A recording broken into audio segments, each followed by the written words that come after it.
Chapter 1. In the shadowy edifice, white candles burned quietly, their tears dripping onto the crimson carpet stained with charred blood. Two dark butlers dragged a woman, unceremoniously throwing her at the foot of the steps, one knee kneeling in submission. "Your Majesty," this one can read. Upon the throne, the emperor, shrouded in darkness, absently toyed with a coin. "Let me see." He glanced at the collar around her neck. "Catalina, is it?" She dared not utter a word, entirely unclad, drenched in blood, repeatedly striking her head against the ground. "It used to be. Do you yearn for freedom?" She ceased trembling, thoughts racing through her mind. "This is undoubtedly a test of my loyalty. I will not flee." Before the words could fully escape her lips, a blast of dark wind tore past her ear, creating a 3-meter-wide crater.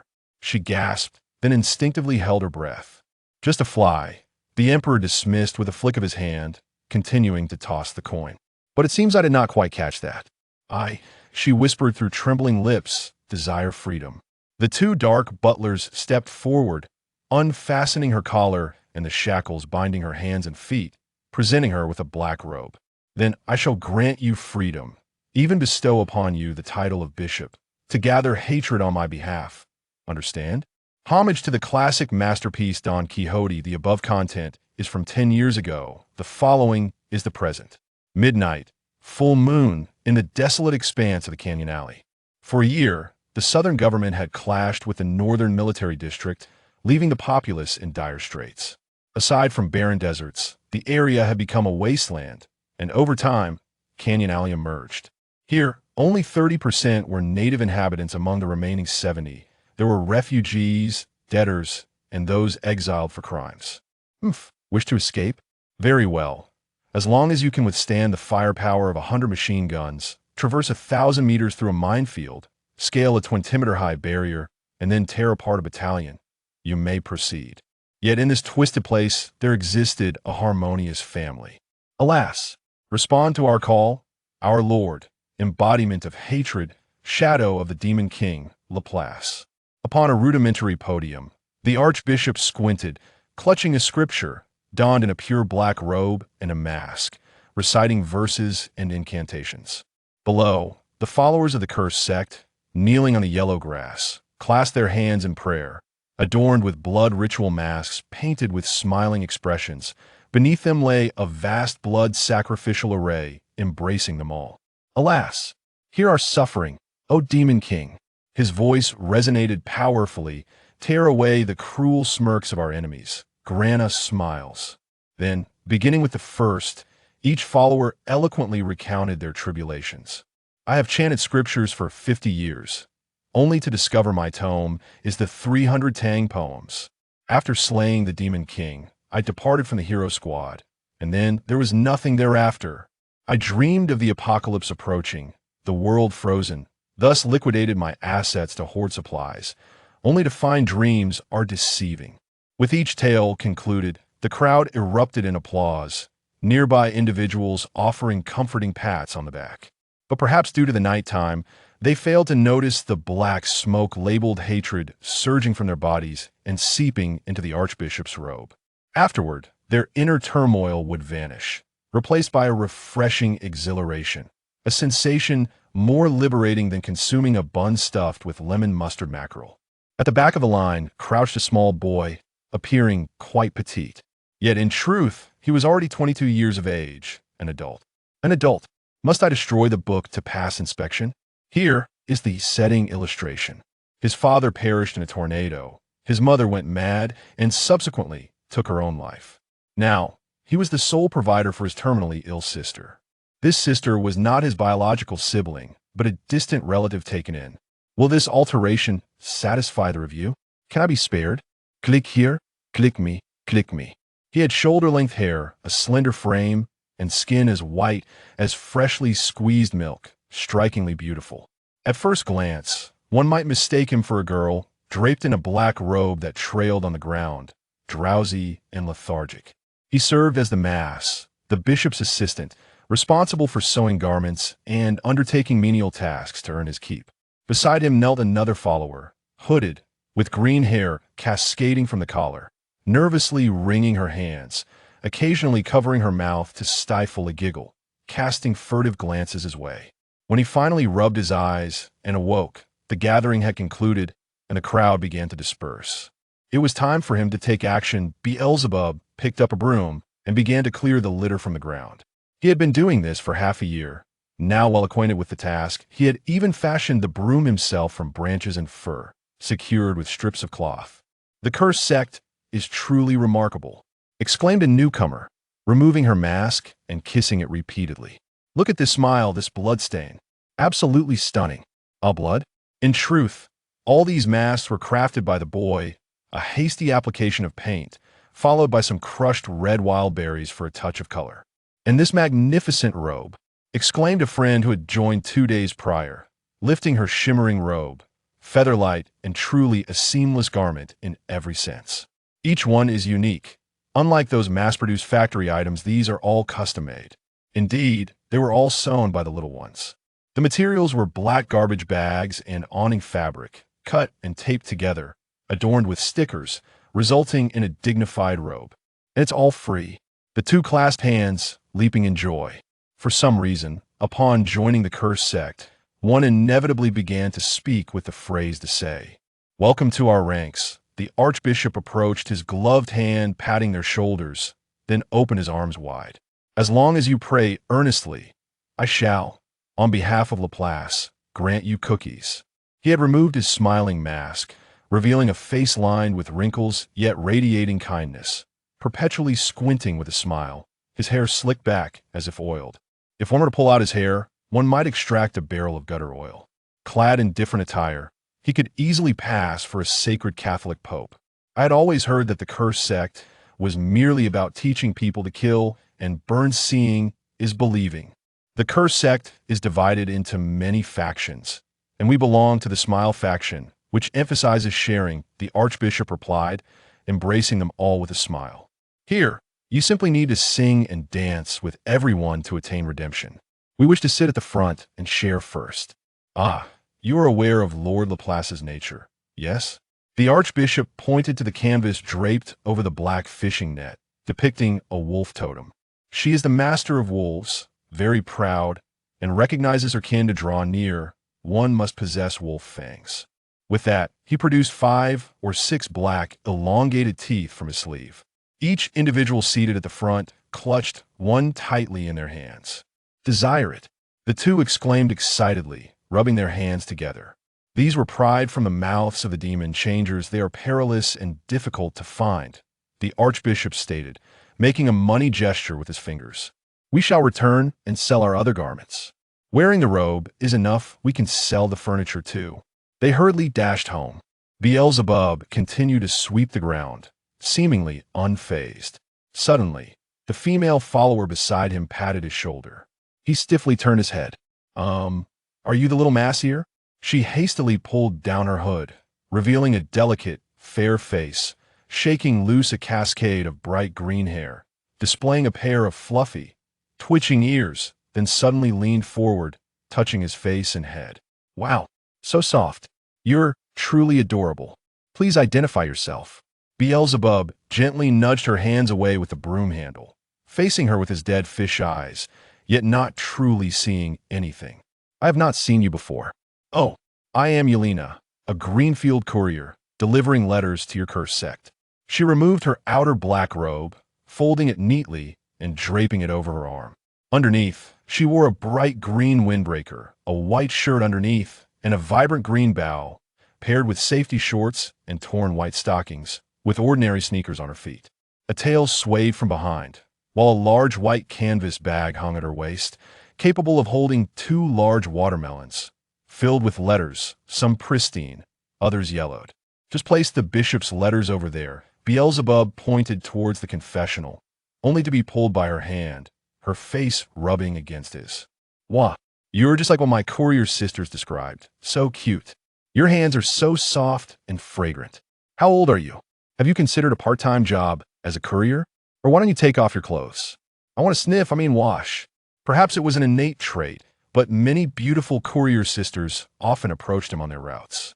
Even with just a cold glance, they would joyfully flee. When she was in a frenzy, Her tail swayed back and forth, occasionally tangling itself, only to then arch high once more. Faced with a barrage of rapid-fire questions, Beelzebub remained expressionless and at a loss, casting a glance towards the bishop. The bishop fortuitously met his gaze, smiling, and after their eyes locked, he graciously approached and separated them. "I sincerely apologize, Miss Yelena. Little Misa is rather shy, so please do not trouble him," he said, extending his hand to invite her to the confessional. "Faith, kindly place that over there. We have work to attend to." Yelena's gaze never left Beelzebub, her eyes enraptured as she absent-mindedly caressed her cheek, only snapping back to reality after a prolonged moment, nodding shyly, and running away, her cheeks flushed. "Be careful, little Misa." The archbishop gently bent down, every wrinkle on his face resembling a charming dimple. "Do not be deceived by these seemingly lovely young ladies. A boy must learn to protect his own body." Beelzebub continued to sweep the floor, casting a sidelong glance at the wolf fangs clutched in the bishop's hand. In truth, they were merely dog teeth, which he had painstakingly dyed black with ink. The bishop followed him, tending to his tousled hair. Yet Beelzebub seemed to evade him, slightly shaking his head, resisting the tender gestures. "This fellow is quite dangerous. Many believers who entered his abode never emerged again. Perhaps today would be my turn. I cannot flee, for that might arouse his suspicion, leading to a forceful drag into his chamber." "Has Misa been harassed, feeling unhappy?" The archbishop furrowed his brow in confusion, swiftly catching up and grasping his small shoulder. "Not at all." Little Misa continued sweeping, coldly turning his head as if he were a fallen noblewoman compelled to serve as a maid. "I am very happy every day spent with the bishop." "Then why are you running away?" "I wish to finish sweeping quickly, so I can work overtime to craft something for you." Indeed, if one seeks to prove their piety, an ordinary believer merely needs to sing and dance. "But my most adorable little Misa has much more to consider," the bishop said with a gentle smile, scratching the little one's chin. Gazing into the distance, Yelena pressed her bag against her leg, rummaging through it in a flurry, perspiration beading on her forehead. "Little Misa, once I finish my tasks, I will come to play with you," she murmured to herself, fervently motivated, her tongue flicking about. As the bishop's hand brushed against his ear, little Misa shuddered, bowing his head as he continued to sweep the floor, retreating further away. However, the bishop remained closely behind, tenderly caressing the nape of his neck with gentle movements. "It tickles, it is quite uncomfortable. He is doing this on purpose," wanted me to plead for him to stop. Suppressing the sensations wrought by his ministrations, Beelzebub completed the sweeping and set down the broom. A momentary relief washed over him. "Would you like to work overtime on some crafts?" That doesn't pay much. Have you considered staying overnight? Just a little while with me, I beg you," the bishop pleaded, hands clasped and bending low. "I'm sorry." Little Misa could only bow in apology. "Very well, I shall not compel you," the bishop said, handing little Misa the spare key to the storage room, a pungent smell of copper wafting forth. "You may go to the storage room and work on your own. I have matters to discuss with Miss Faith, so do not wander aimlessly." His wrath simmered like molten lava contained within a black plastic bag, ready to erupt at any moment. Before his mind could fully process the situation, his legs had already begun to flee. Once he was assured he was not being followed, he opened a filthy door to the storage room. As soon as the door creaked open, dust danced like fireflies in the moonlight. This place had evidently not been cleaned for quite some time, for the bishop had persistently forbidden anyone from entering. And he himself was too preoccupied. The walls were adorned with yellowed, antiquated maps, painted over with route lines and telephone numbers. In one corner lay a stainless steel blood bucket, with crimson stains dripping from its edges. Cobwebs draped the ceiling, where an aged spider curiously surveyed the surroundings. Nearby, several stacks of wooden boxes stood, with flies buzzing about them. Beelzebub lit a candle, gently closed the door, and then suddenly quickened his pace. Frantically searching, the tarpaulin was lifted, boxes were pried open, and trash bags were unfastened in his desperate quest. Yet he found nothing connected to his mother, not even a scrap of fabric or a single strand of hair. "Mother, Why did you come to this place of madness? Exhausted, Beelzebub collapsed onto the ground, panting out vapor, his hands clutching the collar of his black robe, his heart gnawed like a woodpecker's relentless pecking. It was only after arriving here that you succumbed to insanity. Yet, the work must continue. Failure to do so would result in punishment. Crafting involved working with beast tusks, black robes, and indulgences, which were then sold to the faithful. However, moments into his task, he discovered that the red paint intended for the mass had run out, while other unfinished pieces lay in the confessional. Perhaps he should speak with the bishop, but alas, a skilled artisan cannot create without materials. Once more, he braved the biting cold. Hastening back, the glow of fire spilling from the cracks of the confessional door, he knocked for permission, but his cold hands failed to make a sound. Drowned out by the voices within. So, this is your justification for being her lapdog. A hoarse, smoky female voice, as if perpetually laced with thick smoke, echoed. You are merely suffering alongside her. Yelena stomped her foot in anger, asserting that your cruelty was why he could not bring himself to smile. Moreover, you are Miss Lynn S. dog. How dare you intercept her prey? Sighing, the same old refrain continued, followed by a snap of fingers. Laughter and dismissal. Wait, what are you doing? It's your mother. In the next moment, her voice was swallowed, replaced by the crunch of bones. She was like a small cookie, mercilessly devoured. Burp came a charming belch, accompanied by an equally adorable voice. Sorry, Mommy has been quite busy lately and hasn't had time to provide you with extra meals. The smoky voice softened considerably. Mommy, you need to rest well? Thank you, come back soon. Just a moment. The charming little creature sniffed, baring its teeth once more, turning its head. There are people outside. Oh no, the bishop has likely been silenced by a female murderer and her obedient dog. We must flee. Yet before Beelzebub could take a step, the door burst open and a warm light surged forth. But simultaneously, icy chains flew out, binding Beelzebub's arms and body, yanking him inside like a rag doll, violently slamming him down onto the bed. Thud! His head nearly cracked open. I'm sorry. Beelzebub squeezed his eyes shut, afraid to look at anything, softly pleading, I know nothing, that I only came to find out why my mother went mad, not to steal or rob. I'm willing to work for you if you wish. But silence followed. The warmth gradually alleviated his pain. The serpentine chains hesitated, slowly loosening their grip. Yet Beelzebub instead covered his eyes with his hands. That I understand the rules. I will not speak of anything. ISNT that what the little mass says, the adorable voice murmured.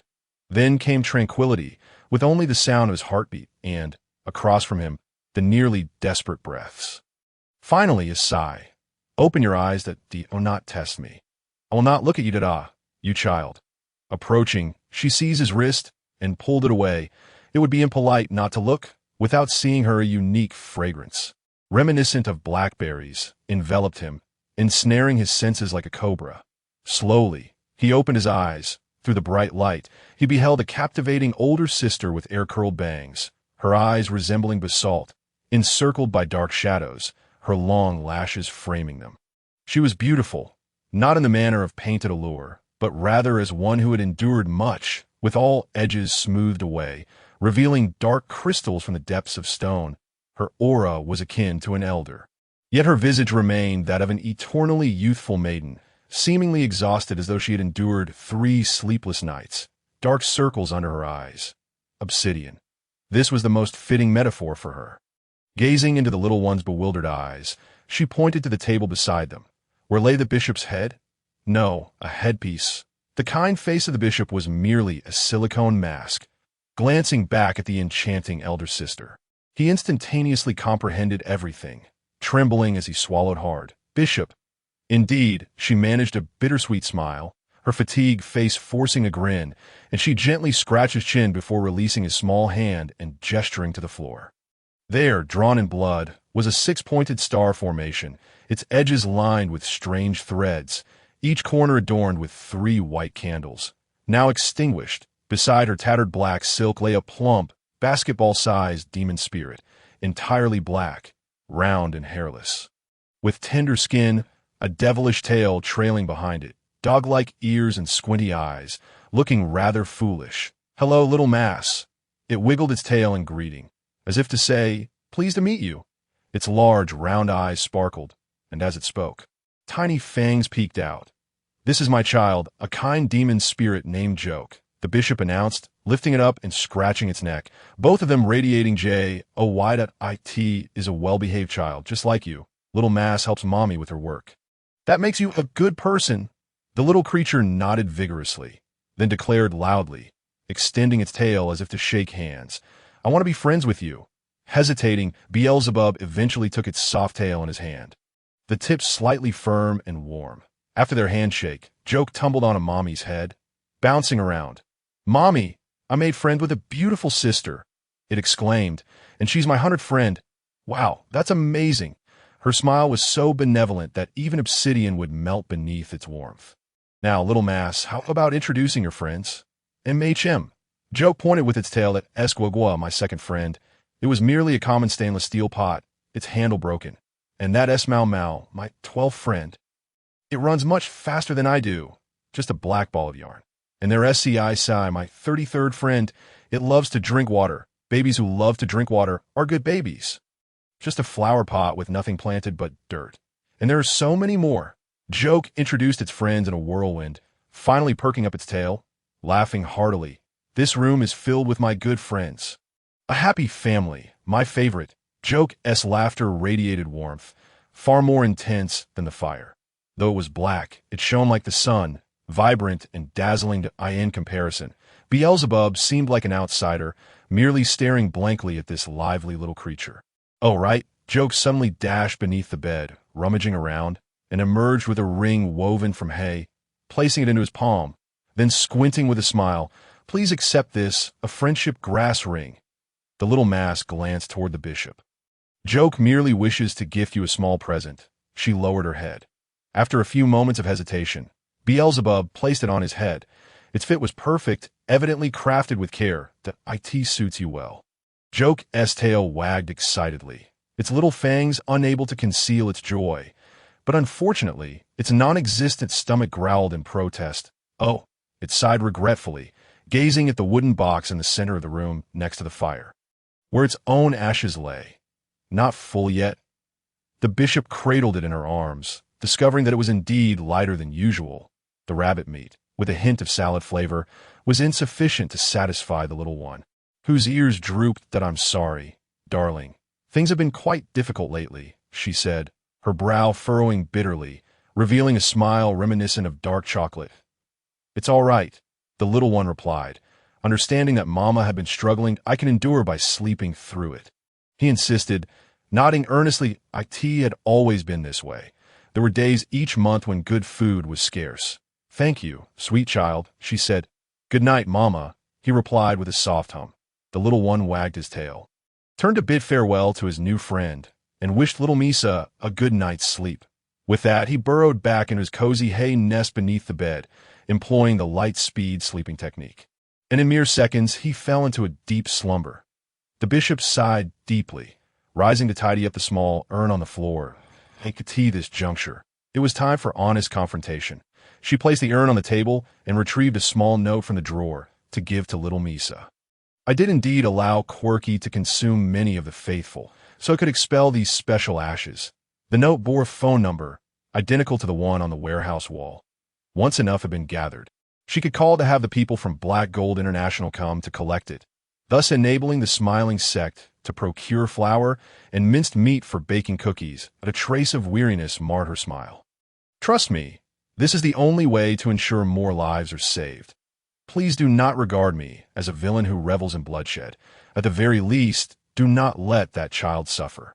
Her gaze and voice fell, heavy with unspoken burdens. Beelzebub squeezed the grass ring, momentarily jolted from the warmth brought by the little one, and pointed to Yelena's urn. "There is a particular reason for this." The bishop shook her head in resignation, her restless foot nudging the small stones on the ground, as though harboring a secret too complex to articulate. "What about my mother?" Beelzebub leaned forward, his tone timid yet earnest, hand pressed against his chest, trying to muffle the pounding of his heart. The bishop was taken aback, her fear palpable, akin to a bride stepping into the wedding hall, only to inadvertently trigger a hidden landmine beneath the crimson carpet. "Mother has become increasingly strange after working for you," he said, his small hands clasped, both in supplication and inquiry. She averted her gaze, her eyes flickering. Please tell me. He grasped her sleeve, tugging slightly, his gaze momentarily filled with a glint of malice. But after a blink, it transformed back into helplessness. Why must this be? He was acutely aware of his own frailty, incapable of avenging his mother. The bishop's eyelids grew heavy, finally closing with a sigh. Exhaling a cloud of mist as she settled back beside Misa, her legs tightly pressed together, her hands trembling. I'm sorry, my dear, but I cannot divulge that information. Beneath her calm exterior lay a tumult of emotions. The child's bewildered gaze seemed to ask, why? Because to speak of it would mean my demise, the demise of the faithful, and the death of my innocent child. Even at the mention of Corky, her voice quivered. It was a family she could never forsake. Silence enveloped them. Beelzebub clenched his fists momentarily, yet the gleaming chain sword at the bedside whispered to him, do not even think about it. Revenge must come, but not now. After a crackling sound from the fire, Beelzebub inhaled deeply, attempting to rise from the bed, only to have his wrist seized. Darling, she hesitated, retreating from his youthful, vacant gaze, before softly speaking. Will you stay with me for the night? Beelzebub turned. Confusion etched on his face, as if he had stumbled upon a disheveled calculus notebook, devoid of shyness, anger, or any other superfluous emotions. I've been plagued by nightmares these past few days. I feel so tired, she said, one hand pressed against her head, as if an errant fishbone had lodged itself within, ready to pierce her at any moment. That if I could hold you while I sleep. Perhaps it would help, she suggested timidly, blinking at a salvation that did not belong to her. I'm sorry, he blurted out, but Beelzebub's mind had yet to catch up that I cannot spend the night in someone else's home. Because, the bishop bit her lip, steeling herself, you have a sister, do you not? Beelzebub's hand trembled violently, and almost instinctively he turned, swinging a punch that, in the split second before impact, transformed into a soft pawing motion. Scratching at her chest, he then looked down, gasping, overwhelmed with anguish. Why? Why must outsiders know? Do not fear. You have concealed her well. The bishop gently soothed the little head, then grasped his chin, lifting it. Even I only discerned it after half a year of observation. The little one's expression froze, paralyzed with uncertainty. Would it not be wonderful? She continued. The cookies and bread I provide would surely suffice for you, yet you have grown so thin. Her hand reached for his delicate waist, squeezing gently, yet it was her own heart that ached. And surely, someone is assisting you with your laundry and hair, for when you arrived this morning, your hair was very tidy, unlike the way you would have done it yourself.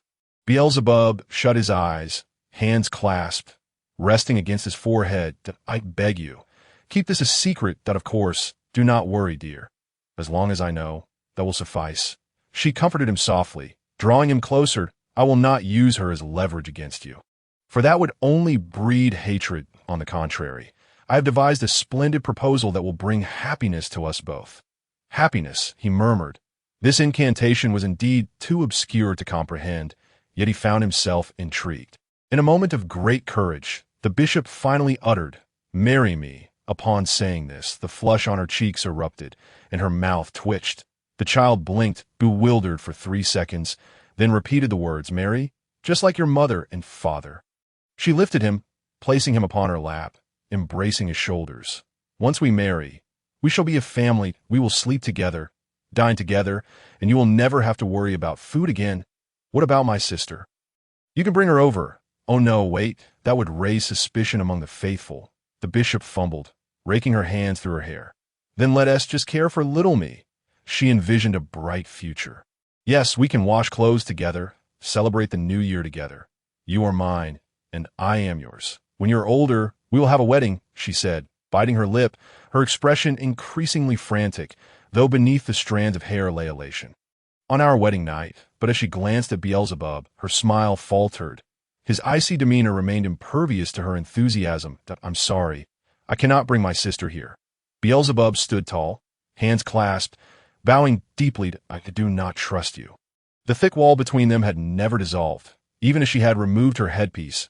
Yes, that's so. The bishop's smile faded, her head bowed as she drummed her fingers. Then after this week, do not return. Why? The child did not comprehend, bending down to gaze at her sincerely. I still wish to assist you with sewing and crafting. If you find my pace too slow, I can complete a few things on my way back. There is no reason. Her cheeks lost their color, becoming ashen, merely tinted with the glow of the fire. Rising, she produced a crumpled bill from her black robe and stuffed it into little Misa's hand along with a cloth bag from beneath the table. Inside the bag, as always, were 10 pieces of dark bread, the crust hard enough to shed flour with a gentle tap. There are only a few days left. Here, as your payment in advance. Beelzebub wished to argue further, but her icy grip silenced him. Either marry me or leave me. She physically pushed him toward the door, her expression darkening. Think this over carefully. I do not wish to see you today. Though she did not strike him, Beelzebub felt as though a knife had been drawn against his throat, swallowing hard as he opened the door. The cold wind rushed in, the moonlight spilling across the ground like a flowing river. The child took a step forward, stepping into the moonlit snow, a chill enveloping him. His legs trembled, pausing for a moment, yet he continued to walk, refusing to return for warmth. Wait. After walking 10 meters, he was suddenly called back. Turning with confusion, his delicate features appearing even more ethereal in the moonlight. On your way. She leaned against the door, peering out with a furrowed brow, yet gradually retreating, her voice growing faint. Be careful, tea last. The door slammed shut with a resounding bang. The soft footfalls gradually receded into the distance. She leaned against the door, listening intently until the sounds faded completely, then collapsed beside her bed, her hands clutching her chest. Yearning to tear open her clothing, to rip apart her very heart, It felt as though her heart were being pierced. Why? Oh, why? The pain was unbearable. I merely spoke a few heartfelt words to him. Why must it come to this? Fearing the possibility of waking Zhaoyang, she bit her lip and soon fell into a heavy silence. On his way home, Bieshibu clutched his cloth bag tightly, lowering his stance. As cautious as ever. His home was surrounded by the same shantytown prevalent in this desolate wilderness. Ramshackle wooden shanties that could easily collapse with the push of a few strong men, creaking ominously when the wind picked up. Furnishings were scarce. A bed made of cardboard, newspapers and rags served as blankets, waking only to fall back asleep, and upon awakening, rummaging through garbage heaps for something to eat. They dreamed of joining the Smile sect. For the bishop would provide meat biscuits to the faithful. Bieshibu traversed the shadows of his dwelling, using the low fence and stacked cardboard boxes to conceal himself, stopping intermittently, crouching behind tree trunks. Holding his breath to listen carefully, only standing when he was certain no one was around, scrutinizing every potential hiding spot. Ping pong. Suddenly, a soda can clatter to the ground behind him, bouncing twice before rolling away. In the next moment, the fence beside him was uprooted, and a burly man charged out, knocking Bieshibu over and seizing his small hand. Ha! Finally caught you. At the sound, 5 similarly crude men emerged from their hiding places. They reeked of filth, dressed in tattered clothing, faces unwashed for years, their trousers sagging, yet their belts were brand new, gleaming brightly. They were the local bullies, self-styled as the Belt Gang.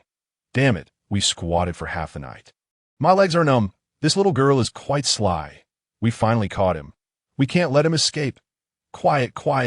The leader, a bald and muscular man, mounted Bieshibu, snatching the cloth bag from his hands, peering inside with a curse. Damn it. Not this again. Did you swallow the meat biscuit yourself and leave us this rubbish? Exactly. Nevertheless, despite their complaints, they took everything, eating while hurling insults. Amidst the cacophony, Bieshibu did not resist. Instead, he clenched his money tightly in his fist. Check his hands, shouted one of the loathsome brutes. Right. The leader forcibly pried open Bieshibu's small hand, discovering a $10 note, which he cherished like treasure, erupting in raucous laughter before stuffing it back into his pocket and delivering a stinging slap to the boy's face.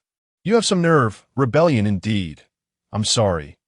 Bieshibu responded calmly, a bright red handprint marring his cheek, his hair dirted with mud, raising his arms in a futile attempt to shield his face, only to have them yanked away roughly. Damn it, I'll make sure you pay for this. The leader tugged at his belt, attempting to unfasten the buckle, yet the supposedly high-end Cobra clasp cut his fingers. What bad luck! Slap. Another resounding blow sent the boy's face turning to the side. Yet he still refrained from shouting or begging for mercy, merely wishing to appear uninteresting, hoping they would leave. But just as he thought to continue his assault, his comrades intervened. "Boss, you can't break him. Otherwise, how will he earn his money?" "Ah, true." The leader rubbed his filthy beard, tilting his head, yet he thought he couldn't just let him go. Bieshibiyu remained indifferent, closing his eyes. At that moment, the leader second in command spoke up. "Look, the moon is so bright tonight, illuminating the side profile of the little Missa." Only then did they realize she was a stunning beauty lost in the wilderness. Quite the sight. The leader grasped her face. Growing fonder with each moment, what a lovely creature. The little ones were equally entranced, grinning slyly. "Boss, shall we give the brothers a feast for the eyes?" "Precisely what I had in mind, damn. She's so beautiful." "Isn't it for people to enjoy?" But when he reached to pull away little Mrs. Dark Robe, he froze, his lips trembling as though he had seen a ghost. Strip her. She might still be a flat-chested little sister. But the leader's trembling finger pointed at the grass crown atop little Miss's head. Cursing, cursed, by the heavens, damn it. They erupted into chaos, stumbling over one another in their frantic retreat, making excuses before they fled. "Don't get too smug. We'll soon rise to prominence. Even the smile sect will be ours." The leader provocatively patted Bieshibiyu's face as he left. "You'd best prepare yourself to be my little darling." "Ha ha ha." With that, he darted into the underbrush, disappearing from sight. Bieshibiyu, bewildered, rose and gazed in the direction they had fled, ensuring they would not return, before continuing his journey home. Everything was gone. His stomach ached with hunger. His body shivered with cold, and his head spun in dizziness. Stumbling past the dilapidated fence and sparse shrubs, he entered a pitch-black forest. Yet, unlike before, a series of footprints marred the grass leading to his home. The Belt Gang had already visited. His heart sank, and he sprinted back to his home, a two-story wooden house nestled between two ancient trees. The door remained locked, but the decrepit window, boarded up with wood, had been shattered. He stepped on the wooden board at the entrance, pried up the other side, and retrieved the key from the hidden compartment beneath, unlocking the door. Inside, chaos reigned. The scant furniture had been overturned, mixed with fallen leaves and muddy debris. Yet luckily, his home had long been stripped bare. His parents' clothing had been stolen, along with blankets, pillows, and cups. Even the bed had been taken for firewood. The most valuable item in the house was an aluminum pot, which had collected dust in the corner for so long it had never been used. It too was now gone. Yet Bieshibiyu cared little for these losses. He strode up to the second floor, bursting into the storage room, pushing aside the box in the corner and tapping on the wooden boards that I'm back. The boards rustled for a moment before being pushed aside. Heave-ho! His sister skillfully crawled out from the small compartment, hugging her brother excitedly, her gentle voice whispering, "Welcome home." Their small bodies knelt face to face, nestled together, swaying, tightly bonded. The moment he embraced his sister, Bieshibiyu felt a significant portion of his anguish dissipate, washed away by the warmth before him. "I'm sorry. We have nothing to eat again." Bieshibiyu wearily lowered his head, gazing at his filthy hands, unable to bear touching her white dress. But his sister released him, eagerly waving her hands. "It's okay. I've already prepared a meal." Bieshibiyu tilted his head. "What is it?" There shouldn't be any food left in the house. His sister glanced around to ensure no one was watching, then cupped her hands around her brother's ear, sweetly whispering, "It's a little grass soup." "What is that?" Bieshibiyu blinked, growing increasingly drowsy, his body beginning to sway involuntarily. Yoshua raised her finger, spinning in circles, as though a light of wisdom had illuminated her mind. "It's my latest invention." Uh-huh. Now it was deep into the night. The warmth of his sister was even more soothing, and Bieshibiyu's gaze began to blur, his head drooping lower. "Wait a moment." His sister retreated back into the small compartment, pushing out the aluminum pot, then emerged with arms wide open, like a magician making an entrance. But fearing she would be too loud, she could only whisper, "Tada!" Yet when she turned around, her brother had already leaned against the wall, fast asleep, deeply at rest. Her sister's joyful brow furrowed again as she crawled on her knees, gently embracing her brother to keep him warm. "You've worked hard," she could only murmur, almost to herself, noticing the footprints on her brother's body. The tangled hair, and the blood at the corner of his mouth, tears of compassion welling up as her forehead pressed against his head. I'm sorry. If only I could be a bit more helpful. The dark clouds gradually obscured the moonlight, as if dimming the lights for the two little ones. Sleep well, my children. This chapter takes place approximately 6 years ago. Once again, I extend my heartfelt apologies. The frequent shifts in timelines have indeed affected the overall experience. The setting sun, the twilight, the barren cliffs point to solitary souls stand resolutely, akin to the jagged edges of the precipice, enduring through countless trials yet remaining steadfast. No matter how brightly the sun shines, it cannot illuminate every being upon this earth that a solemn voice resonates, reminiscent of the basalt beneath their feet. Dark, unyielding. Reduced to such a state, you ought to grasp this sentiment profoundly. As of today, I have no intention of entangling myself in any affairs that a weary voice then turns away, lowering the blue or emblazoned cap, exhaling a sigh of resignation. All I wish is to safeguard my family. I understand your plight, yet I must equally advise you. The setting sun casts a crimson hue, as if tearing the very skin of the earth. Beneath the nest, no egg remains unscathed at a soft melodic hum. The cozy wooden cabin, aglow with the warmth of the fire, exudes a comforting atmosphere, with hints of steam mingling amidst the amber and orange. The pristine white table, meticulously cleaned, is adorned with a vase containing 2 paper-folded roses. Locked in a kiss for 2 months, utterly sweet to the core, the noodles plunge into the pot, and the bubbling hot spring soon ceases its gurgling. Each strand of noodle unfurls like a white dragon, dancing in the boiling water, soaring 1,000 miles. More vegetables are needed to nourish the youthful maiden standing at the cutting board, her knife skillfully slicing carrots. Though the thickness appears somewhat uneven, no matter, once in the mouth, they taste the same. She wears a loose-fitting rabbit onesie, with matching bunny slippers, her dark hair, still damp, cascading in her hood, still lingering with the rich aroma of milk. She is not particularly adept in the kitchen. At one point, she even managed to create astonishing dishes such as garlic stir-fried onions, lemon pineapple pizza, and perfectly medium-rare steak. However, she maintains an impeccably clean home, though the cupboard is quite bare. Containing only a few bags of flour and some noodles, is free of dust. The walls, though made of raw timber, show no signs of peeling or pests, resembling polished wood, in the center of the room. A roaring fire blazes, its flames akin to an exuberant little dog yearning to leap beyond the brick confines. Yet, it always meets with failure, appearing to outsiders as a joyful, frolicking creature, just as the carrots are sliced and dropped into the pot. A knock resounds at the door.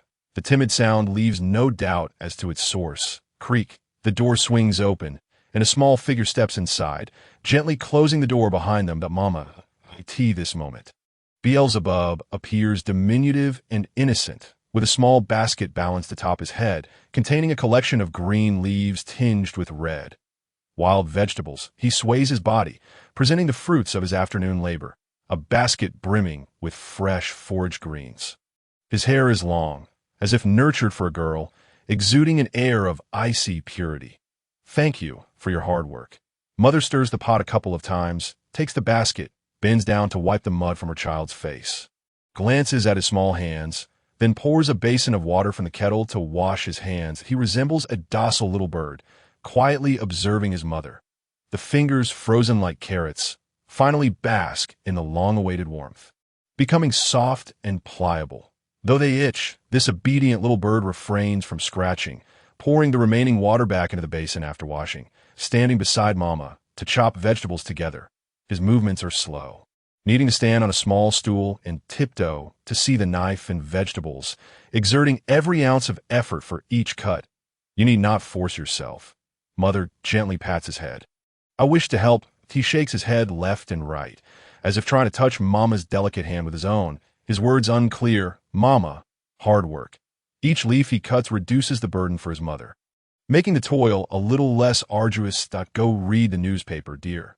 Mother squats down, grasping his shoulders. Once dinner is finished, will you help me wash the dishes? All right, after dinner, can I? A trace of sorrow flickers in her eyes. Her child always seems unable to comprehend their conversations, his thought process peculiar, requiring multiple repetitions of a single sentence.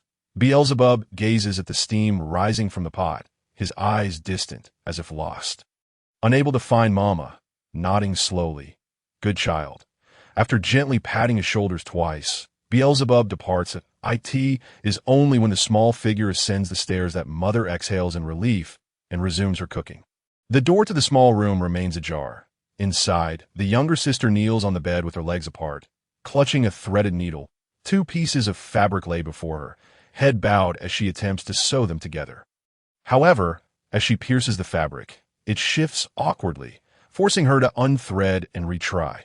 Note: this sister is a result of a points exchange for waste sorting with no blood relation. Creak, upon hearing the door. She hurriedly inserts the needle into the fabric, but upon turning to see her brother, her startled expression softens into one of affection and joy. Brother. Her tender voice. She is still very small, capable of uttering only a single syllable at a time. Yet her hair has grown rapidly, adorably so, her body resembling a fluffy cotton candy, sweet and soft. She dons a long white dress, her hands struggling to emerge from the sleeves, the dress obscuring her feet, resembling a little ghost. What are you doing? Beelzebub climbs onto the bed, kneeling before her, attempting to mimic her posture. She places the needle atop the 2 pieces of fabric, her hands moving as if washing her face with a towel. Then forming the shape of Dad with her lips. For Daddy, a towel? Yes. The sister nods, her smile radiant, but when she lowers her head, her smile fades. After an afternoon of effort, her only achievement has been threading the needle. While the fabric remains barely stitched, dotted with uneven holes, the 2 pieces are as thin as paper, unsuitable for a towel. Feeling disheartened, she refuses to give up. Beelzebub clumsily pats her head, just as Mama would comfort her. The sister meekly assents, then resumes her battle with the needle. Today, she is determined to accomplish something significant. Beelzebub crawls toward the head of the bed, seizing the newspaper their mother had used to teach him to read. Entirely oblivious to the small piece of paper that falls out, he tears off a corner and pops it into his mouth, chewing it bit by bit. The sister looks on in astonishment. Her mouth agape. Beelzebub chews the newspaper, swallows, and then offers it to his sister. She buries her head in it, inhaling its aroma, hungry as well, but shakes her head, pointing at her brother, then mimics the vigorous motion of pulling carrots. Brother works hard in the garden and must eat more. Beelzebub nods and continues to eat. The taste of a newspaper is bitter, turning into a hard lump in his mouth, difficult to chew, and gritty like it has been coated in sand. After a while, as the siblings continue their respective tasks, Mother ascends the stairs. Children, you may come down now. Mother approaches the door, brushing her hair back, her body suddenly jolting. Hiss. Beelzebub, still gnawing on the newspaper, turns to stare at Mother. His expression unchanged. The sister, however, inadvertently pricks her finger, tears springing to her eyes, yet she suppresses the pain, tightly clenching her fist to prevent Mother from noticing. She approaches silently, crouching before Beelzebub, her eyes filled with love as she strokes his long hair. Mama, he offers it to her. Mother declines. But dear, why do you eat? After eating, Helpty misinterpreted his mother's 2 sentences to mean that he should quickly find something to eat and, after finishing, continue to help her prepare the meals. With a sigh, his mother embraced his small frame, then extended her arms to pull his younger sister in as well. She dressed them in the little shoes she had made and led them downstairs to serve the dishes and set the table. Today seemed to be Christmas, the most sumptuous day of the year. Each of them had a large bowl of fragrant noodles, with carrots resembling the fiery breath of a white dragon and the vegetable leaves serving as its claws. The dishes were indeed lavish, featuring a fish soup with cabbage, although the fish was rather small, along with 4 fried eggs, 2 of which had burst open, and sandwiches filled with salad dressing and luncheon meat. Rarely encountered normal food. Mother sat down with her 2 little ones, facing the door, and no one at the table dared to pick up their forks first. As darkness fell, a strong wind began to howl outside. After about 20 minutes, the food had cooled, and the children's stomachs began to grumble, unable to bear the thought of her 2 children going hungry, just as she was about to allow them to eat. Footsteps sounded from outside the door. Without a moment's hesitation, She opened the door, and upon seeing the familiar figure return, her expression instantly softened, and she gently embraced him. "Brother," she apologized, "the wind is a bit strong." He wrapped his arms around her and stepped into the warm little house, removing his cap and hanging it on the coat rack, smiling and winking at the children. "Hey, Daddy!" the children exclaimed, one beaming with delight while the other remained stoic. Though his heart raced, their father had shoulder-length hair, accessorized with round-framed sunglasses, and he was strikingly handsome, though in a mature way, unlike their mother's cool demeanor. He resembled a spirited older sister. He wore a uniform from her company. His white coat adorned with numerous blue reflective strips, and their emblem gleamed brightly, making one think he was a minister visiting from the countryside. "What brings you in this attire today?" "I met an old friend, and this is the only decent outfit I've left," he chuckled self-deprecatingly, nudging her head with his. "But to be fair, this spread is indeed quite sumptuous. It was rare for him to return home for the holiday." He couldn't let them go hungry. The door slowly closed, the sound fading into the background. After dinner, their father presented the two little ones with a book that a Christmas gift, he said with a mysterious smile, tossing his head as his sunglasses slid down, giving a thumbs up that it changes color, they say. The book was purple, reminiscent of violets, with its title embossed in shiny gold, and the pages were delicate and soft. The two little ones caressed the cover as if it were a newly hatched bird, fearful of causing it any harm. "Thank you, Daddy," they said, their eyes glued to the illustrations in the book. Utterly captivated. "What made you suddenly thoughtful enough to buy a book?" Mother didn't immediately clear the table. She rested her chin on her hands, scrutinizing him skeptically. "Surely, we can't keep letting the children read discarded newspapers. They read filthy, and the news isn't exactly uplifting." Their father rested one hand on his chin, pushed up his sunglasses, raised an eyebrow at her, then glanced back at the little ones. "That I simply hope the children can have a proper book to read, learn some words, and eventually find respectable jobs. For instance, Beelzebub could become a screenwriter, and Joshua could pursue a career as an idol singer. Aren't those aspirations we had when we were young?" He laughed heartily, rising from the table. "All right, children, it's time to wash the dishes. Hooray!" The splashes of water and the bubbling foam continued to dance about, and laughter echoed long into the night, even as bedtime approached. A smile lingered on their father's face. The children felt warmth enveloping them from both sides, drifting into peaceful slumber. "Good night, Vivian." "Good night, Kelvin." But a simple good night kiss ignited a rosy blush on their cheeks. And silence fell as neither dared to steal a glance at the other, soon succumbing to sleep. The night was serene and tranquil. Who could have imagined that this little family owed over 2 million car jujus? Perhaps, for them, the greatest happiness was simply waking up to find their loved ones by their side, fingers entwined. The flickering flames cast a warm glow, yet warmth lay hidden within the embers. This scene often came to mind, though it never quite made its way into dreams. The events of this chapter took place approximately 2 years ago, when the two children were nearly 10 years old.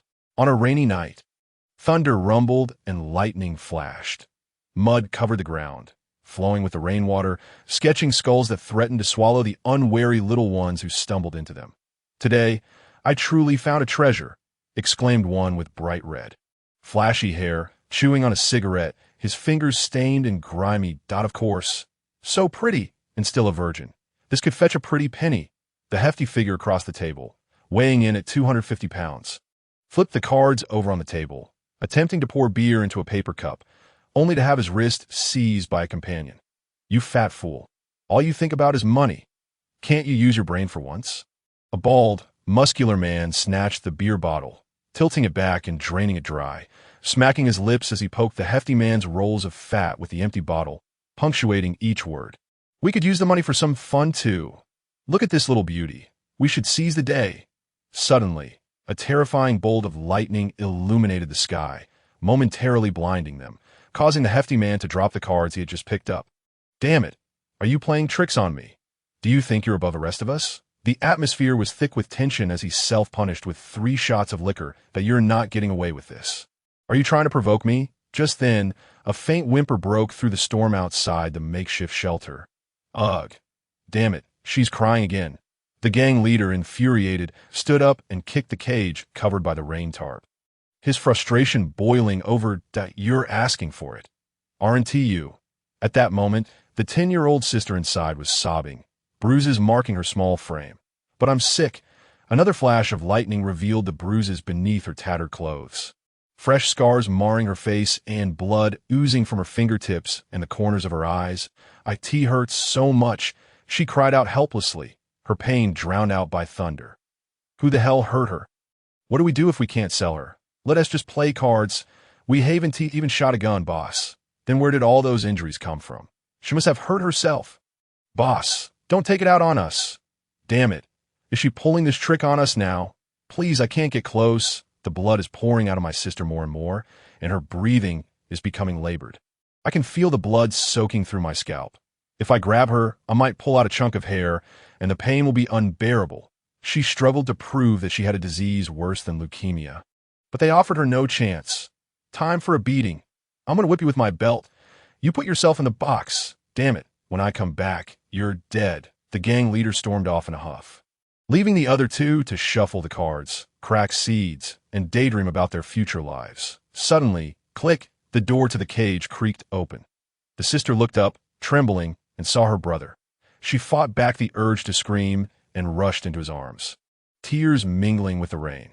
Let us go home. He gently lifted her, carrying her on his back, and plunged back into the storm, trudging through the mud and puddles. They ran for what felt like an eternity, finally returning to their cold home. Beelzebub was covered in mud, his feet cut by sharp stones, and his back had been pecked raw by crows. But no matter the pain, they had made it home.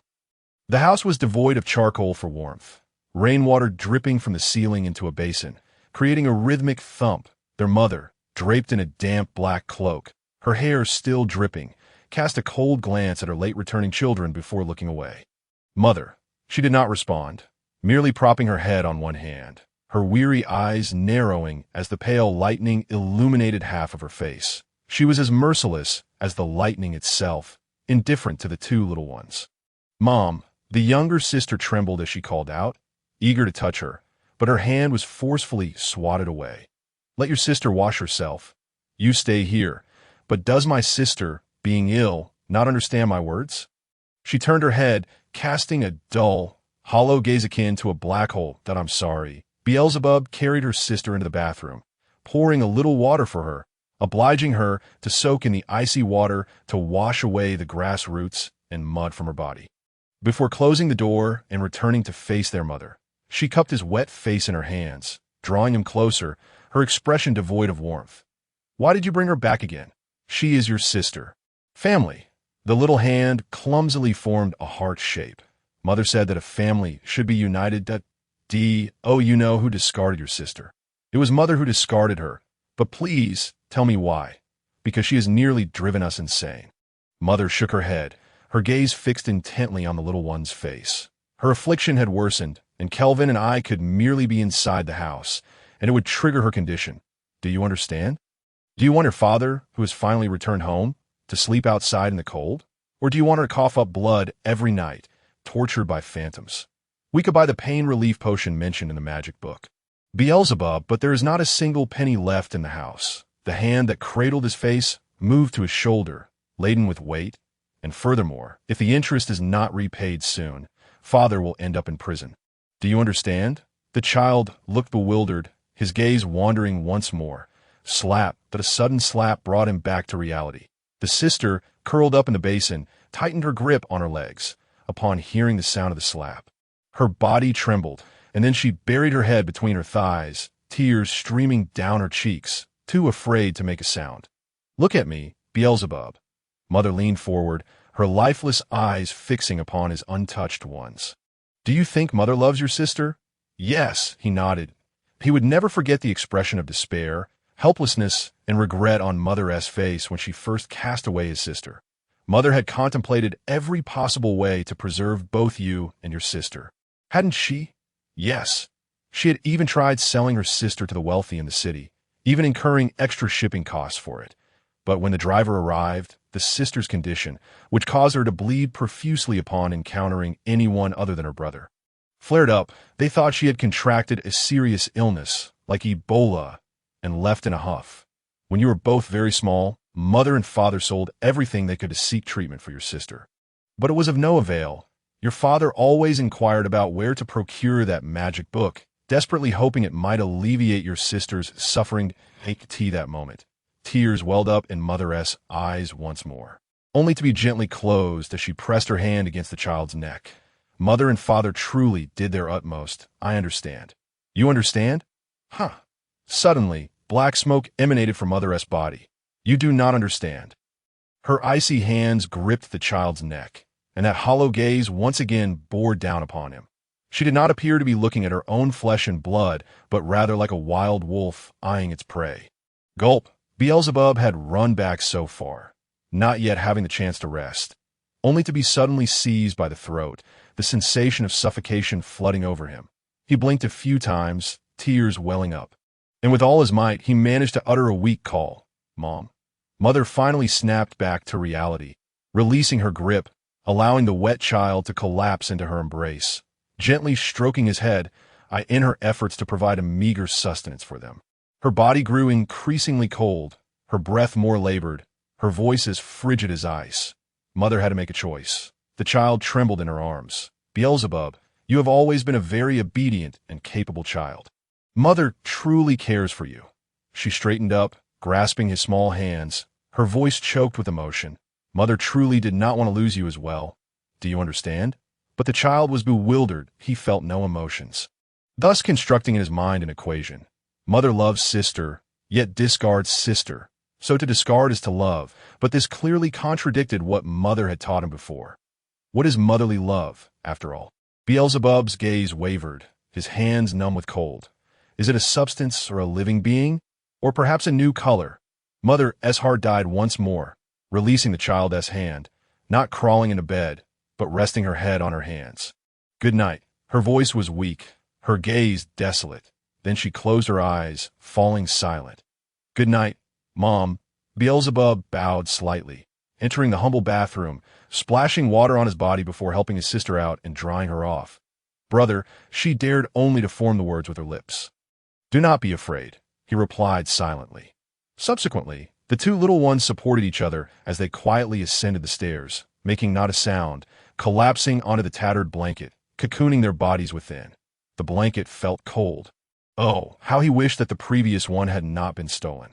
Yet before sleep, Beelzebub took out that beautiful book that was titled The Distance Between Sin and Heart, and it indeed changed colors, turning black in Mother's hands, reverting to its original purple upon returning to theirs. Beelzebub would read it whenever he had a moment, learning words, striving to educate himself.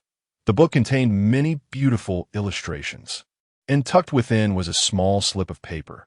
His sister adored looking at it, but tonight she lacked the strength, her body ached, and she merely wished to sleep. Would you like me to read it to you? He whispered close to her ear. His sister slightly shook her head, then hugged him tightly, wanted to share her warmth with her brother, and soon she fell into a deep slumber. Beelzebub felt equally weary. He needed to rise early the next morning to check which of the mouse traps were broken.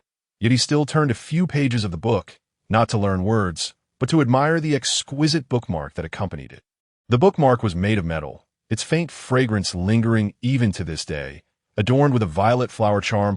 Two small librarians wanted, one boy and one girl. No educational requirements, food and lodging provided.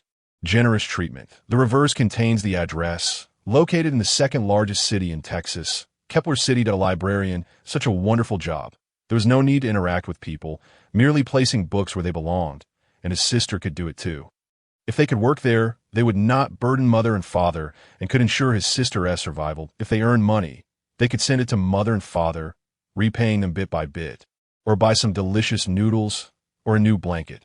However, escaping over the quarantine wall and fleeing from Canyon Alley was no simple task. This matter required careful consideration. That I must find a way out. The little one murmured, closing the book and embracing his sister, wishing to apologize to Mother and Father, wishing to repay them. Lost in thought, he fell into slumber. The blanket gradually warmed up. Outside, the wind and rain continued. But the thunder had ceased, perhaps reluctant to disturb the pitiful children. Good night, children. Returning to the present, the rain arrived suddenly in the deep of night, and quietly departed. Cold droplets of water squeezed through the wooden slats, swaying for a moment before dripping down onto the floor scattered with wood shavings and glass shards. The room was damp, yet today was a bright sunny day. Sunlight filtered through the clusters of branches swaying in the wind, illuminating this dilapidated little home, and it adorned the girl's cloud-like white dress. The sister knelt on the ground, glancing back at the sun peeking over the treetops, prodding her brother, who lay sprawled on her thighs. Beelzebub felt that familiar tenderness and opened his eyes that it was a soft cushion, far more comfortable than the floor. "Good morning," she covered her mouth, whispering gently, yet the sound that slipped through her fingers sent a shiver through him. "Thank you." Beelzebub raised his hand to touch her fair face, but seeing it covered in mud and grime, he withdrew it. She was adorable, like cotton candy, just blooming, her face soft and tender. The sister's long hair remained unkempt, tangled and frizzy due to the absence of a comb and her constant crawling about. Her white dress enveloped him gently, like the wind and clouds kissing the dark clouds, or like a white dove embracing a raven. The siblings possessed a wondrous ability, as long as they slept together. And no matter how heavy the wounds may be, upon awakening, both individuals can find solace in healing. The Belt Gang ransacked the second floor last night, but discovered there was nothing worth stealing, leading them to vent their frustration by smashing the windows and floorboards. Now, the floor is littered with wood shavings, muddy footprints, and fallen leaves. It seems that a torrential rain may have swept in through the window during the night. Yet, none of this holds significance. The most irreplaceable thing is right before his eyes, with a furrowed brow and delicate hands, tenderly combing his hair. He contemplates tidying up the house first, but just as he thinks to rise, his sister presses him back down. In her innocence, she resembles a child just learning to speak, yet she refrains from making too much noise, covering her mouth with her hands as if mimicking a mask, leaving everything to her brother. "My wounds have healed," he sighs helplessly, pulling back the sleeves of his black robe to reveal his fair, soft skin, unmarred by scars, as pristine as ever. "Moreover, my clothes are quite dirty and will surely stain you as well." His sister gazes at him with concern for a moment, then nods and smiles, helping him sit up against the wall once more before bringing over a bowl of grass soup, ladling a portion near his lips. Grass. With unwavering conviction, his sister pats her chest and shapes her fingers into horns, bleeding twice. "The little lamb grows strong on grass, and so shall we. But you haven't eaten anything." "Yes." She shakes her head in defiance, puffing out one cheek, with one hand on her hip and the other pointing at him. "Brother has worked too long. Without food, he will have no strength. I can go find something to eat outside." Her heart melts at the thought. Leaning forward, she forms a small trumpet with her hands and softly recites. Father always says the same thing. That Bishibu's hand trembles as he holds the bowl, lowering his head. Father only returns once a week, staying for just one night, never having breakfast. Yet to this day, his sister remains unaware that their father perished in a tornado and their mother was driven to suicide.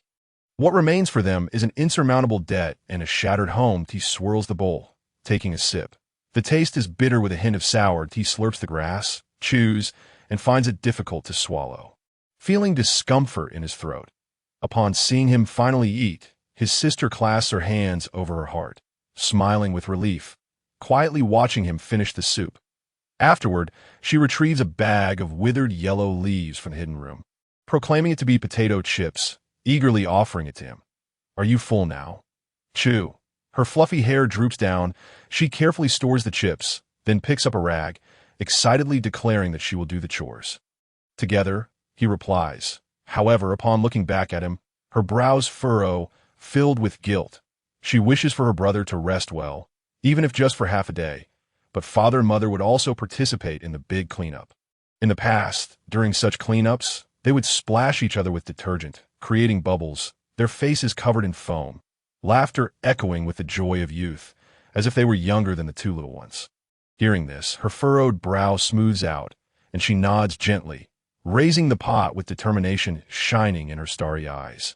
"Then today, I will find a way to make delicious food for brother. I'll go take a shower first." Bishibu stood up, his legs feeling weak, and he leaned against the wall, swaying.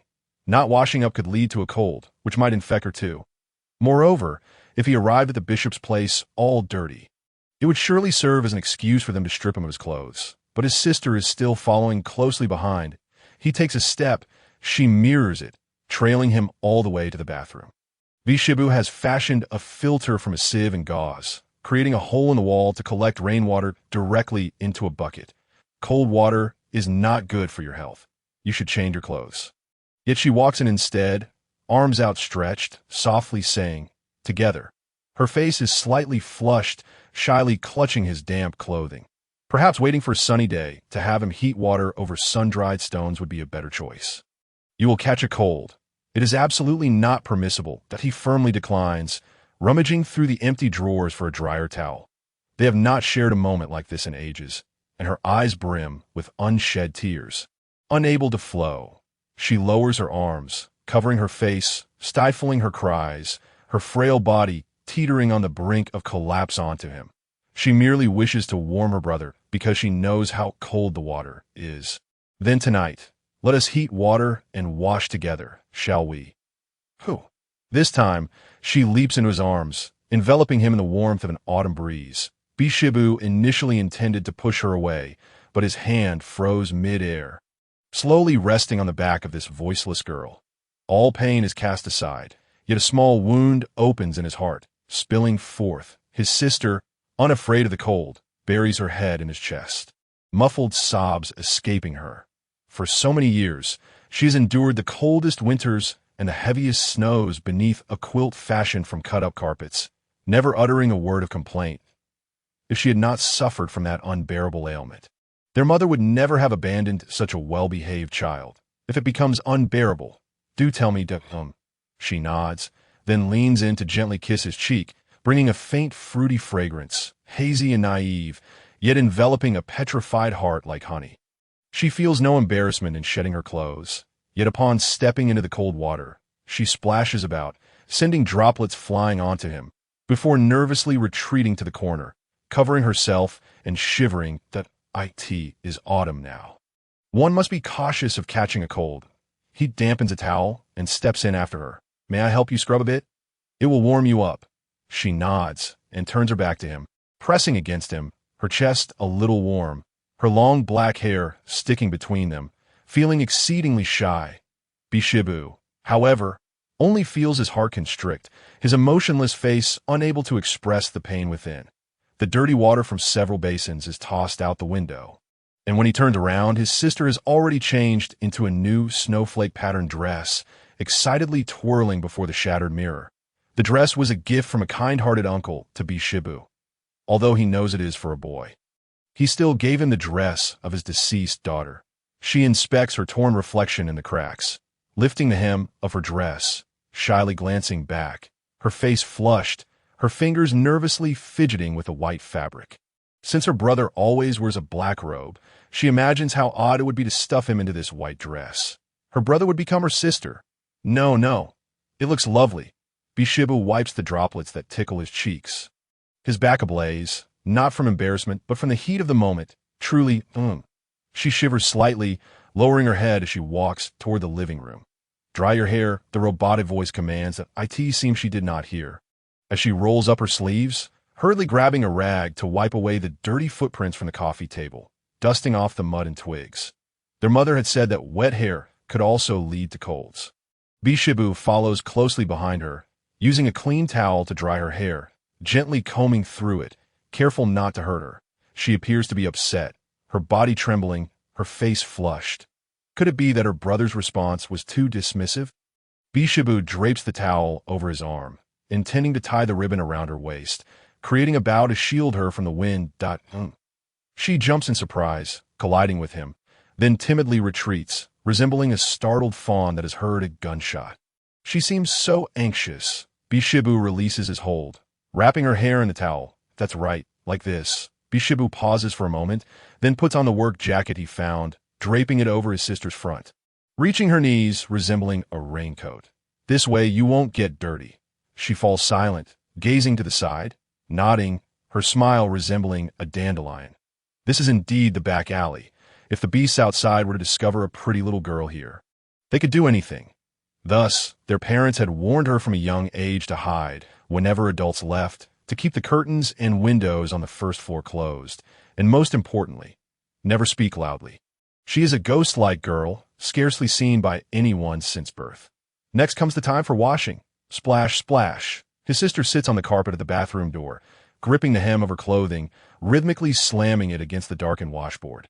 Her little hands turning red, then pale after soaking in the cold water. Meanwhile, Bishibu brings over a wooden board to hastily patch up the holes in the house. However, the materials are somewhat insufficient, all dampened, and there aren't enough nails. One can only resort to using a pot to hammer, which appears rather clumsy.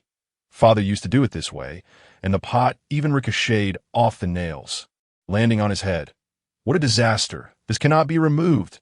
Ha ha! At that moment, Mother was also washing clothes, her eyes narrowed, covering her mouth in laughter, her mirth so pure that it seemed to rejuvenate her by a decade. Be careful not to hurt your hands. He shook his hands, and, after cleaning up, he crouched beside her, suggesting, "How about I do it?" "You can." She shook her head vigorously, puffing up one side of her mouth, somewhat irritated. Yet soon, her smile returned, looking at him with innocence. Lunchtime had passed without any lunch, yet the floor remained in disarray, and they still needed to devise a solution for the food situation. "I'm off to work now." Beelzebub reluctantly left her side, moving to the doorway, leaning against the frame, half turning. His sister approached, not to plead him to stay, but to adorn him with a magical little grass ring, making her brother appear more charming. "That I'll tidy up the house." The damp little hands covered her mouth, then broke into a smile. "That I will wait for you to come home." In the next moment, Beelzebub found himself thrown onto the It was only then that he thought of escaping, but it was too late. "Why, Lord, please don't." Smack! A resounding slap struck his face, reddening half of it. "I have been quite courteous, dear." The bishop's smile remained unchanged, a blend of hatred and delight, her pale, cold hand gripping the little one's neck tightly. "I could easily sever your tendons, place a collar around your neck, and bind you to the bed, ensuring you could never rise again." Struggling to breathe, his legs weakly rubbed against the bed, attempting to grasp the edge to pull himself out, but it was futile. She held on too tightly. His small hands clutched his sister's right hand, trying to pry it open, yet he was entirely overpowered. The buzzing in his ears intensified. His heart raced. "Be good, will you? I do not enjoy tormenting others." Beelzebub did indeed quiet down a bit, ceasing his struggles, his eyes squinting. However, the bishop's grip showed no sign of loosening. Just as he was on the brink of suffocation, little Mass finally could not contain himself. Closing his eyes, curling his legs, and kicking towards the bishop's chest. "Oh, have you learned to kick?" The bishop easily seized the rebellious ankle, removed his shoes one by one, tossing them to the side, then climbed onto the bed. Now, escape was truly impossible. Yet, she displayed an unexpected mercy, releasing her grip and pinching the little one's shin. He gasped eagerly for the crisp, cold air, his chest rising and falling, utterly adorable. She longed to witness such an expression from little Mass, wishing to obliterate the past neglect and wariness, leaving only attachment. This child had inherited his mother's beauty, and in terms of temperament, one could say he surpassed her. "Now, do you comprehend my suffering?" She smiled with narrowed eyes, sweet as a cactus drenched in concentrated nitric acid, pushing little Mass further into the bed. The child was solely focused on breathing, his disoriented gaze fixed on her, filled with terror. "I fall asleep like this every night, feeling worse than death." She removed her black robe, revealing a black turtleneck sweater, and after taking off her knee-high boots, her hand reached for little Mass's collar fastener. "No, Mommy says," smack, "that hurts. Your mother is as stubborn as you are." The bishop effortlessly stripped the child of his black robe. Beneath it was merely a thin shirt, riddled with holes, and one could faintly see the bandages wrapped around his chest, a meager attempt to keep warm in the absence of thicker clothing. "Mother," his body suddenly chilled. Beelzebub crossed his arms, clutching his chest, shivering from the cold. "Back then, she was adamant about not giving you to me, insisting on raising you herself." The bishop cast a glance toward the door, letting out a cold snort, vaguely recalling the silhouette of that stubborn woman as she slammed the door, her smile gradually fading. Otherwise we would be, she sighed, removing her sweater and placing it by the bed. Underneath was a black undergarment, but Beelzebub was more concerned with the multitude of scars on her body, bearing the mark of hatred. My lord, he pointed at the scars. Just some painful memories, she shrugged. Then straddled the little one. This is also the reason I wear a hood. Why am I even explaining this? Soon, we'll be a family. Subsequently, she leaned down, her right hand resting on his face. Brushing aside her hair, preparing for a kiss, it was only then that Beelzebub realized she, like his mother when she became strange, was enveloped in black smoke. My lord, have you absorbed too much hatred and become consumed by it? Upon hearing this, her body trembled, her head bowed, half of her face shadowed, yet she merely sneered. And if so? What if not? She shook her head, having forgotten everything, and when she lifted her gaze again, it bore an infatuated expression. I only know that I am very happy now. Having someone to accompany me to sleep every night is enough. But, silence, in the blink of an eye, a pitch-black chain sword grazed little Mass's neck, piercing through the bedboard and embedding itself in the ground. The sword emanated the same dark ash. This was a weapon forged from the power of sin, a sin tablet. If you resist again, I will sever a tendon. As she spoke, she tightened her grip around his neck, the sensation of suffocation flooding his mind once more. Faint away. When you awaken, we shall be a family. Blissfully so. Beelzebub exerted all his strength, struggling with every ounce of his being. Yet the bishop's words etched themselves into his mind like a master's command. But just then, beneath the bed came an adorable sound of moaning, followed by the sound of a mouth smacking. Moo! Where did this big black snake come from? The mischievous little tail, just awakened from its grassy nest, sprang up straight, bouncing and colliding with the bedboard. The team mistook the sword piercing through the bed for a snake.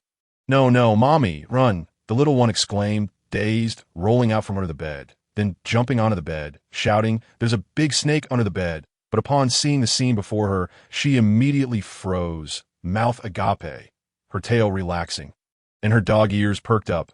Time seemed to freeze at that moment, with only the setting sun gradually descending. Silence enveloped the space, the bishop staring at the little one, her expression seemingly unchanged. Yet every second, her face flickered with a myriad of emotions. Disappointment, regret, anger, joy.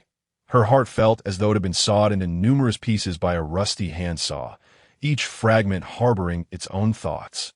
Bloody gashes oozing crimson, erupting in soul-wrenching agony. What is Mommy doing with little Mass? She longed to speak but bit down on her lip, drawing blood, her mind a chaotic whirl, wanting to curse, get away. Fortunately, she had lost focus, forgetting to grip little Mass's neck tightly. The bishop and I are changing clothes, Beelzebub replied nonchalantly, his breath rapid, because we are hosting a barbecue party, so we need to change into more suitable attire. Zundu, the little one, tilted her head, her tail bending into a question mark, her large head still filled with small doubts, as Mommy's expression appeared peculiar. No, not at all. The bishop wiped her eyes, the black smoke dissipating, propping herself up, forcing a bitter smile. Because the weather is getting colder, it's warmer to change clothes together. I see. The little one smiled like a sunflower, her soft tail and ears swaying together, rolling into Mommy's embrace. Then I will come keep you warm too. Good child. She ruffled the little one's hair, pressing down her ears, and after moving her hand away, they perked back up, her smile gradually returning. She cast a glance at little Mass, then turned away with a sigh. Let's first get dressed and prepare for the barbecue party. The bishop rose to put on her clothes. Beelzebub sat at the edge of the bed, donned her black robe, her mind in disarray. It truly was perilous. She almost could never return. Little Mass, did the Monbois crown bring you good fortune? The little one bounced his side, her tail pointing at the grass ring atop his head. Yes, it saved my life. Beelzebub pinched the little grass ring, gently stroking the little one's head. Thank you, as he joyfully rubbed against his hand. His body felt as if it might melt away, and his lips curled into a cat-like pout. The bishop, adorned in his black robe, turned slightly and beheld this scene, tears welling up once more in his eyes. Yet he bit his lip to suppress them, crouching down to retrieve a half-barrel of oil from beneath the table. In the narrow canyon alley, a barrel of oil was a luxury, and a single barbecue gathering would deplete half of it, making it something she could scarcely bring herself to use. She stood lost in thought by the corner of the wall. Little Misa approached, presenting her with a makeshift apron crafted from tarpaulin, simple and disposable after use. "Bishop, wear this," he urged, shaking the apron he had made himself. "Just leave it there. You go to the warehouse and prepare the items. I shall be there shortly." Beelzebub nodded in agreement and pushed the door open, but his legs felt weak, causing him to move sluggishly. "Mommy, when the sun sets, I can go out with you." The cheerful voice of the little one echoed within the room. "Good child." The words mommy struck a deep chord in his heart. Witnessing the bishop's volatile temperament firsthand, he finally understood that his mother's strange behavior stemmed from her absorption of hatred. But why did she have to act this way? Was she also contemplating murder? If so, would it be the scum of the Belt Gang or the bishop himself? Although he was perplexed, the pressing matter was to successfully host the barbecue, seizing the chance to procure food once the bishop's mood improved, so that he could survive alongside his sister. After unlocking the dilapidated door of the warehouse, Beelzebub began to tally the skewers, wooden boards, ingredients, and the barbecue grill.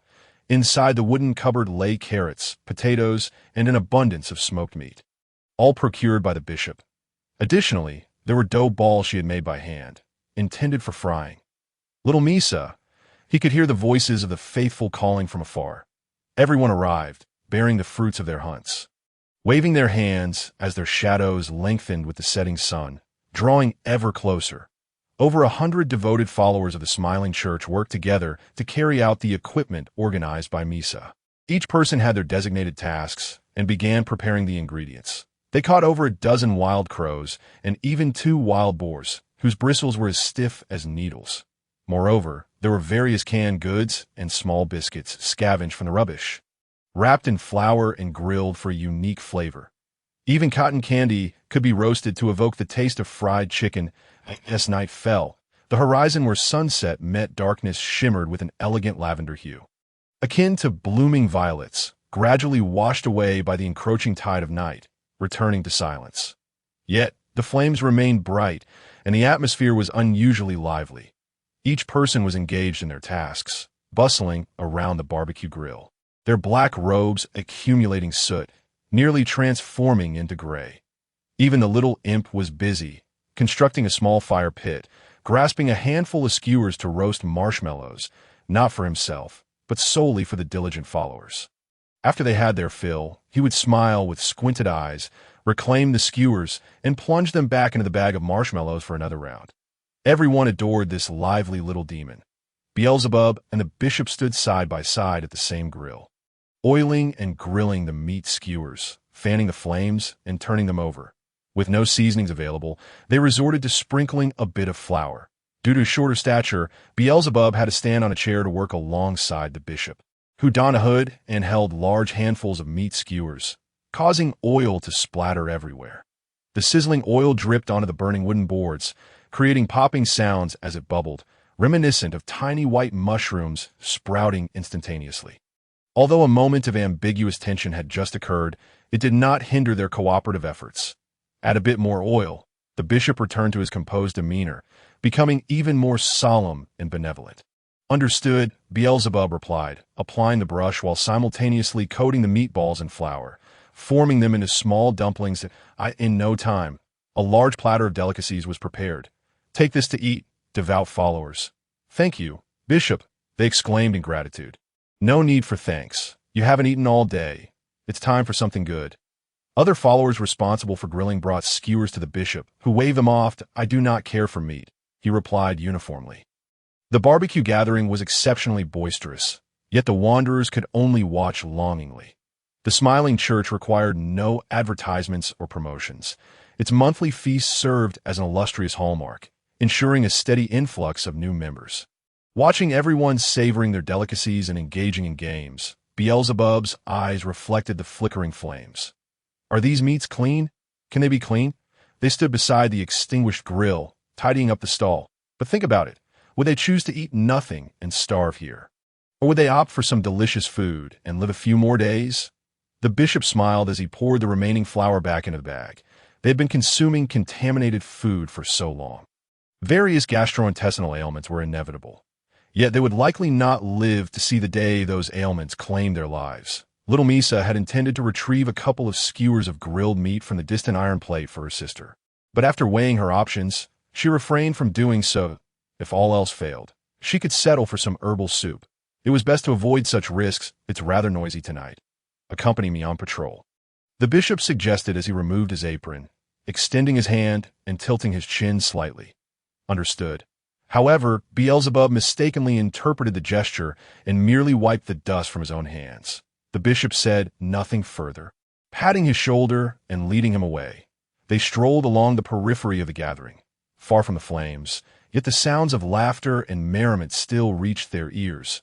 Little Misa, do you think I am a bad person? She asked, her voice unmasked by distance, carrying a tone of lonely sorrow. Beelzebub felt conflicted, trailing behind her with his hands clasped in front, his head lowered. The bishop had indeed been deceiving the faithful, even resorting to violence. However, his goal was to collect their ashes to sell to Black Gold International, using the profits along with the money from the faithful's offerings to purchase ingredients and bake cookies in return for their loyalty. Without her, there would be no smiling church and no laughter. Everyone else would either scavenge for trash or turn against one another, holed up in dilapidated shelters, struggling to survive until the next day. But what about Mommy? The bishop had yet to provide an explanation. She turned back, perhaps due to the innate intuition of a girl, and instantly perceived his inner turmoil. The moonlight shone brightly, and the cold wind rustled through the dry grass. Howling, child, if I said your mother forbids me from telling you about her, would you believe me? Her voice trembled with desolation. Can you swear it? Beelzebub, having just been pushed down, felt a flicker of fear. I have nothing left to swear upon. She sighed deeply, kicking a solitary stone on the path. Misa. She halted abruptly, her body trembling slightly as she took a deep breath and nodded. I swear to the heavens with the love I bear for Misa that what I am about to say is the absolute truth. Then I shall believe you. Beelzebub stopped beside her, gazing intently. But, dear one, you must understand that speaking of what should not be said and inquiring about what should not be known comes at a price. The bishop crouched down, one hand pressing against his heart, the other knocking gently on little Misa's heart's door. While there is still time, I implore you to consider marrying me. The moonlight fell upon her hood. Yet in Beelzebub's eyes, the hood faded away, leaving only her sincere visage. I admit I was too hasty just now. But if you marry me, I shall do my utmost to provide for you and your sister. Her heart raced faster. We can live well together. You can continue your crafts, and I shall keep baking cookies that in the future, we can watch fireworks together, enjoy hot pot, and in summer I will fan you. While in winter, you can warm my bed. Beelzebub pressed his lips tightly together, lowering his head, his heart a tangled mess. He had no idea how to navigate such a relationship. Have you forgotten? I personally taught you how to sew. On your first day here, I even gifted you a meat floss bread. During Christmas, we sang carols and built a snowman together. Her voice began to crack with emotion that on Valentine's Day, we shared chocolate. Splitting one in half. It was at that moment that Beelzebub realized he had spent a year and a half with the bishop. He even celebrated a birthday for her, despite the date being merely hearsay. And the cake was nothing more than a slice of toast adorned with blueberry jam and a candle. I truly love you and am willing to spend a lifetime by your side. Unlike those wicked women like the Greenfield messenger who merely wished to toy with you. Her hands trembled as she sank to one knee, her breaths audible, accompanied by laughter. It had always been insatiable, waking only 2 or 3 hours each day, and her body must have suffered greatly. Yet, she still yearned to see you, to play together. Tears welled in her eyes. You're the last reason for me and laughter to survive on this earth. Truly, there is nothing else. Her voice grew fainter, gradually weakening until only silence remained.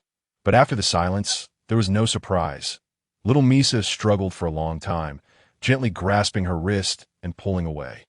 I am sorry. Little Misa swallowed hard, closing her eyes.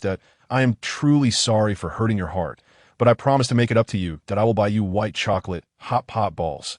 And the Christmas tree you once said you wanted, I will strive to obtain them. I swear with the same determination I have to protect my sister. Yet, her heart had already withered, her arm limp. What she truly desired was never a Christmas tree, but to chop one down together with him. The sentiment little Misa simply did not comprehend. If I have caused you sorrow, then go ahead and strike me. Beelzebub removed his black robe and held it, requesting that she complete what she had intended to do to him on the bed. I will quietly leave after you fall asleep and return before you wake. So it will be as if we had shared a slumber. What more could she say? She felt no anger, only sorrow, for herself and for this pitiable child. Indeed, incestuous unions come at a price. Let it be this way, she sighed, rising, exhaling a mist, feeling as if spiders crawled upon her back. I will not make it difficult for you. And no matter how much you pressure him, you will not get a version of him that loves you. I apologize, Bishop. Do not call me Bishop. Refer to me as Katerina. She continued forward, clapping her hands to remind the little one to keep up, for their employment relationship had ended. Sister Katerina, little Misa followed closely. Like a little tail, I do not favor that form of address. She sighed deeply, her dark circles seemingly deepening, the blush that had finally appeared on her face fading away. Let us return to the matter of your mother. Beelzebub awakened, his steps considerably calmer. She was once my Misa, performing tasks similar to yours for self-defense. She stealthily learned to wield hatred from me. She did not hesitate at her choice of words, for it was the truth. With her father absent and a small baby at home, a mother naturally had to protect them.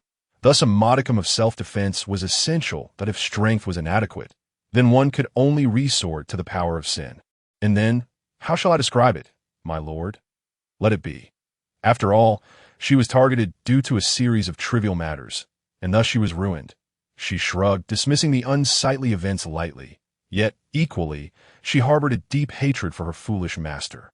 So she sought an opportunity to free her and contemplated revenge. Thank you, Beelzebub bowed. Before she departs, I assure you, I will do what you asked of me.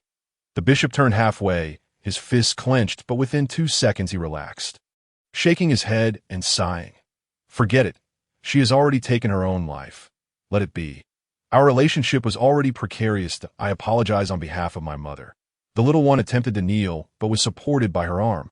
There is no need for that, he reverted to an uncle's tone, seemingly calm. I cannot claim that her suicide is without my responsibility. Interpret it as you will, child. Beelzebub regained his footing, walking alongside him. Patrolling for a while. So, your master?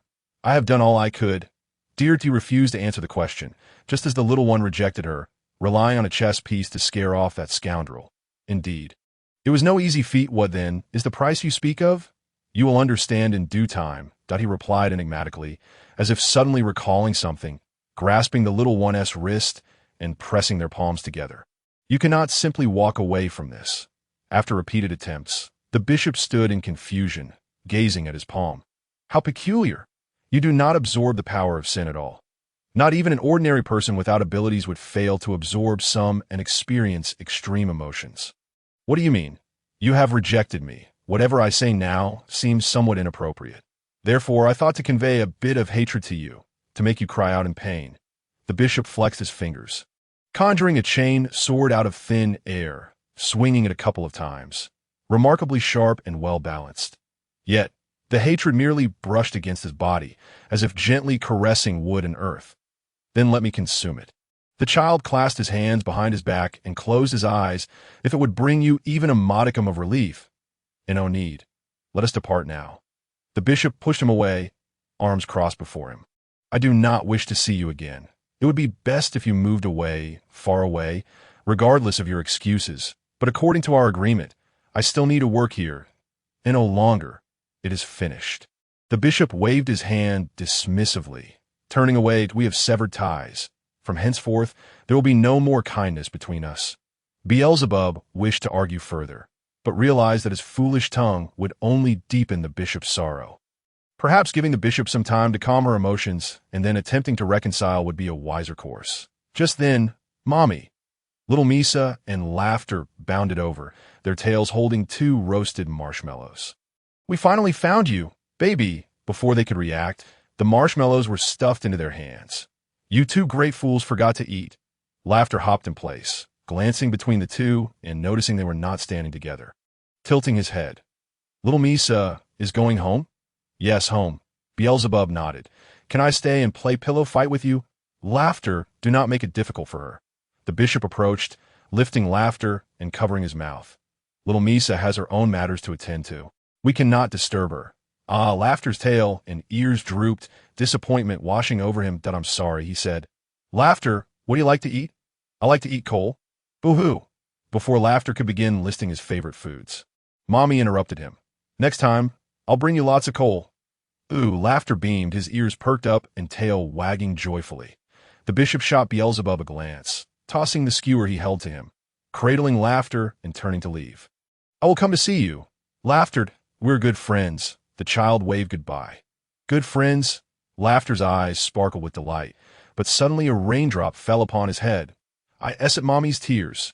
Please, I beg you to move away. Katerina bit her lip, her heart aching. I truly do not want to kill you. Mommy, no need for the old rules. Laughter, go wait for Mommy in the warehouse. It seemed Mommy was truly eager to teach those bad folks a lesson. At that moment, a follower called for her. What is it? She switched her perfect tone, her expression remaining composed. Little Misa has left, in a manner of speaking. All right, let's not lose hope, for there will be a lottery event tonight. He snapped his fingers, gesturing to the crowd. Who will be tonight's lucky one? Me. Soon, 5 hands were raised among the followers, waving their red-circled lottery tickets in excitement. Their companions looked on enviously, eyes sparkling with anticipation. Congratulations! You may visit my disciples' sect, the Sleeping Bag sect. If you enjoy yourselves, you may stay. Hooray! Naturally, their first action was to bid farewell to their companions, embracing and shaking hands, then tearfully approaching the bishop. The others may return home. I will handle the rest. The bishop smiled faintly and turned to the fortunate ones, instructing them to remove their black cloaks and follow him to the storeroom for a registration of information, and to collect some provisions for their journey. Thank you for your words, dear bishop. Inside the storeroom, a plethora of mysterious artifacts lay in wait, and any loud noise could cause them to malfunction. Thus, he urged everyone to refrain from speaking once they entered. After shedding their cloaks, they appeared as ragged vagabonds, their faces smeared with soot. The bishop ventured into the dimly lit storeroom, crouching beside the jester and whispering, "Those rascals' little minions are coming again. I shall protect Mummy." The jester chuckled innocently, puffing out his chest, declaring, "I am a man. Mummy loves you, and I love Mummy." Shortly thereafter, the worshippers entered, greeted only by the oppressive darkness. Devoid of candles. Naturally, they placed their utmost trust in the bishop, remaining silent as they were met by a gaping in an instant. The jester ballooned in size, his head grazing the ceiling, then lunged forward, determined to capture the bad guys. Delicious. He chewed vigorously, gradually deflating and returning to his normal size, expelling mouthfuls of ash into 5 small boxes. Are you full? I am quite full. Good child, said Katerina, who had already removed her hood, as she squatted down to pat the little creature's head. Mummy, you haven't eaten anything, said the jester, his large eyes fixed on her, his tail pointing towards a nearby biscuit. I took out a little biscuit for you. Mummy should eat first. But outside, the jester exclaimed, I have strength now. Let me go. With that, he dashed outside to gather supplies. Katerina, her legs giving way, sat down with a sigh, picking up a biscuit only to discover it was heart-shaped. During the wait, the little one had used the tip of his tail to carve the biscuit into a heart. I love Mummy the most. Her heart bled as tears dampened the biscuit, making it slippery yet oddly salty, with a faint hint of sweetness. Together, they formed her sustenance, her life that on the way back, Beelzebub heard eerie drumming and the discordant calls of monkeys. Great Demon King, Laplace, grant me strength. The harsh voice of his boss echoed from afar, followed by a cacophony of footsteps. Eek! Ugh! His minions howled, utterly lost in their revelry, even mimicking crows with caw-caw-caw. A fire flickered in the distance. In the dead of night, only this audacious group dared to wield flames outside. Should he return to report to the bishop about their presence here? seizing the opportunity to capture them all. After much deliberation, he concluded that it was too late for such endeavors. Katerina had been busy all day and lacked the energy for a confrontation that if they were to be shot at, he would be unable to tend to any wounds. Their foolish summoning ritual would surely fail to attract the gaze of the great sin, and they would undoubtedly repeat their attempts tomorrow and the day after, providing an opportunity for a preemptive strike. Suddenly, the drumming ceased, yet the footsteps continued. Beelzebub felt a chill run down his spine, fearing they might be seeking him out, and hurried home. Along the way, he made a deliberate effort to conceal his form, evading the traps he had set for beasts and vermin, and only after confirming he was not being followed did he feel safe entering his home. Inside, everything was tidy. Those brutes, fatigued from preparing their mysterious ritual, had not come to plunder today. As usual, he ascended to the second floor and knocked gently on the small hatch. His sister Haixiu opened the hatch but did not immediately crawl out. Instead, she pushed out a pot containing a small herbal soup, followed by a spark of fire, carefully climbing out and kneeling before her brother. Mouthing, "Welcome home," she placed some hay in a stone circle she had constructed, creating a home for the small flame, coaxing it to grow, as if blowing bubbles before adding a few pieces of clean wood and setting the pot atop. "Truly perfect. Today hot soup." She covered her mouth, lowering her voice, but could not suppress her excitement. Before drinking the soup, "Let's eat this." Beelzebub offered her both skewers, but she insisted on returning one. "Thank you, brother." She hugged him, nuzzling against his shoulder, then, after stepping back, smiled slyly, gesturing, "Where did this come from?" "It was given to us by a little demon named Jester." Beelzebub went on to describe how adorably the black watermelon had grown. "Friend." She covered her mouth, peering through the gaps in the wooden planks outside. Even though she had no idea where the Jester was at that very moment, she yearned to befriend the cute little creature. There would surely be an opportunity. She nodded, grasping the skewer with both hands, inspecting the cotton candy closely. It bore pink stripes, but after being roasted, it had turned a yellowish hue, with charred edges. Sniff, sniff, she inhaled deeply, her eyes sparkling. The aroma of burnt strawberries wafted through the air. When they were very young, their mother had cared for them while making strawberry pie, only to inadvertently burn it into a blackberry pie. Who would have thought that after so many years, she could still catch such a delightful scent? A gentle poke revealed the exterior to be crisp, while the interior remained soft, a delightful contrast. Lowering her voice, she urged, "Brother, taste." Beelzebub mimicked her actions, observing, sniffing, then poking. It truly evoked the flavors of their childhood. "I hope Mummy and Daddy return from their travels soon." His sister stared at the cotton candy, her head bowed, speaking softly to herself. Beelzebub shivered, his eyes growing misty. She waved her hand in front of him, then clasped her hands together as if forming a pillow, tilting her head against them, silently asking, "Are you very tired, brother?" "A little." "Then let us finish eating and go to sleep." Together, the siblings took a small bite of the cotton candy, the sweetness exploding in their mouths, the crisp parts shattering into tiny fragments, while the sticky portions clung to their teeth. After savoring the ping-pong ball-sized confection, the soup was finally warmed, although its bitterness remained unaltered. The lingering sweetness in their mouths somewhat alleviated the taste. As they drank the soup, Beelzebub noticed his sister occasionally clutching her stomach, displaying a pained expression, then instinctively turning her head away to hide her face from him. "Does your tummy hurt?" At first, she shook her head vigorously, but when the pain returned, she bent over, knowing she could not escape it, and eventually nodded. Children possess a low tolerance for stomach issues, and consuming too much herbal soup would undoubtedly lead to discomfort. Nevertheless, she insisted on washing her brother's face, not relenting until he felt warm and comfortable. The fire had died down. She took the spark and led her brother into the mysterious little nook, where they snuggled beneath a patched blanket, falling asleep in each other's embrace. The space was cramped, yet drew the two little ones close, their breath mingling in the cool air, warming one another. About a year and a half ago, in the rare warmth of the room, their mother leaned against the wall, a candelabrum with 3 burning candles before her. The two children were curled up, sound asleep on the blanket beside them. The floor was adorned with a pentagram of blood, with white candles flickering at each corner. The candlelight was dim, once a guiding flame through the darkness. It had now transformed into a pack of wolves, eyes glinting with greed. She locked the door, sealing the cracks with damp cloth. Though the glass in this room had not yet shattered, it was boarded up. Just yesterday, the children had been using clay to seal the seams in the walls. Yet, they could never have imagined that they were unwittingly digging their own graves. That I'm sorry, my children. Her dark circles were pronounced, reminiscent of an aged goat in its twilight years, her hoarse voice and emaciated visage cloaked in a pall of gray. Beside her lay a bill, a reminder of her mother's dire straits. The flames flickered quietly, occasionally releasing wisps of white smoke, only to burst forth with a flicker of fire. The children slept peacefully, just as they had through countless nights before. She gazed at the shell necklace on her wrist, crafted with her brother, and upon removing it, cradled it in her palm against her chest, still able to hear the gentle sound of waves. Only in this way could she escape her shackles.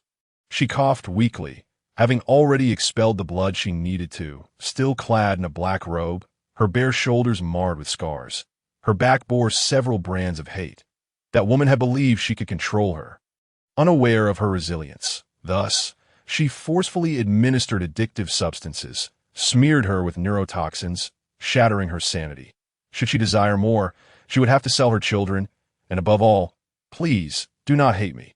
The mother, unwilling to succumb, had resorted to coal to smoke herself, cutting her arms, weeping her way to this moment. She struggled for a long time, but ultimately could no longer resist the overwhelming desire for drugs, yearning for a multitude. For only they could allow her to see her beloved, even if just as a phantom. Yet, the last vestiges of her consciousness urged her to liberate herself and her children in a gentle and serene manner. Her head grew heavier, as if returning to a distant past, to the time she still resided in her grandmother's womb, drowsy yet enveloped in warmth, just as she was on the verge of slumber. A sudden cough escaped her daughter's lips. However, the girl did not awaken. Instead, Beelzebub reflexively sat up, fixating on his sister's face, upon witnessing the dim light surrounding them and the despair etched on their mother's face. He comprehended everything. Realizing concealment was futile, their mother curled around her legs, embracing herself, and handed him the bill, which bore astronomical figures beyond their reach. That I'm sorry, but at this juncture, I truly have nothing more to say. She locked the door, leaving them no escape. Without a glance, Beelzebub ignited the bill, obediently sitting still, silently observing her, his gaze gradually losing focus, ultimately fixating on his sister's face. She was adorable, her hands still grasping his arm. The bitterness felt akin to a desert, draining every ounce of sentiment from his heart, leaving only boundless regret howling in the sandy air. For he was the one who had given up first. "Good night, dear sister." His arm held out for a moment, yet it felt as if the sinews had snapped, collapsing to the ground, his body warmer than ever, even under the scorching summer sun. Their mother's lips were cracked and dusty, her head gradually tilting downward, his vision blurred, perhaps due to the flickering flames or the mist of tears. Beside their pillows lay the book their father had given them, The Distance Between Sin and the Heart. "I am sorry, Mother. May I struggle just a little longer?" He regained consciousness and clutched his sister's hand tightly, wishing only for her to have enough to eat. From birth until now, she had never experienced a single day of happiness. You cannot prevail against the alleys that a bitter smile unfurled upon her face, tears tracing down her parched, gray-streaked cheeks. "What about you and Father in your childhood?" She was momentarily taken aback, though they had indeed grown up in the alleys. They were raised in the impoverished outskirts of the West Coast, where their grandparents were fishermen cultivating sugar beets. There were no neighbors, no friends. Her brother, the children's father, had begun to fish for the family at the tender age of 8, followed by a series of epic adventures with his sister, ultimately relocating the family to the bustling city. Kelvin worked as an investigator for Company R, fighting evil and promoting good, basking in glory. Vivian aspired to be an elementary school music teacher, having already obtained her qualification, while also moonlighting as a bar singer, gaining some recognition. Had it not been for that calamity, how blissful they would be at this moment. Finally, their mother broke into a genuine smile, her tears seemingly hotter than flames, containing glimmering sparks within. "You truly are just like your father." "Ahem." Beelzebub attempted to speak, but was choked by the ash, falling into a coughing fit. "Let us go. Child, I'll say my sister first, then returned." He swallowed hard, holding his breath, lifting his sister, stumbling as though he might fall, collapsing against the doorframe when fatigue overcame him. The stifling air scorched his chest, as if incinerating the air within his lungs. Before him stood a locked wooden door. Above, dark clouds gathered, thick and surging. Outside, the thunder roared. Death was drawing near. Beelzebub leaned against the wall, summoning all his strength to crash against the wooden door, which burst open, sending him and his sister tumbling to the ground, a wrinkled piece of paper floating nearby. It had lodged in the old lock at the moment the door was shut. In the end, Beelzebub struggled to prop himself up, slowly turning back. Their mother wept, burying her head, her hands clasped together, reciting a few incantations before opening her eyes, as if she had something to impart. "May you," bang! A black lightning bolt descended from the heavens, engulfing the flames, piercing through the roof, and splitting her chest open, creating a gaping wound from which black flames erupted, revealing charred bones. The wall was scorched by the powerful arc. The wooden door was blasted away, tearing apart mid-air, initially destined to fall upon the little ones, but was shattered into uneven fragments by the sheer force. Words lodged in his throat, unable to escape. The shell necklace, too, fell into the searing ashes, encircled by black flames. "Mother!" His vision dimmed gradually, shrouded in darkness.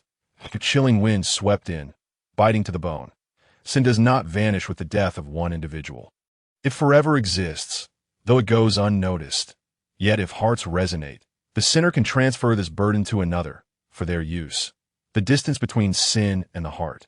Thus, how can one gain the gaze of the great sin and become an apostle? Many believe that mere madness suffices. Little do they know, this is but the behavior of a contemptible jester. First and foremost, it is essential to understand that true sin and the crime within legal systems are entirely distinct concepts. The latter is human-made, while the former is inherent and natural, akin to the flora and fauna, all part of this earth. Employing human concepts to curry favor with the divine is sheer folly. The lengthy discourse on sin is unwelcome, so let me summarize with a somewhat biased metaphor. The 10 great sins are akin to 10 mentors, each possessing a unique aesthetic style, jointly presiding over a musical competition akin to a talent show. All inhabitants of this earth are contestants. Uniquely, the contestants do not perform individually, but compete collectively. Each is crammed into a screen the size of a phone, and together, billions of tiny screens form a larger one that the judges can clearly observe. Amidst such a multitude of competitors, those who are klitsch, wallowing in self-pity, scripted, and unbearably awkward, even we, their own kind, find them contrived and unbearable, will inevitably receive no response. The mentor's criteria for selection boil down to 2. First, loyalty, the ability to remain completely true to one's style without tarnishing one's taste. Second, strength, the capacity to overpower others, leading their team to victory. True sin is an art form, and art is eternally timeless. The distance between sin and the heart.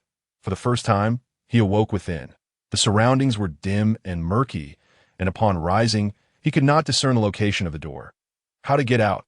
Which direction was it? His sister still clung to his neck. Making movement difficult, he attempted to force open the small barrier, but inadvertently bumped his sister's head against the wall, producing a dull thud. "I am sorry, it's fine." The tremor in his sister's voice traveled through his arm, sounding somewhat shy. Her palm growing warm, her voice soft. "Let us sleep together. It's warm, but I fear I might crush your hand or hair." He felt around the spot where he had collided, blowing gently, and asked, "How do you feel now?" "It hurts a bit." Beelzebub sighed in relief, struggling to move away. "Please help me open the door. I'm not very adept at this." His sister pushed aside the wooden barrier, nudging him through, anxiously rubbing her hands together. "I'll return early tonight. I have something important to discuss." He crouched at the entrance, imparting his instructions. His younger sister, obedient and compliant, nodded and withdrew, extending her tiny hand in a farewell gesture. Concealing the small compartment, he moved aside the clutter at the threshold, stepped outside, locked the door, and commenced this unremarkable new day. The air in the woods remained refreshingly crisp.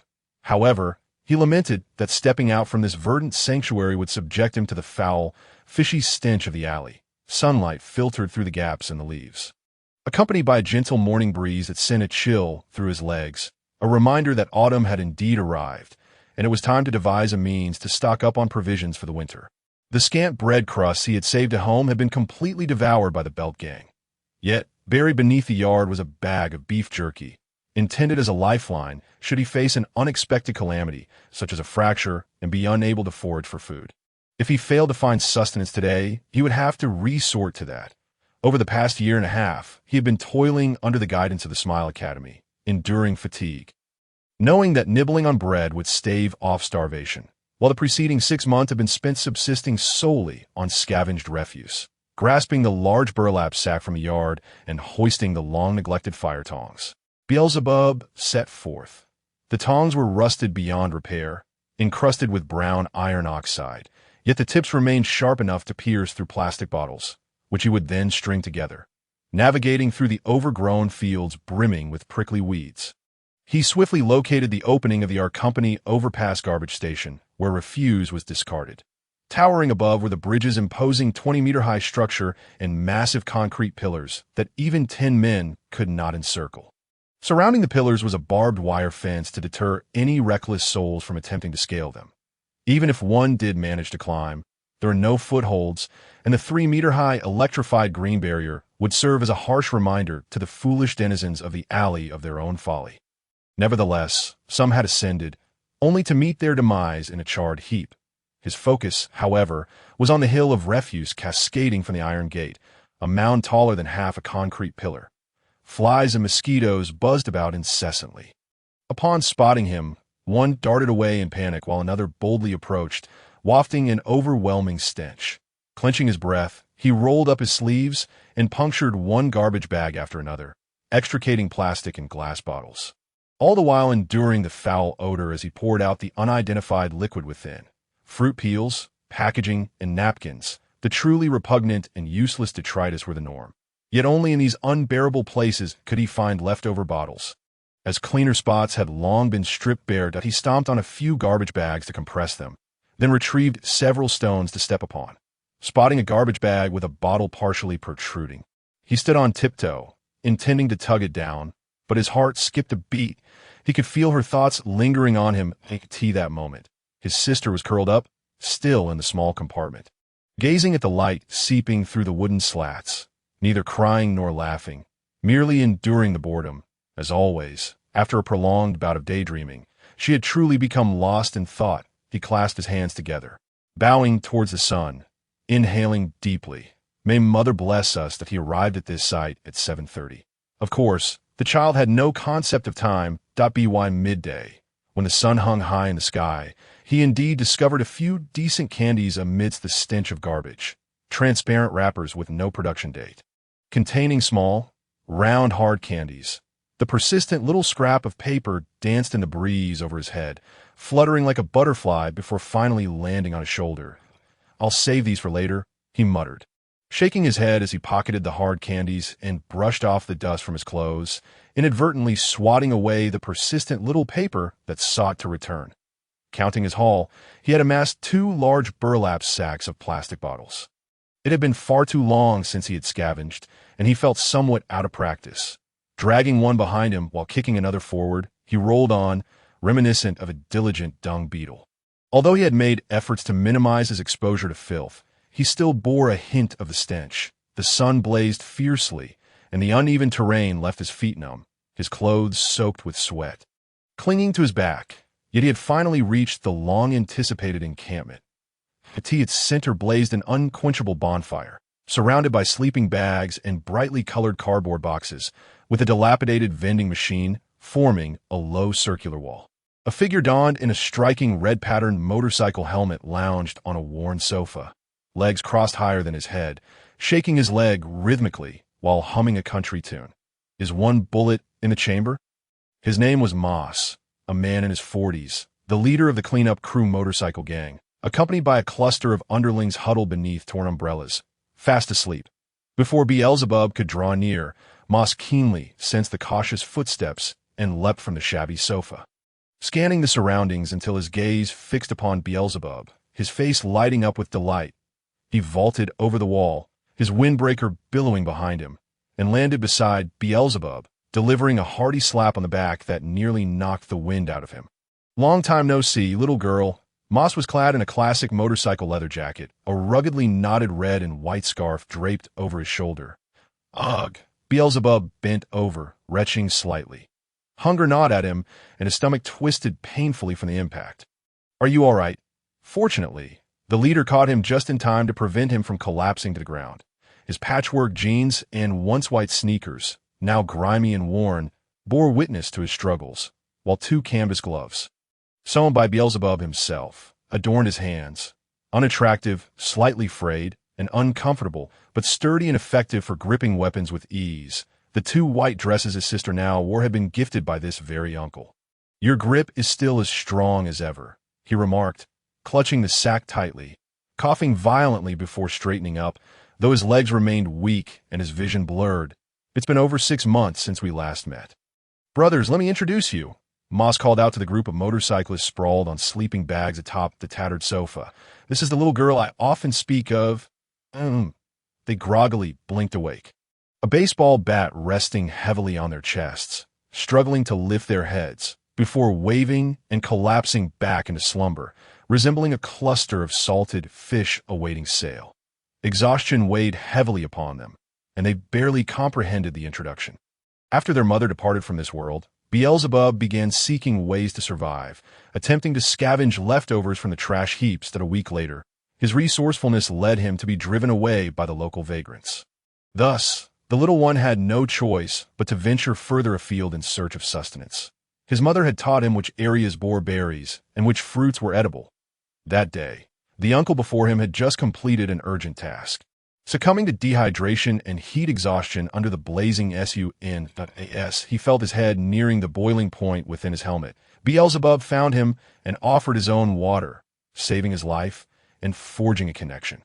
"It was truly an angel descending upon me," he mused, collapsing onto the parched earth, parched and weary after enduring the relentless sun for 180 days, only to behold a short-haired angel backlit by the sun, extending half a bottle of mineral water towards him.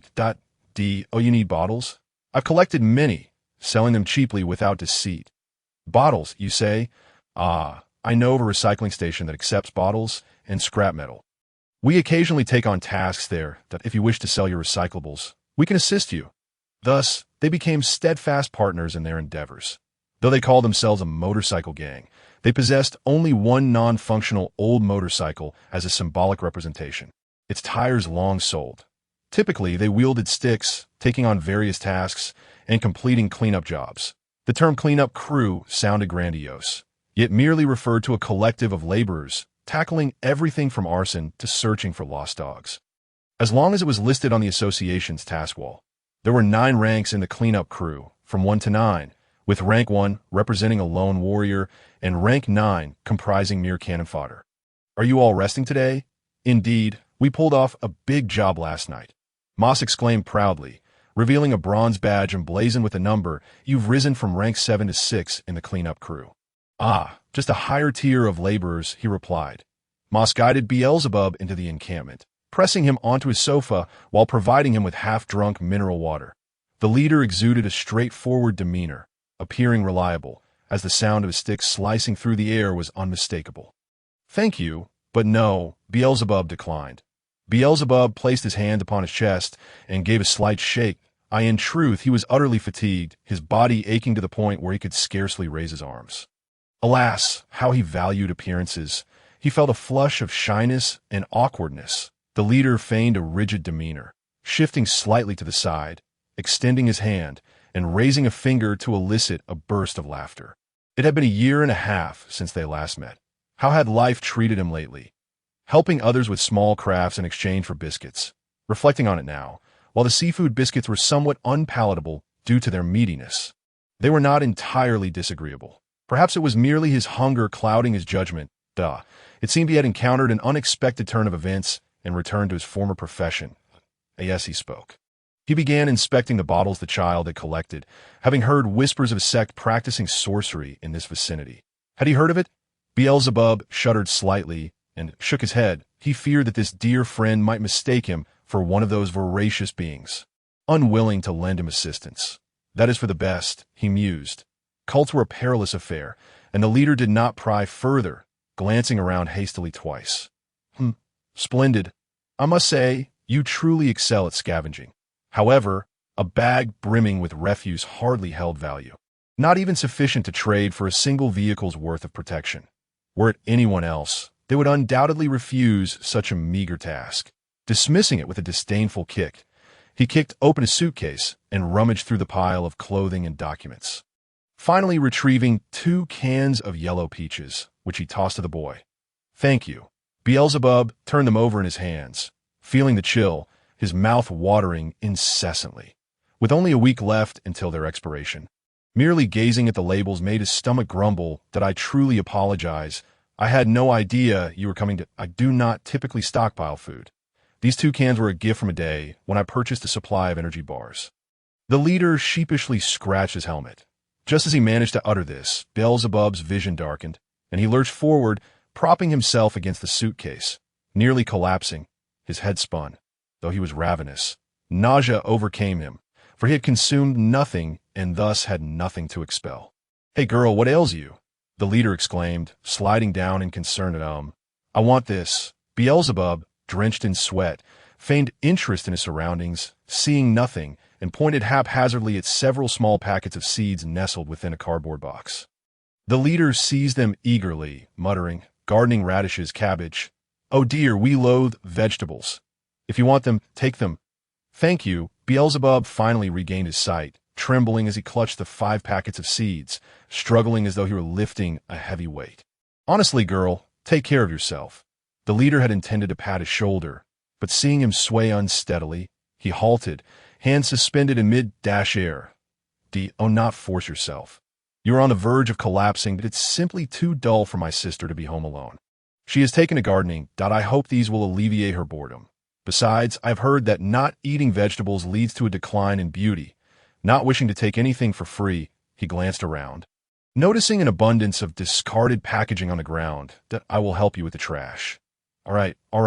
The leader, aware of his temperament, crossed his legs, covering himself with a newspaper, pretending to take a midday nap, while secretly poking 2 holes to observe. Indeed, as he had described, their meals consisted solely of chocolate energy bars or oatmeal bars. Upon completing a significant task, they would indulge in some jerky to replenish their protein. Sweeping and disposing of trash was a mundane routine for him. Within the cult, such tasks were second nature.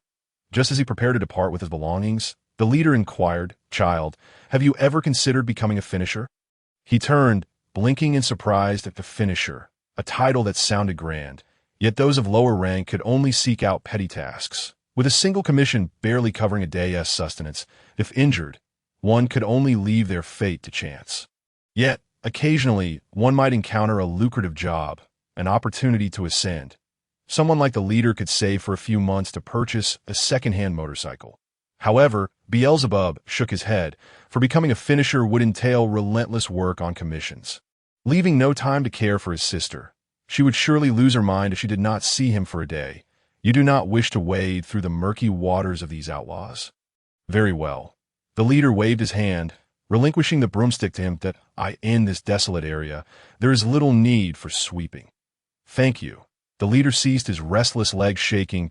Deep in thought, he smacked his lips, rummaging through his right pocket to produce a crumpled map, which he unfolded, glancing upwards before shaking his left pocket to reveal some coins. He then looked up and said, In a few days, I shall buy you some buns. But in the blink of an eye, the child had vanished without a trace. Eager to share the food he had finally acquired with his sister, this child. Rather pitiable, mused the leader, sitting up and rubbing his helmet, elbows resting on his knees. The more he thought, the more regretful he became. Had he been deceived into becoming an accomplice to a cult? Alas, leader, should we not dissuade him from going there? This child appeared untouched by corruption. At least he did not emit dark smoke, nor could they confront that bishop with violence. No, we must not overestimate our capabilities. The leader thumped his knee, rubbed his palms together, and lifted his bat, observing his reflection in it. If the child's family had been taken hostage, their intervention would only exacerbate the situation, upon further reflection. The child was alone and so young to be out working so tirelessly. Surely, he had a reason he could not abandon. The younger brothers ceased their chatter and turned away. Rest now. We must deliver packages tonight. Overwhelmed by hunger and unable to continue, Beelzebub returned to the shelter beneath the overpass, where he plucked a handful of small berries from the thicket shrouded in shadow, red, bursting with flavor, perhaps even tiny strawberries. His mother had once taken him to gather such berries, feeding him by hand. They were sour and salty, but invigorating. Upon his return to the village, he still saw no sign of the band of bullies. Perhaps they assumed today's mass would keep them occupied until the late hours, thus refraining from braving the chill of the evening. Whether it was merely an illusion or not, Beelzebub thought he heard faint whistles, cheers and wails, a sound not directed towards home and far in the distance. The sun was now setting, casting a crimson glow across the path. The small dilapidated houses on either side seemed to blaze as if set aflame, stirring unease in those who gazed upon them. After a few steps, a trail of dried blood in the soil caught his attention. The air was thick with the scent of blood. Following the trail, he arrived at a small run-down house, where a pool of bright red lay at the entrance, and beside the fence lay a mangled homeless man, his head missing. This individual had been offered as a sacrifice. He quickened his pace, scanning his surroundings with vigilance, gripping the fire tongs tightly, only to discover that there was more than one body. If the bloodstains were any indication, at least 5 individuals had perished.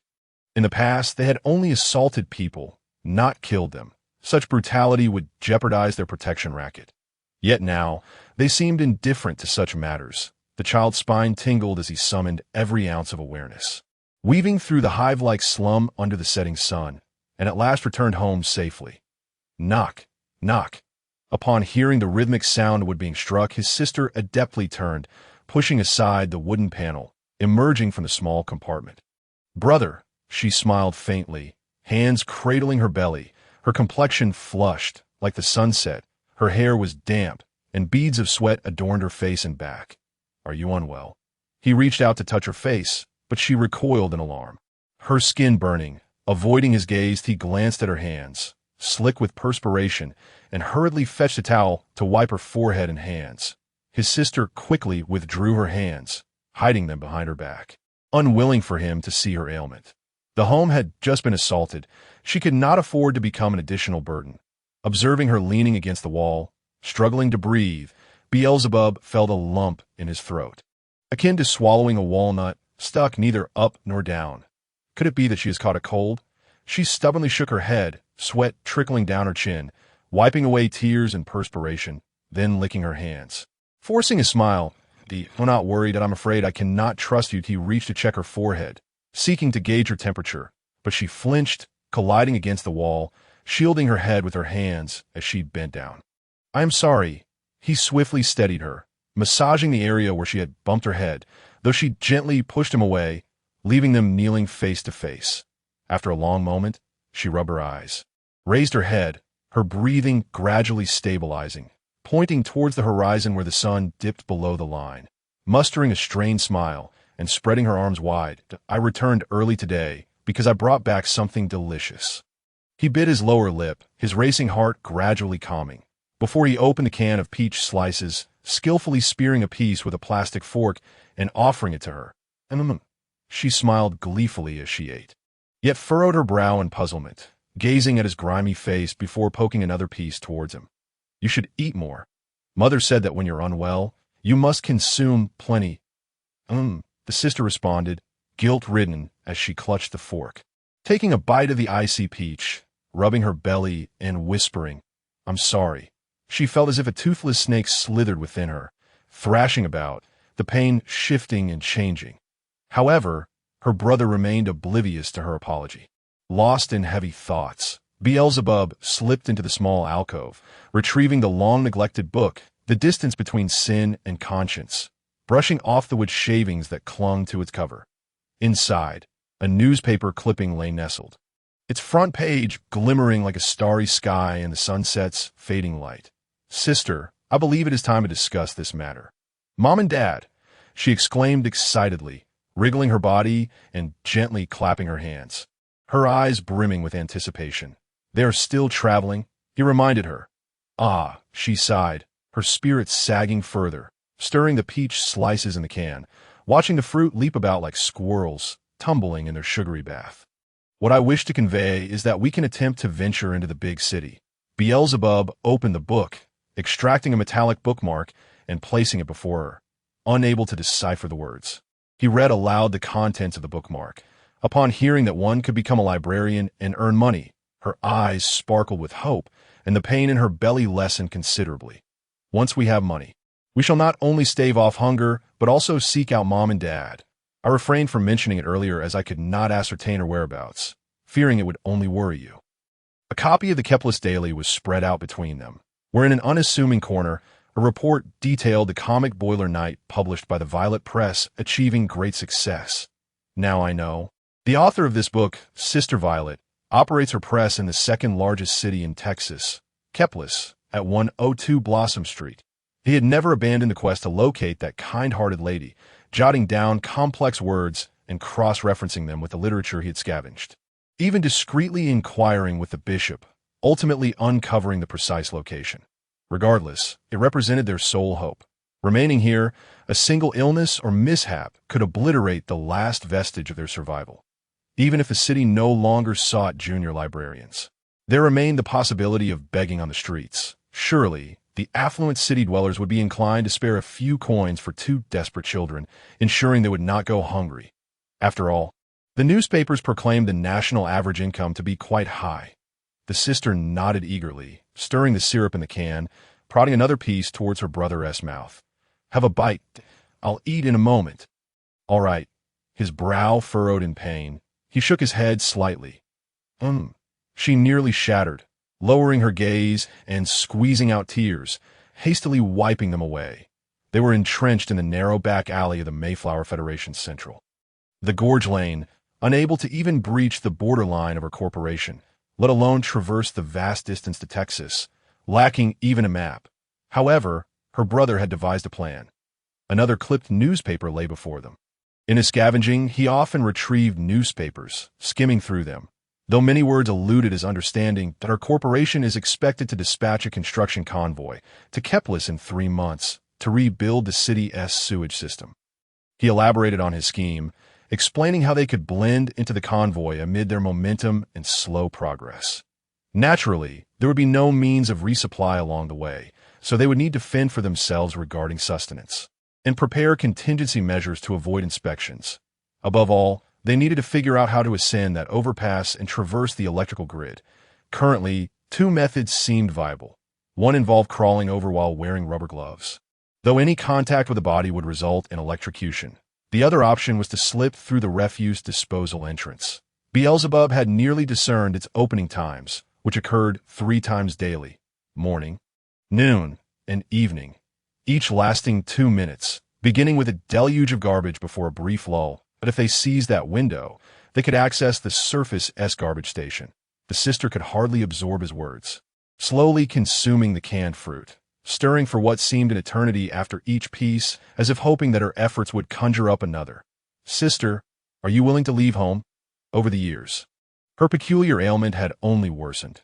Encountering strangers rendered her nearly catatonic, and with her identity as a girl needing to remain confidential, she had never once stepped out of the door on her own. She nodded. Then let us consider it our long-term goal. Beelzebub tucked the newspaper away, but did not replace the book. It was too perilous outside tonight, so they would keep each other company at home. Upon hearing this, the sister hastily set aside the can, retreating to their small alcove, retrieving the carefully nurtured spark of fire, and constructing a campfire just as they had the night before. The plush dry grass nest was prepared as well. She gingerly placed the spark inside, then blew gently, and soon dark smoke began to rise. The flame, like a newborn, rolled in its cradle, nurtured by the warmth of its mother's embrace. Warm, she murmured, warming her icy hands, testing the temperature, then blowing gently to encourage the flame's growth. With the fire alight, her belly began to warm, providing a sense of comfort. Could I heat another can? She asked. Eating a cold ice and tea good for the stomach? Upon receiving her task, she fashioned a small platform from stones, placing the can atop it. Then adding sticks, I shall leave the task of boiling water to you. We must find a way to deal with the scum of the belt gang that plagues us. Regardless of whether they possess the power of sin, they will not spare us. Yesterday was merely a stroke of luck. It is unrealistic for me to confront 6 strong adult men alone to protect you. I must possess strength to match theirs. The only ally Beelzebub could rely upon was the power of sin. In the hazy recesses of memory, he recalled how their mother often perused a tome of magic, sometimes rising in the dead of stormy nights to venture outside for extended periods, returning drenched. Lighting candles and drawing magic circles with her blood, Beelzebub flipped to the page marked by their mother. If molded into weapons or tools, it is termed Sin Tablet. If forged into armor or adornments, it is called Sin Grave. If woven into spells, it is referred to as Sin Soul. If creating living beings, such as the pet of the bishop, it is known as a demon spirit. Indeed, the bishop had once mentioned that their mother had crafted a weapon, or rather, a Sin Tablet. Yet Beelzebub had never seen it at home. The sister had meticulously counted the items in their dwelling, the small, nostalgic belongings tucked away in the alcove, but none resembled a weapon. Could it be that mother has hidden it? He murmured. Across from him, the sister fanned the flames, blowing gently to stoke the fire, casting furtive glances at her brother, feeling a pang of unease. If only she could grow stronger. They could fight side by side. Might there be a treasure map hidden away? Beelzebub searched through the illustrations within the book, flipping through the pages until his hands ached, but he found no clues left by their mother and set the book down. The pages halted at a colorful illustration depicting a girl lying in a field of flowers, surrounded by 10 different varieties in vibrant hues: black tulips, violets, gentian, forget-me-nots, mixed wild grasses, lilies of the valley, marigolds, peacock flowers, spider lilies, and mimosa, each flower corresponding to a color: black, purple, indigo, blue, green, white, yellow, orange, red, and pink. The sister pointed at the image, urging her brother to wait, then lifted the cloth covering a corner of their dwelling, revealing a row of flower pots beneath. Flowers. Alone at home, she often felt lonely and sought solace in books. This beautiful picture inspired her. Why not plant something? Conveniently, she had collected some flower seeds and decided to sow them. The flowers will grow. Beelzebub did not wish to shatter his sister's beautiful dream, merely handing over the few packets of seeds he had salvaged. Once Joshua becomes a proficient gardener, we shall plant these. Good. The younger sister joyfully accepted the bags of seeds. Upon seeing the robust carrots and succulent cabbages depicted on the packaging, she could already envision a future day when she would prepare a steaming pot of cabbage and potato stew, serving at the table where her brother would be clinking his fork and knife, accompanied by their parents. While the younger sister admired the vegetables, Beelzebub continued to turn the pages of his book. Strangely, despite often witnessing their mother doodling in books, this particular tome bore few markings. The theory of sin conservation and the great sin resonance theory posited that sin, much like grass, wood, earth, and stone, is merely material. Some individuals excel at absorbing sin, but falter in wielding it, while others rely on their external environment to provide sin to harness their abilities, none of which were pertinent to the present moment. Are there images of the magic circles? If so, I would be willing to prick my finger and give it a T or Y.as he continued to gaze. Illusions began to manifest before Beelzebub, as if someone had stealthily replaced his retina with bubble wrap, revealing a kaleidoscope of vibrant interference patterns that a swirl of purple passed by, followed by a flash of red. Brother, the younger sister said, taking a towel to wipe the sweat beading on his forehead. He murmured, feeling increasingly drowsy, his head growing heavier and lowering. Brother, the younger sister anxiously shook his hand and offered him a slice of peach. Would you like to eat? No, Beelzebub shook his head, but even this simple movement triggered a surge of dizziness within him, overwhelming his thoughts like a flood. Bang! He slammed the book shut, clutching it tightly, before crashing into the floor. Brother, the younger sister grasped his shoulders, desperately trying to prop him up, but he was too heavy. Beelzebub bit into the book he held, tears welling in his eyes, as he struck his abdomen in an attempt to quell the wretched pain, yet it proved futile, though his eyes were firmly shut. Strange sights continued to invade his vision. The world around him faded to black and white, resembling the static of a television with no signal, accompanied by a cacophony of noise, where he could vaguely discern figures engaged in combat. Was it hunger? No. He had endured greater hunger before, yet never had he experienced such hallucinations. Were the berries toxic? No. He had previously foraged and consumed them with his mother. Brother, the younger sister called out anxiously, gently patting his back and wiping the sweat from his neck. Your body is so cold. Your hands are cold. Your neck is cold. Beelzebub looked up but failed to discern his sister's face, only perceiving a swirling black and white haze, as if his consciousness were being dragged into the depths of hell. And I'm sorry. His head struck the wooden floor again, the sound more hoarse and grotesque, trading this pain for a chance to bid farewell. Take care of yourself. As soon as the words escaped his lips, his body slumped against his sister, silent. His clenched fists relaxed. Despite feelings of reluctance and worry, there was nothing more to be done. Brother, wake up! This time, the younger sister did not suppress her voice, shaking him vigorously and pulling a blanket around him, sobbing. She attempted to feed him a slice of peach, but he did not eat.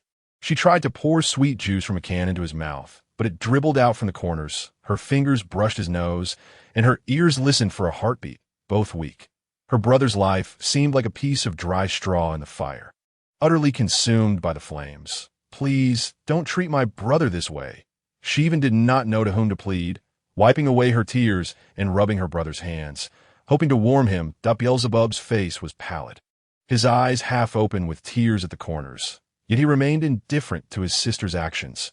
Water will surely wake you. When she had nearly succumbed to an illness, their mother had given her plenty of water to drink, and it had cleared her head. In a flurry, she dashed out the door, slipping as she descended the stairs, her knee crashing down, blood spilling forth. I'm not afraid. She choked back tears, leaning against the wall, but could not find a cup. Looking left and right, all she saw were empty walls and a barren table. The cupboard was too high for her to reach, and it too contained nothing. The bucket, she completely forgot the agreement to keep her voice down, finally reaching the water bucket, only to discover it was empty, her mind exploding with despair. No, she had used all the water yesterday when bathing. Her heart was a tangled mess, her pulse quickening as she glanced towards the door. I must go to the rainwater collector to fetch water, but brother said. No matter what brother said, he is fading fast. Gritting her teeth, she took 2 quick steps forward. Suddenly, her legs weakened, and she collapsed heavily to the ground, tears streaming down her face. It hurt. Like before, she felt her body being torn apart by claws, tiny wounds breaking out on her hands and arms, oozing small droplets of blood. Yet the pain was severe. Brother, she tried to struggle, her fingers clawing at the table leg as she crawled forward. However, the wounds on her hands only worsened with her effort. The harder she pushed, the more they throbbed. After dragging herself a short distance, the pain rendered her speechless, her lips trembling, her hands stained with blood, her face streaked with tears. I could see that moment. Excited shouts erupted from outside. Bang! The fence gate was shattered, splintering into chips rather than planks. So cool. My oil blade. The leader brandished a large black sword. However, it appeared as if it were made of mud, continuously melting, large clumps of it falling off and covering his hands, utterly devoid of the appearance of a weapon. Yet, it felt exhilarating to wield, capable of smashing stones to smithereens. Leader is mighty, came the voices of the belt gang. Unintentionally, the large sword was reduced to just a hilt, and the leader waved his hand, turning it to ash. Inhaling deeply as though lighting a row of cigarettes, savoring the thrill, the cold forced them to don several layers of clothing. Rather than garments, they resembled large rags, filthy and foul-smelling, perpetually damp.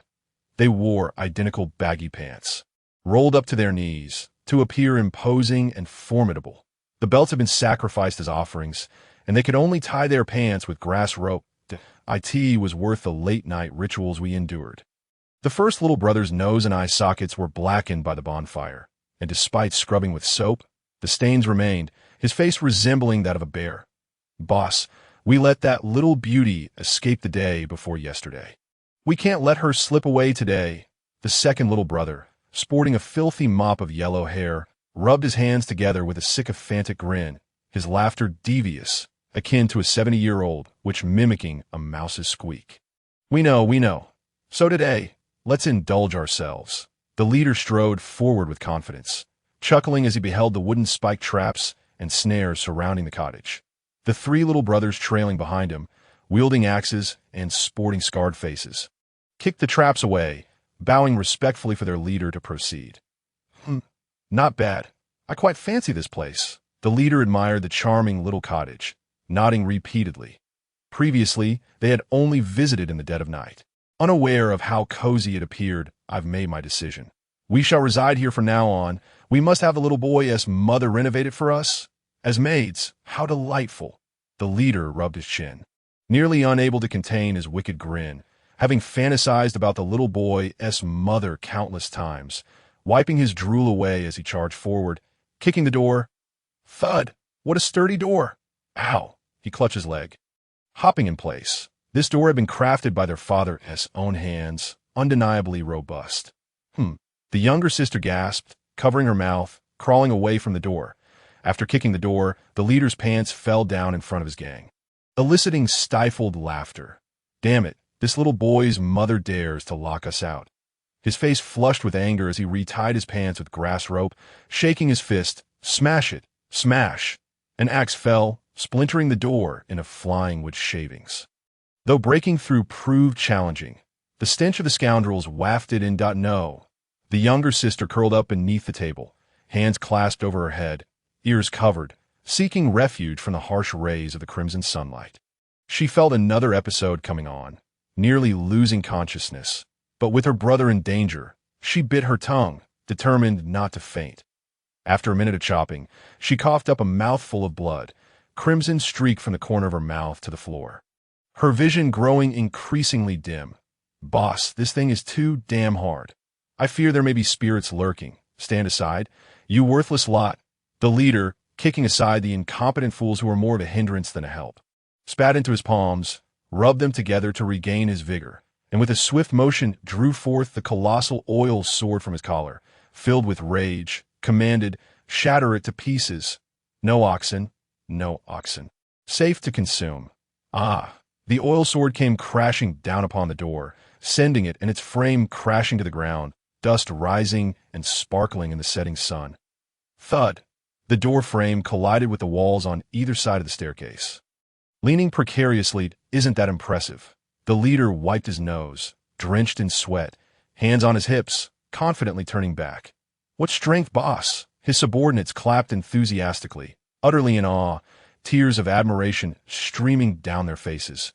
Yet despite the impressive display, the sword was as fragile as a heap of mud, falling apart upon impact, and even when left undisturbed, it would disintegrate, rendering it nearly disposable, requiring a few moments of theatrical flair before each use. With a slight creak, the slanted door frame shifted downward, failing to stabilize, and with a final slip, it descended. Boss! But it was too late. The wooden door acted like a shovel, tripping them as it flew outward, bouncing down the steps, nearly causing him to split in two from the jarring impact. Damn it. I'm furious. The leader, with nowhere to vent his frustration, lifted his leg and stomped on the child's door with great force. Then limped up the stairs, hand supporting his aching back. The subordinates groaned, rising unsteadily, their heads spinning as the pain radiated from their rears up to their stomachs.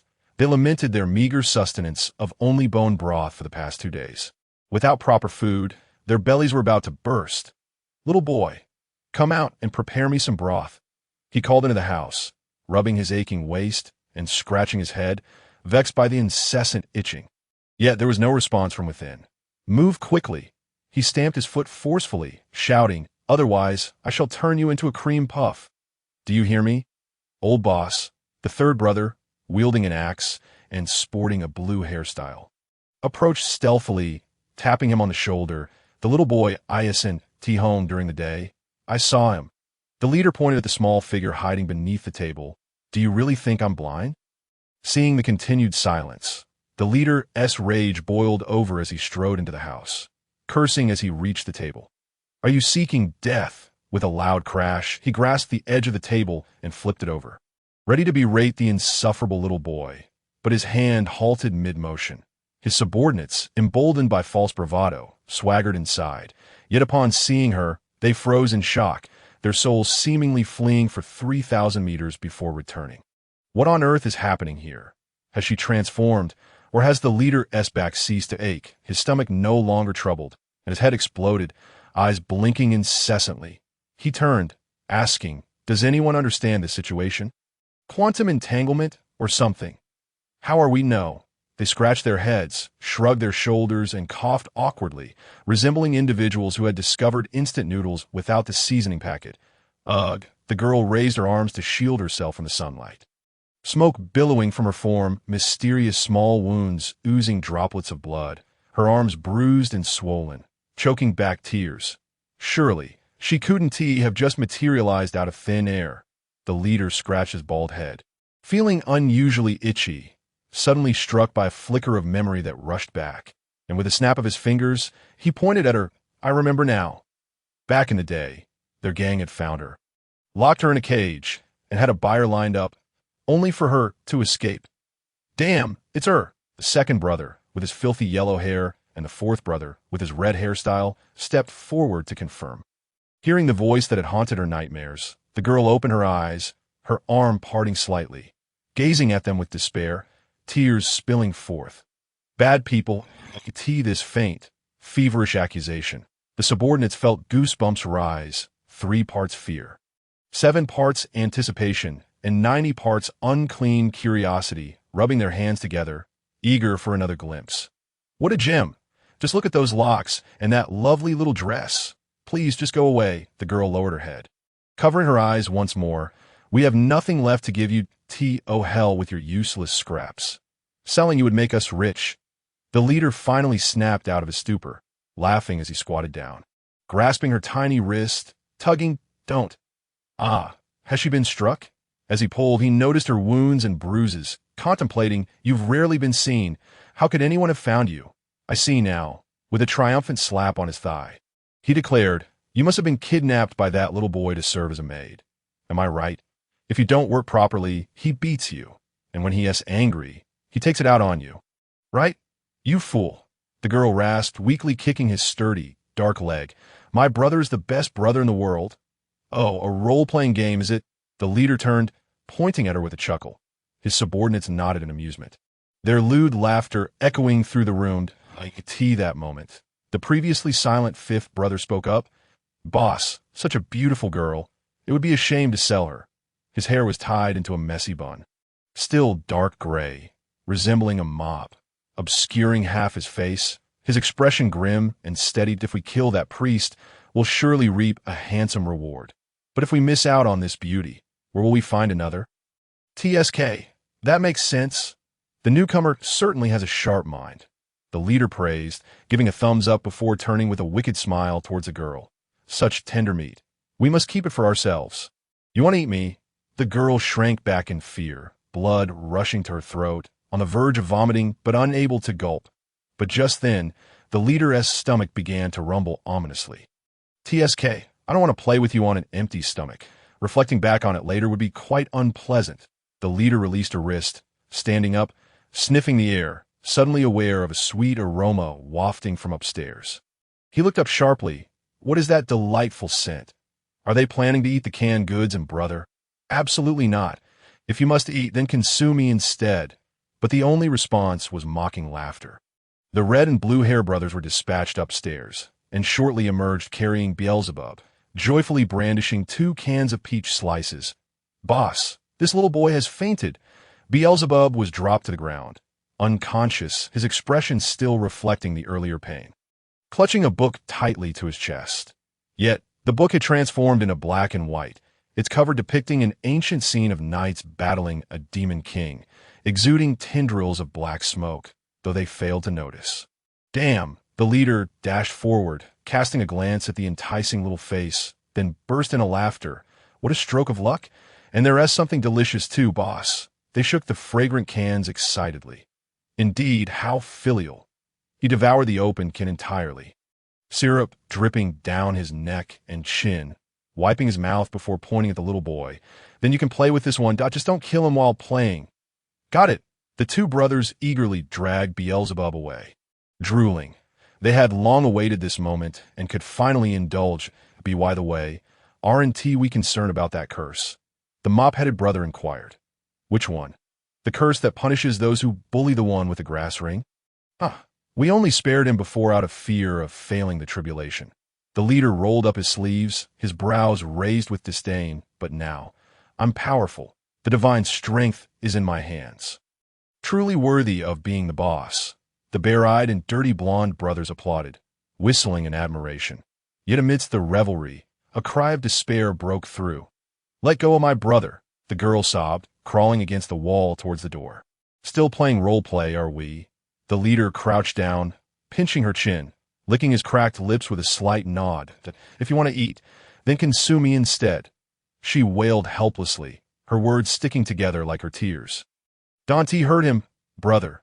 She was so naive, unaware that their notion of eating was 100-fold more cruel and painful than her naive understanding of merely being killed and consumed.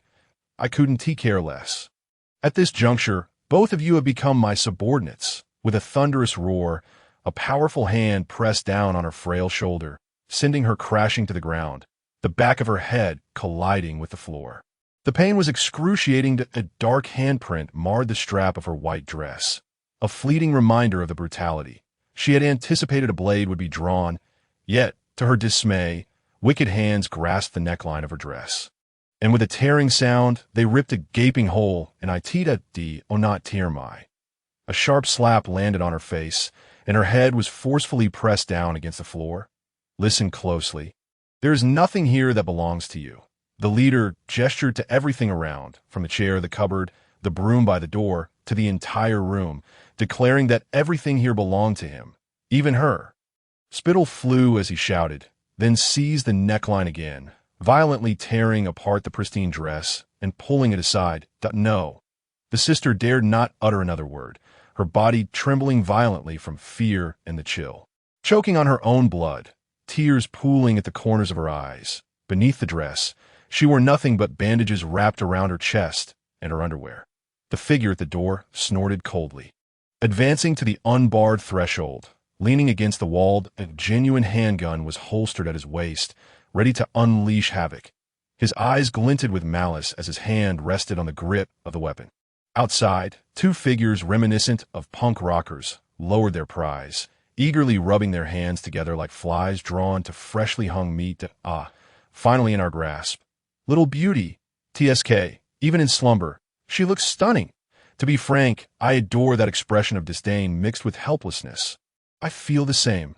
The two of them exchange a handshake, their excitement palpable. Shall we have a taste first? I'm freezing to death. Patience, let us first strip her of her clothes and see how she reacts. What a splendid idea.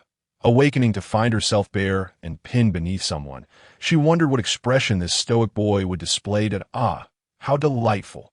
Her body felt enveloped in velvet, the previous agony fading into oblivion. A ringing in her ears, a cacophony of sounds bombarded her eardrums, reverberating with coarse voices. Little boy, an infuriating clamor. Yet they were mere fragments, popping like bubbles, vanishing in an instant. The din escalated, a torrent of voices crashing together, growing louder, more tumultuous, until finally, with a resounding explosion, all was extinguished. Clarity returned to her ears, as if something warm were trickling forth. In a haze, Beelzebub's consciousness gradually awakened, yet his eyes remained shut. Sound eluded him, and he felt utterly weightless, as if nothing lay beneath him. Beelzebub. That familiar voice echoed once more, steadying his form. Though he could not open his eyes, he perceived a violet flower, dark as night, shimmering under a radiant light. It sprouted roots, guiding his gaze and awareness deeper, ultimately leading to a book, also adorned with a glowing outline, resting against his chest. He could not see his own body, yet he felt its presence before him. Gravity sought to wrest it away, but his stiffened arms vowed to hold on fiercely. Mother, I am so sorry. Her voice flowed like clear water, devoid of the frail, dying timbre it once held. This was a recording, activated whenever the apostle of hatred approached their home. For years, Mother had taken this book in the dead of night, weaving a small dream, less than 10 minutes long, akin to crafting a sweater. Employing the skills she pilfered from the bishop. Gradually, Beelzebub's body regained sensation. He turned to look around, spotting his mother behind him. She stood tall, unbent, walking forward in a mass robe, her back to him. In her direction lay a colossal clock made of marble, glowing with blinding white light, outlining her silhouette. Beyond it, an abyss of darkness stretched, devoid of color. In that darkness, memories fluttered like doves, yet they vanished in an instant. Here, only black and white prevailed. Whether selling the house or resorting to usury, we were willing to part with any amount, pleading for you to find a way to treat her illness. Would you? Surely, there must be foolish, wealthy souls drawn to them, helping them lead a better life. Vague responses followed by pure, earnest voices, imploring that if the house were sold, our debts would no longer burden them. Beelzebub struggled, breaking free from the darkness, allowing the light to sketch out his legs and form, his figure resembling a hastily drawn draft, chasing after her, but unable to keep pace. Mother, could you wait a moment? Child, I do not know how to face you. She lowered her head, quickening her pace, for I am an unworthy mother. Beelzebub trembled violently. Pursuing her, trailing behind with clenched fists, they walked above the abyss, yet no matter how far they went, they could not draw closer to that radiant clock. Suddenly, a hazy scene flickered to his left, revealing a hospital room, the image rippling like waves. Vivian, you seem unwell, his father's voice echoed, his image a mere wash of ink. Holding her hand tightly. This implies the children are lively. His mother lay in bed, one hand cradling her belly. A lively child will surely be healthy. They sought nothing but the safety of their children. I understand, but is there anything I can do for you? Go attend to matters at home. Dear, perhaps I am stronger than you think. The moment her hand brushed against his cheek, the image froze, then dissipated like a bubble. In the blink of an eye, his mother had moved far away. Beelzebub grasped at the remnants, feeling them slip through his fingers, and hurriedly pursued her. A chilling wind stirred the black cloak. He yearned to grasp it, yet it eluded him. You are undoubtedly beyond hope, but if you wish for your baby to lead a normal life. Suddenly, a scene emerged to his right, even more indistinct than before. Vaguely recognizable as the bishop's wooden cabin, flames roaring fiercely. Take him. Fragmented voices morphed into chaos. For you. His mother collapsed onto a chair, jesting as she bit her lip, that I know you harbor prejudice against me, despising my violent ways, but I assure you, the image began to shatter, liquefying into black water, merging with the darkness. Beelzebub turned, chasing after his mother once more. Did I in truth, you can guess, Mother is in pursuit of the power of hatred. She lifted her hood, her black hair billowing out, hoping to use it to protect you all. That I'm sorry, Mother, we didn't know before. But still, Mother is too weak. She shook her head, sighing, her warm breath tinged with gray. Having failed to assist Father much, and not providing you with good food or warm clothing, she raked her hands through her hair, drawing blood, caught in a struggle of anguish, softly choking on words. I am sorry, I'm sorry. Mother, we are very grateful for everything you have given us. The child reached out to touch her black cloak, yet found nothing but emptiness. They felt as though separated by an eternity, truly worlds apart. After a long while, she retracted her tears, withdrew her hands, and then, humbly and timidly, clapped twice. Thunder rumbled. From the depths of the abyss rose a pool of pitch-black sludge, continuously cascading down with clumps of mud. Yet it showed no signs of diminishing. That I am sorry. Mother has lost all hope of living. She extended her hand towards the sludge, twisting her wrist to shape it. But since you wish to survive alongside your sister, Mother shall pass it on to you. The fallen filth formed a pedestal, while the chaotic sphere elongated, oozing black sweat. It was not powerful. Using it would also harm your body, which is why Mother did not pass it on sooner. She recalled that strong figure, their adventures together, and soon revealed a serene smile. Yet Mother believed you could master it and embark on an unprecedented journey. The sound of metal tearing echoed, chaos gradually solidified, forged anew from a different kind of hatred into a broad, short-handled cavalry lance, as black as basalt. She, once more, cast her animosity towards him into the creation of a monument of sin, momentarily staving off her dizziness. With a resounding bang, it struck the ground, resonating with a chilling tremor, balanced solely on its tip. Where it impacted, rays of light burst forth like countless blades, tearing through the darkness, along with the last remnants of her mother's image. Beelzebub paid no heed to the lance, instead moving to stand before his mother, arms outstretched, shielding her from a sliver of light. "Mother, do you still suffer?" Beelzebub repeated the unanswerable question, pausing beside her, gazing upon her visage, but finding only the lower half of her face, the upper half swallowed by shadows. Is there anything I can do?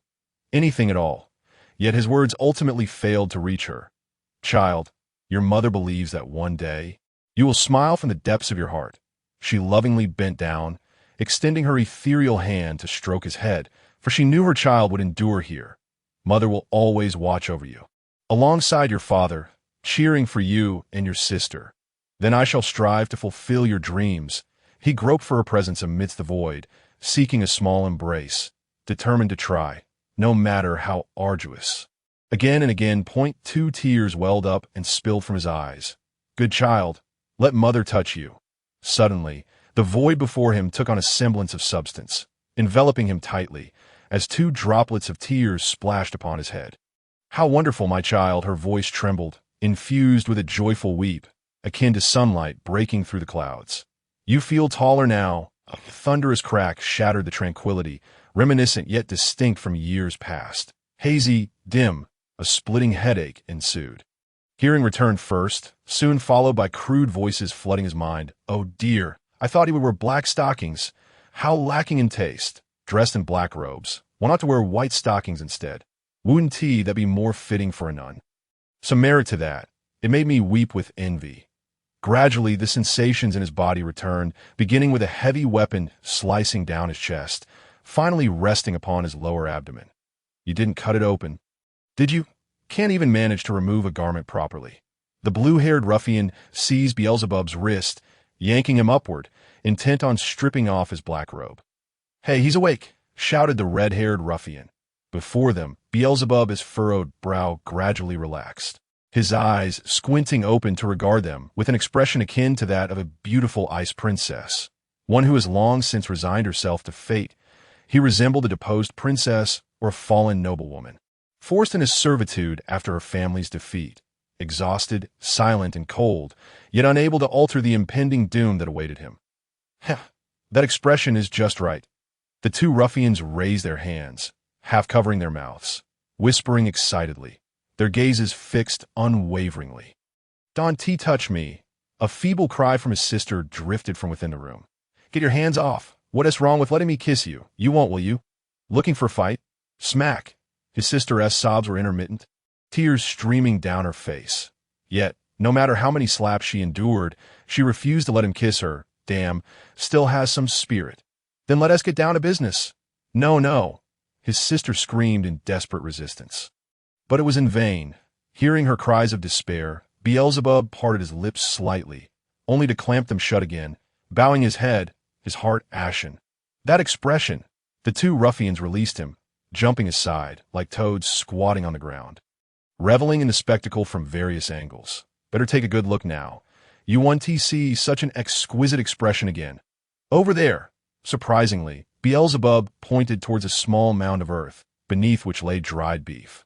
Upon hearing this, the red-haired ruffian dashed over, digging furiously, much like a dog, and indeed unearthed a package of beef jerky, still within its expiration date, large chunks and flavored with 5-spice.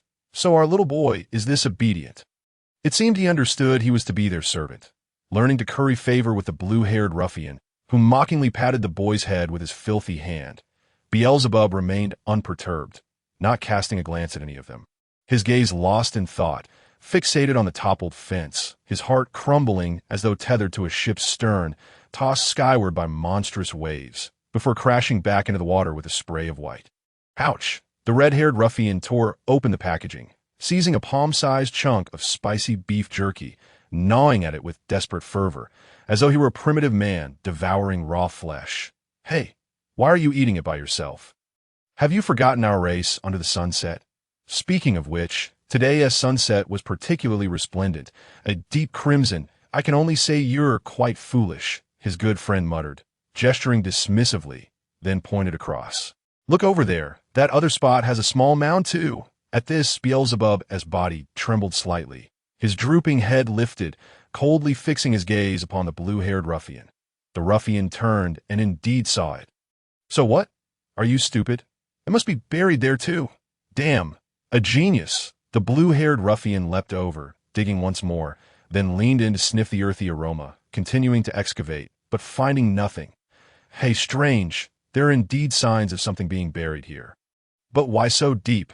Come lend a hand. I'll be damned. He returned a middle finger, then focused intently on his excavation, declaring, if I unearth something grand, don't you dare weep with envy. He truly didn't believe the little boy's family could hide anything better than this. He gleefully waved the beef jerky, taking another bite, turning his head away in a huff. Damn, buried so deep. What on earth could it be? At that moment, Beelzebub seized the axe left on the ground. Rising to his feet, striding towards him, his steps were light, as if he were a child, making no sound upon the grass. Hey, little boy, what's buried here? I want to say, Beelzebub's shadow elongated in the sunset. Arms raised with the axe held aloft, a glint of cold light sparking in his eyes, dark smoke swirling from his gripping hand. I.T.S. mine.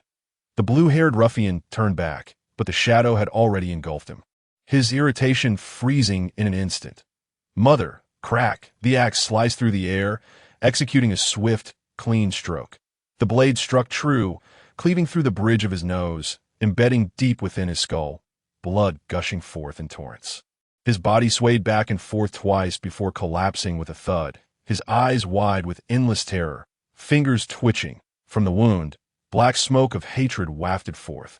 Beelzebub's gaze shifted back to the distance between sin and heart. Realizing it had transformed into shades of black and white, the cover altered as well, lifting it up. So, how do I use this? He attempted to reach out, recalling the lance he had seen, yet nothing transpired. Did you pull it out? Sounds like a hefty object. The squatting red-haired ruffian jumped up, turning a bite into the beef jerky, but before he could take a bite, his legs buckled, losing balance as he sat back, instinctively retreating 2 steps. Am I being made a fool of? He blinked a few times, shaking his head, taking a deep breath before bellowing, Boss, third brother is dead. The little boy is rebelling. The commotion inside the house persisted. Yet no one on the second floor paid him any mind. Suddenly, a wisp of black smoke escaped from the third brother's corpse, swirling into his mouth. Ugh! He clutched at his throat, as if something were choking him. Blood vessels bursting in his eyes, dark streaks appearing upon his neck. Something's wrong. Beelzebub snapped back to reality from his agony, gripping the axe handle, attempting to extract it, only to find it lodged too deeply to pull free. Ha ha! You killed my brother! The rogue sprang to his feet, drawing an axe from behind him, swinging it forcefully twice, his legs bent, teeth bared. In the blink of an eye, the axe transformed into a double-edged weapon, growing larger and resembling a sword of the gang leader, appearing as if it were encased in a layer of muck. This was dire. Could he be about to summon a circle of magic like the bishop? Beelzebub lowered his head, biting his finger to attempt drawing a small hexagram on the ground. However, there was too little blood, rendering the pattern nearly indecipherable to him. Excellent, he dead, and I possess power now. The eyes of the red-haired delinquent turned into a swirling abyss, with a sinister red glowing ominously at its center. He hefted the axe and shook his head madly, declaring, I shall take his place and come for your life. Ahaha! He stumbled forward like a limping zombie, then descended into utter madness, striding forward and swinging the axe in a wide arc before releasing it, gripping it with the opposite hand to bring it crashing down with tremendous force. Boom! The earth shattered, debris flying, creating a deep crater. But the most unfortunate casualty was the corpse of his good brother, cleaved in two, the severed edges grotesquely raw and bloody. Beelzebub narrowly rolled out of the way. clutching his book as he fled. The black smoke, a manifestation of hatred, was essential. Beyond that, he might require a template. Otherwise, what he conjured could only be a lump of mud, just as the morning glory needs a sturdy stick to spiral upward. Nowhere to escape, the red-haired delinquent, blinded by rage, dragged the long-handled, double-edged axe from the mud, the blade emerging from the earth before sweeping left and right, both strikes narrowly evaded by the agile child. "Ha ha ha!" the barbarian roared, swinging violently, his pace quickening as he reveled in the thrill of the hunt and destruction. Beelzebub had rolled too many times, the unbearable sensation of tearing pain beginning to gnaw at his waist. He was almost caught. "Think you can flee?" The delinquent stepped forward but triggered a bear trap, a jolt of agony radiating from his ankle throughout his body, eliciting a howl of anguish. Seizing this opportunity, Beelzebub slid to the fence's edge, grasping a rusty fire tongs from the sack, while his other hand flipped open the book. Rustle, rustle. The pages turned, black smoke billowing from the text, creeping up his body. Finding it could not penetrate, it coalesced instead into the fire tongs in his hand. The delinquent howled, prying the bear trap open with the axe handle, then hopping forward on one foot, increasing his speed. Muttering, "Die, die, die. Go save my sister." Beelzebub charged forward without hesitation. From the grip of the tongs, a wisp of dark sparks erupted, igniting in the fierce wind, the entire rusted tongs catching fire in swirling rings. The flames of hatred burned, fueled by radiance. Within the undulating black fire, white streaks flickered intermittently. "Give it to me." The red-haired delinquent flung the axe blade behind him, exhaling black smoke, determined to cleave the boy in half. "Die!" He was close enough now. Beelzebub raised the tongs, flinging them forward to end the motion. The enveloping black flames around the weapon stirred. Buzz, they flared open, reattaching and coalescing into a pitch-black short-handled lance, possessing the might to breach a city. Howling through the air, gripping it tightly, he lifted the lance to shoulder height, one leg grounded, his body merging with the lance, channeling all his strength into it, transforming the lance's tip into its center of gravity. The lance charged forth, the tip ignited with black fire, overshadowing everything around it, as if night had fallen in an instant, darkening half the sky. Crack! It pierced through the delinquent's entire skull with ease, splattering blood across Beelzebub's face, right shoulder, and black robe. The blood tempered the lance, revealing intricate patterns upon its surface. The rogue's hand spasmed, releasing the axe. Thud! The axe handle fell to the ground, its black skin fracturing into ash. Reverting to the feeble little axe it once was, drawing the lance was swift and decisive. This lance measured a meter in length, with a long body and short handle, perfectly balanced, before the delinquent's corpse could even hit the ground. Beelzebub was already rushing into the house. Earlier, within the increasingly dim interior, the last rays of sunlight crept up the walls, hanging down, slipping away little by little, unable to bear witness to the atrocities of the Belt Gang. "Boss, why not find a bed on the second floor?" The mop-headed one suggested before the gang leader could act. "Such a valuable experience, shouldn't be wasted on the floor? Makes sense." The gang leader nodded vigorously, giving a thumbs up, dragging Joshua along, one hand gripping her wrist, the other her hair, as they approached the staircase. "Brother," she wished to look back at him, if only for a glance, but was yanked painfully by her hair. "Don't let your thoughts wander," he shouted. "I won't go soft on you." The dirty blonde and bare-eyed duo had finished devouring 2 canned peaches, licking their fingers clean before wiping them on their pants, eager to sneak a peek at the spectacle. The gang leader searched the vicinity, his arrogant grin gradually fading. In Obed, he had searched previously but had completely forgotten, while I indulge in luxuries and have girls around. "I can't even spare a bed." His palm clenched in frustration. Lacking an outlet for his rage, he directed it towards his sister's face. "That you're infuriating." Thud! She fell to the ground, her head turned, a single hot tear escaping from the corner of her eye. Too weak to fall, the gang leader attempted to remove his pants, but the rope was tied too tightly, refusing to budge, and with a frustrated click of his tongue, he turned back, seizing the opportunity. The 2 underlings stealthily approached her, wanting to pull aside her binding cloth for their own enjoyment. "Get away from me. Just a glance. Scram. I don't want anyone else looking." though the dirty blonde and bare-eyed were annoyed. They had no choice but to thud down the stairs. Hey, her torn skirt is still there. The two brothers exchanged mischievous glances and rushed over, ready to engage in their lewd antics. But just then, the room suddenly darkened, rendering their hands invisible. Tap, tap, tap came the light footsteps. What was that noise? The bare-eyed one turned around, only to be pierced through the head by a bullet, entering and exiting, rendering his face unrecognizable, blood splattering onto his good buddy. The dirty blonde was toppled by the corpse, turning in indignation to shove it aside, only to find himself drenched in blood. Looking up again, his pupils constricted, a scream caught in his throat. He opened his mouth, but fear rendered him voiceless, scrambling backward, muttering apologies. With hands raised, gun pointed down, he aimed and thrust. Crack! The crisp sound of a skull shattering echoed. Flesh and screams intertwined, splattering a vivid red against the wall, creating a striking rose pattern that dripped blood downwards. After much struggling, the gang leader realized he was likely cursed by that damned magic herb ring. Unable to untie the grass rope around his waist, stomping in frustration. Fortunately, his little sister lay quietly on the ground, neither crying nor making a sound, as if she were dead. Damn it, what's the point of being silent? The gang leader was growing frantic, kicking her, tugging at the grass rope, causing pain in his lower back, wiping sweat from his brow, when he noticed the mop-headed one had yet to descend, shouting, "You get down here too. Just looking at you irritates me." Oh. The mop-headed one shrugged, taking 2 steps down, but then began to tread in place, each step weaker than the last, giving the illusion of descending before quietly ascending again. Finally, let me take a good look at you, little beauty. Just as the gang leader was about to take action in that forbidden area, the mop-headed one drew a gun, black smoke billowing from it. The worn-out firearm transforming into a pitch-black revolver, with devilish sharp angles protruding.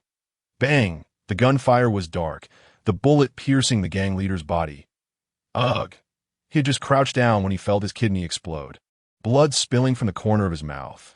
Upon touching his stomach, he realized it had been perforated. Bang, bang.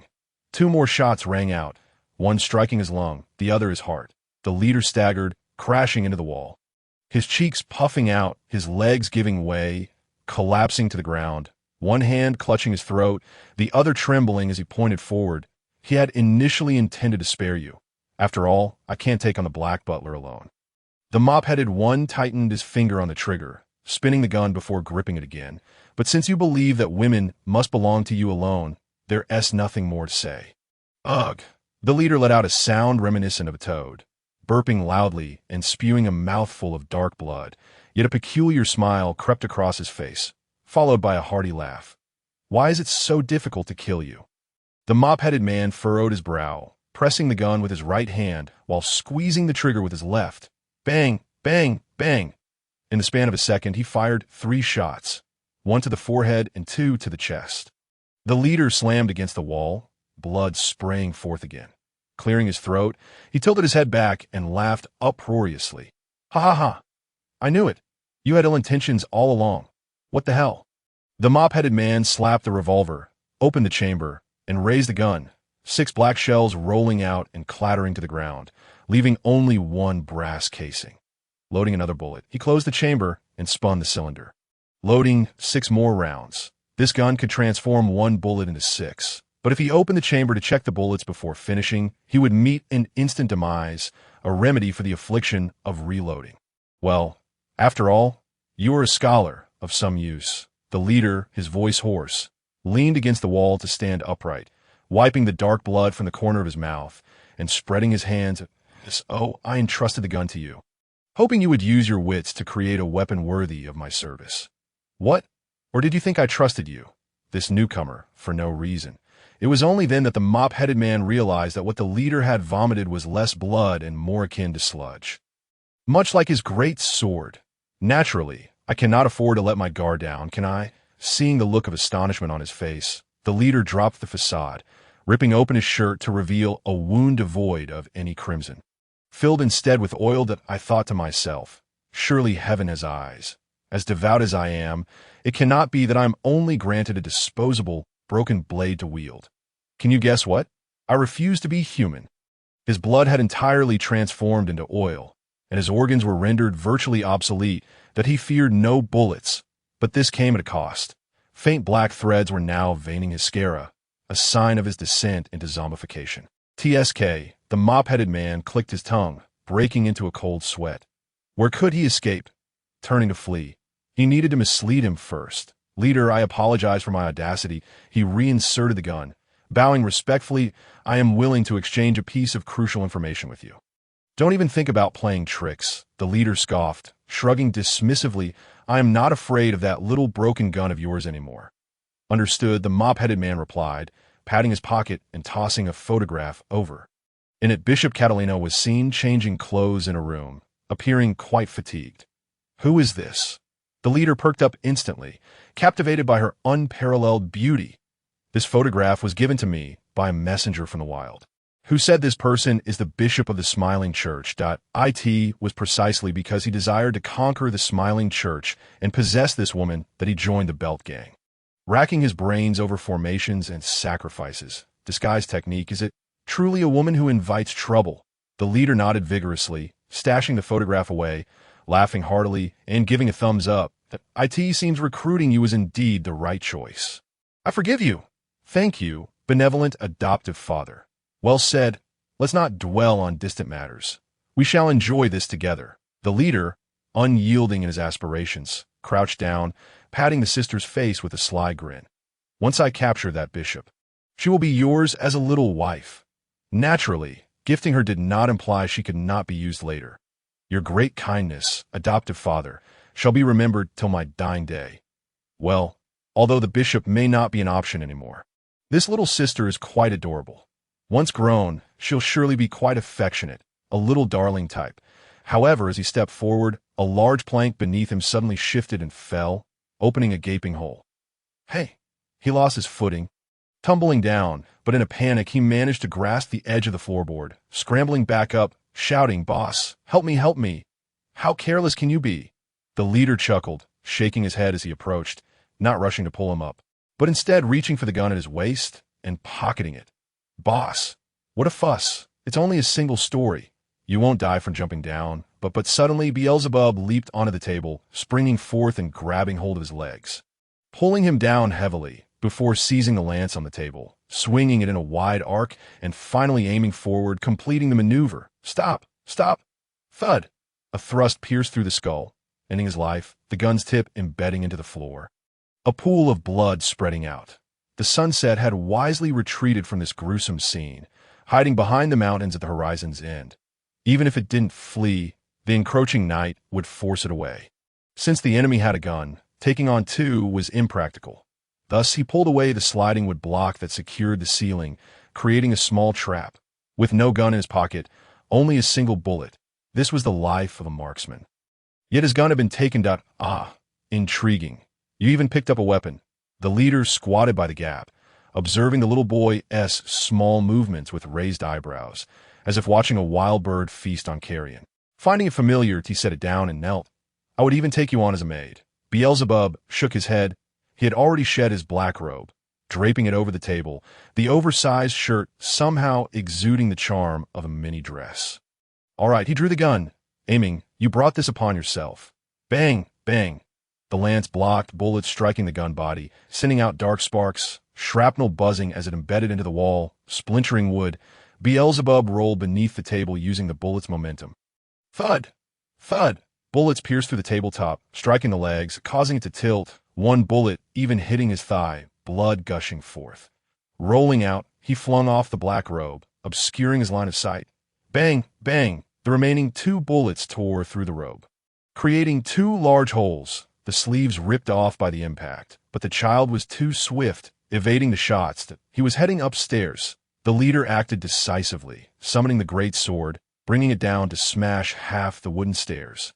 Then pushing over a nearby empty cabinet, crashing at the entrance, sealing off the way up. Reloading, he turned back and aimed again. Bang! Bang!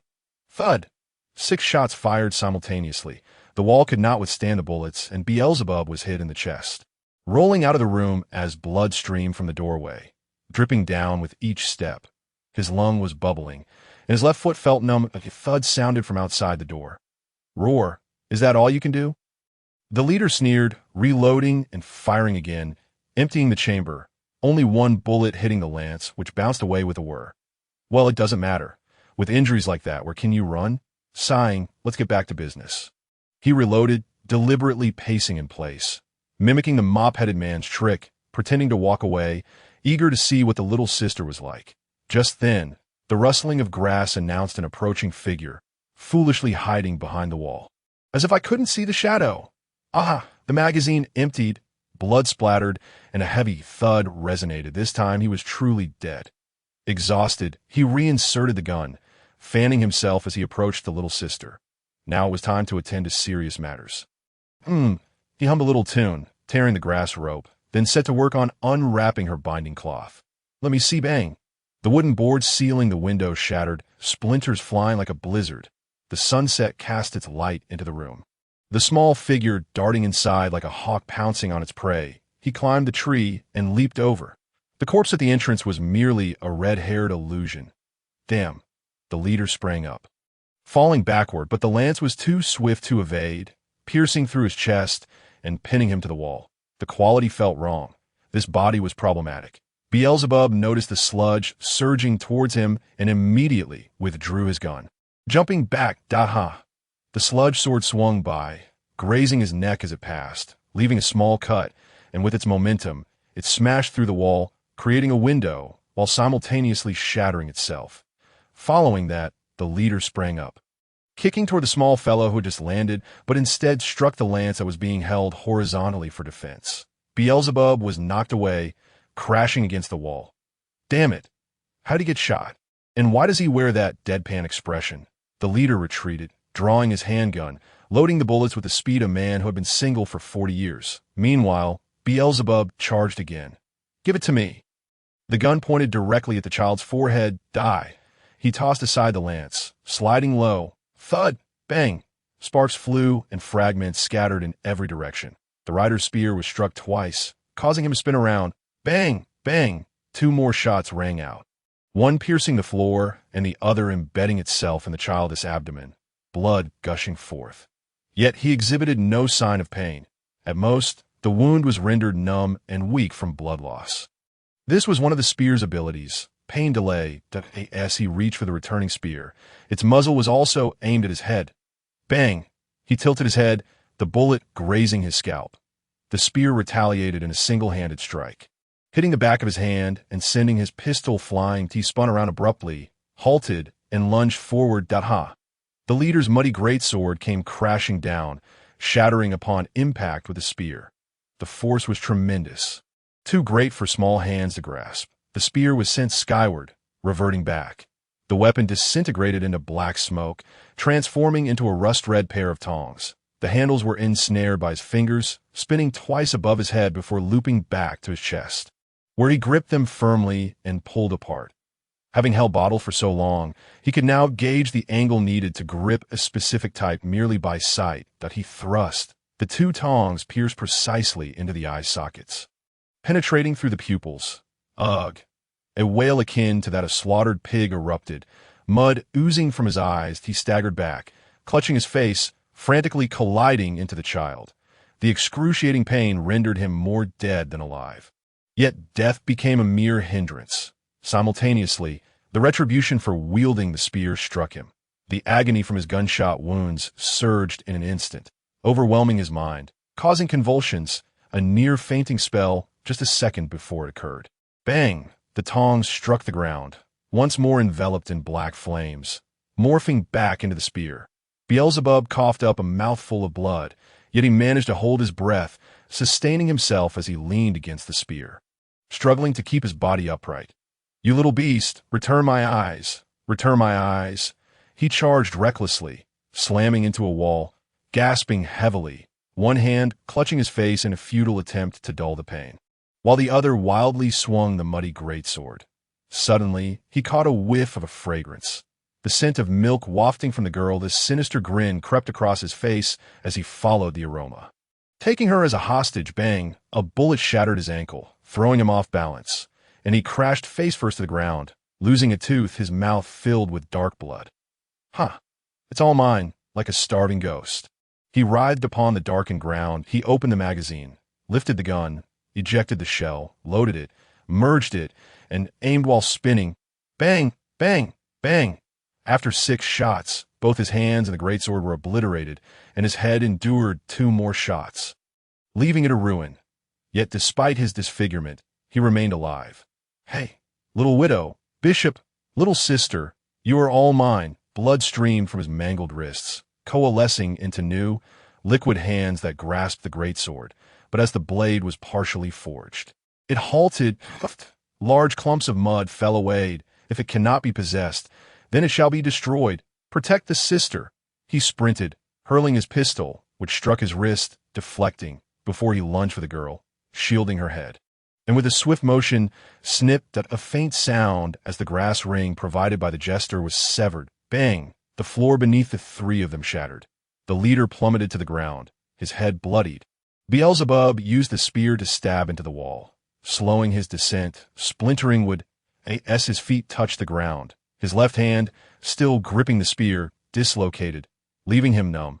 Fortunately, the girl was unharmed, yet her breath and heartbeat had weakened to the brink of death. And the wounds on her body continued to spread. As long as these fiends lived, her mysterious illness would not relent. Ha ha! Cursed Hanched. The leader slowly rose, half of his face completely transformed into mud, pointing at the severed grass ring on the ground, mumbling indistinctly. The ring shattered, blood moon overhead, the jester's laughter corrupting, thunderous vengeance erupting. Huh! He raised his hand once more, molding the muddy great sword a chair. Beelzebub kicked the chair aside, unafraid of pain. Upon colliding with the blade, both shattered into dust. Vanishing into oblivion, he retreated, creating 5 steps of distance. Lowering himself, gathering strength, he sprang from the ground, charging again into the muddy body, unleashing a torrent of blood. Crack! The leader's back crashed through the boarded-up window, tumbling out alongside Beelzebub, landing upon the lawn outside. The spear lodged itself in his chest, Beelzebub standing upon his abdomen, attempting to extract the spear, but it was ensnared by the muddy hand. I remember this spear. The leader's pitch-black eyes ignited with a crimson glow, his body decaying entirely, a triumphant grin emerging, and oh wonder you resemble that little widow, so closely. Black smoke swirled around the spear's tip, a hazy image appearing before him. Let me go, you bunch of smack! A punch struck his abdomen. Vivian collapsed in agony, the spear and a bag of bread falling to the ground. Just a light, toy-like spear. Who are you trying to scare, little widow? We can't even be bothered to pick it up. Ha! Fists and kicks rained down, blood spewed forth. All right, don't damage my little beauty, or else her brother will find out. Vivian lay on the ground, sobbing silently. But can't we? What's the rush? Her brother will tire soon enough, and then we can swallow the insurance money, and after that, we can do as we please. Ha! The scene abruptly cut off. These images stem from the hatred that formed the spear, a creation of hatred that feared sunlight, exposed to the setting sun. This spear, no matter how indestructible, began to emit smoke. You are all the same, merely fit to be dogs. His smile contorted, blackened teeth bared. Obey me, live a few more days. Disobey, and you shall meet your end. Beelzebub's expression remained calm, the resplendent red of the sunset blinding him. Yet, as he looked down, his long hair fell. Allowing his gaze to clear, he released his grip, using his arm to cradle the spear's handle, thus avoiding the explosion of pain, with his right hand grasping his left arm. He exerted force, crack.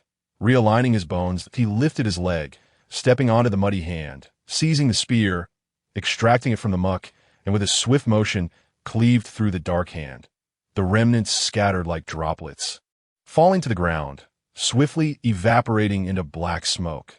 Just like hanging out laundry, the mud of hatred would quickly dissipate in the sunlight once disturbed. Perhaps I shall not survive for many days more. Beelzebub raised the spear high, stepping upon the leader's chest, allowing the mud to engulf his right foot. You certainly will not survive for many days. You might as well kneel and lick, smack. The spear pierced his mouth, emerging from the nape of his neck, shattering the vile words about to escape. MMPH. He was unable to roar, his mouth bubbling with muddy foam. But The spear, along with the mud, was withdrawn, dropping large clumps of filth, then raised again. I want to do this before I die. Ha! Ah! Sinister hands grasped his legs, attempting to twist them off. Bang! The spear obliterated his skull, the brittle bone shattering like cardboard. Thick fluid oozing forth, a putrid odor immediately filling the air. His struggling hands stiffened, convulsing uncontrollably. Yet even so, he remained alive. His brain and all his organs had dissolved into this muddy black blood, extracting the spear. The filth dripped down with a splat.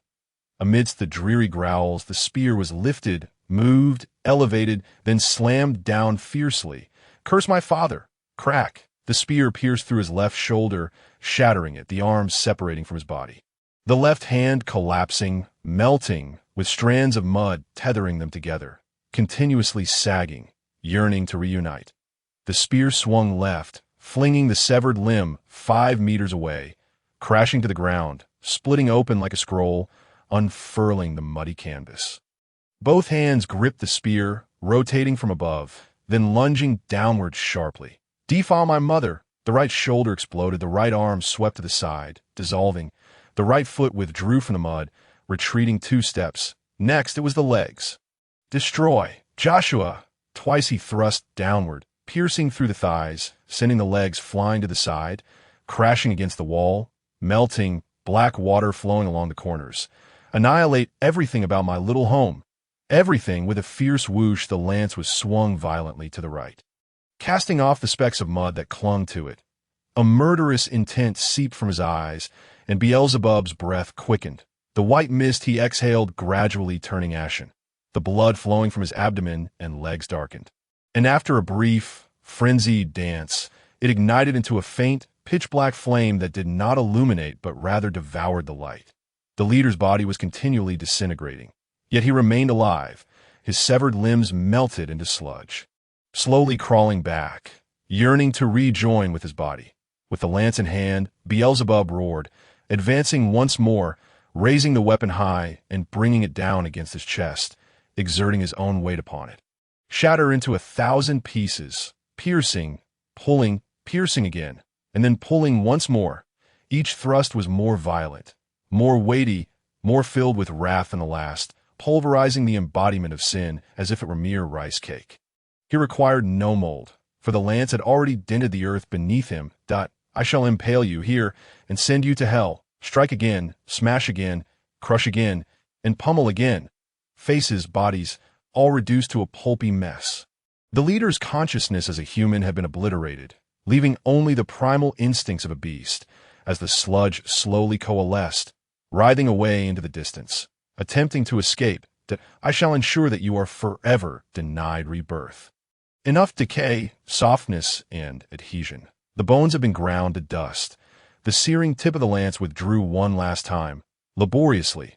The immense inertia forced Beelzebub to stagger back 3 steps, the lance dragging a furrow in the ground as it came to a halt. This time I shall spare no effort. He exhaled black smoke, gripping the lance tightly, dragging it forward, momentarily balancing on one leg, turning and raising the lance high into the air, pointing its tip downwards from an elevated position. To the highest point he could reach, his wounds ignited with a roaring black flame, the flames slithering like serpents towards his wrist, enveloping the lance, ultimately converging at its tip. He poured all his strength into the lance. Even the weight itself was offered to it at 8T this moment. The lance tip was the very center of gravity. Hatred, the great sin, resonated completely. Strike until I perish. The lance crashed into the sinner's chest, and the black flame erupted within the cavity, akin to a match tossed into a swamp, igniting it in an instant. Boom! The sludge-laden black flame burst skyward, resembling a torrential downpour in reverse, dissipating as black smoke. Carried away by the wind, Beelzebub was hurled backwards by the tremendous recoil. Darkness engulfed his vision. Time seemed to freeze for a moment as he blinked. Ding! The sound of a bell reverberated in his ears.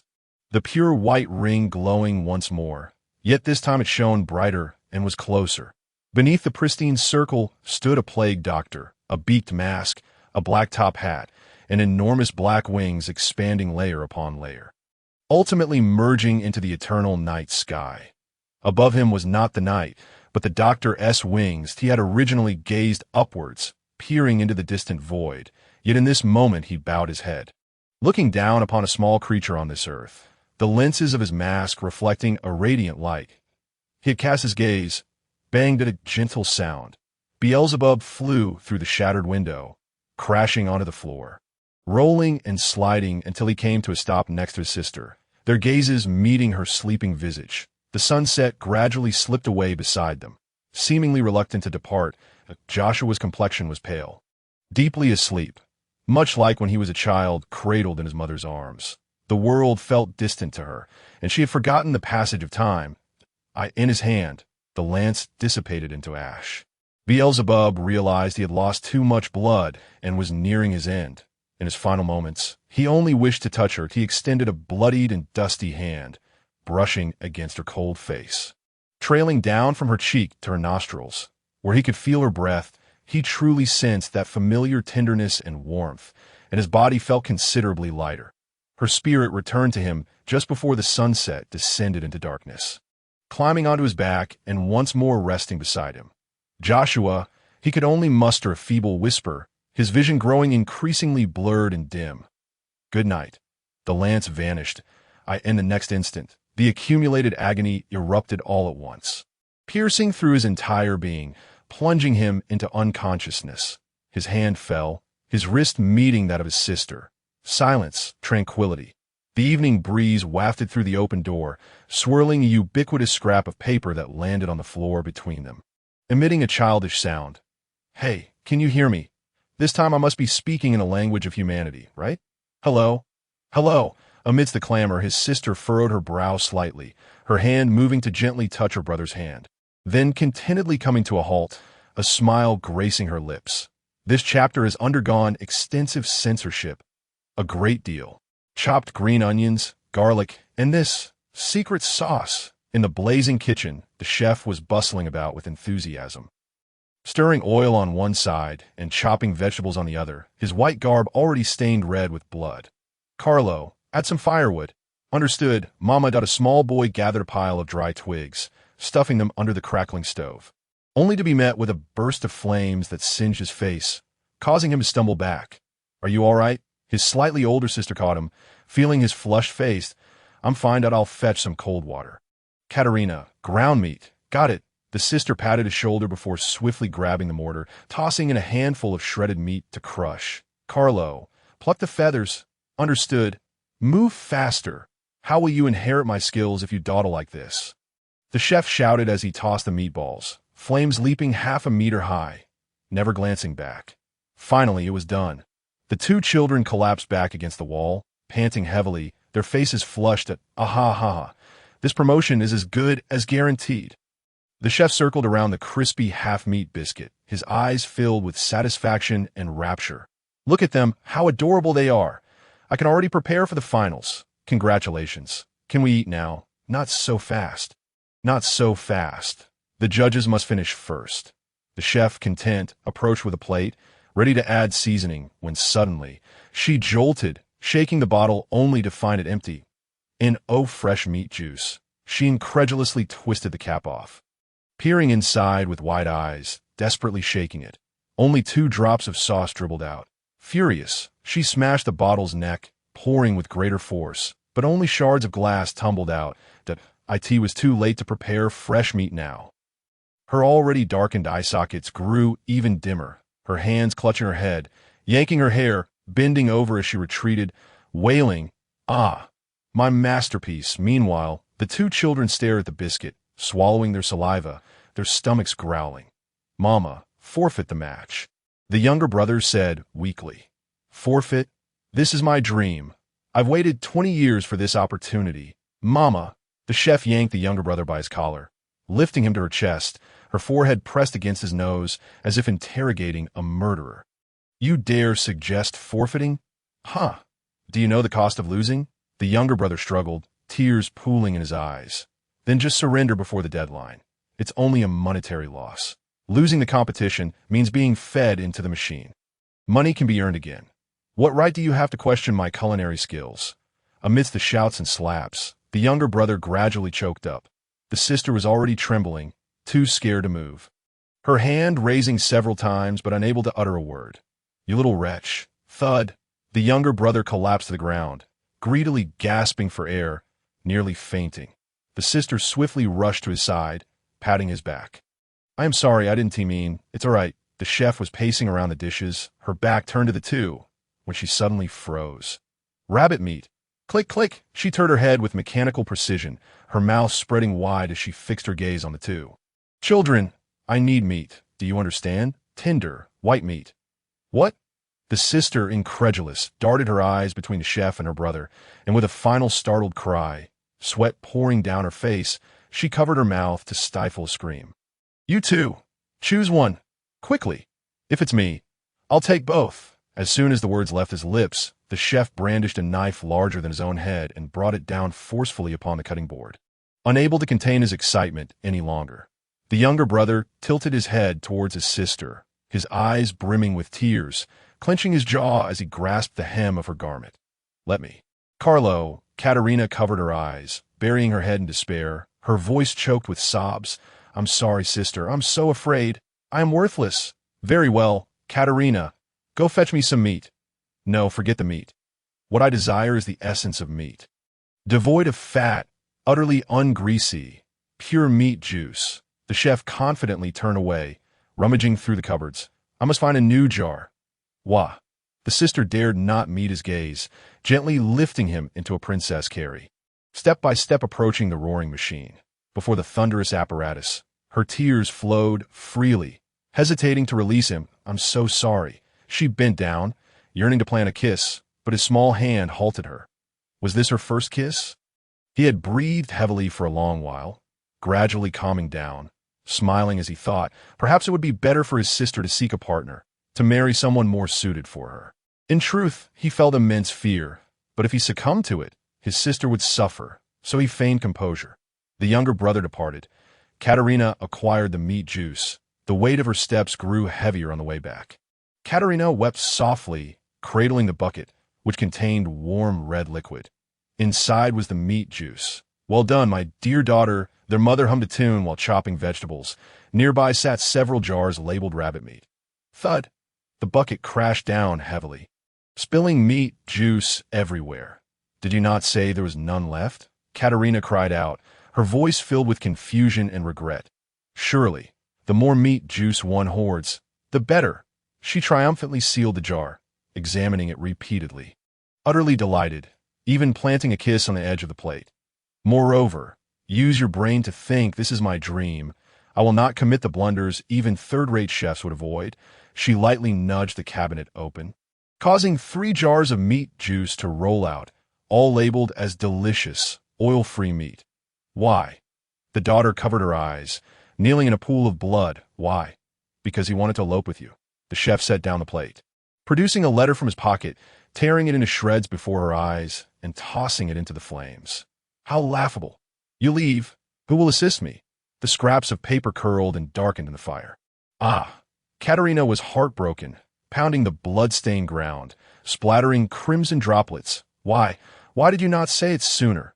"In essence, you mean to say you would have left earlier." The chef unceremoniously raised his knife, glaring at her with malice.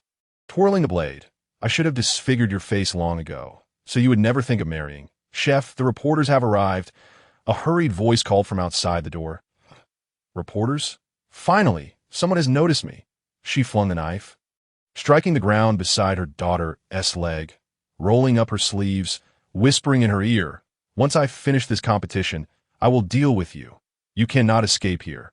With a resounding bang, the door closed, and Katerina, in a frenzy, rushed to the stove, scooping out handfuls of ash and kindling, disregarding the burns upon her hands. The letter had been mostly destroyed. Only a few scraps remained clinging to the firewood, not yet consumed. Upon them were but a few scattered words, utterly devastating her, causing her to weep and claw at the floor until her fingers bled. He had saved up $20 to hire a truck driver to escape to a faraway place to share a life together. Is it true? Will there really be a live broadcast? Of course, this is a century-old duel. The cheers from outside gradually faded, and Katerina began to straighten her posture. Her tears had dried, slowly vanishing under the blazing light of the fire. She wiped her eyes, leaving smudges of soot upon her face, standing up to wash her hands. She ceased her weeping, grasping the knife, pulling her hair back, and with a swift motion, severing it, casting the thick strands into the flames. "Since you have taken everything from me." Katerina opened each jar, pouring salt, monosodium glutamate, baking soda, and red phosphorus powder in her hands, then turning towards the plate of cookies. "I shall ensure you possess nothing." She scattered the contents amidst the firelight, revealing a smile that was a mix of relief, madness, and despair, her eyes ablaze with dark flames. The midday breeze caressed softly, the languorous sunlight filtered through the leaves, illuminating the bobbing heads of the grass. All in all, it was a fine day. The room lay in disarray, furniture overturned, walls marked with bullet holes and knife scars, windows, floors, and stairs bore the brunt of heavy impacts. Even the doorframe was damaged, leaning outward. However, once the boarded windows and the usually closed door were opened, the room became significantly brighter. The air grew fresh and warm. In this atmosphere of tranquility, Joshua added a few twigs he had gathered to the small fire, then fanned it gently with his small hands, coaxing it to grow larger. Beelzebub lay peacefully upon her lap, sleeping soundly, his lips somewhat parched. His tattered shirt and torn skirt served as a blanket, keeping him warm. The sister dipped her finger into a bowl of water, moistening his dry lips, then picked up the sewing project to mend her brother's black robe. She had already repaired one of the 2 holes. This morning, the sister had accomplished so much. Upon waking, she realized she was not wearing her outer clothing and saw her brother slumped beside her, his garments soaked in blood. She wanted to change his clothes, but discovered the stairs had collapsed, leaving her unable to climb. With no other option, she removed the bathroom curtain and draped it over herself. It looked quite lovely. It even had a hood, resembling a ghostly sheet. Subsequently, she cleared a space, kindled a fire to warm her brother's cold body, then dashed outside to fetch water from the capybara rain collector her father had made, gathering twigs for firewood. The fence had fallen. Let them rest for a while. After all, they had served as guardians for our home for many years. After boiling some water, she fed a little to her brother, helping him wash his face and hands. Wiping away the bloodstains, she caught a whiff of a foul odor, prompting her to recall the incomprehensible guests in their home. She felt neither dizziness nor fear. The mere thought of her brother fighting so many enemies to save her brought tears to her eyes. Drag the bad guys out. Do not let the house become foul. However, they were quite heavy, and the sister, being small, could only drag them out bit by bit. Yet, the belongings of the villains were certainly worthy of inspection. After her painstaking efforts, she knelt down in peace, using her brother's lap as a pillow. She added kindling, fed him water, sewed clothes, and continued this way until now. After stitching a few more seams, a sudden tremor beneath her indicated her brother was awakening. Excited, she set down the black robe, warmed her hands, and cradled her brother's face. Beelzebub furrowed his brow, appearing to be in pain, then gradually opened his eyes. His vision slowly cleared, revealing his sister's blurry face. Concern, surprise, sorrow, and urgency. A myriad of emotions flickered across her countenance like shooting stars. Ultimately, a gentle layer of tears glistened, rendering his sight clearer. He beheld his sister's smile, as sweet as cotton candy. "Good afternoon," she exclaimed, tears of excitement spilling forth, her lips quivering, then pressing together tightly. The first syllable, due to her dry throat, came out distorted, and after a couple of coughs, "Good afternoon." Joshua felt tears welling up, hastily wiping them away. Bringing the bowl to her brother's lips, Beelzebub took a sip of water, feeling as if the parched throat of the Sahara Desert had finally received a torrential downpour, the rivers rushing with yellow sand. "Does my brother feel comfortable now?" At that moment, Beelzebub's body trembled, and excruciating pain surged once more, causing him to abruptly sit upright. Before him lay an abyss of darkness, while his mind felt as if it had turned to a void of white. His sister, believing he had choked on water, supported him and gently patted his back.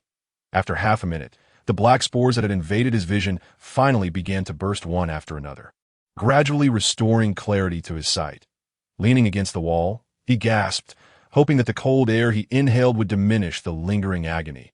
His sister poured some hot water, moistened a towel for him, and gazed at him with a heart full of concern. At last, the intense pain subsided, leaving behind only a sense of emptiness. Though sharing a bed could heal all wounds, the burden of pain was his to bear alone. "Brother," she instinctively covered her mouth, speaking in a hushed tone. However, this time, Beelzebub raised his feeble hand and gently pushed away her hand that was covering her mouth. There were no villains nearby for the moment. He tenderly stroked her head, allowing her to speak normally. She paused for a second, then smiled knowingly, nodding as she brought over a beautifully adorned plate, filled with delectable treats. "Brother, please enjoy." It contained leftover beef jerky and bread, both washed and dried, with many cheese crackers on the side, along with a few raisins. These were found on the bad guys. Joshua knelt before him, extending the plate forward. "Brother, rest assured I have cut away the parts that the bad guys bit." Of course, she had not wasted them, but saved them for her brother to set up mouse traps. The crackers and raisins were likely pilfered from others by the villains. Beelzebub patted his empty stomach and asked, "Have you eaten, sister?" No. She shook her head, grinning. "I want to eat with you, brother." "All right then." Beelzebub picked up the snacks, sharing them piece by piece. The bread and beef jerky were to be torn evenly in half. Since his brother was injured, it was best for him to eat a little more for his health. Moreover, his sister had eaten canned peaches before feeling faint. Okay, Beelzebub savored the remaining beef jerky. After satisfying his hunger, he felt invigorated, akin to the refreshing sensation after consuming his mother's fried pineapple. The siblings stood up, gazing at the battered room, their hearts heavy with sorrow. "It will be fixed." Beelzebub murmured, nodding. His sister exclaimed, "I want to help." Joshua hopped around, her eyes sparkling, filled with an expression that pleaded, "Please agree." "That works. Let's collaborate." She nodded vigorously. The broken wooden planks could only serve as firewood for now, and there were no materials available for repairs, not even a means to fix the staircase leading to the second floor. Joshua would first assist in cleaning up the wooden planks and sawdust scattered on the floor. Beelzebub pointed to the mess on the ground and then to the collapsed staircase, suggesting they stack them with tables and chairs to resemble stairs, allowing them access to the second floor. With so many holes, it would be impossible to complete repairs in a day, and his sister was still wearing a drafty curtain. Darkness would surely bring chills and illness, so they needed to retrieve the blankets and clothes from the small compartment upstairs. "I can do it," Joshua declared, dramatically saluting, with the broom as her weapon, and immediately began to clean. Beelzebub carefully stepped outside, navigating around the fallen door frame. Outside, 5 headless corpses lay in a neat row. Exuding the stench of decay that needed to be dealt with, he stepped beyond the fence, jogging to the spot where the gang leader had been slain. The man's body had turned to dust. Here, there were also broken wooden planks, and the ground bore depressions, large ones made by the leader's massive frame, and smaller ones from his deep footprints, confirming the villains were indeed dead. Beelzebub sighed in relief, collecting the wooden planks and approaching the window, rising on tiptoe to send them inside. "Sister, catch! Coming!" Joshua caught the stack of wooden planks with both hands, wobbling as she hugged them to her chest. Waddling like a penguin to the staircase, Beelzebub clapped his hands, suddenly noticing a dark substance at the spot where the leader had fallen. Upon closer inspection, he discovered a cluster of minerals, some as large as apples, while others resembled grains of sand, possessing a delicate, crisp texture that felt slightly sticky, leaving a gray residue on his fingers. This coal," he pondered, though it felt a bit damp. He searched the area where the bully's limbs had scattered and found more. In even more complete shapes, resembling bones, it turned out that under the influence of hatred, blood transformed into oil, and bones morphed into coal. This type of coal was different from traditional coal. Could it also ignite? "Sister, bring me some fire." "Coming." Joshua picked up a fiery branch, shielding it from the wind with her hands, gently blowing as she walked, securely delivering it into her brother's grasp, then nodded and smiled, ready to continue her task. "Thank you." Beelzebub crouched down, breaking off a small piece of coal about the size of a red date, placing on the ground, shielding it from the wind as he slowly ignited it. Whoosh! The black and white flames flared up instantly, startling him. Ordinary coal would never produce such vibrant flames, nor burn so fiercely. Could it be due to the oil it absorbed? After stepping back, he waited for a minute, noticing that the flame remained steadfast in the wind, continuing to burn bright even at a distance of 3 to 4 meters, causing him to begin to sweat. After 2 minutes, the intensity of the fire finally began to wane. Beelzebub approached, covering it with mud and stamping several times to compress it, eventually extinguishing the blaze. Turning over the soil, the remaining coal particles were still searing hot, sizzling against the damp earth, and a mere touch burned his small hand. Beelzebub shook his hand, blew on it, and once it cooled down, he carefully picked it up, discovering it had only shrunk slightly. Moreover, unlike ordinary coal that turns to ash after burning, this one did not. It burned slowly and was easily ignited. Beelzebub found a rough stone, dipped a twig in water, and applied it to a small piece of coal, rubbing it on the stone. Whoosh! It ignited again, bright and warm. He extinguished the flames, and after a moment's contemplation, an idea began to form in his mind. He brought over a wooden basin, gradually collecting all the coal into it, and gathered a pile of small twigs. After all, it was late autumn, and there were plenty of dead branches and fallen leaves around. Upon returning to the house, Joshua had constructed half a staircase, with tables, chairs, and wooden planks all serving as steps, albeit unevenly, with the last step requiring a handhold to climb up. Tada!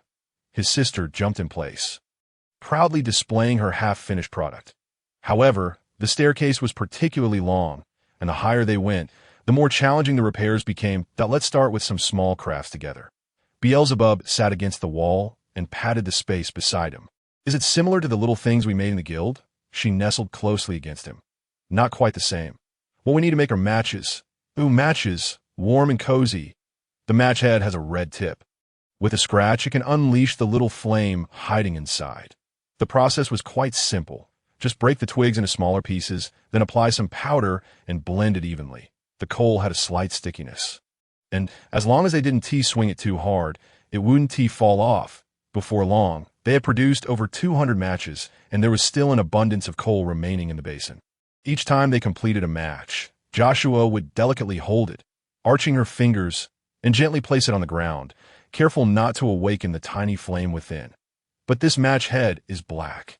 Perhaps it is due to the differing varieties. Considering that placing all the matches on the ground seems rather imprudent, Beelzebub stepped outside, stripped off the red-haired attire, sliced it with his axe, and returned with tattered strips. During the time he spent crafting the fabric strips, his sister managed to procure another 100 matches. 1, 2, 3, 4. Beelzebub bundled the small matches in tins, securing them, then aimed for the match heads, using his axe to sever the uneven tails, resulting in a much more aesthetically pleasing appearance. His sister exclaimed, clutching a fabric strip, lifting a bundle of small matches, inspecting it from various angles, much like a freshly appointed kindergarten teacher surveying her students. Then, in a flurry of activity, Beelzebub darted in and out, collecting small sticks and handling the fabric strips, engrossed in his tasks. Unbeknownst to them, shadows lengthened, and the horizon began to glow with a pale yellow hue. Gazing at the bucket brimming with matches, the little ones wiped their brows with satisfaction. What could brother possibly want with so many matches to sell? Wow! Is there a market nearby? His sister rubbed her hands together in excitement. No, I will have to inquire at each household. Understood. Safe travels, brother, and do take care. She playfully tapped her fist her forehead and winked at him. However, in such a place, selling items outright was implausible. Thus preparations were necessary. Knock, knock, knocked at a small hand rapped on the door of a dilapidated shack. The shack appeared to be in significantly better condition than the surrounding structures, with grass even laid atop its roof. Peering through a hole, the occupant, upon seeing a child carrying a bucket, sighed in relief. What do you want? Came the gruff voice. To sell matches. What use is that? As winter grew increasingly frigid, can you even start a fire? Are you intent on freezing yourself? Not your concern that it had rained a few days prior. Your fire must have been extinguished, wouldn't it? You can't ignite it now, can you? Tiske, my matches are quite remarkable. Come and see for yourself. What could a mere child accomplish? The wooden door creaked open, revealing a disheveled figure with curly hair, clutching a rusty utility knife, leaning against the door, impatiently scrutinizing the little one. Beelzebub extracted a match from the bucket. Striking it against a small stone, sizzle, it ignited instantly, the flame white and emitting dark smoke. Though small, it burned fiercely, a wave of heat radiating forth, a white flame. The other became intrigued. Is it hot? Exceedingly so. After a moment of observing, his eyes began to feel dry. Not only that, Beelzebub released the match, letting it fall to the ground, and then stomped on it vigorously. The flame not only persisted but grew even stronger. Noticing a small puddle nearby, the child lifted the match and extended the flame into the water. Bloop! The water around the flame began to bubble, taking 3 seconds to show any signs of extinguishing. Yet as soon as it was removed, the flame blazed anew. In the end, as the stick burned down, Beelzebub had no choice but to discard it. Even so, the tiny flame persevered against the cold wind for half a minute before reluctantly extinguishing. Damn, the curly-haired individual was momentarily flummoxed by such an impressive match. However, he quickly regained composure, shook his head, and pointed at the bucket, accusing, "You're in cahoots with that bishop, aren't you? A con artist, right? Not anymore. Quit the nonsense. I've seen someone sneak out tokens to sell. I can only assume your peculiar matches are similar. The price must be exorbitant. How about 10 sticks for a pack of cookies?" The other was momentarily stunned, standing still for 2 seconds before placing a hand on his hip and exclaiming, albeit somewhat flustered, "I almost fell for that. You must be referring to those bulk packages." Such as this large one.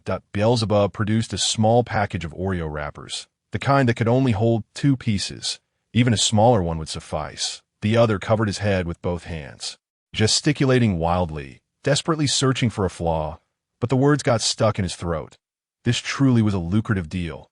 Such a small package of cookies in exchange for 10 days of warmth. Without the back-breaking labor of fire starting or the need to roam about seeking tinder, and without the worry of getting soaked in the rain if they were so oblivious, then perhaps a strategy of feigned withdrawal would be needed. Very well, that if you don't want to trade, that's fine. There are plenty of people around, and I refuse to believe. Hey, wait, the curly-haired one waved his hands, retreating cautiously. You have a knife? We have nothing to discuss. To hell with it, the curly-haired one tossed the utility knife aside, dashed back inside, and emerged with 3 packs of cookies, cherry-flavored and no-name brand, offering them sincerely to the child. I spoke too loudly earlier. Here you go. 3 bundles of small matches were exchanged into his hands. I'll give you another bundle. Beelzebub handed him a strip of fabric, instructing him to promote my matches among those around him. I shall return at dusk. If there are many people, I will provide you with more. Though the curly-haired one intended to refuse, aware that the surrounding individuals might not be amicable, a flicker of delight crossed his mind, and he nodded eagerly, shaking Beelzebub's hand. Thank you, dear boy. Beelzebub concealed the snacks in his sack, hauling the bucket as he ventured to another seemingly decent location, knocking on the door. The same script, the same demonstration. And once more a joyful exchange of 3 bundles transpired. Can't we trade for a bit more? The scruffy man pleaded. Each person is limited to 3 bundles per day. I won't sell anymore. No, I wish to resell. Ultimately, Beelzebub likewise asked for his assistance in spreading the word. Certainly, absolutely, the child readily agreed without waiting for the matches to be handed over.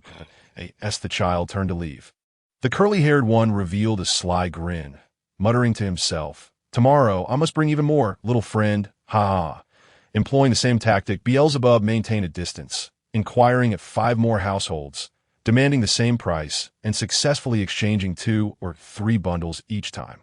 By the time he approached the last 3 households, Beelzebub raised his offer to 2 packs per bundle. 2 households hesitated for a moment, but ultimately chose to trade, agreeing to spread the word. The last household did not consent, yet their demeanor was not resolute. Judging by their expression, they would likely regret it tonight and would slap themselves come morning, ensuring they wouldn't miss out. After some probing, Beelzebub discerned that the trading threshold was certainly not limited to 2 packs per bundle. However, since this was for promotion, he resolved to let them savor a taste of success for now. Furthermore, Beelzebub was fully aware that they were scheming to rally their friends and family for a grand sale tomorrow, and their intentions were anything but benevolent, armed and ready for confrontation, even with cavalry. It was impossible to engage so many at once. Yet he had prepared a comprehensive strategy. As the sun dipped below the horizon, the immediate priority was to dine with his sister. Beelzebub took a longer route, collecting a few decent wooden planks from an empty house along the way, then shedding his black cloak, tying it around his waist, and trudging back home with his bulging sack. Welcome home. His sister clapped her hands, celebrating her brother's return. During his absence, she had accomplished something significant. Brother, look. She held up a plastic bottle split in two by an axe, within which soil had been prepared and seeds sown. Tiny radish seeds were eagerly absorbing the dew, akin to a baby nursing in its mother's embrace, and perhaps they would sprout by morning. I hope it grows into a robust carrot. Indeed, regrettably, the soil in Valley Lane was tainted with heavy metals, rendering it unfit for cultivation. Beelzebub unloaded the wooden plank from his sack, placing them aside for repairs, and then emptied the remaining cookies and wood shavings from the bag. Wow, numerous younger sisters knelt and sat, their eyes reflecting the vibrant colors surrounding them. The older brother's ability to sell such an abundance is truly remarkable. Over 20 packets of biscuits, none of which belonged to the same brand, varied in size and shape, and even included a small slip of paper. Among them was a rather large packet of soda biscuits, containing a full 10 pieces, flavored with nuts. The rest were small packages, featuring more conventional flavors like matcha and bizarre ones like napkin-flavored, with the most outlandish being the taste of petroleum. The most astonishing of all was the whimsical unicorn flavor. Bikesabu checked the production dates, and unfortunately, 3 packets were severely expired, only suitable to feed the little seeds. 2 packets had expired a month prior, likely to taste dreadful, while 2 others, although not expired, were nearly reduced to powder. These biscuits, discarded due to their shelf life and peculiar flavors, had been cast into the alley, where they were salvaged by them and subsequently exchanged for inferior items. The business was not easy, leading Bikesabu to rare moments of regret. While negotiating, his thoughts were entirely consumed by the plan for the following day. After all, there is a selling interval for matches. If he continued this way, he would barely have enough to eat. Yet, for the sake of tomorrow's plan, he decided to endure. Let us share the biscuits. Although the flavors were somewhat odd, sharing them with another, even the petroleum flavor, could evoke the essence of cream. After simply satisfying their hunger, night had fully enveloped them, and the evening breeze blew in, sending chills across their skin. The weather was indeed growing colder. Bikesabu knocked and tapped, using a piece of wood he had brought back to repair the first step. After ensuring its stability, he tiptoed up, climbing with the help of his sister, until he finally reached the second floor. The chaos on the second floor could not be addressed just yet. They could only set down their clothes and blankets for the moment. Sister, I'll catch it. The curtain spirit opened its embrace, catching the clothes he tossed down, then squatting by the fire to change. Tada. After the brother came down, she jumped in place, her body forming a large letter, donning a little white cloud dress, now unafraid of catching a cold. However, after wearing the curtain for a day, she had grown quite fond of it. Thus, she wrapped it around herself once more, securing it with 2 small cloth strips. So she would have to keep pulling at it blocked the wind and provided warmth, which was beneficial. Previously, the curtain had remained untouched solely to obscure light, fearing that outsiders might discover her sister's existence and harbor unwelcome thoughts. Bikesabu donned an additional black robe, folded the blanket, and set it by the fire to warm it. The cold wind howled through the door, the fire flickering uncertainly, appearing not to last long. Let us fix the door first. The little ones worked together, each grabbing an edge, exerting all their strength, yet could only lift it halfway. There was no opportunity to secure it properly, especially with the cold wind interfering. Tomorrow, I will find some sturdy ropes to gradually hoist the door up. Bikesabu brushed off the wood shavings from his hands, feeling as though a splinter had lodged itself somewhere. Tonight, let's sleep upstairs and we will listen to brother. However, before that, there was much to be done. Bikesabu used the reclaimed wood to repair the 2 broken windows upstairs and downstairs, thus reducing the draft that seeped in. Joshua was not idle either. After fetching a bucket of water, she heated it by the fire, then ventured out to collect small branches and fallen leaves, feeding the little fire. Later, They set up animal traps in the yard, moving the villain's corpse to the center, and fashioned a simple trap using an axe and cloth strips. Should a bad person come, they would surely be frightened into a scream by such an arrangement. Back inside, the two sat by the fire, hugging their knees to warm themselves, their bodies illuminated in an orange glow. "Oh, sister, clean this up, please." The sister retrieved the magic book, which had reverted to its original cover, suggesting that the hatred within had been exhausted and no more riders could be summoned. "It's beautiful." Tonight, since they had the time, could brother tell me the story of your work in that mysterious cult? Working part-time is fine. Bikesabu embellished the tale of his time there, recounting to his sister. The bishop of the Smiling Church was a very beautiful and kind older sister, and the biscuits she baked were exceptionally delicious.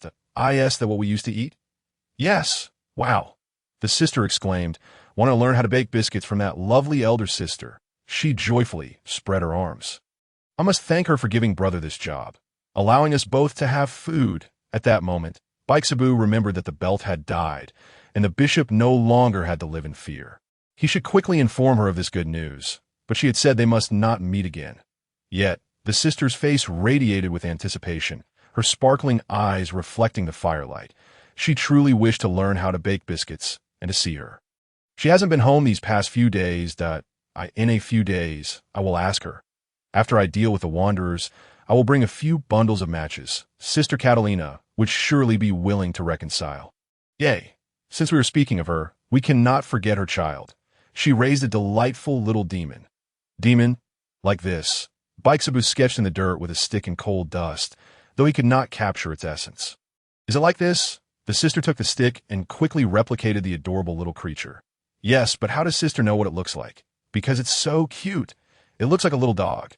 "Woof, woof." The little demon wouldn't bite and loved making friends. "Can I too?" "Of course, it will definitely like you." "How wonderful." This way, they would have two friends. Following that, Bikesabu also spoke of the kind believers. The peculiar speech patterns of the saying, the mysterious full moon rituals, and the ketchup arrayed, at the blood array. The sister crossed her arms, approaching with suspicion to its ketchup. How could ketchup be used to draw an array? Evil spells require blood. She placed a hand on her hip, pointing a finger at her brother's nose, as if accusing him of teasing her. She puffed out one side of her mouth. "I apologize." "It's fine. I know brother is just worried about scaring sister." Joshua gently patted his head, then leaned on his shoulder, continuing to listen. Bikesabu went on to recount stories of his work, sewing black robes and crafting small items. Speaking late into the night, as the night deepened, the little ones extinguished the fire and, bundled in warm blankets, climbed upstairs to sleep in their little compartment. Rest peacefully in this brief tranquility. The sister's hair was sturdy enough to make a bow, wrapping it around a stick to create fire by friction. Bikesabu stepped on the wood board, manipulating it back and forth for 5 minutes, even feeling that his burning palms were hotter than the battered wood shavings. Fortunately, luck was on his side, and soon a spark emerged, quietly igniting within the shavings, easily extinguishable by a gust of wind. "Oh, cute," the sister whispered, covering her mouth, her expression filled with expectation, fearful that any movement might extinguish it. "What?" He furrowed his brow, shielding the wind while shaking off the wood shavings. Like a little wolf. "Cough, cough." He trembled, nearly snuffing out himself, wiping his brow. Her imagination was quite vivid if he were to add 8 heads to it. He still couldn't connect this little spark with a wolf. However, the tiny flame burned diligently, much like the two of them, quickly growing stronger. The steel basin was placed above, waiting for the water to boil. "I am very sorry." The boy and sister knelt on either side of the fire, watching the flickering flames wash over the bottom of the basin time and again, retreating in dismay, preparing for another surge. "Can you forget yesterday and today as events?" "Why?" She joined her hands in confusion, shaking her head, her eyes reflecting the firelight, pleading, "Did I make a mistake? Did I use too many ingredients? Or was I not of use yesterday?" "No. I simply hope you never encounter those unpleasant things in your life." He grasped a piece of wood, pressing it onto the flame's shoulder, splitting it in two. Yet they each drew closer from either side, reconnecting once more. "I absolutely do not want you to be exposed to such horrors." 6 lives were extinguished in his hands, yet he felt no remorse or thrill. However, when his sister was subjected to torment. A desire for atonement surged within him, compelling him to consider a self-inflicted act he attempted to find slumber. But the moment he closed his eyes, dread enveloped him, fearful that someone might come to take her away once more. Causing him to awaken in terror, breathless, he wished for her to remain untouched by illness or the lewdness of man. "Have I done something wrong?" she asked, shaking her head in confusion, her body trembling slightly. Aware that her affliction had burdened her family greatly, tears streaming down her face, "I'm sorry. I do not seek your forgiveness. I am a burden, a source of trouble, that I have long expressed my eagerness to assist you." He sighed, shaking the iron pot to prevent the contents from sticking, his furrowed brow loosening. "Just seeing you each day brings me immeasurable joy." His sister cast a sidelong glance at him, shifting closer as they awaited the water to boil. The pot emitted a bubbling sound, reminiscent of a drowning creature, producing a flurry of bubbles. Eagerly, she tossed the prepared dumplings into the pot. He quietly shielded her from the splattering droplets, wishing to preserve her enthusiasm. The dumplings, smaller than their fists, danced in the water like a pack of playful puppies, splashing about. Upon noticing a dumpling sinking, she would rescue it with the spatula, swirling it around playfully to watch it frolic in the boiling water.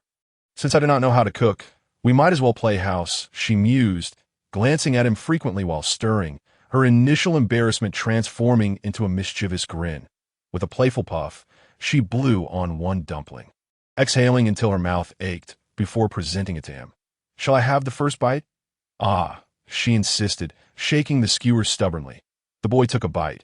It was devoid of broth, likely the first and last time he would taste such a dry dumpling. It was slightly undercooked, still carrying the raw flour's flavor, yet it possessed a delightful crunch. "I ess it to your liking." "Everything you make is delicious," he shrugged. "I do not believe you," she retorted, consuming the remainder herself. Chewing for an eternity, as if gnawing on pebbles, the crunch echoing in her mouth, struggling to swallow, before sticking out her tongue. "You're lying. It truly is quite good," he nodded, hugging his knees and exhaling a warm sigh. It was not merely the fact that he was undeniably famished, but also her persistent fabrications about having eaten that made her pout as she stirred the small white morsels in the pot. No, it was not him rambling on, only to be abruptly silenced by a dumpling that appeared out of nowhere. "I fed you, did I not?" she questioned, her tone tinged with indignation, though her expression shifted to one of disappointment as she turned away, covering her mouth and mumbling, "Is it truly that difficult to swallow?" "What?" he replied, unable to respond due to the dumpling obstructing his mouth. "Eat quickly." Being force-fed by his sister, he managed to finish. "You drink the broth." "No," she exclaimed, her cheeks flushed bright as a tomato. Yet she stubbornly approached, pouring the soup in her cup and thrusting it towards him. "You want tea, drink it, so you must think my cooking is dreadful." Under her watchful eye, he had no choice but to drink it all. If following her orders could cleanse her troubled memories, he would gladly comply. After finishing, he swept away the surrounding ash and kicked the stones into the corner for future use. His sister scrubbed the pot, ensuring not a trace of batter remained, and glancing back, she discovered him slumped against the wall, asleep, his back turned, smiling softly. She picked up the broom, sweeping all the ash outside, stacking the excess firewood, and packing the batter tightly in a plastic bag, expelling the air and tying it off, laboring for over 2 hours. "I'm so sorry. I'm so sorry for making you do all this work." He knelt before her, clasping her hands, lamenting, "That's because you always lie," she stated coldly from her seat, looking down at him. "From now on, in this house, I shall be in charge. That I will handle all the chores. And we must share every meal together. Do you understand?" "I will heed your words, my dearest sister," he exclaimed with excitement, embracing her as she scratched his chin, laughing, declaring, "We are the happiest family." She giggled, her eyes nearly disappearing in delight, grinning foolishly. "Brother." Suddenly, a gust of wind swept through it. "I am here," he replied, dashing forward, one arm around her while the other grasped the axe, his muscles trembling as he surveyed the surroundings. Cold sweat beading on his brow. Yeshua stuttered, unsure, thinking perhaps her dream had roused him, her hands unsure of where to rest. "Oh, I'm being overly sensitive," he reassured her, patting her back. though his own was damp with perspiration. Moments ago, he had dreamed of the bodies of those vile creatures stitching their arms together. Even without heads, they reached out towards her, causing his reaction to be overly fervent. "Are you truly unscathed?" "It's my issue," he replied. "All right," she said, her lips pressing tightly in concern. "Make sure to rest well, okay?" "I'm fine," he insisted, though as he spoke, his head felt as if it were being bombarded, throbbing painfully as he pressed his forehead. Father and mother. Yet it had been some time since mother returned. "Have you found father?" As soon as they were mentioned, Yeshua choked up, his heart ablaze yet drenched in sorrow, ultimately releasing a heated sigh. Reminiscent of a traveler, his thoughts felt rigid, and he resorted to the bishop's ever-reliable excuse, aware of the many flaws in his reasoning, scratching his head and settling in a corner like a heartbroken girl. "How romantic," his sister exclaimed, her eyes sparkling, hands clasped together, wishing upon a star peeking through the wooden slats of the window. "Shall we embark on a journey together? To that place called, Capras?" Came a weary grunt. "We could witness a plethora of beautiful scenery along the way, and we must bring them with us." She leaned closer to the 5 plastic bottles on the table, tilting her head at the seeds within. Pondering, but who will watch the house? Should we wait for mother and father to return before we leave? Turning around, she found her brother had once again succumbed to sleep, leaning against the wall, head tilted, his right shoulder completely exposed.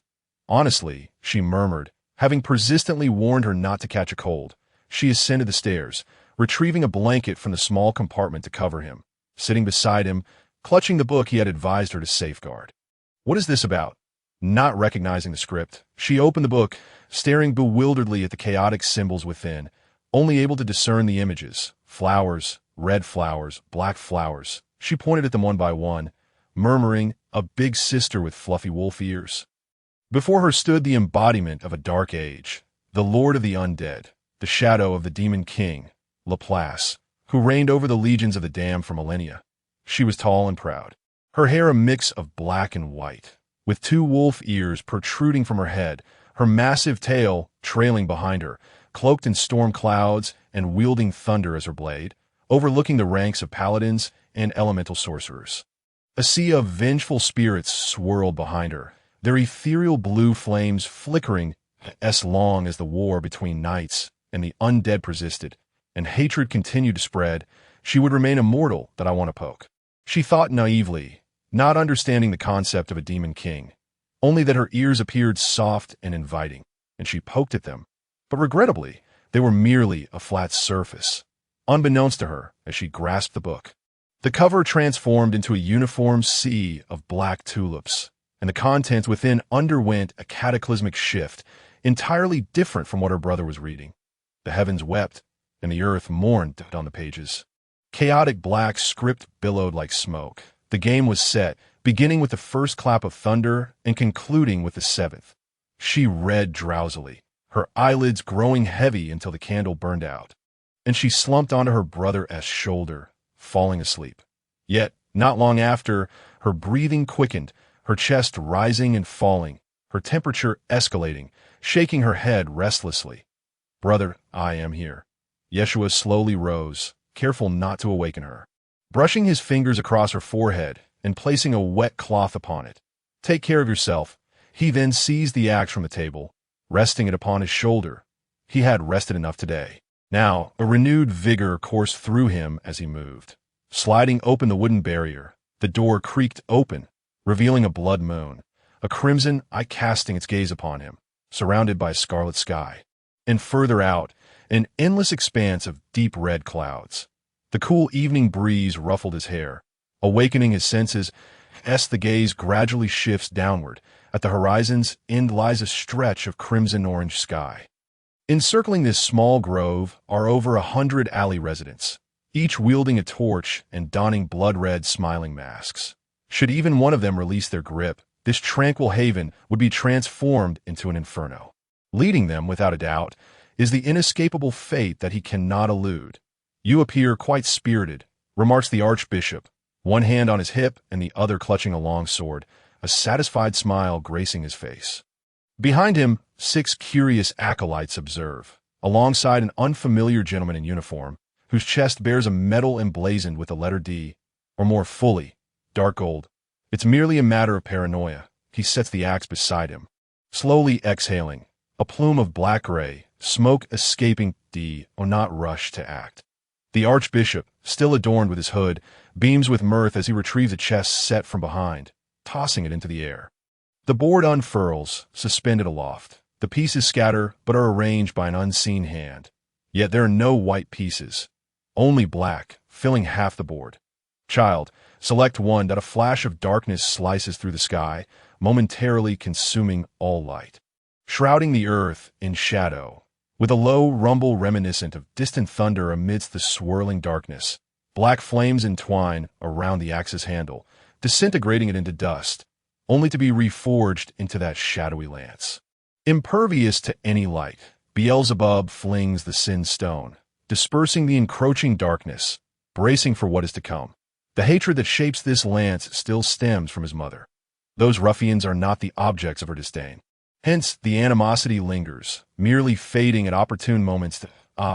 Indeed, you have no choice. The archbishop lightly snaps his fingers toward the air, sending two night pieces shaped like horse heads flying across to the opposite side. Landing steadily in position, gradually tinged with pure white from below, and the next heartbeat, torrents of darkness descend, releasing hundreds of spherical shapes akin to watermelons, stirring fallen leaves as they tumble and collide. Forming an ordered array, the pitch-black forms coalesce into a mountain, then spread like an ocean, until all that remains in sight is an abyss. Stare. They all raise their heads in unison, revealing identical bright red smiles and rows of triangular sharp teeth. They are all jesters, every last one of them. Let the sinner's game commence. The archbishop tilts his head toward the blood moon, standing before the smiling army like a demon king descending upon the earth. Arms outstretched, it has begun to dusk. The setting sun blazes bright. Thud, thud, thud, at a creaky wooden door opens a crack, revealing an eye burdened by dark circles. Who is it now? Just having been extorted by that boy. He feels utterly drained. The leader of the smiling sect has come to invite you to join. The one who provides food and drink. The door bursts open, revealing a disheveled individual who steadies the archbishop's shoulder. Is it true? Is it true? It is indeed true. The 6 followers behind chime in unison, one of them clutching 2 large boxes filled with masks hastily painted by the archbishop overnight, while 7 or 8 others have already gathered nearby. They have all received their masks and are busily applying tape. It is said that upon officially joining, one can don high-end elastic bands. Oh, this one has a sticker. I have one too. Mine is a bear. That means these were crafted by Mr. Mass. The original believers, brimming with excitement, embraced their scruffy companions, urging them to dance. You must meet him. He is a diligent and kind little brother. At this moment, the archbishop slightly bows his head, forcing a smile as he extends a mask into the room.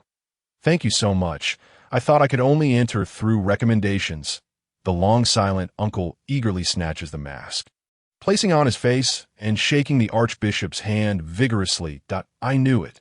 The smiling sect is the only hope in this godforsaken place. The archbishop nods with a smile, patting his back and encouraging him to embrace his companions.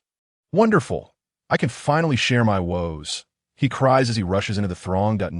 No, it must be ceremonious. Newcomers must heed our seasoned guidance. Understood, comrade. The newcomer exaggeratedly salutes, straightening his posture. You must call us family. The archbishop does not turn back, clenching his fists as he steps from the shadow of one wooden hut into another, knocking on the door with a thud. Thud, in that moment, beneath the blood moon. Amidst the scarlet grass, a demon springs forth, only to be impaled by the lance thrusting forward, exploding softly, releasing a gust of wind and dust, akin to a small smoke bomb. Beelzebub sweeps aside the obscuring haze, charging forward his target the archbishop's head. Yet he is far too distant. Over 100 meters away, surrounded by demons, ahead a row of demons, an estimated 10 or so, forms a massive wave, shrieking in unison, but one is pierced by a shot, each flying off in different directions. Turning his head, he realizes he is heavily encircled. Tsk. Beelzebub spits out a mouthful of fur, swiftly breaking free, darting forward like a bolt of black lightning, using a sudden burst of force to pierce one. And the explosion propels its companions backward. Chirp!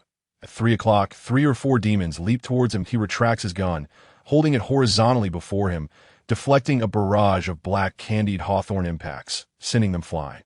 At 6 o'clock, a chilling wind stirs. He typically wears short sleeves. Even the longer ones are trimmed short, often mocked for exposing his waist to the little boy.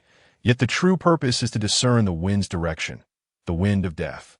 He bends to evade a demon behind him, grasping its tail and swinging it like a meteor hammer, sending one after another of its comrades flying, before finally hurling it into the mass of demons, resulting in a chaotic pile, each frothing at the mouth, eyes glazed at T10 o'clock. The chaos is relentless. He tilts his head to dodge, following up with a shoulder throw that crashes into another S-head. Smashing both sets of teeth on his right, a massive wave is gathering, presenting an opportunity to break free. Beelzebub kicks one, grabbing its tail and hurling it at the stacked pile of demons. Bugga! They wail as they tumble to the ground. Meanwhile, Beelzebub leaps atop their heads, advancing forward, each thrust of his gun claiming a life and erupting a cloud of black dust. High above, the chessboard hangs in the air, the black pawns all moving in unison, slowly, yet with great momentum, while the white knight crashes through the ranks, crushing any it steps upon into dust. Yet soon, a new piece will emerge from the board's corner. Is this the child you spoke of? In the distance, where the flames illuminate, a dark gold correspondent adjusts his glasses, the lenses reflecting the blood-red gleam. Indeed, this kind of combat awareness is possessed only by seasoned veterans. The archbishop crosses his arms, a long sword at his waist, his robe stained crimson by flames and the blood moon. I wager he has been honing his combat skills for quite some time, perhaps envisioning me as his opponent. It seems he has been feigning weakness all along. After all, a child who has toiled from a young age would never truly be weak. I do not care. The correspondent pulls out a handkerchief, wiping his chest where traces of blood remain. You promised to prepare double the ashes, and in exchange, merely requested that Dark Gold send representatives to witness this senseless slaughter. This piques my curiosity, thus I remain. Consider it a mere symbol. The archbishop turns, half his face blood red and the other half fire dash red. To be by the way, what happened to your chest? The alley mob shot me. The correspondent shakes his head, flipping open a folded notebook, catching a pen that pops out, spinning it as he records something that I only hope you can keep your promise that he arrived on a motorcycle, carrying 2 boxes for the ashes. An attack on him is hardly surprising. 101. What if there are more? To house a beguiling, treacherous little wretch. The archbishop glances at the wooden hut, tightening his fists, his teeth grinding audibly. He strikes the ground with his lance, sending shock waves outward. Beelzebub, still airborne, flips in midair before landing, drawing his gun, smoothly stabbing forward, bursting another demon, clearing a path, forging ahead with determination. Chirp, chirp. What to do? In a shadowy corner, 5 small demons form a circle, deep in discussion. Hooah! Together for the bonds of friendship. G.U.H. It's futile. Gurur. Yes, it's time to use that. One demon leaps with joy, swinging its tail, while the others gaze with wide eyes, eagerly inching closer. Gugwa, toss it, who boom. The plan is incomprehensible. Dibababa, unprecedented wisdom. Dibababa, unprecedented wisdom. The 3 diminutive figures surge forward, hoisting their erudite leader aloft, jostling their heads together, collapsing like springs under pressure, while the 5th rolled backwards with a gurgling sound, increasing the distance. Iku, shouted the charging duck. Iku. The rear began its onslaught. As it approached, the trio propelled their leader into the air. The 5th one also leapt, crashing fiercely into its posterior, followed by a resounding bang as it self-destructed, launching the leader away. The leader soared through the tempest, gliding over the heads of its comrades, heading straight for the rampaging knight. Just as Beelzebub turned back, he was rammed into by a powerful forced, haha. This is our exhilarating combination technique. The demon essence mortar. The leader immediately followed suit with a self-detonation.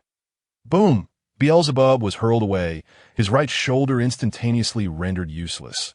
As he switched his grip mid-air, legs staggered, gradually touching down, slowing his descent as his lance pierced the ground. carving a trench several meters long before coming to a halt. Sweat cascaded down his cheeks in large droplets as he fixated on the beads of perspiration in the tip of his lance. A gust of wind swept past, chilling him to the bone, and his right hand went numb, leaving him barely able to twitch his fingers. Upon glancing up, a chorus of Ura erupted as dozens of demon essences descended from all directions, overwhelming him with no escape in sight, his lance firmly embedded in the earth, immovable. Damn it, I should have trained my left hand earlier. There was no time to react as the shadow of the cage they had forged together enveloped him completely, blotting out the sun.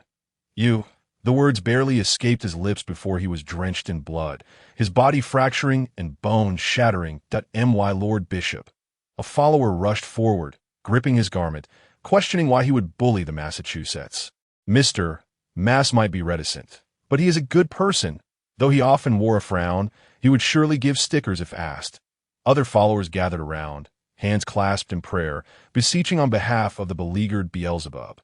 Regrettably, the bishop lowered his head, his eyes welling with tears, his yellowed fingers wiping at the impending flow of sorrow, ultimately shielding his eyes with his arm, never expecting he would betray me. How could this be? It must be a misunderstanding. Two followers flanked him, supporting his shoulders. I am the one who can hardly believe this. He gently pushed them away, stepping forward, his voice trembling. I heard he has been starving. So I sent 6 executors to check on him, and he ended up stewing them. Mass is not that kind of person. He merely appears cold and unfeeling. The followers shook their heads in disbelief, rushing to embrace him, warming his frigid form. Then what is this? The bishop furiously pointed to the side, where the head of a younger sibling was impaled on a wooden stake, every piece of flesh twitching, eyebrows furrowing in distress. Ugh, this is bloody evidence. The crowd was momentarily silenced, turning their backs on one another, leaning together as they wiped away tears hidden beneath their masks. Mass, could he truly harm his kin? The black gold liaison surveyed the encirclement, instructing the apprentice followers to quell the flames and conserve fuel. They whispered among themselves, debating the young boy's identity. Some likened him to a reaper, while others claimed he resembled a rabid dog. During the evening prayer meeting, they condemned the boy for threatening them to relinquish their dwindling rations. Little did they know that hatred had all been absorbed, transformed into the army of demon essences. Now, reflecting back, it felt numbing, for the hatred had been expended. Boom! A distant explosion jolted the followers, causing them to turn in unison. They beheld Mass being expelled, only to be engulfed by the army, blood and flesh flying. Black waters surging. My Lord Bishop. Perhaps he was deceived by another. He was indeed tricked by a little wretch. The bishop's clenched fists exuded black smoke, gritting his teeth, even forgetting to adopt a masculine tone. He coughed, pretending to shout himself hoarse. I do not understand why he had to escalate to this point. Oh, even as the carnage unfolded, he did not rush to call it off, for he understood this child all too well. As he anticipated, the army of demon essences soon dispersed, crawling and rolling to create a 10-meter radius of space.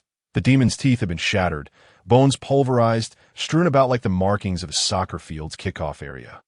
Beelzebub remained unscathed, rising to his feet, wielding an axe instead of a lance. If one were to describe his unique ability, it would be the modulation of emotions, akin to a switch, effortlessly controlling the display of his feelings. Except when it involved his sister. Hoo-hoo! Cunning humans, the demon essences churned, astonished at having been collectively outsmarted, exploiting a gap, luring them in, then releasing the pent-up hatred in an instant of impact, though it was merely conjecture. The archbishop surely lacked the time and energy to conjure this vast army with over 100 magic circles. Moreover, the initial jest was clearly articulate, unlike their current chattering. Beelzebub bit down on the axe's handle, twisting his dislocated shoulder, and with a crunch, he reconnected it, pain forcing him to double over. He severed the resonance with the eclipse night, causing his pain-muffling ability to falter.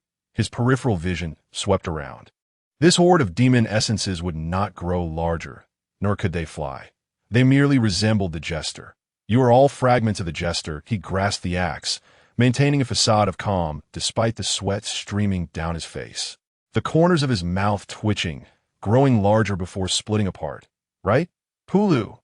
They had been seen through.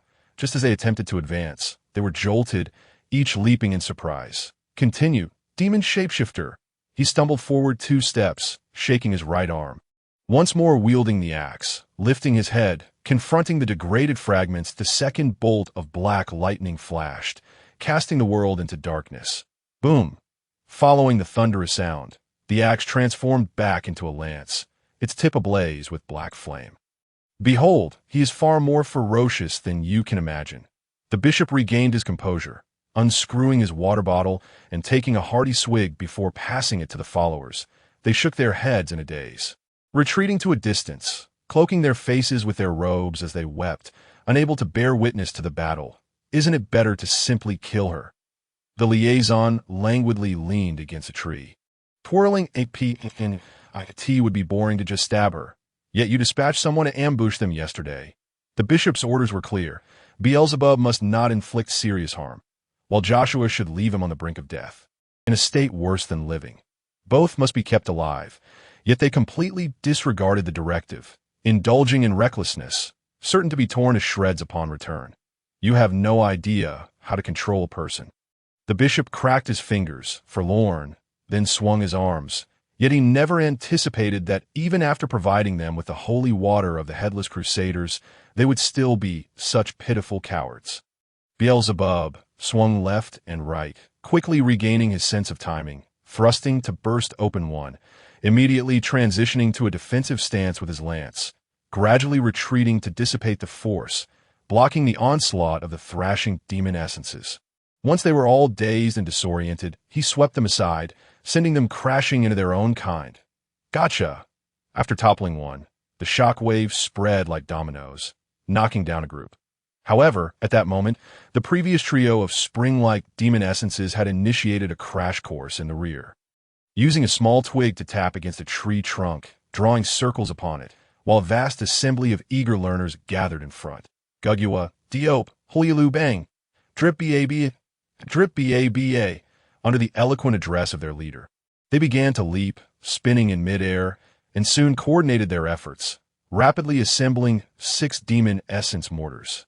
EQ, accompanied by cheers and explosions, one by one, the demon essences soared, reveling in the exhilarating rush of the driving winds and the sensation of weightlessness.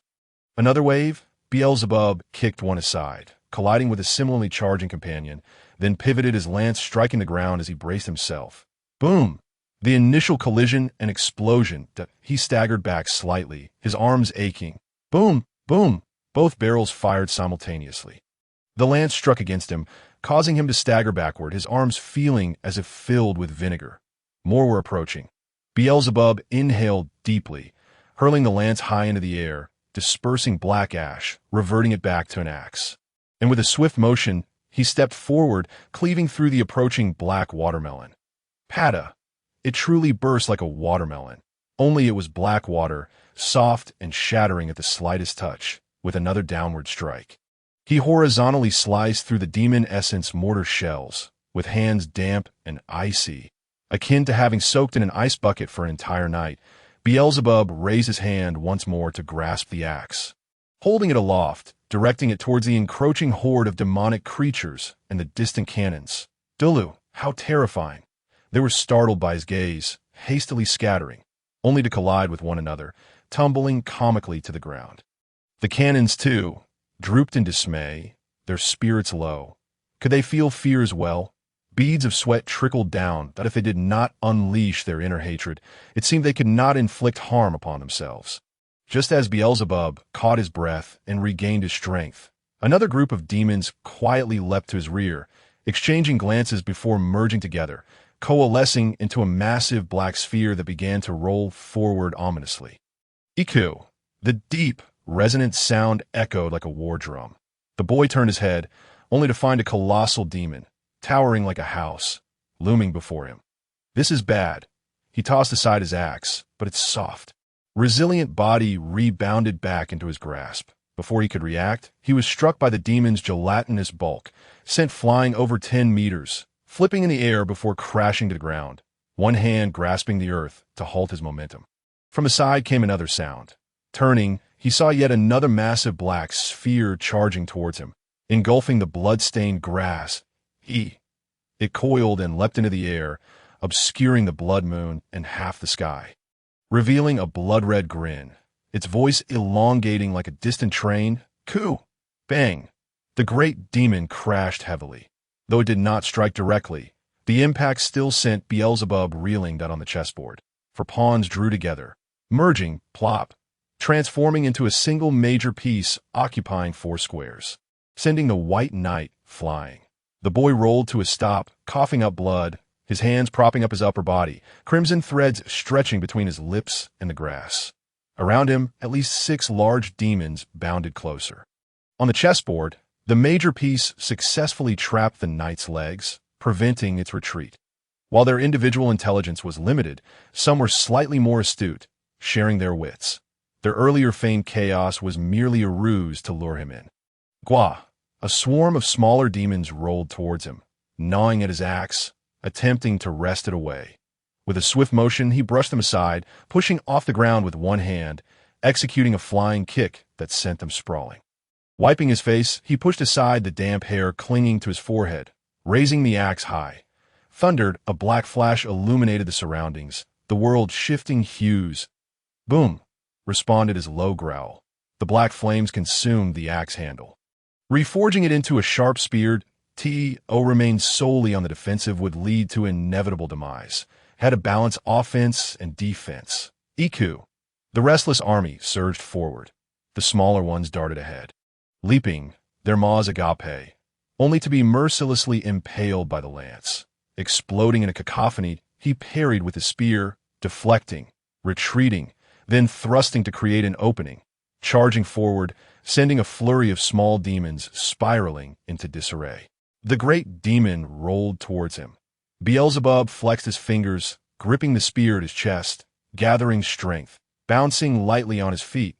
As it approached, he pushed off with his back foot, thrusting the lance forward as he leaned his body, channeling all his power into the strike, enhancing both speed and force.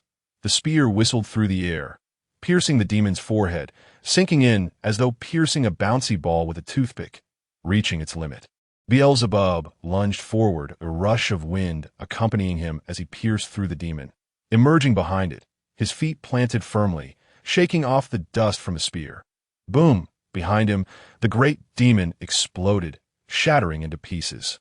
The smaller minions igniting in black flames as they rolled across the grass, gasping their last, their eyes transforming into 2 crossed lines. Beelzebub panted heavily, surveying his surroundings, when he suddenly noticed a group of demons laboring to lift a small tree trunk, forming a battering ram aimed at his home, albeit sluggishly, sliding to the ground after a few steps.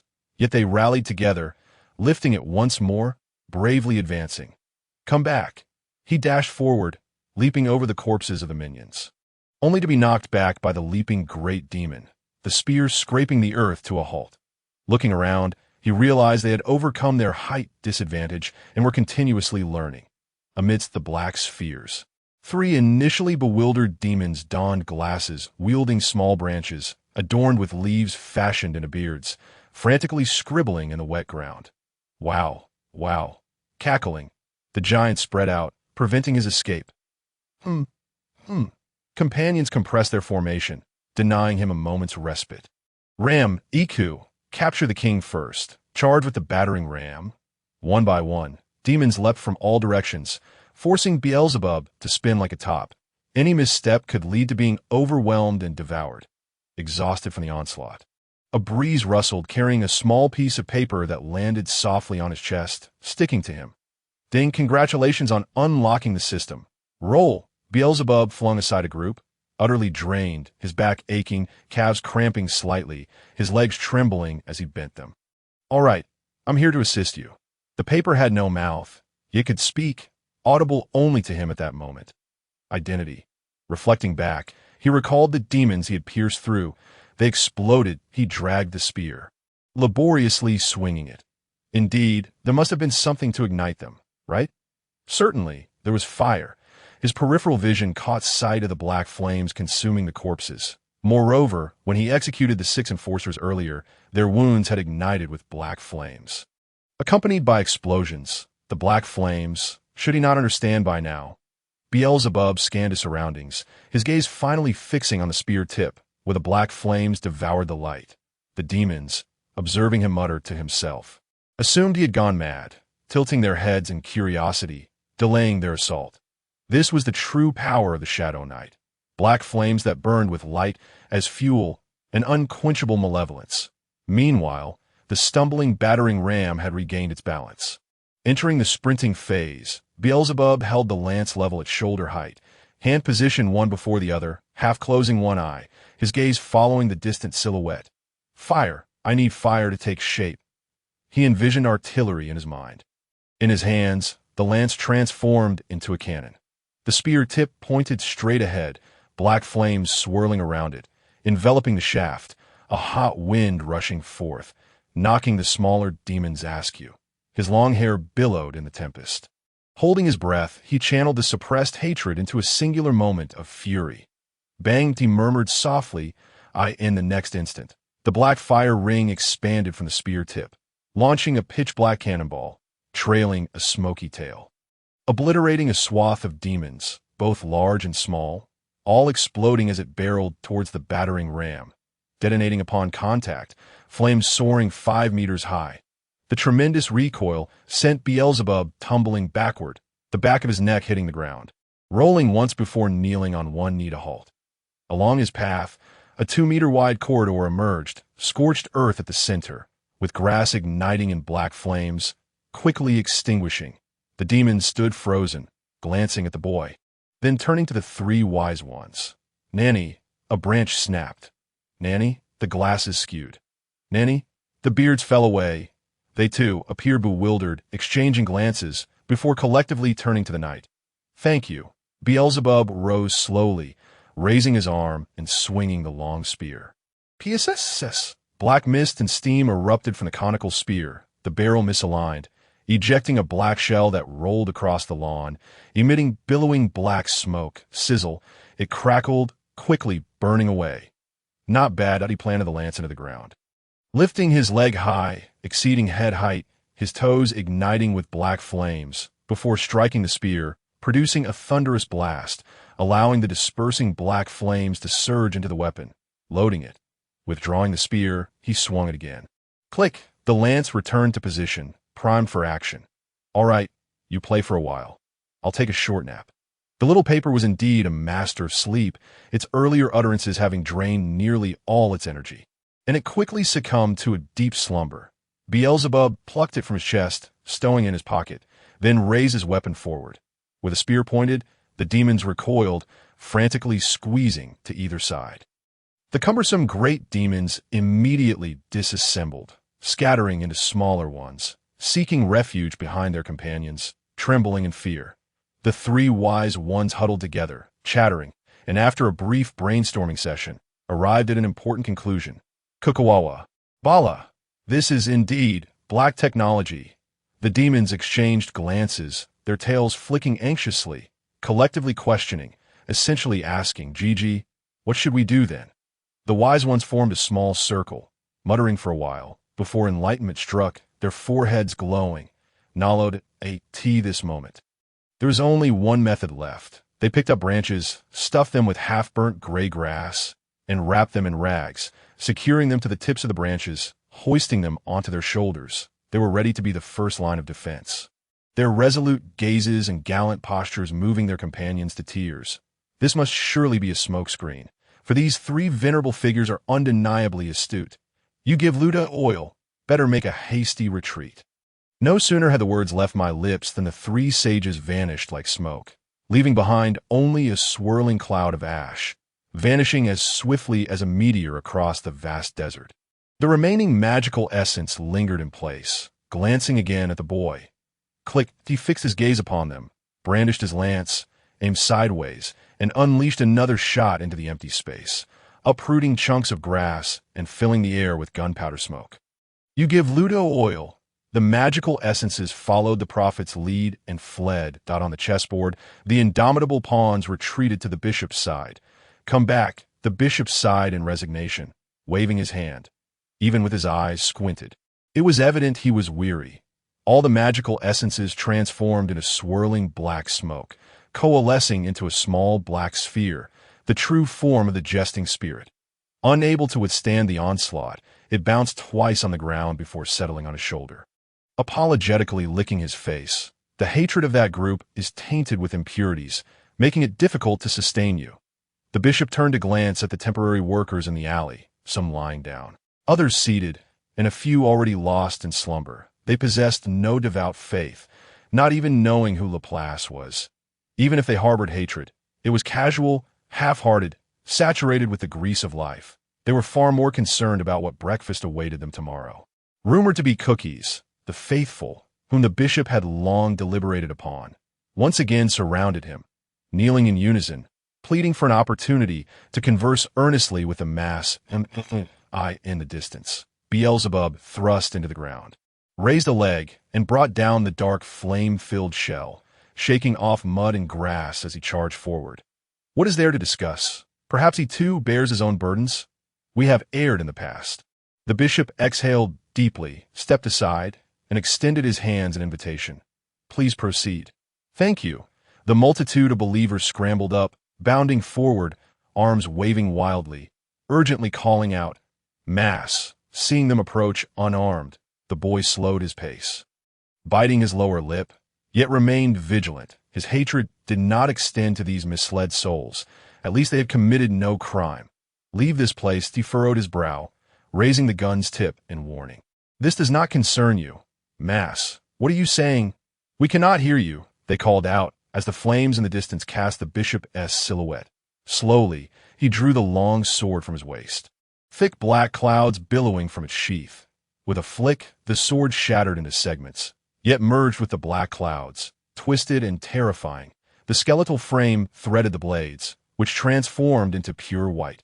Hatred forged into a chainsword. He swung it at his side, accelerating, pivoting backward, then suddenly stepping forward. No, this posture is all wrong. Danger. Beelzebub instantly comprehended, a chill racing down his spine as he shouted, Get down! In the next moment, the bishop swung the chain, sword laterally, elongating it into a 20-meter wide slash that beheaded 5 individuals simultaneously, black and white flashes intertwining like a tempest sweeping through. Flesh and blood flew as headless corpses collapsed in succession. The one at the edge stumbled over a stone, falling fortuitously and narrowly avoiding the strike, bewilderedly rising to witness his companions drenched in blood, a severed head landing upon his foot. Yet he remained unfazed.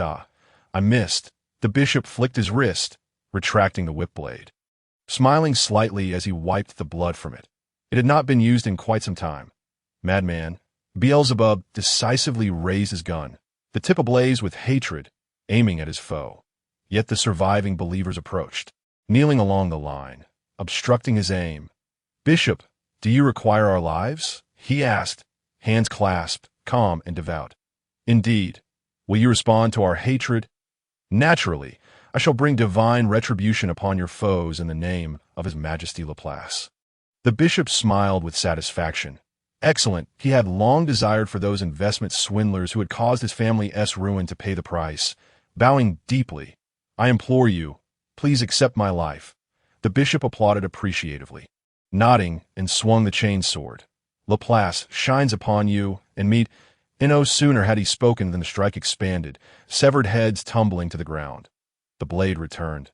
The bishop brandished his sword, retracting the chainsword, straightening it, sheathing at his waist, then reaching into his collar to remove his hood. Shaking his head, his black hair fell in disarray, slightly curled, his bangs askew. What? No cannon fire.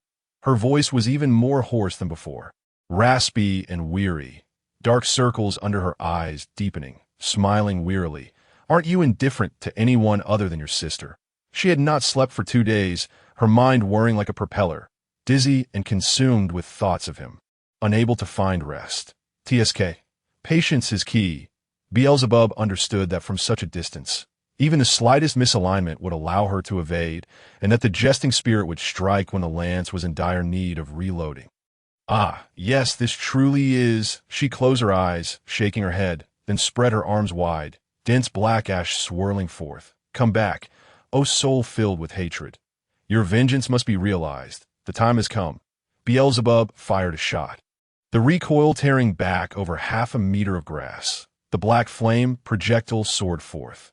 Even if her form were to be obliterated, her hatred would not diminish in the slightest. 50 meters. 20 meters, 5 meters, a massive black sword descended from the heavens, cleaving the projectile in two. Just as the black flame was about to ignite, it was extinguished by the black spray kicked up from the impact. An eye for an eye, a tooth for a tooth. For every suffering endured, it must be repaid in kind. Amidst the chant, dark clouds drifted from afar, sweeping over the torchlit formations and the crowd. Merging into the headless corpses, 6 headless figures rose mechanically, their hollow necks oozing thick, pitch-black liquid that enveloped their bodies, swiftly forming into armor, from which they drew forth long sword from the accumulated oil. The foremost one unsheathed the largest sword, gripping it with both hands, then forcefully embedded it into the ground. The executors, Beelzebub, recognized these 6 figures at a glance, yet the sensation of nausea surged within him. He had barely lifted his leg before bending over, clutching his lance as he retched. The one at the edge, once staggering to rise, fell before the armor was fully forged. This was the 5th brother. The boy had ignited his hatred, foreseeing his movements. Thus the remaining hatred was insufficient to sustain the spell that, headless knights, consumed by hatred. The bishop snapped his fingers, blasting apart the useless corpse, shaking off the ashes that clung to him. Revenge, until your enemies submit. The 5 knights drew their swords and charged forth in unison. The sound of their footsteps grew ever stronger as Beelzebub coughed up blood, chambering his gun, drawing it as he stepped back, wedging the weapon between his waist and arm. The leading knight, his armor shattered, marched with resounding steps, spikes sprouting from the blade like the charred bones of a swordfish, slicing through the air. His movements remained sluggish. Beelzebub seized the advantage of distance, lunging forth and driving the lance deep into his chest, piercing out from his back, embedding itself for the most part. Great clumps of black sludge erupted forth. The texture not akin to being pierced, but as though thrust into a quagmire, thick and heavy. Beelzebub attempted to withdraw, but the lance seemed to be firmly ensnared. The leader's head was gone, yet he could still speak through ventriloquism. You cannot kill me, a being already dead. This is bad, too deep. Just as Beelzebub stepped back half a pace, a sword plunged into his abdomen. Though there was no pain, a cramping sensation filled his body. Causing it to convulse uncontrollably, he desperately tugged at the lance, utilizing his entire weight, yet could only pull out a little at a time, with 3 parts drawn out only to have one sucked back in. As if he were pulling a spring thicker than his my heart is shattered. The great knight twisted the sword, the spikes within stirring his innards, blood gushing forth. The spasms carried blood into his upper body. Reaching his throat, Beelzebub vomited blood incessantly, his arms trembling uncontrollably. Even the portion he had just pulled out retracted. He could not drop the lance. If he lost it, the pain relief would fail, and he would collapse on the spot. To the side, other knights were closing in, one from the left, another from the right, blades aimed directly at him. Beelzebub pushed the gun's handle to the side, forcing the great knight to pivot at an angle. The tip aimed at the knight on the left. Bang! After a shot, a small brother was blown into a puddle of mush, the powerful recoil ejecting the entire lance from his body, sending a torrent of muck flying. Leaving a large gash on the great knight's chest, in the midst of retreat, the boy turned and braced the lance to intercept the sword slashing from the right, using the point of contact as a pivot to swing the lance. Dodging the blade and thrusting it through the knight's neck, then kicking him aside. Yet there was no time to breathe. The 4th knight leaped over his comrade and brought down his sword. Clang blocked, his hands tingling. They possessed strength far surpassing his own. After merely 2 seconds of defense, his arms grew weak. He must find an opportunity to reload while the boy is unguarded. The 5th knight strode forward, lifted his leg to chest height, and delivered a powerful knight's kick that sent him sprawling. Cough! Another mouthful of blood escaped him. Before he could rise, the 2 assailants had already swung their swords down, only for him to roll aside, narrowly avoiding their blows, which struck the grass instead. Beelzebub raised his gun, seizing this prime opportunity to strike two birds with one stone, aiming for their chests.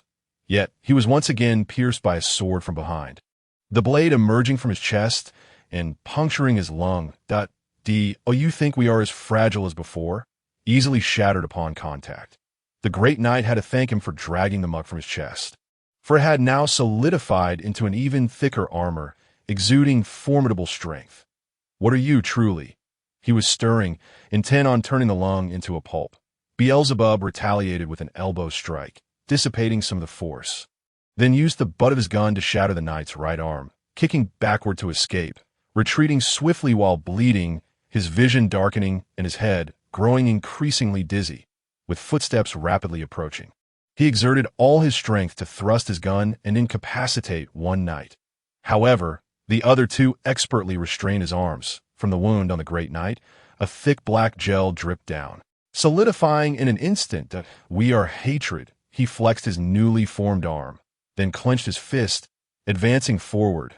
We shall not vanish until our vengeance is exacted. A fist struck his face, sending him flying 2 meters, rolling several times before coming to a stop.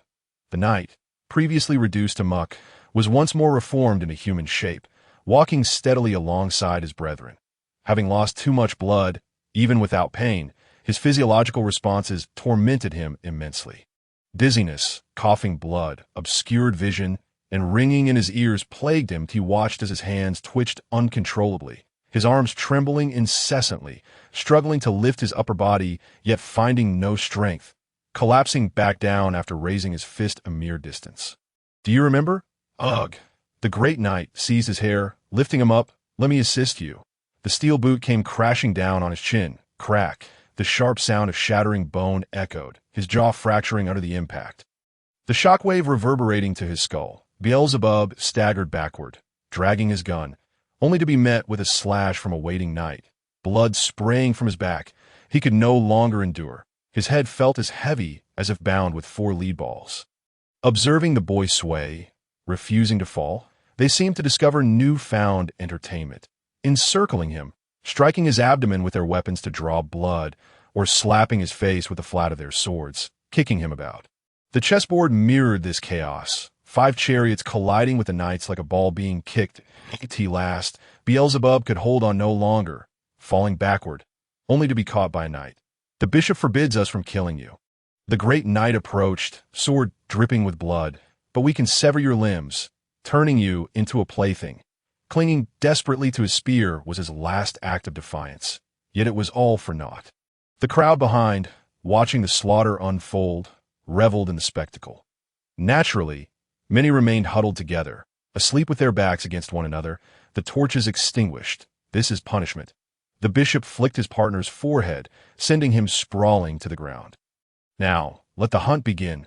Time to feast. The jester leaped up with glee, spinning in the air, directing his gaze toward the temporary workers in the alley, grinning wickedly as he wagged his tail and dashed off at high speed.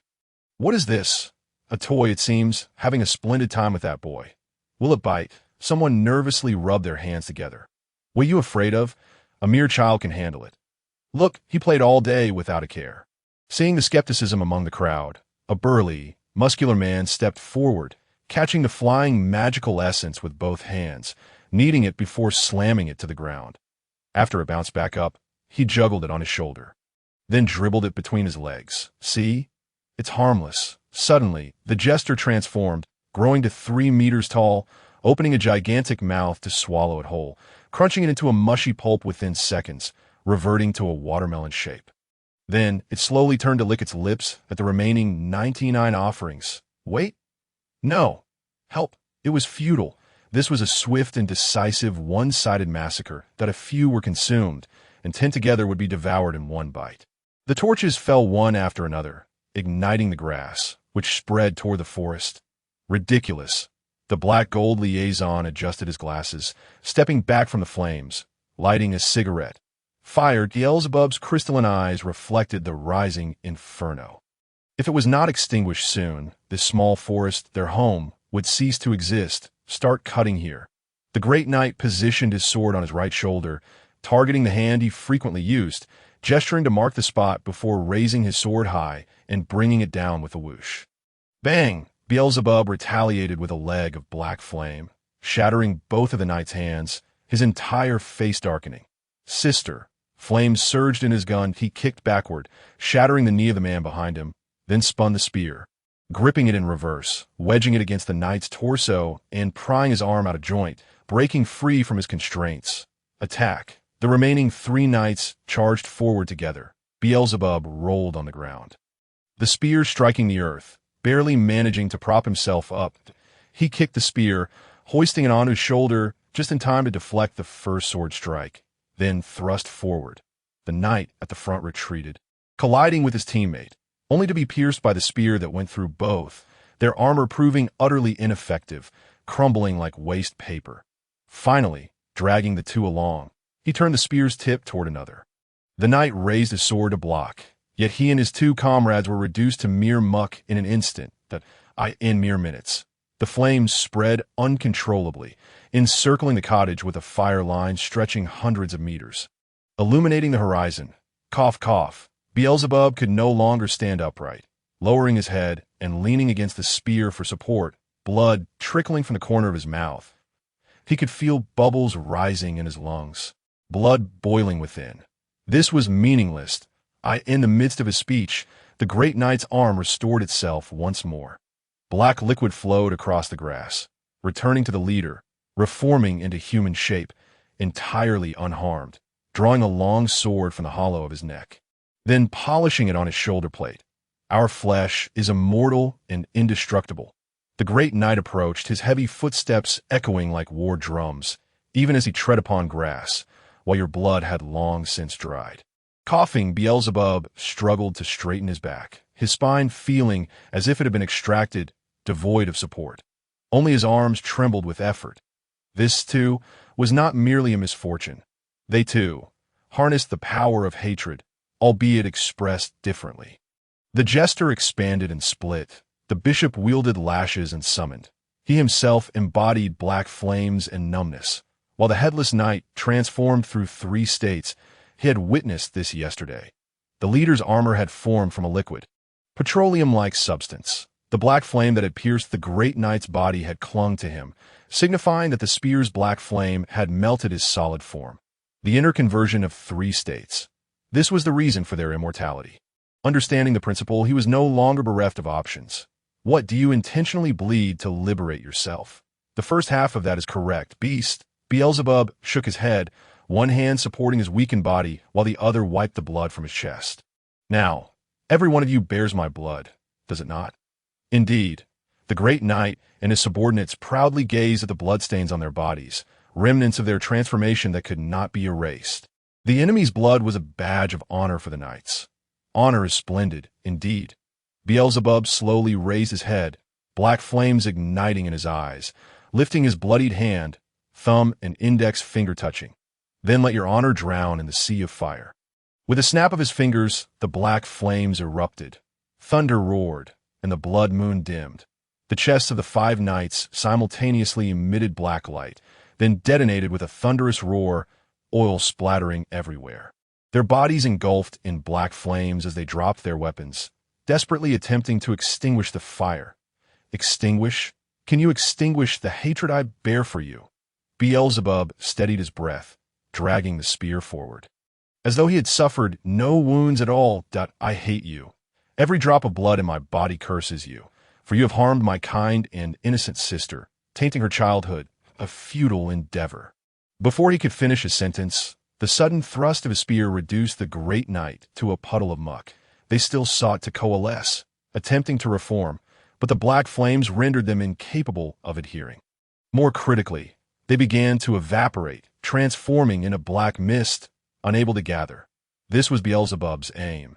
Since hatred could not be temporarily dispelled, he would render it powerless to manifest. The remaining 4 knights' bodies also erupted with explosive sounds, collapsing as though firecrackers had gone off. Reorganizing, dragging along, Beelzebub leaned on his spear, limping towards the sea of flames. The scorching heat washed over him, searing his body, soaked in sweat and blood. The blood swiftly congealed, and the wounds began to crack.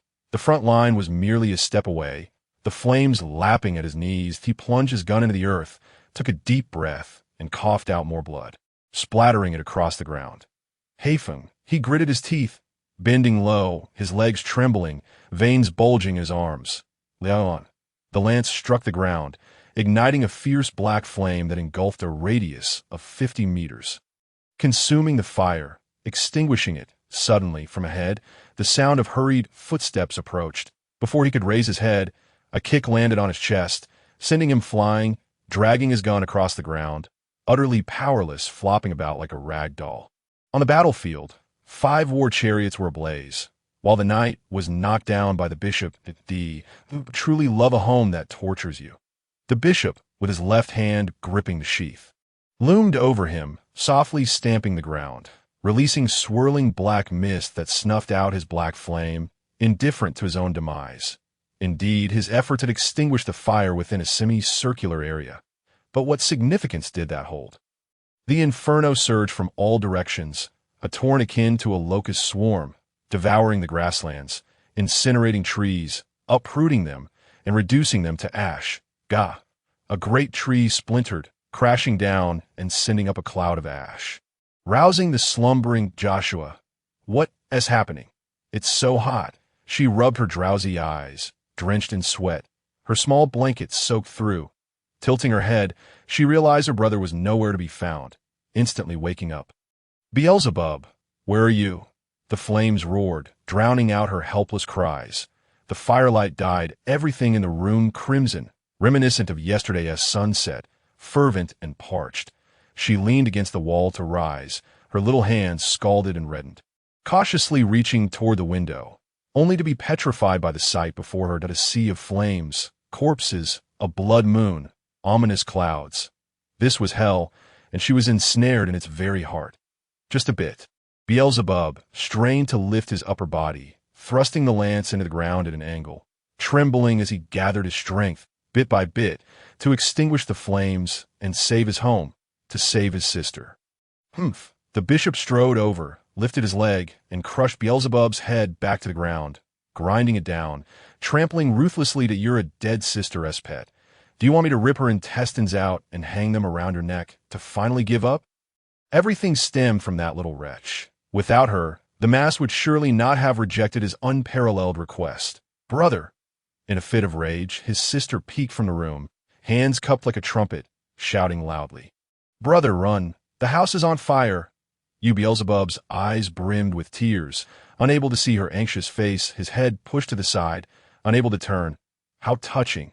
The bishop unsheathed his chain sword, swinging it toward the scorched grass, sending the burnt ash into swirling black smoke, extinguishing the black flames on the dark water. Soon, the rescued knights rose one after another, still emitting scalding smoke, their bodies melting away. Beelzebub is in danger.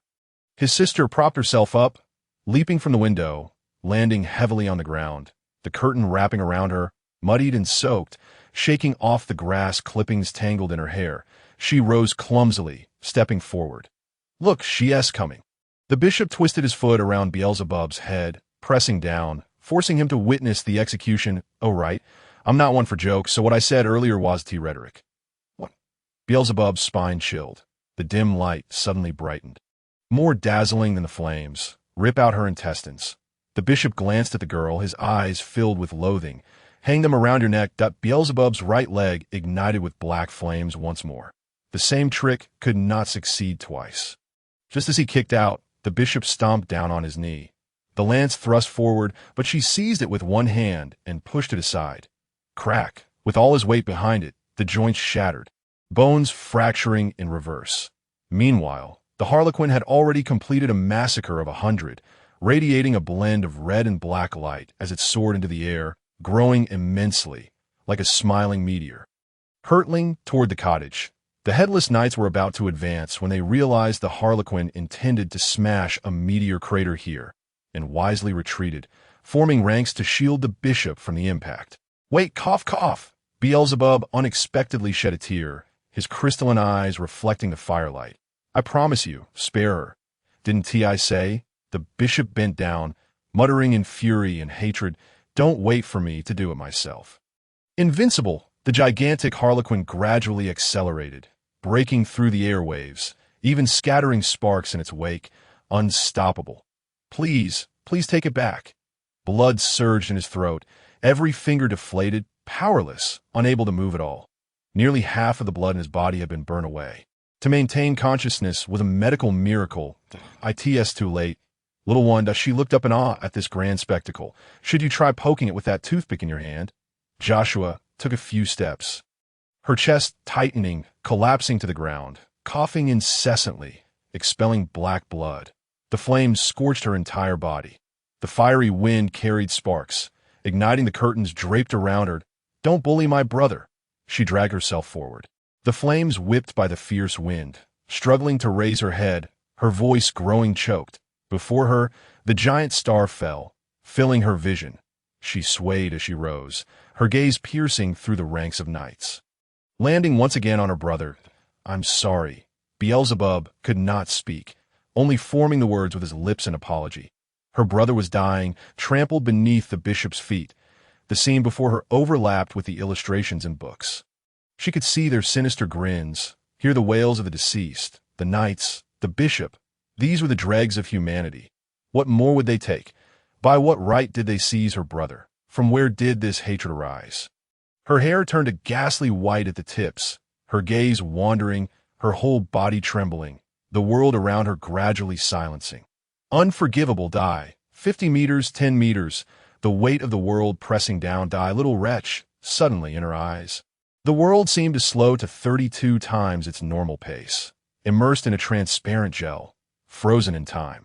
The distance between sin and heart, she could not comprehend a single word, merely observing her mother and brother as they perused the pages. Watching them read, unbeknownst to her, the hatred her mother harbored, embedded within that book, surged forth, flooding her body. Mother forged her hatred for Beelzebub into a weapon of corrosive shadows, bestowing upon the thunder that granted me death. To extinguish the flames that blocked the path for you to it was her mother's voice, weak yet resolute. The scenery before her swayed with her words. Dark branches peeked out from the ashes, scorched by wildfires. Blooming with black tulips, the hatred directed at you was transformed into a series of images, hidden within that book, evading her search. The flames behind her turned black, exploding into a fluffy, massive black tail, larger than her own body, then gently sweeping away the black flames, projecting the draped curtains into the semblance of the long robe her mother once wore. That I'm sorry. Mother has already resigned herself. Her voice cracked with despair, akin to the farewell. I only hope you can break free from your shackles and continue onward, my child. Boom! The thunder of hatred filled the heavens, the fifth roar echoing with all its might.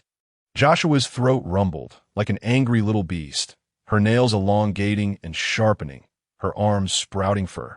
The colors of heaven and earth shifted, all brilliance in the world consumed, coalescing in her grasp, transforming into a magnificent, pitch-black strike, soaring rapidly into the sky, cleaving through the harlequin's form, piercing the clouds, splitting the blood moon, leaving a dark canyon in the heart of the sky. 2 seconds of silence, all things frozen. Then a deafening roar descended, sweeping across the land. The gigantic harlequin was shattered into countless demonic essences by over 100 explosions, large and small, littering the ground, each ablaze, like thousands of fireworks bursting simultaneously. The headless knights fought valiantly against the shockwave, their swords melting away before they could even swing, their bodies contorting at unnatural angles. Creak! Buga! The demonic essences rolled on the ground, igniting the grass. Amidst the flames and hazy mist, they beheld the unscathed Joshua. Beneath her feet, the massive magical array she had drawn during the day glowed with a bright red light. Her eyes sparkled, pupils black on the left and white on the right, her hair a blend of black and white. Fluffy wolf ears sprouting from her head, a great tail woven from black flames trailing behind her, and the curtains draped upon her transformed into a robe inlaid with black stones. Laplace, the bishop gasped, astonished, his mind a blank. Your Majesty, Laplace? On the chessboard, the Black Queen ascended, falling into the white camp. The shadow of the Demon King reigned here. I am not Laplace. She gently stepped forward, turning all the flames within a 100-meter radius into black flames. Bowing to her, extinguishing themselves, a black tear and a transparent tear flowing from her eyes, I am Beelzebub's sister, Joshua, in the dimly lit confines of a fetid cage. A stench pervades the air, the enslaved. With dark rings encircling their eyes, are gaunt, their bones protruding beneath their skin, shackled and curled amidst a pile of hay. This one, the most beautiful of them all, simply remains unwashed. The dark steward ushers in a gentleman draped in a plush robe. The master of the long-associated Hearth Manor, such a specimen. Who does he think he can fool? Tapping his cane upon the ground, each finger adorned with a silver ring, he scoffs, even should a maid be required. I would not entertain such filth. That it has come to my attention that you have recently cultivated a new experimental field at the estate. The dark steward adjusts her monocle perched on her left eye. Her movements swift and efficient. Efficient? A woman, you jest. I would take her even at half price. The dark steward shakes her head, unlocking the heavy iron lock, filling a basin with cold water, with one hand pinching her nose. She douses the girl with the contents. Ugh! Startled awake, she shivers, tears and grime trailing down her cheeks, her throat producing a gurgling sound. Can I eat now? Go fetch 2 sacks of flour from downstairs to here. I can't move. Her voice, muffled and laced with a sob, barely escapes her lips. That I truly lack the strength. Look at this pathetic creature, yearning for a life of ease. The master of the manor slams his fist into the ground in indignation, declaring, I shall never permit such a coward to set foot in my estate. Witnessing his partner storm out, the dark steward exhales with a sigh, her right arm draped in silk, her left hand grasping the branding iron from the fire. My apologies, I will comply. I will. The terrifying intensity of her hatred cowed the headless horseman, who dared not approach. Now, release my brother. Suddenly, Joshua's legs buckle beneath him, collapsing once more as he supports himself on the ground. Spitting blood, she perceives the foul souls hidden beneath the disguises of the 5 knights. They are embittered by their inability to indulge in her, harboring resentment. She knows that her brother's persistent vomiting stems from his concern for her. Deep down, she comprehends her own fear. Yet for the sake of her brother, she feigns indifference. So this was merely a cosplay. The bishop sighs in relief, swinging the chained sword, narrowing her eyes upon her. His Majesty Laplace shall not appear in the Mayflower Federation. Suddenly, a disturbance arises beneath her that a lance explodes into the ground beside her, propelling them apart. The chained sword whips through the air, deflecting off the lance. Beelzebub then leaps forward, wielding the lance as a staff, charging at the great knight. For, at the moment he turns, a shot from the mass pierces his chest, spewing forth black ichor. Her Majesty. The knight is thrust into chaos. His already molten form torn asunder. Beelzebub reaches out, catching the largest fragment, raising it above his head, and after letting the dark liquid flow into his mouth, he devours it greedily. The texture resembles jelly, yet its flavor is akin to bitter melon juice. He steadies the lance with one hand while feasting with the other, scooping up more from the ground, eating and regurgitating. The other knights close in, drawing swords from their necks, advancing swiftly to strike, only to be shattered by the incoming obsidian claws. Do not. The sister leans heavily on her knee, gasping, one eye shut, her claws glimmering with a dazzling bloodlight, poised to ambush her brother. But the knights press forward relentlessly.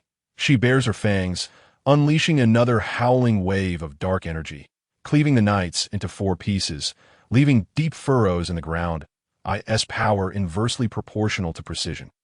The bishop flicks her chained sword, brushing away the sweat-soaked dust from her nose. A summoner. She must swiftly analyze their capabilities. The siblings are not aligned in purpose. Both driven by hatred, Beelzebub's emotions are more precise and focused, akin to a blacksmith forging exquisite weapons. In contrast, Joshua resembles a sorcerer, striking reality with emotion. The sister leaps forward, snapping at a piece of flesh midair, landing gracefully beside her brother, supporting him. Here, she leans in, offering a large chunk of dripping black blood, reminiscent of a little wolf feeding its companion. Thank you. Beelzebub chews on the meat, which melts in his mouth, bitter, yet he must replenish his strength as the dark liquid flows down his throat. It gradually fills the wounds, solidifying. His weakening arms regain some strength, albeit only enough to stave off immediate peril, akin to surviving on rubber. This, too, is one of the universal traits of hatred: to nourish hate with hate. Compounding vengeance, blood debts repaid in blood, inciting the apostles to slaughter one another. Siblings, how grotesque! The bishop grits her teeth in fury, the blade spinning at her side, flinging it outwards to be cautious. The boy pushes his sister aside. Bracing against the lance, their clash erupting in a spray of black flames and smoke. Yet that is not all. The chained sword grows wildly within the smoke, extending, sweeping past him, rebounding off the ground. Aimed at the sister's neck, the gentle breeze sweeps by. The sister's large tail swats it aside. Simultaneously, Beelzebub deflects the blade, raising his weapon, striking the ground, shattering it into swirling black mist. What are you waiting for? Charge! The knights, summoned, flank him. Beelzebub blocks one, only to be kicked aside by another approaching from the side. Brother, protect yourself! He rolls away, vanishing into the endless darkness, spewing from the lance. Will he choose to flee? With a broken leg, he cannot run far. The sister claws her way through the knights, yet they reform and retaliate time and again, while smaller imps sneakily collide with her, forcing her to use her tail to fend them off. What a splendid opportunity! The bishop retracts her blade, straightens it, aiming at her little head, then hurls it. Ping! The blade is deflected midair by a flash of shadow. Invisible? No, upon closer inspection, it is a rapidly moving black mass. The flames have been extinguished, merging into the night, silent and unseen. This also her magic. The bishop murmurs, unleashing a sinuous strike. 3 bursts of fire ignite the air, each attack intercepted by the lance. Beelzebub emerges from the darkness, sprinting, his eyes ablaze with dark flames, blasting the chained sword into fragments. Wait, wasn't his knee shattered? How can he still run? The bishop's gaze drops, her mouth agape in disbelief. He has allowed the knight's sword to form within his leg, acting as a skeleton, unbendable, and even a slight shift in force would cleave his entire leg asunder. Truly, he is a madman. The chained sword reverberates, blocking him. Return to the right path, Beelzebub. Gritting his teeth, black flames ignite beneath his feet as he adjusts his stance. Exploding into the air, his form becoming a fiery blaze that shatters the blades. If I could choose, I would not wish to be your enemy. The lance tips hover near her pupils. Return to the right path? She raises the hilt of her sword, deflecting the impact, being sent sprawling upside down in the air. She touches the ground with one hand, springing back, increasing the distance, reforging the blade from black ash. No, I have never done anything wrong. Never. The lance charges forward, clashing with the sweeping whip blade, akin to a colt battling a giant serpent. You know what this place was like before I founded the Church of Smiles. The bishop slashes furiously, retreating at speed, black light trailing chaotic paths in her eyes. Here, wails abound. Every soul is in tears. She cannot forget the day she regained her freedom, running for 9 hours, unwittingly arriving here, desperately attempting to escape the grasp of the Dark Emperor. Draped in a black robe, she was mistaken for a harbinger sent by the cursed sect by our company's refugees, driven to ruin by personal income tax, who knelt before her, pleading for guidance toward a clearer path. But you have no authority over the lives of others. Beelzebub continues to fend off blows, his shoulders and arms sliced by flying blades. Blood trailing behind him. At a choice between survival or liberation. It is not for you to decide. You are mistaken. The bishop retracts her sword, bending down to gather strength, lifting a toppled tree, swinging it around. It is they who have relinquished their power of life and death to me. Not even your mother is exempt. The lance fires, shattering the tree. Beelzebub charges through the swirling wood chips and dust. Closing in, just a meter away, the other followers, I'm beyond reproach. The believers are destitute yet not foolish. They know there is one willing to listen to their grievances, absorbing their hatred, providing them with meager sustenance. But as for my mother, I cannot believe she would abandon us. She simply could not bear the loss of our father. The lance thrusts forward, and in the moment before it pierces the bishop's head. The deflected jester collides with the lance's tip, their limp form crashing against the bishop's head. No, you do not understand. She cannot withstand solitude, begging me to use the power of hatred to see her beloved once more. The bishop halts abruptly, covering her face in maniacal laughter. Inject her, and she merely feigns refusal amidst the chaos, laughing and crying, regardless of the means. Did I not fulfill her wish? His mother, equally obstinate as he, displayed a charming demeanor post-medication. However, should he also receive such treatment, he would cease to be the version of himself that she yearned for. The jest was dismissed and collided anew. Beelzebub turned to intercept its sharp fangs, only to be further assaulted by the chained sword from behind.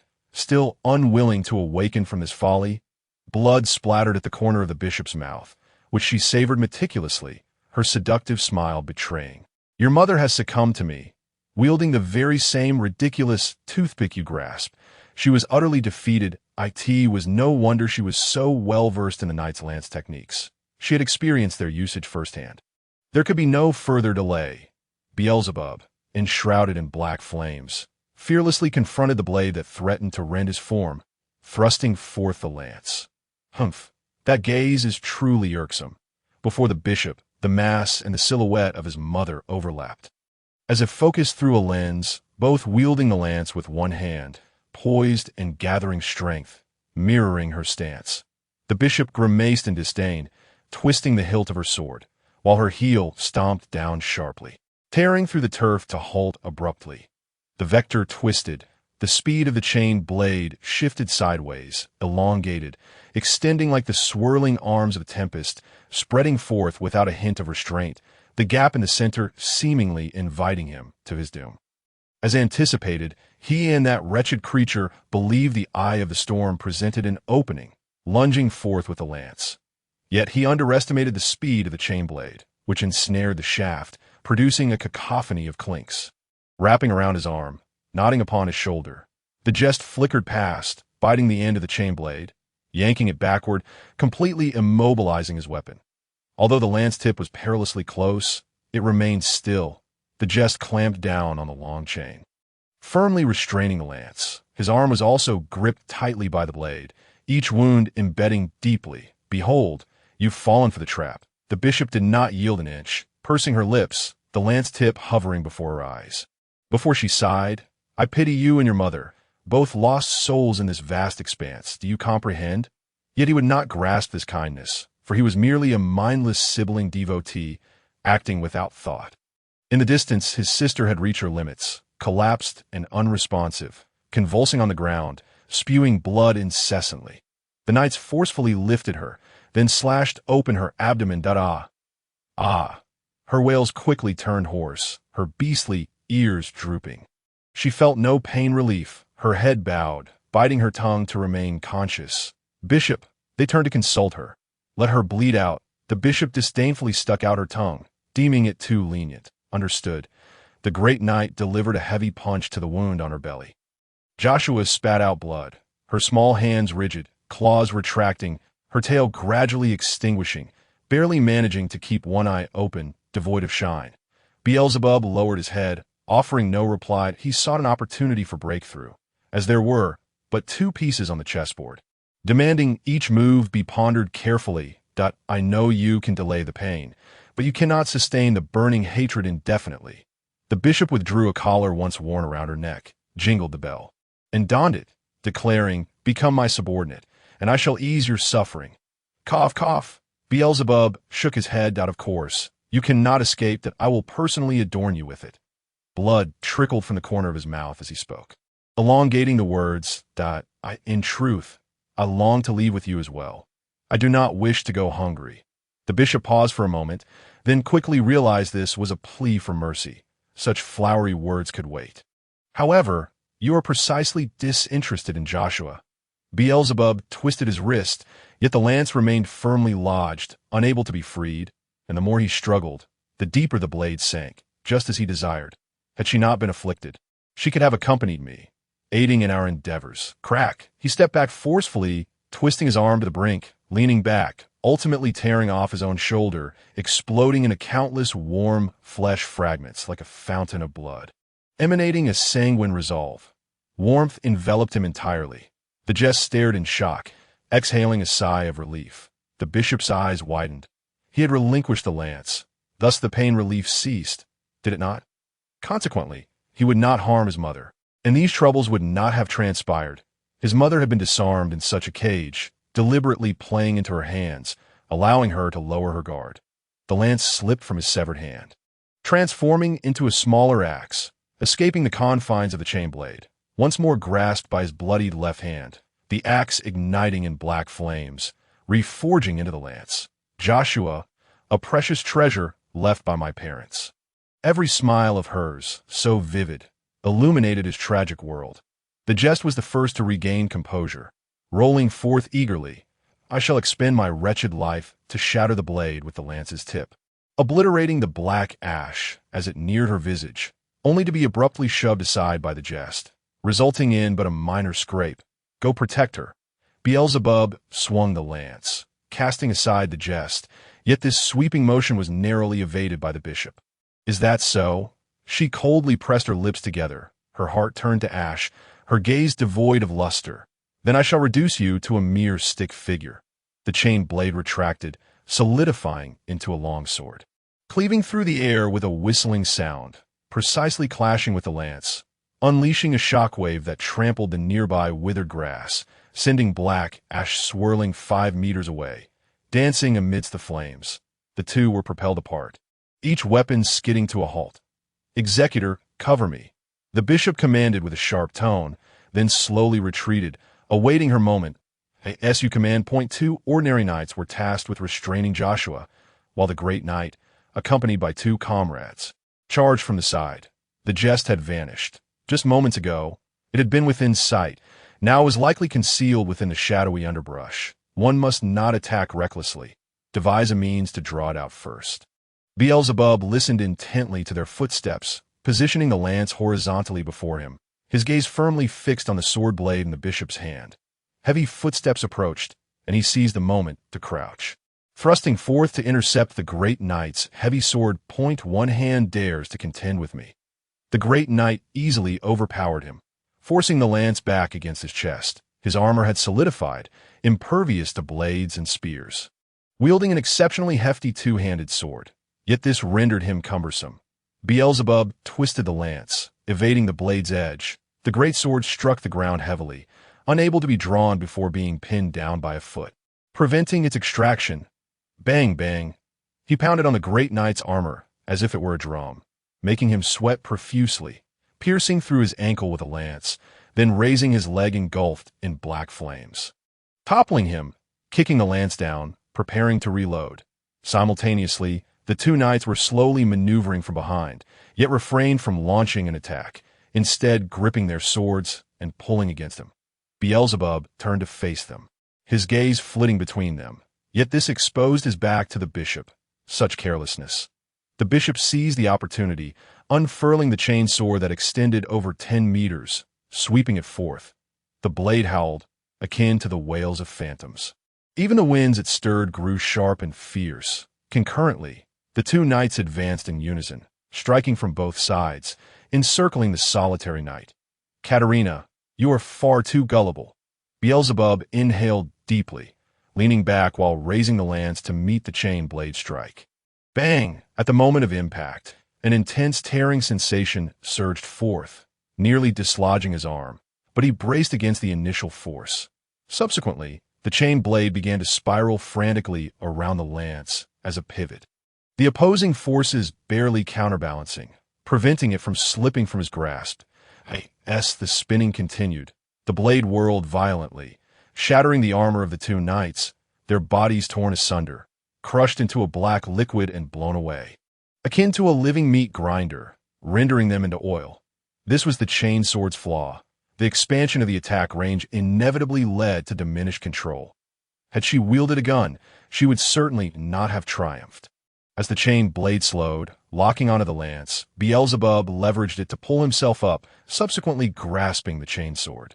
Damn it, she strained to maneuver the chain sword, attempting to retract it, akin to a tug of war, barely managing to draw him. However, this lock differed from before. It was the bishop who was now at a disadvantage. The chainsword appeared to delineate a targeting line for the lance. Beelzebub aimed. Black flames igniting at the tip of the lance. Surrender your weapon, or perish. Bang. A muffled cannonade erupted, the black flame projectile soaring forth, stirring ashes, revealing a round figure amidst the gray. Jest. I'm here. The jest concealed within.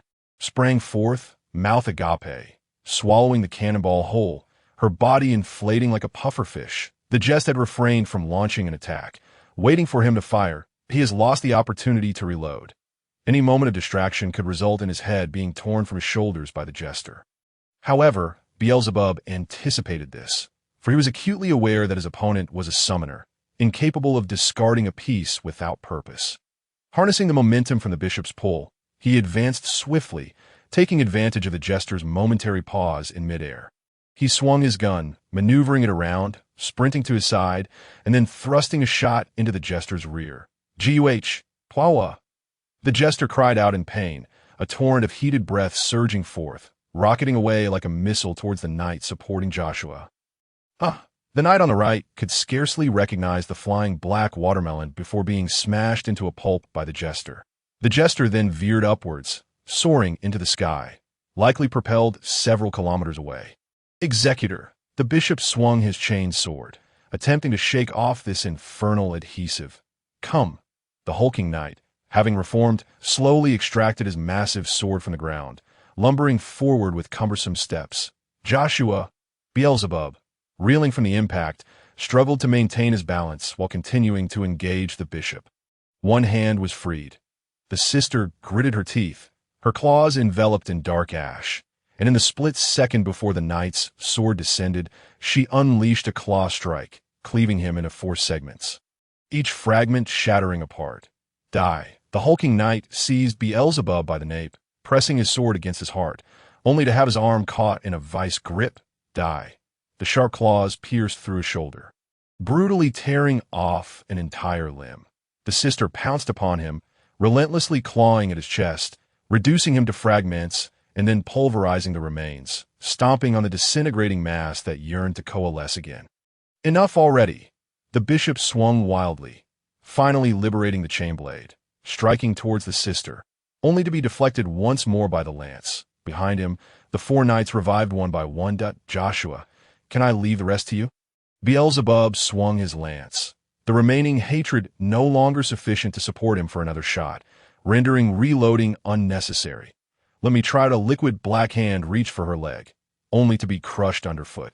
She was already breathless, her eyes nearly shut, clutching her wounded abdomen.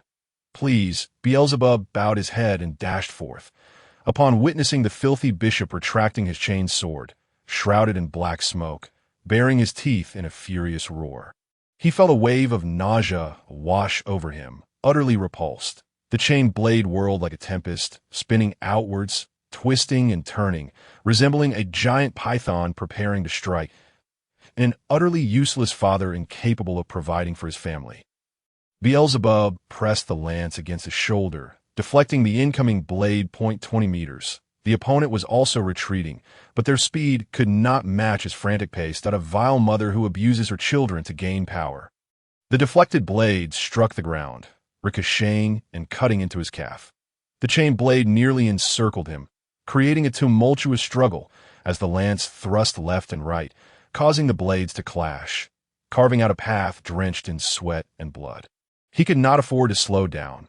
Even a moment of hesitation could lead to entrapment. 10 meters. The bishop realized he was close to being caught and was nearing the edge of the thicket. Only then did he comprehend that the little dog was driving him out and separating him from his summoned creatures. The chessboard was finite. Once he left the board, he would be unable to coordinate his moves. Thus, he withdrew the whip blade, flinging it aside, embedding it in the ground, propelling himself away. Beelzebub surged forward, but with his injured leg, he was slightly slower, the tip of his lance grazing her chest as it passed. She retracted her sword midair, casting it again, executing 3 rapid, shimmering grappling movements, circling around his rear, gliding to a stop, her hair clinging to her sweat, swinging the blade once more at a wretched little mutt that drags down her family while shamelessly clinging to life. Beelzebub blocked the blade's tip, dragging his battered form into one final charge. 1 minute. This was truly the last chance. With each step, it felt as if additional weights were being added to his legs. The scene before him dimmed, fading into darkness, his vision shrouded in blackness. Yet his gaze remained fixed on his target, relentless in pursuit. He was unaware of the condition his organs were in, but he was certain they had devoted all their energy to his remaining lungs and aching muscles. And there was also a little boy with a lifeless expression, utterly oblivious to his own plight. The bishop, filled with rage, retreated swiftly, wildly brandishing the chain blade, as if striking at the murderer of his father. The force of his fury rippling along the sword. The lance clashed with a series of resounding sparks. 5 meters. How dare scum like you possess a family?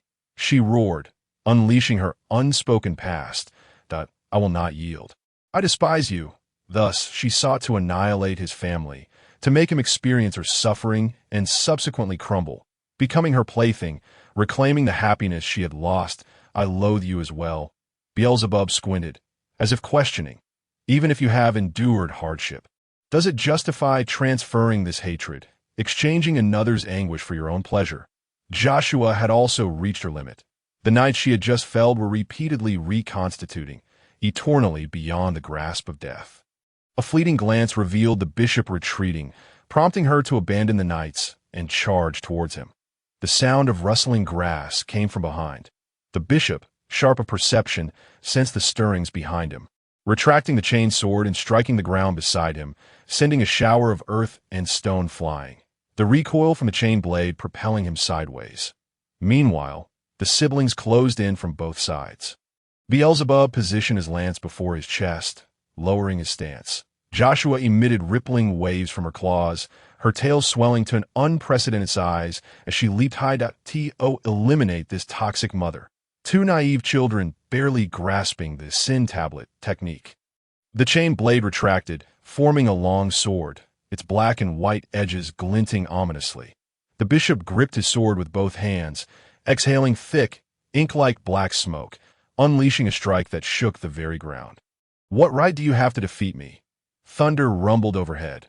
At the moment the lance, claws, and dark sword clashed, a deafening explosion erupted, a torrent of black thunder sweeping forth like a colossal tree piercing the blood moon. Shattering the storm clouds, that a deluge of black flames surged forth, the metallic sounds of cutting gradually distorting and elongating, eventually morphing into electromagnetic noise before fading entirely. The three of them seemed to lose consciousness simultaneously, completely unaware of whether their hands and weapons remained, their souls seemingly wrenched from their bodies. The knights attempted to rush forward to assist, but were crushed by the overwhelming aura, either forced underground or propelled hundreds of meters into the air. The three pieces equally contended, their forms dissipating into ash. Darkness enveloped their vision, transforming into an abyss. At the end of this darkness lay a familiar white wheeled dong. It turned heavily, a profound chime shattering the obscurity.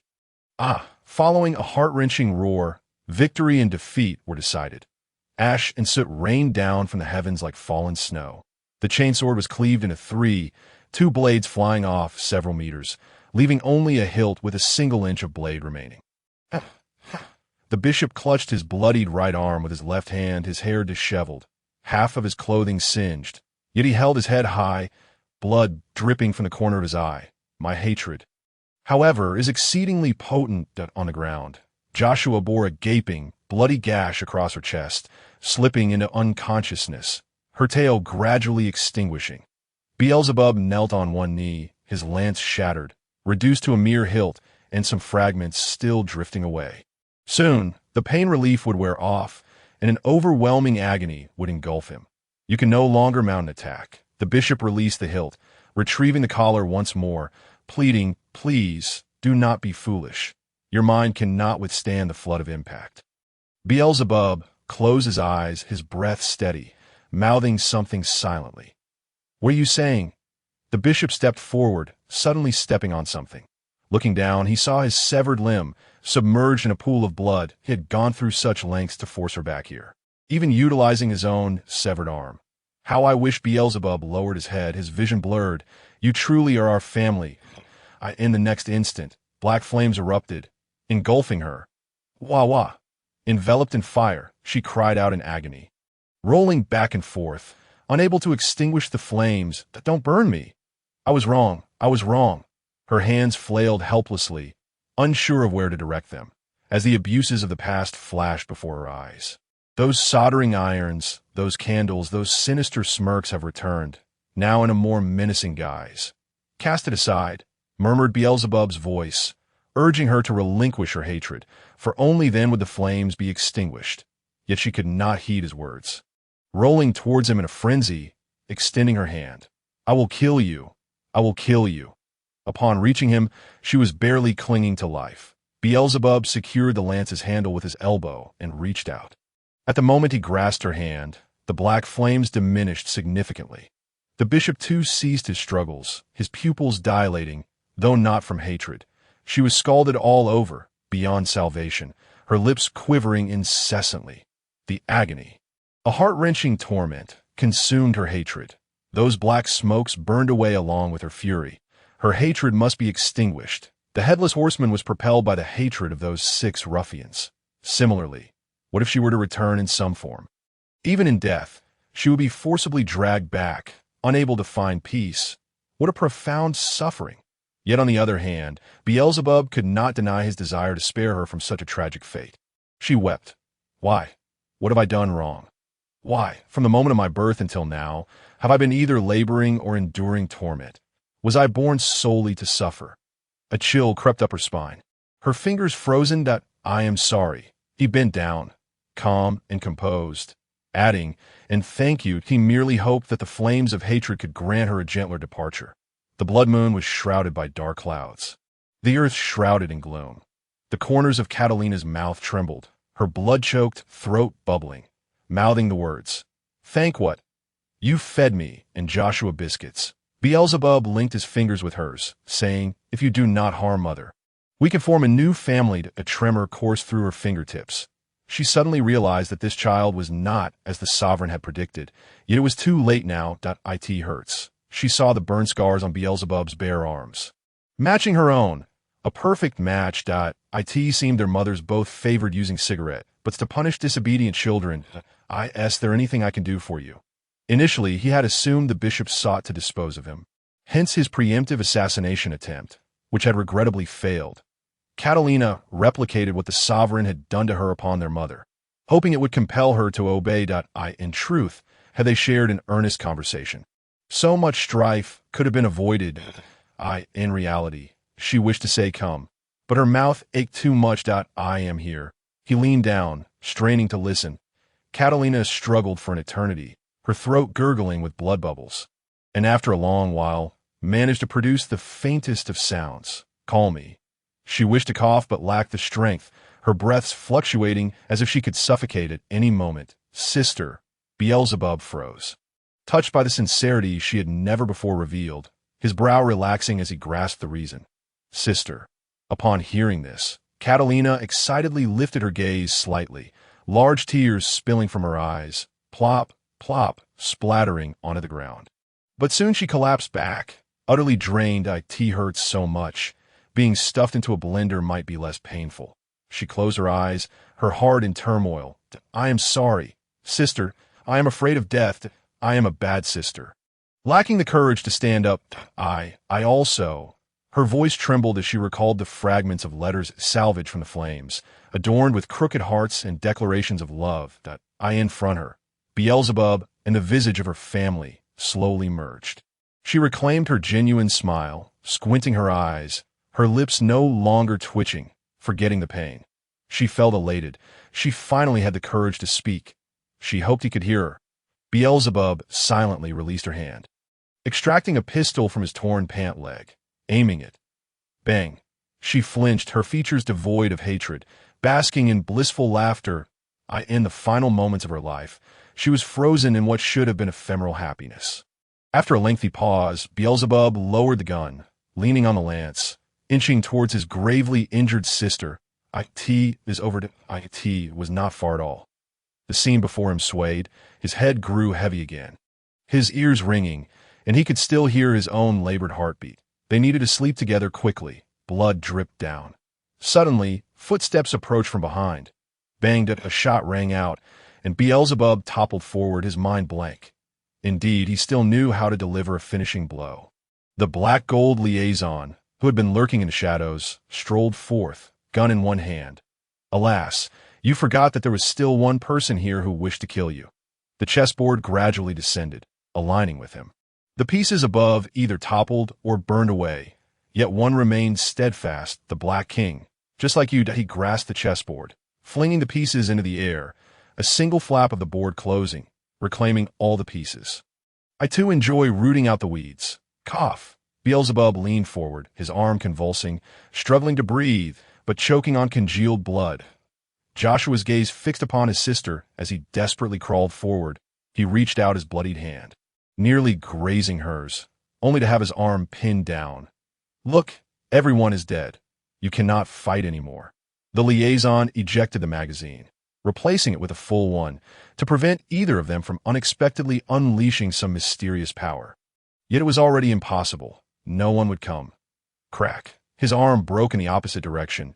Fingers spasming, he whimpered, his already blurred sight clouded by tears. Joshua, he gasped. Why do you lack that fierce spirit now? He flipped Joshua's body over with his foot, bending down, pressing the gun against his forehead, then tearing open his own shirt. That weren't you incensed when you shot me? His chest bore a gaping black hole. An abyss of darkness within. Or perhaps, have you yet to recognize who I am? Beelzebub clung to the last vestiges of consciousness. Those 10 deities known as the great sins cast their shadows upon the mortal realm. Before him stood the entity of the black-winged plague doctor, truly the king. Spare Joshua. The outcome of this battle had been predetermined from the very beginning. The liaison pulled the trigger, standing tall. I write the definition for victory. Bang! Black blood splattered, devoid of sensation. Had his blood been consumed to such a degree? He knew not. It was not the sound of a gunshot, but rather a powerful strike that in the haze and darkness. The figure before him froze, then collapsed sideways, disintegrating into a cloud of ash upon impact, replaced by a flamboyant, ghostly helmet. Master Mars shouldered a bat with one hand, while the other clutched a bag of cold steamed buns. At last, the 7th black lightning flashed across the sky, heralding the end of the game. Beelzebub too tilted his head, closing his eyes. Hey, brother. Mars tossed aside the bat and rushed forward. Brother! A sharp pain pierced the front, akin to a quilt made of nails, heavy and agonizing. Yet the back of his head felt remarkably pleasant, cool and soft. Beelzebub squinted, his eyes aching, opening them just enough to feel the weight pressing down. A burning sensation surged from every fingertip, crashing against his searing chest, as if a pot of spicy crayfish were racing through his veins like an F1 car. Keep going. Hearing that gentle voice, Beelzebub sprang to his feet, but as soon as he lifted himself, he collapsed back down. Cough, cough. He turned his head, drenched in sweat, coughing harshly. Oh, not fear. Do not fear. Joshua still rested her knee against his head, for her brother forbade her from dirtying his pillow, gently patting his back, her knee now his exclusive point of rebirth. I am sorry. He coughed for a full minute before ceasing, exhausting his remaining strength. Glancing down, he found his clothes riddled with holes, his hands intact, wrapped in cloth strips, yet devoid of any bloodstains. Unbelievable. Even in sleep, severed limbs could be restored. His shoulder was bandaged, allowing for slight movement, a cool breeze brushing against it. How do you feel? Joshua helped him sit up, supporting his back, offering him water. Gulped that he drank deeply, then exhaled, panting for a while. It's quite good. Then brother stroked my head, just to prove it. She puffed her cheeks, narrowing her eyes in indignation. No longer gullible. This he attempted to lift his hand, but could only raise it halfway, his senses not fully restored.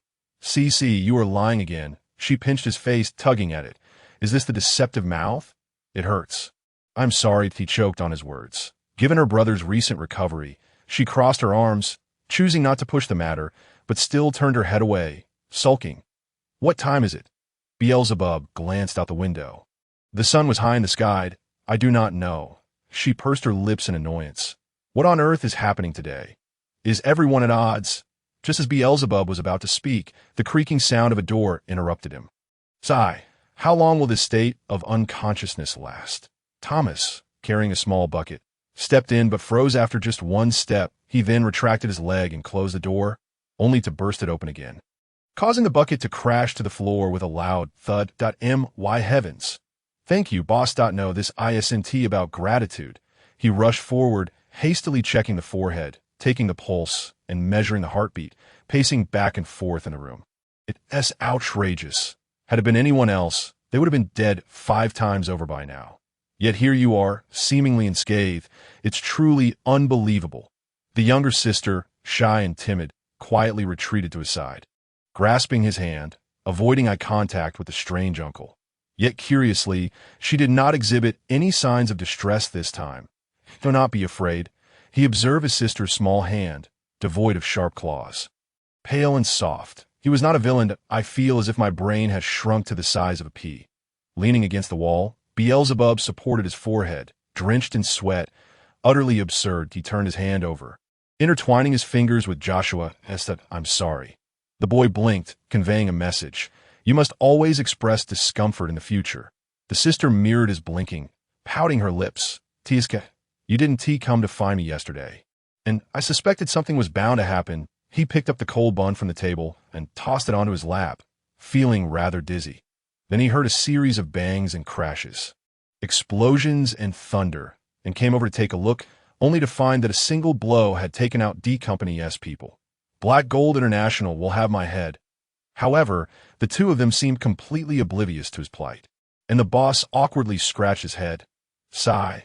I want to intrude on your little lovebirds moment. He turned to leave, continuing to clean up the wreckage. He surmised that the boy must have someone else at home.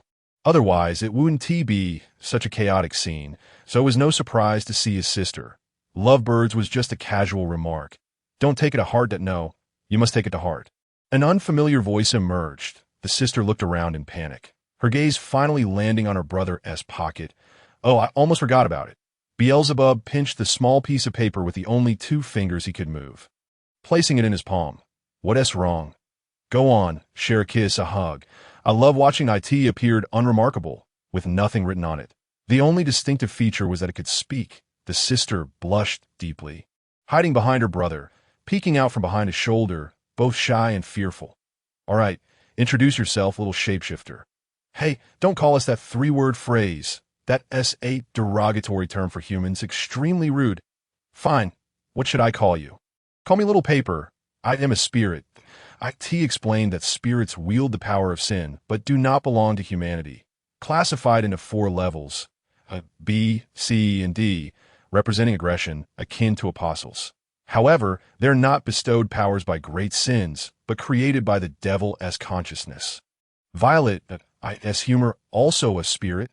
Beelzebub was able to lift his hand above his shoulder, but could only maintain it for a few seconds. Indeed, those headless horsemen are also benevolent spirits of hatred, exhibiting strong aggression and lethality. The sister timidly clutched his clothing. How strange. Can she hear it too? I want to know why you are helping me.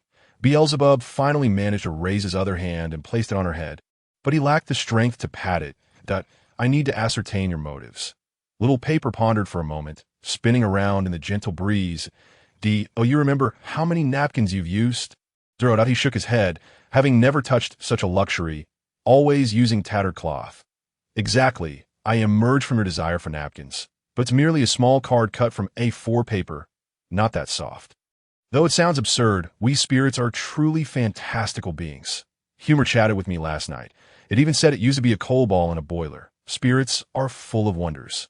A transformed coal ball can morph into thousands of troops, and a few corpses can achieve immortality. So it seems quite reasonable that a small piece of paper can speak. He indeed wished for napkins to wipe his sister's nosebleed, clean off water and dust, making her pristine. Unfortunately, he had never found a clean one. Well then, thank you. Beelzebub, distracted, turned back and tousled his sister's hair. How dismissive. One of them wore a bitter face while the other was too frightened to even glance. Thinking him useless, they might as well let him fly away to rummage through garbage piles for newspapers or flip through books. That would be quite nice. You drift about without a home. How can that be? Beelzebub curled his finger and tapped it on its belly. If you don't mind, you are welcome to join our little family. Welcome. The sister also reached out her finger, pressing it against its belly. Really? Really? Little Paper stammered in disbelief, spilling out a jumble of indistinct words before finally asking, "Can I really have a home? Will you accept me? One you throw me away like garbage?" "You can speak," Beelzebub nodded, tilting his head and resting it on his sister's shoulder. "Joshua must learn to interact with others. I can't do it. I'll break." The sister hugged her head with both hands, hiding behind his back. "But I am a D-level spirit, the weakest kind, utterly powerless," she wailed, her voice tinged with despair. "It's dangerous outside, with wild dogs, crows, and the stench from garbage heaps. I can't stay there. Oh, can I really live here?" Although born for Beelzebub, it had already traveled a great distance in the wind, hiding under leaves during the rain, setting off when the wind picked up, hitching rides, falling into puddles, meandering about, only to return here. "Can you say hello to your friends?" Joshua was gently nudged and, upon hearing the cries, could not bear to move aside, lovingly cradling it in her palms, scratching its belly. "Welcome to our little fairy family." "Wah!" Little Paper began to cry loudly. "I spent 5 years learning to speak. My efforts were not in vain." Beelzebub supported himself with one hand on the ground and the other against the wall, gradually standing up. "Be careful, brother. I will." He staggered 2 steps, supporting his aching waist, turning to them. "Get to know each other. She needs to learn how to interact with outsiders. A harmless little piece of paper is just perfect." After her brother left, the sister sighed deeply. My name is Joshua, and my brother is Beelzebub." "Wah, nice to meet you." It couldn't shed tears, but could still produce sobbing sound. "I'm also very pleased." The sister fumbled around, unable to find its tears, finally having someone to talk to. Being alone at home is truly dull. Previously, she could only hide in a small cubicle from dawn till dusk, waking to stare blankly at the sliver of light seeping through the wooden boards. "So, what about that?" Little Paper sniffled and coughed, trying to appear slightly more serious in front of the girl. "Why don't you tell him to take you out for a stroll?" "It would trouble my brother," Joshua said dejectedly, folding her legs and placing it on the curtain. "Oh, I know about your illness." Joshua nodded, waving her arms. "So, I need to practice socializing, to go out with my brother and share his burdens. Can you help me?" "Of course, little one." Little Paper twirled in the wind. "Come, let me teach you a few greetings." Amazed Beelzebub later. The fire had been extinguished, leaving the air thick with the smell of charred remains. The grass had been burned away by more than half, leaving only a dark patch. The boss squatted on a charred stump, resting his head on his hands, lost in thought, occasionally lowering his head to knock on his helmeted skull with a soft thud, emitting a few whimpers, as if something deeply sorrowful weighed on him. "I'm sorry, boss." Beelzebub approached, bowing slightly. "I intentionally ignored you earlier to let you leave. I could tell. Little brother." He pushed himself up from the stump, waving his arms, indicating for him to follow. "Your sister is quite shy. She has a peculiar condition. Being too close to people makes her uncomfortable." Beelzebub looked up at him. Although his sister was afraid of him, she did not display the asthma and vomiting symptoms from before. Was it the boss's issue? Would that mean... The boss shook his head repeatedly. "What about you? With such a severe injury, you're still out here bustling about. I cannot leave her outside." Yes, they walked. They arrived beside the bishop's remains. She continued to smile blissfully, much like a bride celebrating her wedding after 2 decades of companionship with her childhood sweetheart, having meticulously attended to her appearance. "I spent an entire morning clearing away the obstructing tree trunks and other debris." "What is this, Katerina?" Her chest was pierced, and from her sins and blood, a bouquet of black flowers emerged, wrapped in silken ribbons of dark robes. Standing tall, the roots, however, burrowed deep into the cold heart. Beelzebub crouched down to inspect, recalling illustrations from a book. Black tulips, perhaps. No, they resembled another kind of flower he had seen before, dyed black. "Violets," Beelzebub mused, stroking the blackened branches and leaves. "Which felt real." "Boss, when did these grow?" "I have no idea," he replied, feeling as though lice were crawling all over him, itching here and scratching there. I knocked on the black gold liaison, my head buzzing, hardly paying attention to all this. "But is it truly so? What about his corpse?" "The corpse? Oh, you reminded me." He was in a state of panic, Having just saved the boy, he had endured a night filled with headaches. Entirely unaware that he had reduced a person to mere ashes with one blow. Don't worry, he's just pretending. Beelzebub glanced at the patch of grass pressed down into the earth. A genuine black gold liaison would never engage in battle alone, but would bring along a special forces team to flatten this place. That liaison was not a mere illusion, but rather a puppet woven from shadows. In other words, that person might have been remote-controlled, and the true mastermind could very well be from another magical cult faction, or even an apostle of the main sect. Moss rubbed his chin, then slapped his thigh. Genius! I knew it. Even I have a few underlings, so how dare he venture into the gourd alone? Yet what was truly terrifying was that Katerina had genuinely made a call, ordering over 100 wooden boxes, which, by all appearances, were identical to the previous ones, undoubtedly from Black Gold International. This implied that the mastermind had annihilated the real liaison along with his escort. Moss, both rubbing his hands and stomping his feet, felt a sense of relief, as the troubles that had plagued him throughout the night were finally dispelled. Then, with a sudden knee slide, he kicked up the grass and ash, spreading his arms wide. Woo-hoo! I'm innocent! As Beelzebub touched the petals, black flames ignited at the point of contact, incinerating the entire bouquet. No, he had not exerted himself to grasp it tightly, but had merely caught a handful of fleeting ashes. Finding his hands empty upon release, he had not intended to burn it. Regret washed over him, moistening his eyes. She had summoned this flower with her final strength in life. There must have been some purpose behind it. I'm sorry, he murmured, gazing at his guilt-ridden hands wrapped in bandages. Trembling and feeble, I really just brushed against it. He was certain he had not used any spells.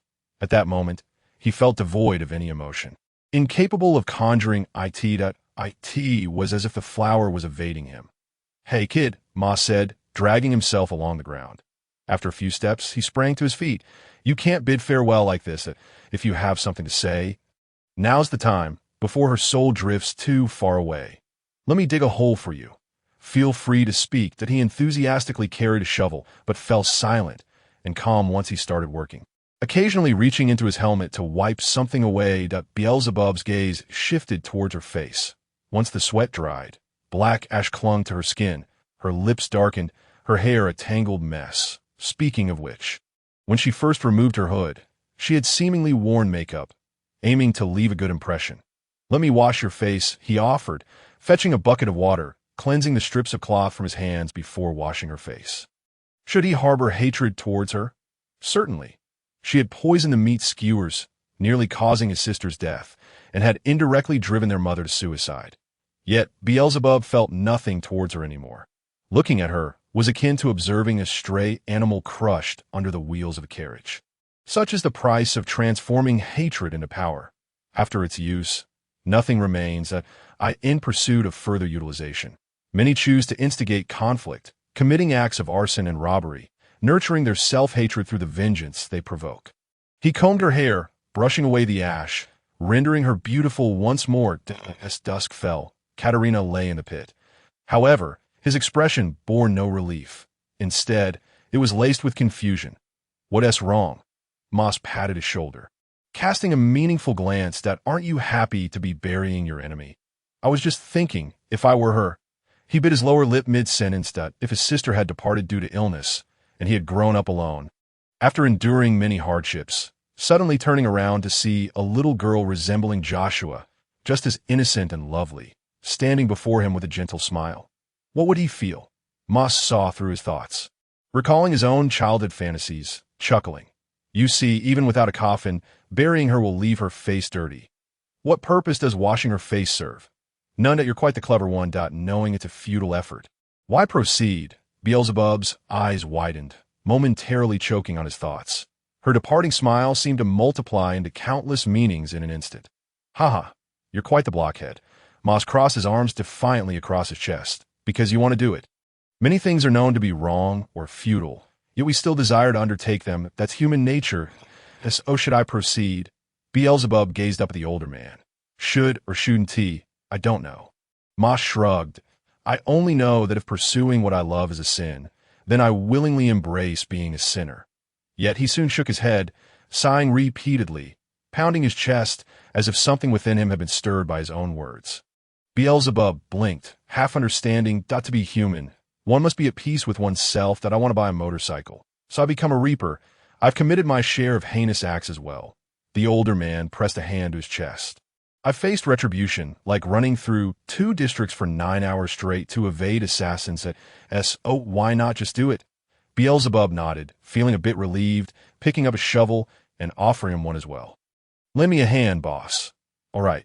Moss worked with unexpected vigor, appearing more spirited than before. He even thoughtfully pulled out a white handkerchief to cover her face, then bent down to say something. Beelzebub couldn't hear clearly. The noise of the shovel was too loud. Once they finished burying her, the two moved a cracked stone over, embedding the axe within it. This is undoubtedly the ugliest grave I've ever seen. Moss sighed, suddenly startled as a gun was pressed against his back, instinctively drawing his blade. Whoa, don't scare me like that. My apologies. Beelzebub handed him the gun, placing it in his hand. I currently have nothing to thank you with. Consider this a token for now, and I'll repay the rest later. Oh, I can't accept that. Moss rubbed his hands together, solemnly taking the weapon, polishing it as though a few extra strokes could make it shine. You really want to give this to me? You saved my sister and me. Isn't that enough? Beelzebub bowed deeply in gratitude. Oh, it's just a small favor. I merely swung a stick, Moss reflected. Then pushed back. Wait, aren't you supposed to protect your sister? You'll find a way. Beelzebub glanced at his palm. The heart that had burned with hatred could no longer ignite black flames, nor summon the lance. Yet he resolutely clenched his fist. Furthermore, he would not desecrate his emotions for power. Whether it was hatred towards his mother or the bishop, these were significant to him. Without hatred, only tasteless memories remained, which would fade with time. He still remembered where he buried his mother. Yet all that he had experienced quietly dissipated, unconsciously discarded, fading from the recesses of his mind. That I will cherish every memory. A growl from his stomach protested vehemently. Phew, at least not memories of hunger. Eat the buns I bought for you first. Moss patted his back, claiming he had matters to attend to at his camp and would take his leave. But as he departed, faint sounds of sniffles were discernible from him. After a day had passed, they had solidified. He and his sister each had one, sitting across from each other, about to eat. Wait, Joshua, don't you want to let Big Brother sample your success?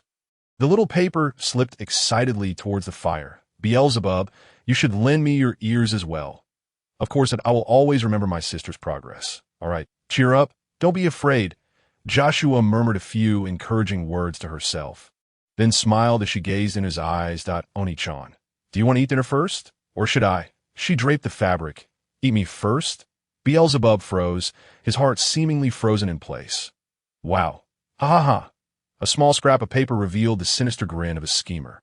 It did not merely endure the hardships of the wilderness, but rather resided within the pages of books or newspapers, akin to a hermit crab.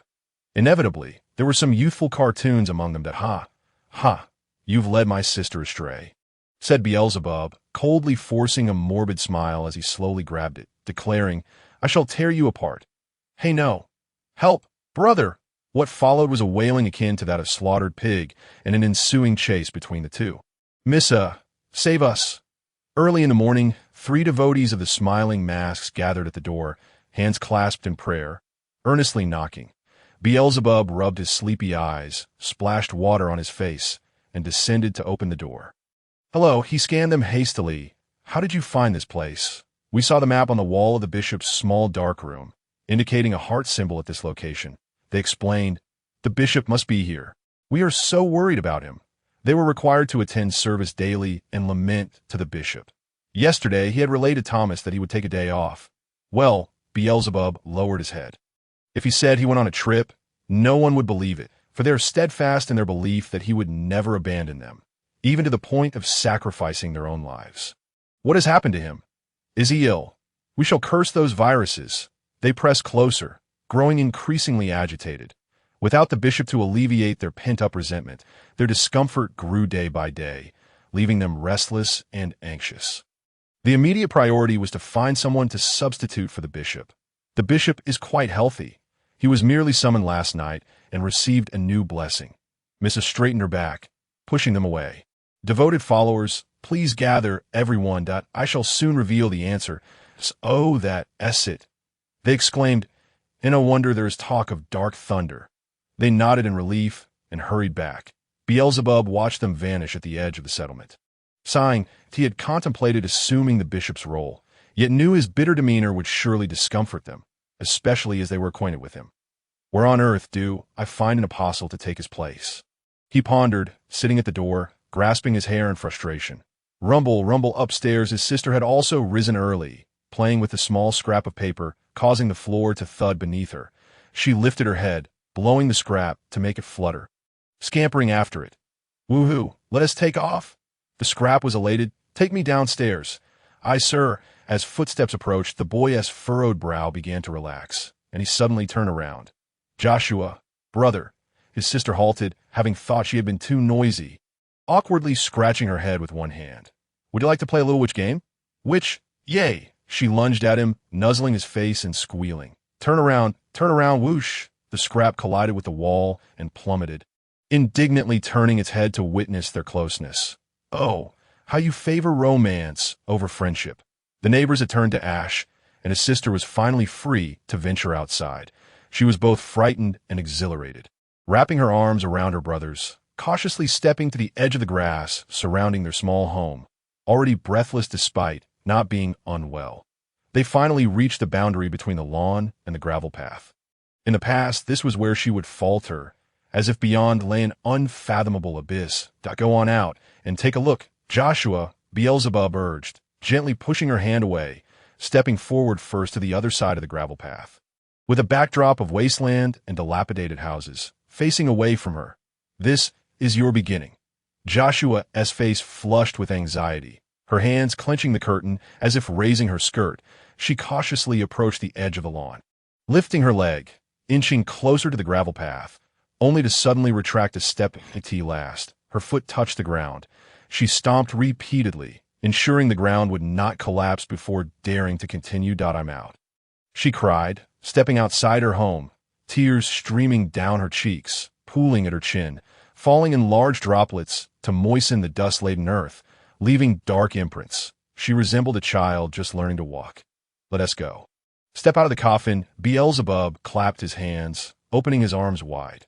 Wah! Suddenly his sister bent down and sprinted forward, crossing the gravel path, treading in her brother's footprints, ultimately leaping into his embrace, weeping loudly.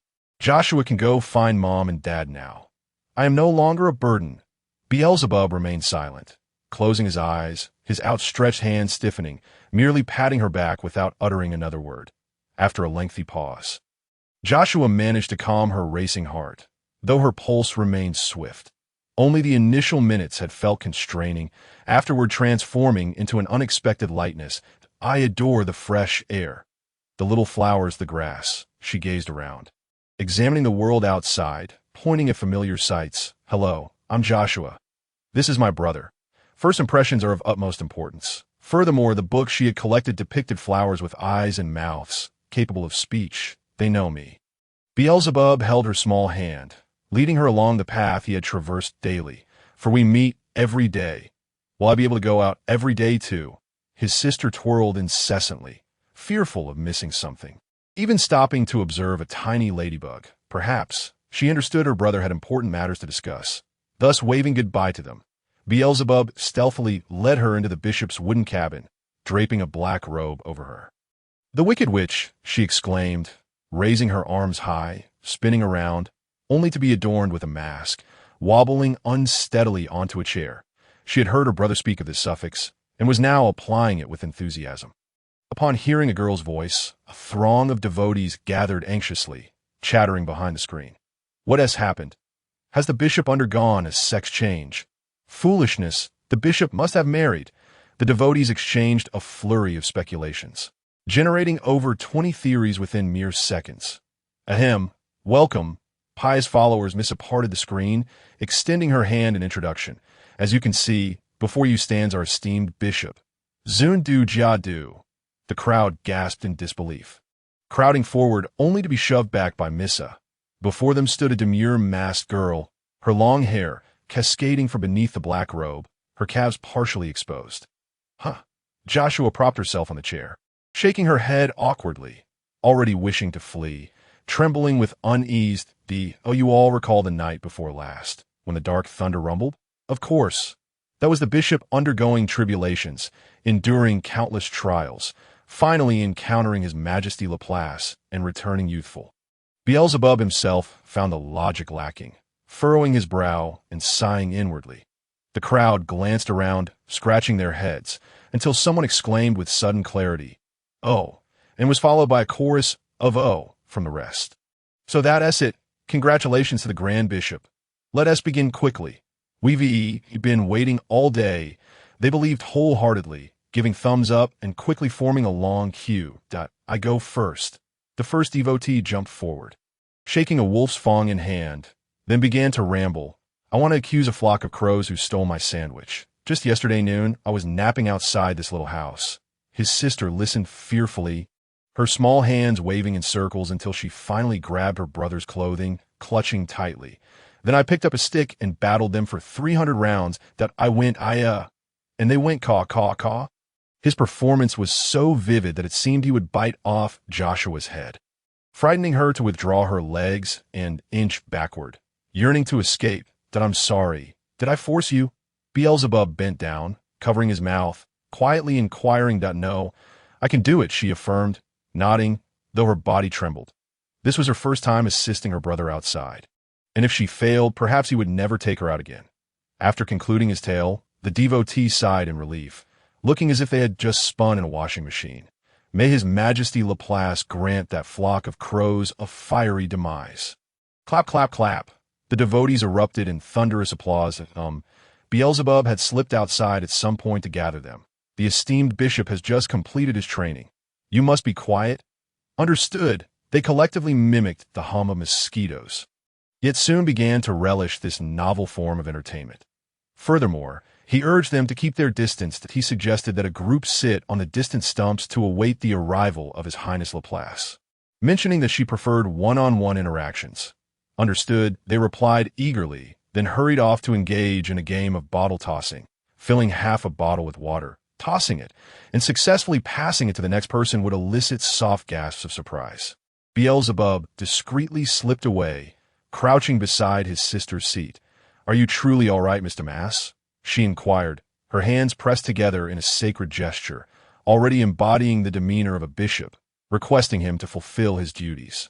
She learned rapidly. That fleeting glance, even through a mask, briefly led him to believe that Katerina had returned.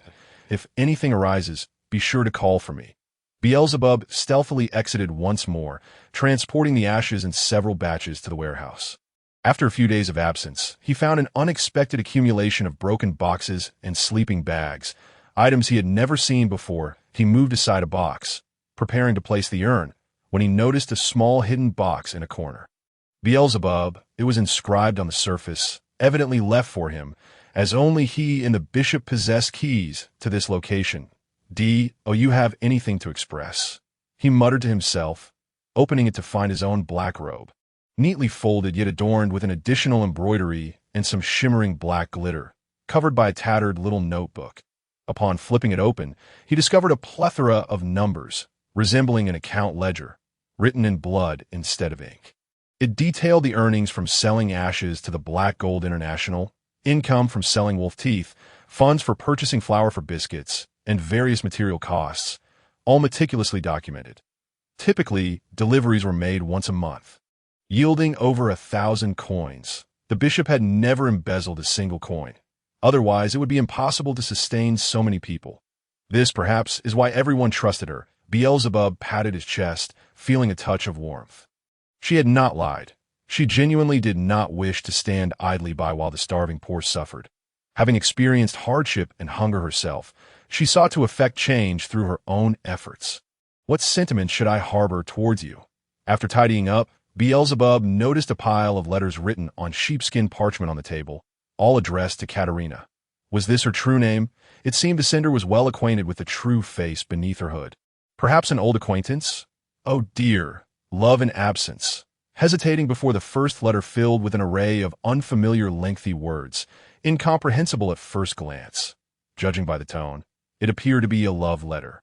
though she surely did not appreciate such flowery language. Upon closer inspection, these were all correspondences from bishops of other sects of the spellbinding church. The canyon alley, aptly named, was exceedingly narrow, surrounded by barricades.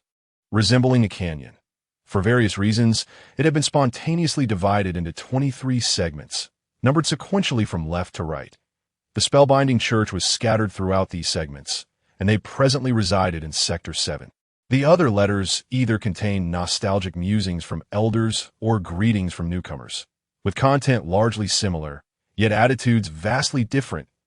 Oh, the most beautiful Miss Katerina of the universe, may you bless us with delectable biscuits. And in return, we shall offer sleeping bags. Came from the sleeping bag sect, written in shaky script. Though the sleeping bags were indeed unsightly, they were wind-resistant and warm, shedding fur with a mere shake.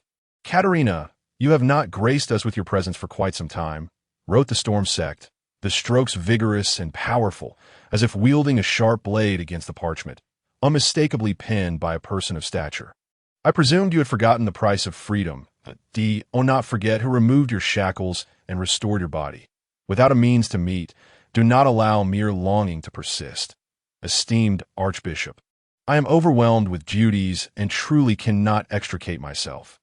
Below was the bishop's reply, earnest, marked with a large cross made of blood, likely indicating dissatisfaction. Hence returned, she corresponded predominantly with this storm bishop, frequently mentioning herself, while the latter offered various forms of coercion and temptation. Should coercion prove ineffective, come forth to meet me, and I shall grant you a syringe, obliterating your mind, just as I did to your previous Massachusetts. Crack! Beelzebub tore the letter in half with excessive force. Just moments ago, he had not seen any mention of the forced syringe given to his mother. It appeared to be an external imposition. Katerina had likely not slept well these past few days, perhaps engulfed in internal struggle. Crack! Crack! Beelzebub contemplated shredding the sheepskin parchment into pieces, crumpling it into a ball to toss out the window. Yet he ultimately restrained his temper, merely biting his tongue. The other letters from the storm bishop also incited Katerina, emphasizing the significance of possessiveness, warning that if she did not claim it, it would be seized by another. They even pressured her to eliminate the first Greenfield messenger who arrived. After the first time, she had tasted the thrill of vengeance, the pleasure of exclusive possession, hence leading to a second occurrence. And so on. The influence of the spellbinding church was far more extensive than he had initially perceived. The smiling sect was merely the tip of the iceberg, after hastily organizing the letters. He stepped outside, encountering two acolytes scanning the area, who, upon catching sight of him, rushed over, grasping his hand. Mr. Mass, something has happened. Before they could explain, Beelzebub had already leapt out. The gathering had disbanded, likely after concluding their consultations. The group stretched languidly, appearing quite relaxed, chatting and laughing as they departed. Joshua! He forcefully flung open the wooden door. Inside lay a scene of devastation, with enormous claw marks marring the walls, as if a dozen frenzied wolves had rampaged through. With tables and chairs shattered into pieces, mingled with bloodstains on the floor. Scanning the room, he found no sign of her, yet she would not be prone to wandering about aimlessly. Joshua was hanging upside down in a corner of the ceiling, enveloped in black smoke, obscured from view. Suddenly, a chill ran down his spine. Beelzebub swiftly turned around, only to be tackled to the ground by her arg. She straddled him, her sharp claws gripping his throat, piercing the skin. As she leaned down to bite his face, "Calm down," the boy urged, struggling to maintain his composure, one hand grasping her wrist while the other pressed against her forehead. Her hair shifted once more into a half-black, half-white array, her mismatched eyes gleaming with an eerie light, her arm's strength far surpassing his. She had transformed back into Laplace. Wow, wow. She thrashed her head wildly before suddenly flinging it back, breaking free from his grip. And biting down, crack, the sound of bones fracturing to "I am sorry." Beelzebub ceased his struggle, releasing her hand, gasping heavily, "Go ahead and eat." His sister abruptly froze, the strength in her hands waning. Huff! Beelzebub struggled to catch his breath. Indeed, you had never consumed meat throughout your life. Slap, slap. Silence enveloped the room. A standoff, as warm blood and tears dripped on his cold face, splattering a mixture of water and blood. Brother, she gradually loosened her grip. Her lips trembling. Help me, I feel so unwell. Wah. She toppled to the side, stuffing her hands in her mouth, biting down fiercely, rolling on the ground, shredding her black robe to tatters, with a swift swipe of her claws. She unleashed a 3-meter wave of darkness that cleaved through the wooden walls, leaving 3 fist-sized cracks. Joshua!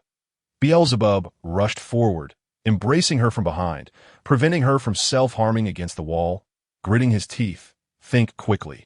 What is the mechanism behind this? Wah! Brother!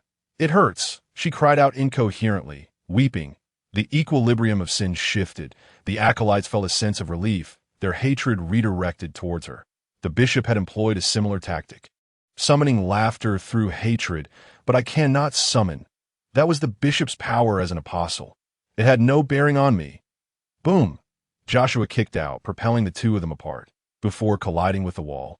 Beelzebub pressed his head against hers, crashing straight into the wall. Little paper. Enter hero. A small piece of paper fluttered in through the crack in the wall. You! Summon laughter. Beelzebub could no longer hold on. His arms were covered in bloodstains. I cannot. I have no hands. It landed beside them. Then you claimed to have conversed with it last night. That was because I hadn't blown it all up. A few stragglers remained, and after merging, they chatted with me for a while. Damn it. This is hopeless. She tugged at her clothes, clawing at her face, only for her brother to swiftly grasp her arm from behind. Joshua, can you hear me? This is the only option left to try it out. He propped himself against the wall, slowly rising, nearly toppled by her. Wah! She merely calmed momentarily, gasping out black smoke before becoming agitated once more. Shaking him violently. I hate them. I want to devour them, not letting a single one escape. Sister, reach out. Make a fist. He grasped her arm, stumbling and crashing against the window. Come on. The little paper could only flutter about. Cheering her on. Joshua, wake up.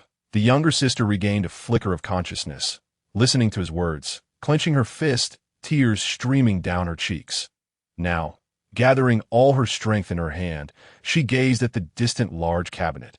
Witness how she struggled to open her blurred eyes, catching only a vague outline, as dark smoke surged toward her hand. What if a swarm of mosquitoes had taken refuge inside, ready to emerge and spring to bite you? And me, what would you do? At that moment, 3 devotees strolled along the countryside path, shoulders linked. By the way, did you see that thunder 2 days ago? One inquired. I didn't. Came the reply. I was sleeping soundly. Let me tell you, it was magnificent. The elder approached them, arms wide open, robust and large, still cloaked in black. Puffed. How could thunder be black? In the next instant, the world changed colors as a thunderous roar struck the cabinet 100 meters away, creating a crater that belched forth dark smoke. Boom! The deafening sound left the 3 of them dizzy, while the shockwave swept them off their feet, tumbling them into a triangular heap. Damn it!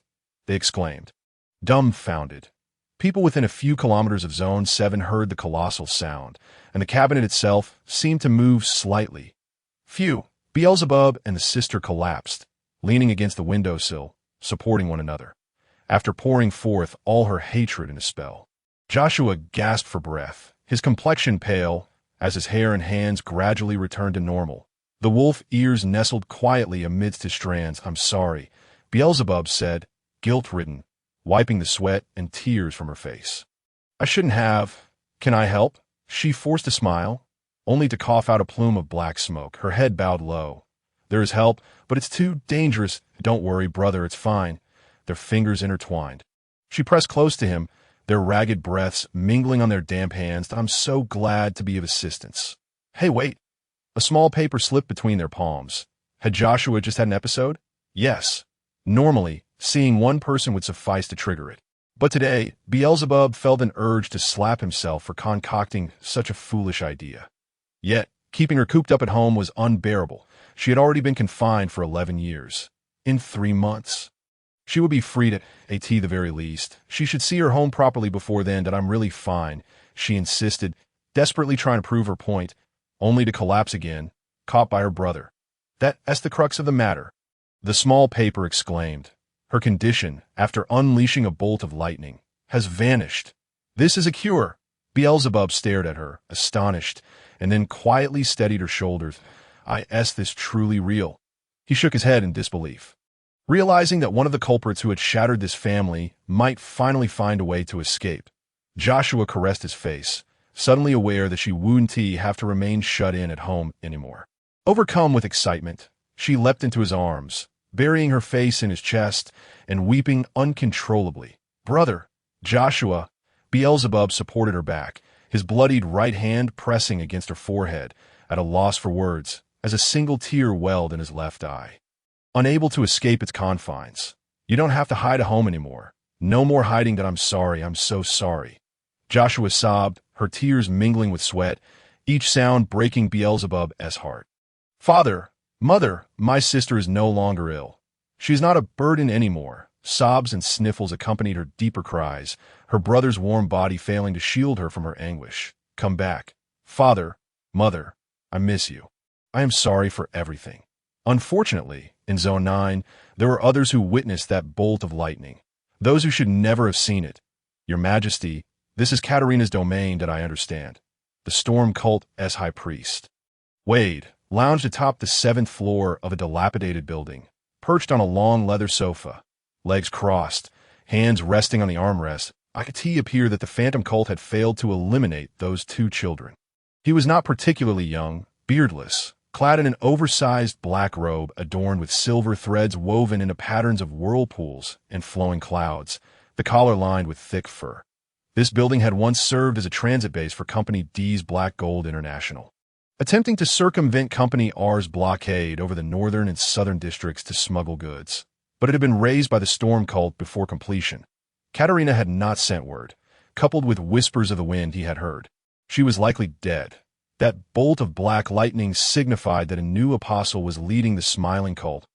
We have captured the Deserter Point 2 servants, clad in suits resembling black butlers, bowed as they escorted a bound and gagged individual onto the scene. Ugh! The high priest, donned in a theatrical magician's robe, spat out the gag and repeatedly bowed. I'm sorry. I'm so sorry, Your Majesty. Please grant me another chance. Another chance? The Archbishop sat with his back to him, picking up a goblet from a triangular table beside him. It contained not red wine, but fermented blood, a tribute from the blood wine cult. The black gold liaison I captured is now yours. What have you created? A toy that breaks at a touch and is beyond your control. If the plan had gone smoothly, he would have controlled the phantom black gold liaison and, upon approach, emptied the magazine into the chest of that insolent little brat, reload, and then smash his head without uttering a word, turning to commit suicide. No, I don't know why it slipped from your grasp. It has never lost control before. I swear on my 9 generations. Pathetic, he was the kind of person who treated an ID photo as a family portrait. The humble little priest crawled forward, drenched in sweat, yet was yanked back by the black butler, his voice trembling as he bowed repeatedly. Grant me someone to bear my grudge. Let me consume his liver. Then, with my power, I will replicate his image for your use. The Archbishop shook his head, crushing the goblet and casting it down. As you command. The 2 black butlers draped a sack over the center. No, trust me, Your Majesty, believe me, I've always been loyal. Then why did you flee? The left butler kicked his leg out from under him. A scream akin to a slaughtered pig erupted. Silence. The right butler shattered a jaw with a kick. Subsequently, both seized him and dragged him to the edge of the rooftop. Ugh, Zifei, spare my life. His last words were a string of nonsensical ramblings before he was hurled over the edge. 3 upright spears pierced his body. He was far from alone. Below, a forest of spikes awaited. More than 100 long spears impaling over 50 black gold mercenaries. Their eyes and entrails had been gouged out while still alive, and now they served merely as dried blood decorations. Your Majesty. The 2 butlers knelt, bearing the mark of the Reaper on their chests. 3. Please allow us to eradicate the heretics of the smiling cult. Why bother? Wade rose, brushing off the glass shard from his wolfskin robe.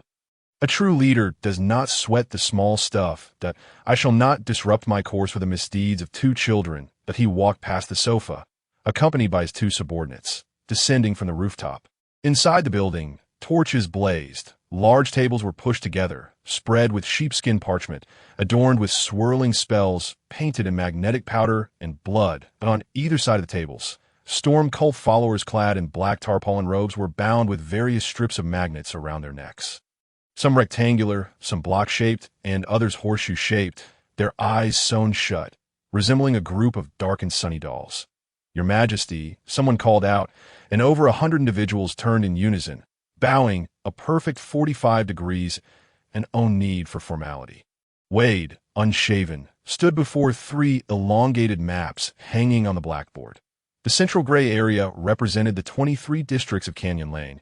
The northern red area signified the Northern Military District of Detroit, and the southern blue area indicated the southern government of Houston. These maps were legacies from his grandfather. Once upon a time, the old man and his loyal followers traversed the fields of Canyon Lane, riding their crimson steeds, trading flour, and aiding the impoverished. To this day, he could not forget the years spent with his grandfather delivering grain. He turned his back to them, revealing a nostalgic smile, shaking his head in regret. Alas, his grandfather and those robust riders were slandered as smugglers and executed by hanging. "Your Majesty, my condolences," the followers echoed in unison. "Condolences? Why should I offer condolences?" His smile faded abruptly as he turned, suppressing his lips. "That I wish for our company's executioners to mourn. That I believe that all of you standing here today share my sentiment." The congregation nodded vigorously. They, too, have suffered greatly under the persecution of company, are finding themselves in this dire state. Yet they are fortunate to follow a luminous leader who shares the power of his apostleship with them. "I inherit my grandfather's legacy, procuring provisions for every district, ensuring that all may purchase flour at a fair price. His steps are heavy, filled with suppressed fury, as he strides among the faithful.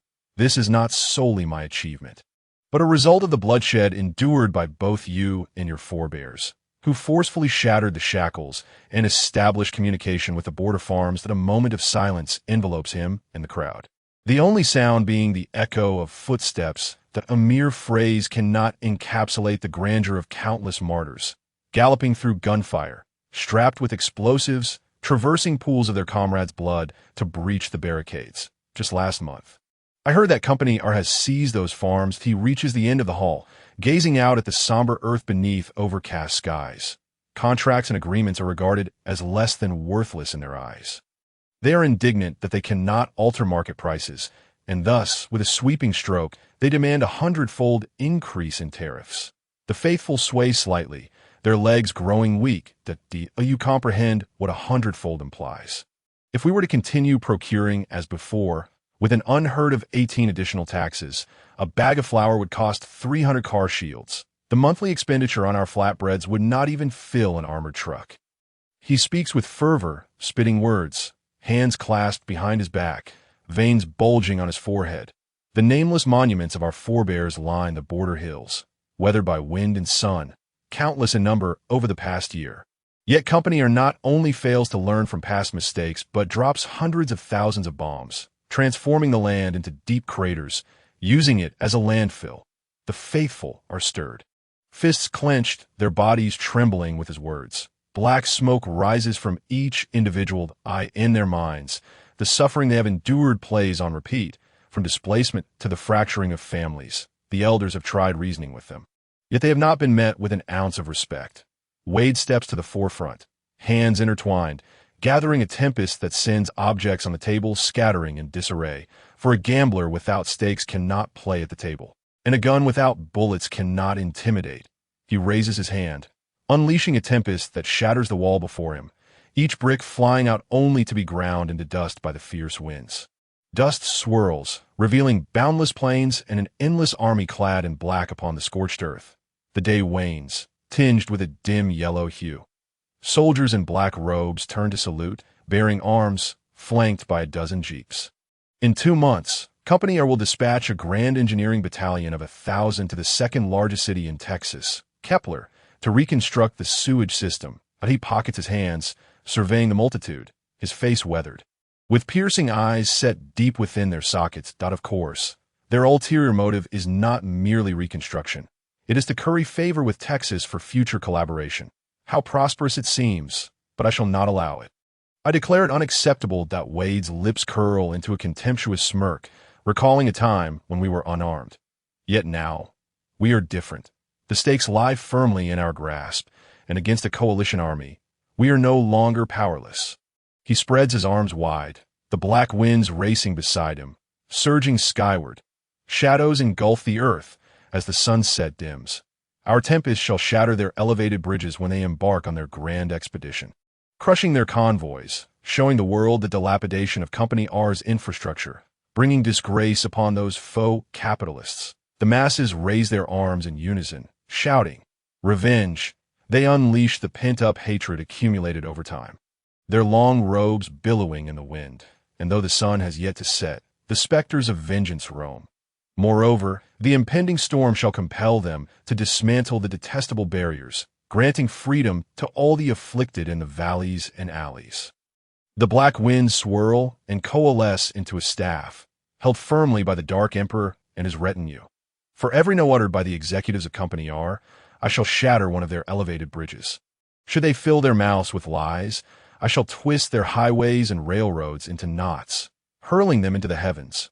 Wade leaps from the high tower, transforming into a whirlwind as he strikes the ground. Raising a cloud of dust and scathe, I shall sever every limb of the new Tower of Babel, ripping it open and embedding it within its own body. Revenge! Revenge! The faithful stomp the ground in unison, every pore vibrating with the sound. They have an emperor, an invincible emperor. Should justice stand beside us, well, I shall momentarily spare it, deferring the reckoning of its vile complicity. The emperor lifts his chin, raising his staff, using the earth as a canvas to sketch the outline of the storm. Should justice stand in opposition to us, the winds may howl, yet they cannot drown out the surging flames of hatred. Then I shall sever its head. Revenge! Revenge! The clouds roll in like a tidal wave, and the fine rain falls like long, frightened tears. The horizon's afterglow dissipates. The faithful, clutching their talismans, tear them apart and cast them into the air, inhaling the black ash, transforming into dark winds, unleashing a sonic boom that propels them skyward. Black meteors streak across the sky, driving the hurricane, seizing projectiles from the ocean of clouds, bombarding the earth, exploding the mounds of dirt. Engines roar, vehicles illuminate their headlights, marching alongside the infantry. Soldiers, I do not deceive you. Many among you will be wounded, some will sacrifice. Wade stands on one leg, a shockwave erupting behind him, ascending to 100 meters in the blink of an eye, then landing atop a jeep driven by two black-clad enforcers. Even so, are you willing to forge a path for our hatred and the future of our descendants? To live is to risk the crown. To die is to bind one's self to the grass. The roar shakes the heavens, drowning out the sounds of engines and wheels. I shall remember you, and history shall too. His black robe billows in the fierce wind, the staff trailing a shadowy path behind him. We shall carry forth the legacy of our forebears, erecting a monument for those to come, ensuring peace for all time. The convoy and aerial units advance grandly, their backs to the setting sun, casting shadows in their wake. They fear not death. They embody death. Mr. Mass, are you there? A faithful follower peeks in, clutching a crumpled 20-shield bill. What is it? Beelzebub, seated on a high stool, is working on a daily arithmetic exercise, surrounded by a draft book and ledger, along with various magazines and newspapers. They wish to purchase wolf fangs. Apologies, I have not encountered a pack of wolves recently. He twirls a pencil, growing increasingly troubled by financial woes. That I do not know where Catalina found her dogs before, but I lack the means, and soon the supply ran dry.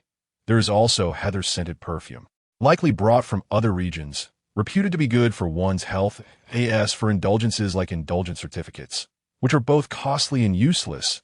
I have no desire to engage in such matters. I merely hope they do not sell off their household possessions recklessly. I have heard of followers selling their organs for indulgence certificates, and they have yet to return. Very well. The follower half steps out the door, then quickly leans closer, peering over his shoulder at the notebook, where the corner is filled with haphazard vertical writing. You are learning arithmetic. Indeed, he occasionally pauses to count on his fingers. The 200 boxes of ashes left by the former bishop have all been sold to the people of Black Gold International. Yielding over 400 car shields, they remain tight-lipped about the disappearance of the liaison. He moves the boxes one by one up, and they crack open a window in the vehicle, tossing out a few bills without any exchange. Assistance for the sleeping bag church to expand the village. 100, he mutters, his dark circles evident, fighting sleep. Now, with the addition of the smiling church, he and his sister total 79 individuals, each responsible for 2 meals a day. He cannot make gravy cookies, so he has switched to mixed vegetable buns, initially thinking the followers would object. However, they expressed understanding, as the bishop has rejuvenated and is currently unable to cook. One person consumes 3 kilograms every 3 days. 1 kilogram of flour costs 1 car shield, entrusted to the sleeping bag church for procurement, 120 pounds at a time, with a shipping fee of 20. The various receipts and expenditures are even more daunting, such as selling artifacts, commissioning followers to find items, purchasing tarpaulin to construct rain shelters, all requiring meticulous attention to detail down to the decimal point. Indeed, one does not understand the burden of household costs until they bear it. I truly admire Catalina for managing such a large household alone. Mass, are you asleep? Beelzebub prods his palm with a pencil, lifting his groggy head, bleary-eyed. Is there something else? It has been nearly a month. He excitedly grabs the calendar from the table, jumping for joy. Everyone asked me to inquire if the barbecue festival will still take place. I have not forgotten. Beelzebub nods, flipping to the next page. Perhaps I have been sleeping less lately, collecting bottles in the morning, studying arithmetic in the afternoon, patrolling and hunting at night. Wonderful. I will share the news with everyone. The follower bolts out the door, plunging into the eager crowd waiting outside. I will tell you more later. The dart bidding competition is about to begin. Really? Hurry up. Let's go. In a location not far from the bishop's wooden cabin, a throng had long since gathered, straining to push their way to the center. Excellent. We just need one final participant. Is there anyone who has not participated before? A devotee, once a football commentator, grasped a mop handle as if it were a microphone, surveying the crowd. Hands began to rise one by one. Then it shall be you. Latecomer, they declared. Praise be to Laplace. 5 devotees, under the watchful eyes of the crowd, picked up a collection of makeshift darts. The target was fashioned from straw, with haphazardly painted rings. Each participant was allowed 5 throws, alternating from behind the red line, a straightforward point system. Spectators sat eagerly on either side, their anticipation palpable. Came the sighs of disappointment when a dart missed the target. Murmurs of hope arose as a dart landed on the first ring. Gasps of admiration followed a second ring hit. Erupted cheers accompanied by applause when a dart struck the third ring. Inside the cabin, Joshua, enveloped in black smoke, sprouted wolf-like ears once more, crouching in a corner, his large tail coiling around him, sharp claws digging into a stone. I apologize, his brother whispered as he arrived, glancing toward the door. I truly regret making you. Silence. She growled through clenched teeth, her throat rumbling ominously. Congratulations to the victor, came the announcement as soon as the words left his mouth. The support team rushed forward to lift the thrower into the air. Exclamations of astonishment ringing out. After a moment, the grinning host rolled out a large spinning wheel. Let the champion step forward. Hard work pays off, they proclaimed. The champion rubbed their hands together, took a deep breath, and spun the wheel. The crowd leaned in with bated breath, eyes fixed on the whirling disc as it gradually came to a halt. Congratulations, you have won a pack of chocolate-flavored bubblegum. How cool! The prize list was filled with such trinkets, treasures salvaged from the refuse. Hard won indeed. Now it was her turn to take the stage. She swayed unsteadily to her feet, leaning against the wall.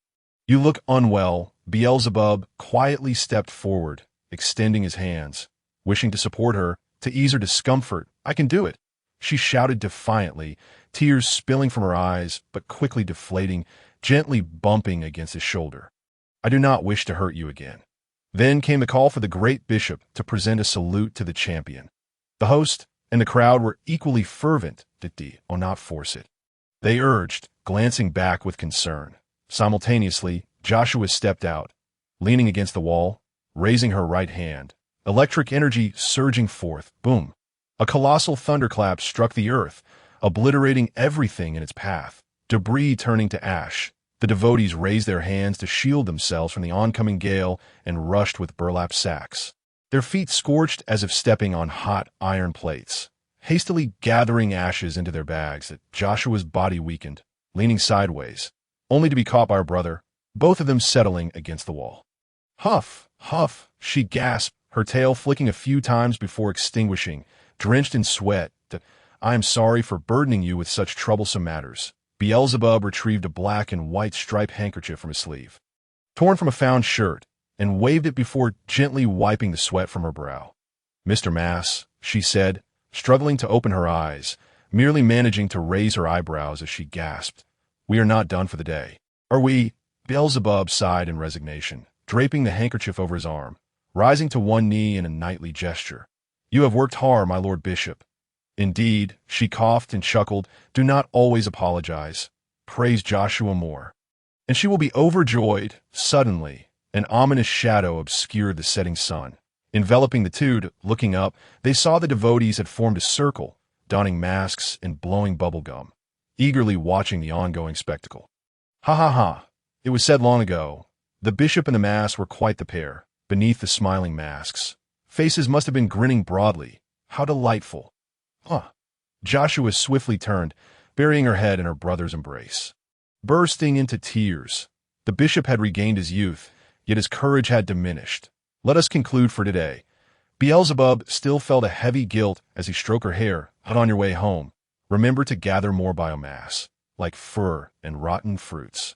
"I appreciate your efforts." By a twist of fate, he discovered that his sister's lightning strikes could decompose organic matter into ash, reminiscent of the humorously grotesque remnants ejected from a person after a meal, hoping to sell it to Black Gold International.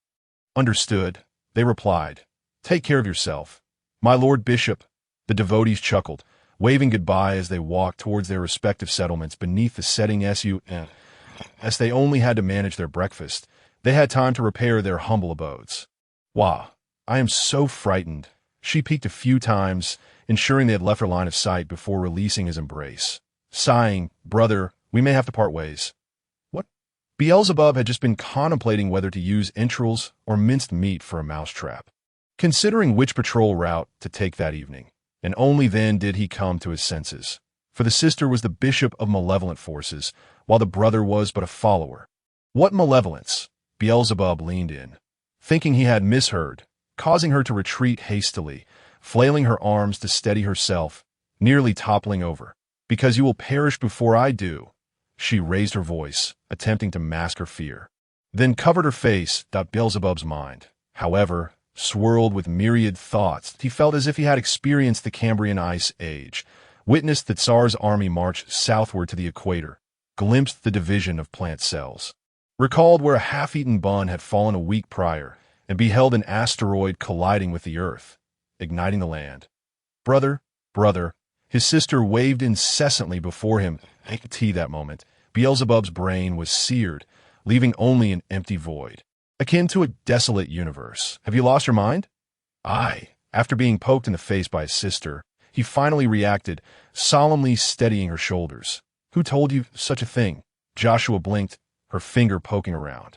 "That story always ends the same way, that a hero comes to defeat the Demon King, eliminating the Demon King's minions first. Does it not? Very well. Which misguided devotee completely deceived you? This is utterly absurd. Yet, to directly shatter her illusions might dishearten her, potentially causing a rift with the devotees. No, Joshua, you have misunderstood." She tilted her head in confusion, biting her finger. "We are not the forces of evil. After all, no villain would be so obedient." Beelzebub took her hand, earnestly stating, "We simply wish to survive." Brother is comforting his sister, right? She squinted, one hand on her hip, the other pointing accusingly at his nose. "We are clearly using dark magic, deceiving the devotees that Laplace's wolves truly exist, selling counterfeit goods, and have even taken lives. We are indeed very wicked." Beelzebub's mind crashed once more. Nearly smoking, on the verge of burning out, he had always been vague about right and wrong, knowing only to meet force with force, and let the tide take its course. That we should return soon. Darkness will conceal the path. He ultimately chose to cease his contemplation, lifting his sister so, Brother does not understand everything either. She swayed his arm, her head drooping. Then can you tell me, will you, like in the stories, step forward for your demon king's sister? I do not know. He shook his head, yet his voice fell silent. Brother must know. Joshua clung to his arm, resting her chin on his shoulder, puffing out her cheeks. Brother cannot guarantee that. Why not? She exclaimed, shaking his arm, her eyes reddening, nearly bursting into tears. Will brother leave his sister alone in this world? The city had laws and regulations, yet who cared for them in the canyon alley? Who would come? This was a realm where evil reigned unchecked. Though their acquaintance was still nascent, the reality was evident. They were weak, and the truly powerful simply had not deemed them a threat. Yet, if they were to act, what chance would they have of winning? All he could do was provide cover for her and help everyone evacuate with her. That would be the best outcome. Seeing her brother's distress deepened Joshua's darkened eyes. Knowing she had overstepped, she bit her lip and extended her pinky, hooking it around his numb fingers. Then let it be this. As long as we have the chance to walk together, Beelzebub will remain by his sister's side, and Joshua will surely follow her brother's steps. Growing together, I asked that acceptable. The response was delayed. Beelzebub thought of their parents, closing his eyes, a multitude of regrets swelling within him. Will there be a chance to be together? He attempted to lift her pinky, but just as he raised it, he halted. He dared not speak such grandiose words, for he was utterly oblivious to the trials that awaited in the bustling metropolis. Some devotees recounted tales of their kin being struck by vehicles, or themselves colliding with others, their fortunes squandered, leading them to this forlorn state. And what of us? Even if we could evade death, how could we escape separation? Joshua tilted his head, his eyes brimming with anticipation, glistening with fervor, the collar of his dark robe revealing a damp dress clinging to his form. Alas, it was best to send her home to rest early. Having exerted herself so much, she might catch a chill as the night descended and temperatures dropped. His resolve was unwavering. He tightly grasped her fingers, poised to add something further, but was interrupted by her sudden lunge. Yea, she wrapped her arms around his neck, nuzzling her face against his, her joy palpable. We will grow up together, and then grow old, transforming into a white-bearded grandfather and a white-haired grandmother. Beelzebub paused momentarily, casting aside his intended words, gently stroking her head, and exhaled a sigh of relief. It was time for her to return home.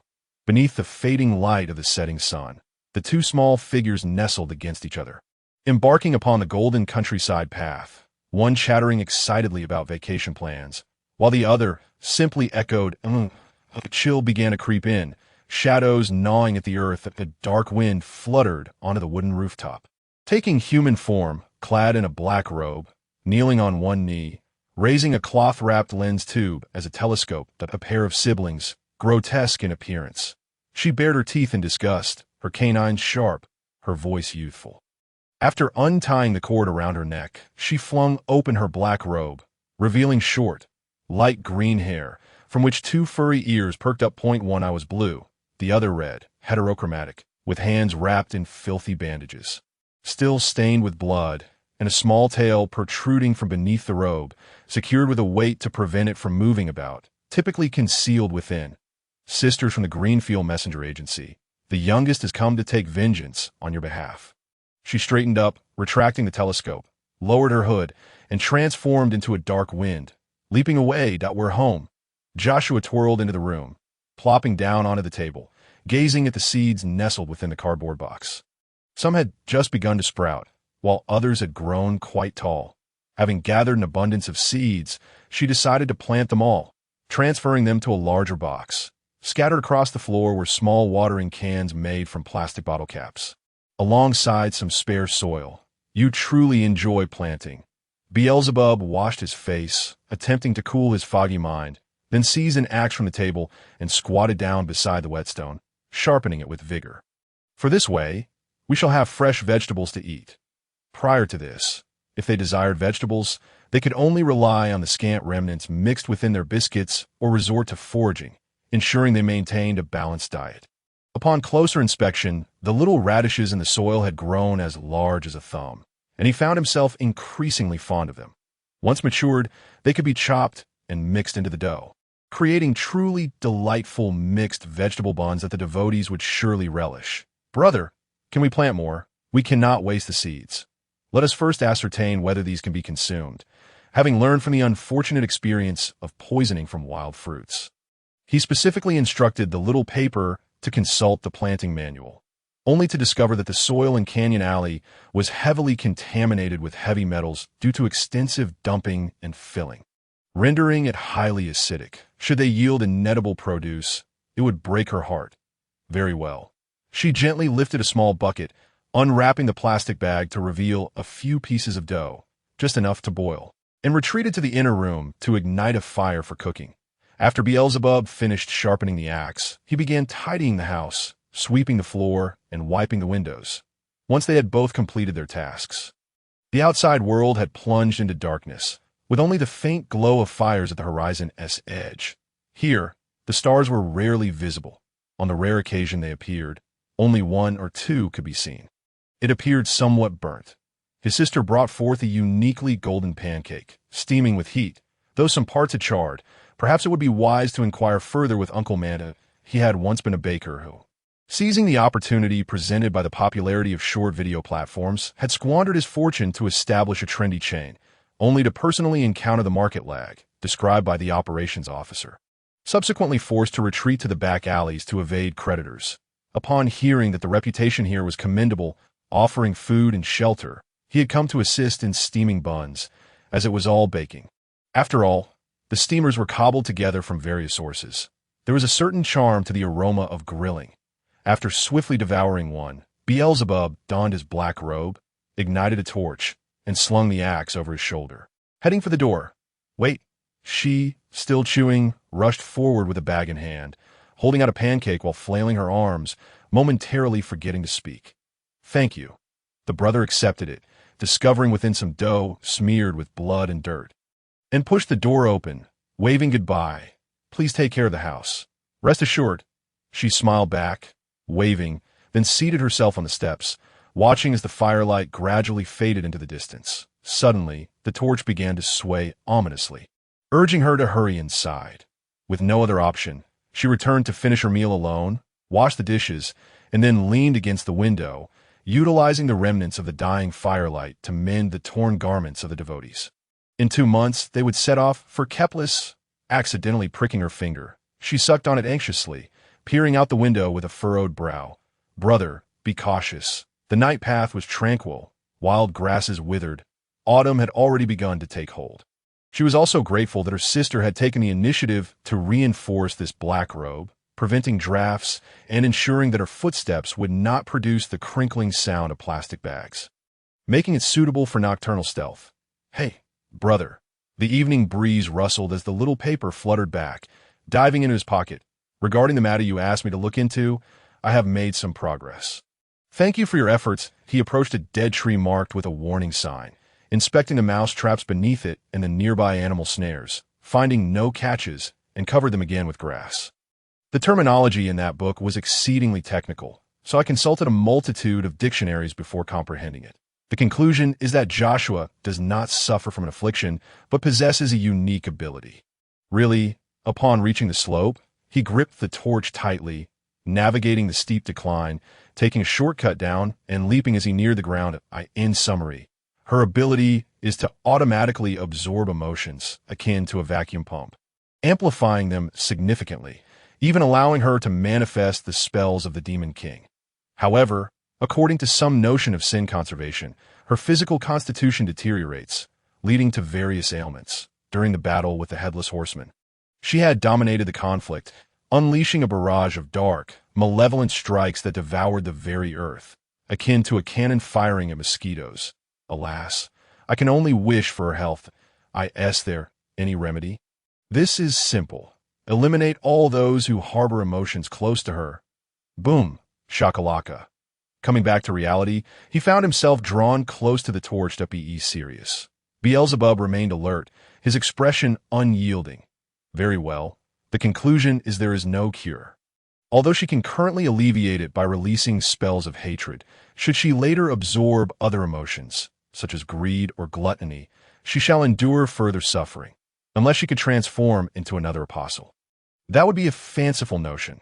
This land certainly does not entertain the idea of multi-role apostles. A true devotee cannot simultaneously believe in Christianity and Buddhism, can they?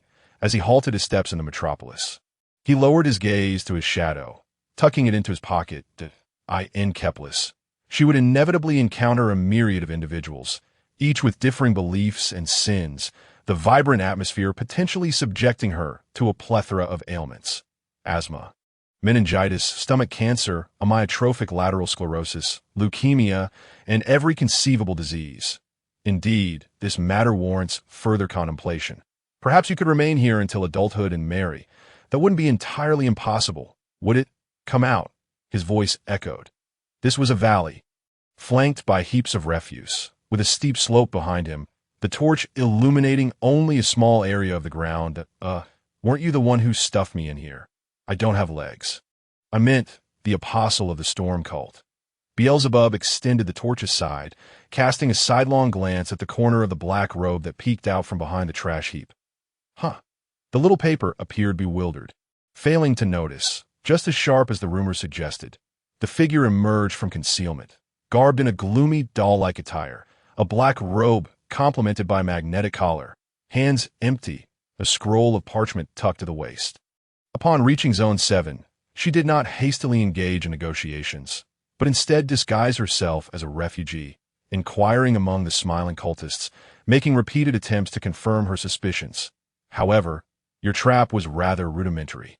It is no wonder no mice were caught. Yours is just as lackluster. Beelzebub kicked a stone, triggering the stranger's snare trap. The hempen noose flew into the air, followed by the sound of tumbling stones, sending up a cloud of grass and leaves. Humph. Let's hope you remember who we are. She pulled down her black robe once more, squinting her eyes in disdain, shaking her ears. Greenfield Messenger, the agency bustling in Canyon Alley, comprised of members akin to her, swift and silent. I am Teresa, the youngest among us. She has just turned 18, yet she has already ascended to the rank of a 7th-tier Reaper, seeking vengeance for her sisters and demanding retribution. So, you have allied yourself with the Order of the Storm? Beelzebub seized the opportunity to scrutinize her disguise, recognizing it as the black robe of the Storm Order. Indeed, it is an eye for an eye. She bared her teeth once more, her hands trembling violently with rage. 7th tier, Beelzebub observed the insignia she had deliberately pinned to her chest. He felt no guilt. Though his heart rate inevitably quickened, he acknowledged that the incident was indeed the fault of Catalina. Even if that bishop had incited her, awakening her possessive instincts, it could not absolve her of personal culpability. This is dire.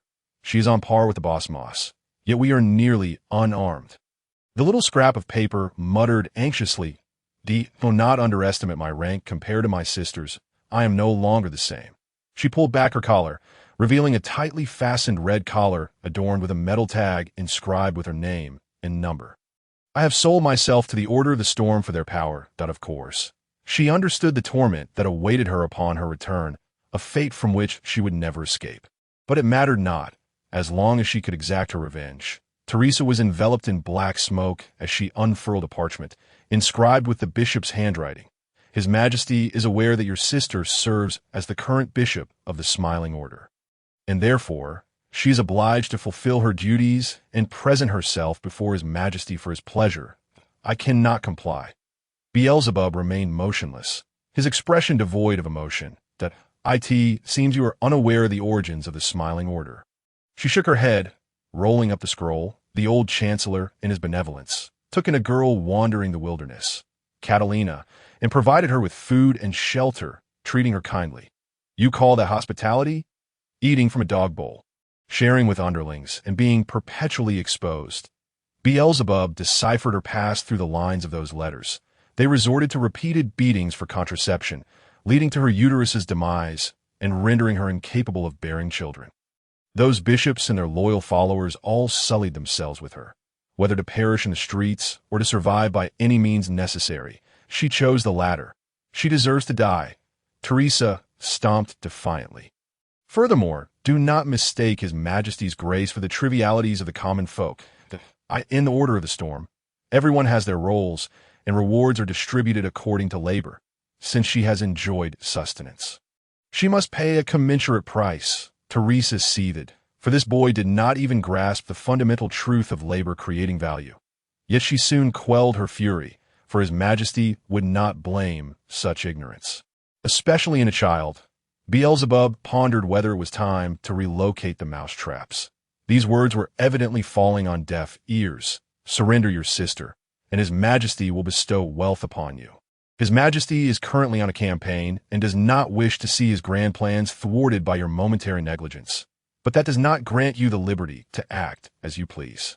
Indeed, before taking my sister, I must eliminate little Misai and avenge my sisters. Is there truly no room for negotiation? Beelzebub stepped forward, tugging at the hem of her black robe, lowering his voice at do not lay your filthy hands on me. You scoundrel! Teresa yanked her robe away, kicking him aside, breathless with anger. Surely, he is the type to ingratiate himself before her sisters, waiting for them to lower their guard before striking them all down, leaving nothing but a gruesome feast behind. This is your final ultimatum. Her tail stood erect beneath the black robe, forming a small tent. She bared her teeth, her sharp fangs itching to bite off his nose, her ears flaring with rage. Please believe me. Beelzebub waved his hand dismissively, appearing disinterested in the scuffle. Catalina is already dead. If that is insufficient, I possess numerous means to atone for my sins. Atone. Black smoke billowed from within the robe as Teresa chuckled coldly, a glint of something sinister in her eyes. She then ripped apart a totem, scattering its fragments to form a staff, gripping it tightly with both hands. What will you offer to atone for the 8 lives lost? Our office has been destroyed, my home obliterated. I apologize, even if just a little. Beelzebub continued to advance, the axe at his waist swaying, yet he showed no inclination to strike. He merely spread his hands. Allow me to do something for her, and do not trust the Bishop of the Storm Order. You too shall be. I care not, you little beast. Teresa scoffed, her laughter tinged with madness. I have already conducted my investigation. You possess nothing to hate at present, and you cannot wield that lance, so you aim to stall for time, do you not? Hey, brother, upon her mentioning this, I remembered. I forgot to tell you. The little scrap of paper peeked out from pocket. Your physique is the exact opposite of Joshua's. You cannot absorb any emotions, and given your emotionless demeanor, you must confront him barehanded. Let us contemplate where to bury you, shall we? Yet Beelzebub paid no heed, his body drenched in sweat and trembling from the cold. You may strike or insult me to vent your frustrations, but please consider what your future will hold. Are you a parrot? Cannot comprehend human speech? She stomped on one leg, summoning a tempest, forming a ball of wind at the tip of her staff, seemingly unable to catch her breath, her chest heaving violently. I have come for vengeance. I demand that you murderers pay a price more excruciating than death. The more she spoke, the harder it became to breathe, her voice growing hoarse and indistinct. Beelzebub shook his head desperately. Do not wield the power he has granted you. Whatever you do, do not. He could sense that this was the power bestowed by the Bishop of the Storm Order, for it was improbable to possess such a multitude of vengeful apostles. Yet she was evidently not an apostle. Forcibly employing this overwhelming power would likely reduce her to a soulless husk, a numb servant. She was already beginning to frown, her arms twitching, her mind racing with heat, almost melting away. Click! Beneath the roots of a tree, a makeshift mousetrap crafted from springs and wires was triggered. The grass rustled with a soft sound that I know you will not believe me, so I wish to take you to see. Beelzebub braved the oncoming gale, turning sideways, pointing behind him, raising his voice that it is, in fact, a conspiracy of the Bishop of the Storm Order. Come and see, may I? I am fully prepared for all that is to come. It appears the wind ball is becoming untenable, for the first time utilizing the power of hatred. She felt her bitterness and cognitive abilities being inexorably drawn into an invisible void, merging with the wind ball. However, he could not evade this strike. The wind ball erupted, sweeping away a vast expanse of dry grass, the recoil forcing him to stagger backward a few steps. Just as she was about to unleash her attack, a black sphere lunged from the grass, smothering the wind ball in its embrace. The grinning demon suddenly expanded, resembling a pufferfish, lightly descending to the ground, then emitting a thunderous belch, spewing dust while shrinking. Delicious, indeed. Catalina is dead, is she not? Teresa initially gasped in astonishment, taking a half-step back. Then grew furious, believing this to be a wild dog in disguise. She swung her staff, only for it to be bitten in half. Is this real? Her teeth chattered, her ears quivered. Only she could summon it. Her familiar! You have drawn the magic circle, but to no avail. Surveying her surroundings, there were neither blood runes nor flames. So where did this creature come from? She had been dead for a month. The grinning demon was ravenous, yearning for human flesh, but little Misai had instructed it not to act independently, merely to gnaw on the staff to sharpen its teeth. However, she could think of nothing else, freeing one hand to tear apart the talisman. Die, haha, die. As she wept, she extended her hand, gathering a tempest within, her nails darkening and curling, her arm withering as if transformed into that of an elderly person in an instant. "I am so sorry." Beelzebub gazed at the grinning demon, nodding slightly. "I am not very eloquent. If I could express myself more vividly, rather than maintaining this lifeless visage, perhaps everything would change. Dinner is served." The grinning demon wasted no time, enlarging and opening its 2-meter-wide maw to swallow whole. "I die. You will die." Teresa's voice was muffled. Then came the crunching of bones and screams that, "No, not me. You will regret this. Your Majesty and the old Chancellor will raise this place, tearing you to shreds. Ha! Long live, Your Majesty! Kill!" To the grinning demon, the black robe of the Storm Order was somewhat viscous, akin to nougat, requiring slow chewing. The moment it burst with flavor, that was the time to savor the delightful experience. The grinning demon feasted heartily, licking the blood from the ground clean, then bouncing about joyfully. "Come." Beelzebub planted a torch in the ground, clapped his hands, inviting it over, then retrieved a brownish dough from his bee. "It was made by my sister." It squinted in disdain, rolling around twice before ultimately consuming it, its smile twisting grotesquely. "It tastes terrible." Apologies, he scraped away the charred remnants of his sister's burnt offerings, mixing them with the flour. Then, enclosing the mouse, it transformed into a distinctive dish known as the hate mouse wrap, perhaps due to having devoured 100 individuals in one breath. It did not vanish immediately. Instead, after wandering for several days, it reluctantly banged on their door one evening, begging for food while hopping around Joshua's head. She then declared her intention to take care of it. Weighing the pros and cons, having an additional spirit as an ally seemed quite advantageous, especially since she could no longer wield the Shadow Erosion Lance. The barbecue festival was just around the corner, and she promised to prepare something delectable for it. Beelzebub produced another morsel, presenting it before the creature. Is it human? It's rabbit meat. This is cruelty, pure cruelty. It spun around in frustration, but hunger overruled its irritation, compelling it to obediently finish the remaining 2 pieces, all the while sticking out its tongue, lamenting that it had eaten feces. You know Joshua would be heartbroken. So be content, brother. Some people can't even get taste. The little paper fragment grumbled incessantly. "Because you are weak, utterly useless," it retorted. The jester even stuffed the bag into his mouth, merely for a taste of that minuscule mouse blood. Having consumed it, he began to gag, feeling dizzy. "I'm engaged in intelligence work. Weakling, novice, a mere pile of mush," it scoffed. As they bickered, Beelzebub approached the spot where Teresa had been, picking up a handful of green hair with a matcha fragrance alongside a note. It was a letter from the eldest sister, advising her to refrain from impulsive actions, promising to resolve matters at the Hearth Manor once she finished her own tasks. He tucked them into his pocket, then knelt, clasping his hands in prayer to the air, repeatedly apologizing before rising to continue his patrol. "I thought of you as a brother, Beelzebub. Do not hinder me. I will annihilate it. Come out." The jester bounced behind, grinning widely. "You come in." The little paper piece stood guard at the edge of the pocket, fuming. Black watermelon. Thus 1 human and 2 spirits frolicked in the darkness, hastily replacing torches as they burned down, lighting new ones from the wooden crates along the way. "What a waste of paper! Big-mouthed wild dog, blowing your nose. The garbage bag has come to life." Misha paid them no mind and continued searching for the next mouse trap. marking trees along the route. Let's bury this tuft of hair beside Catalina, erect a small monument, and have the sister plant some little grass beside it, those that can only last a week. Watered daily to atone. Such an endeavor seemed futile, yet he was at a loss for how to make amends. Perhaps I am also one of the perpetrators, perhaps, amidst the turbulent flames of war. The barricades crumbled.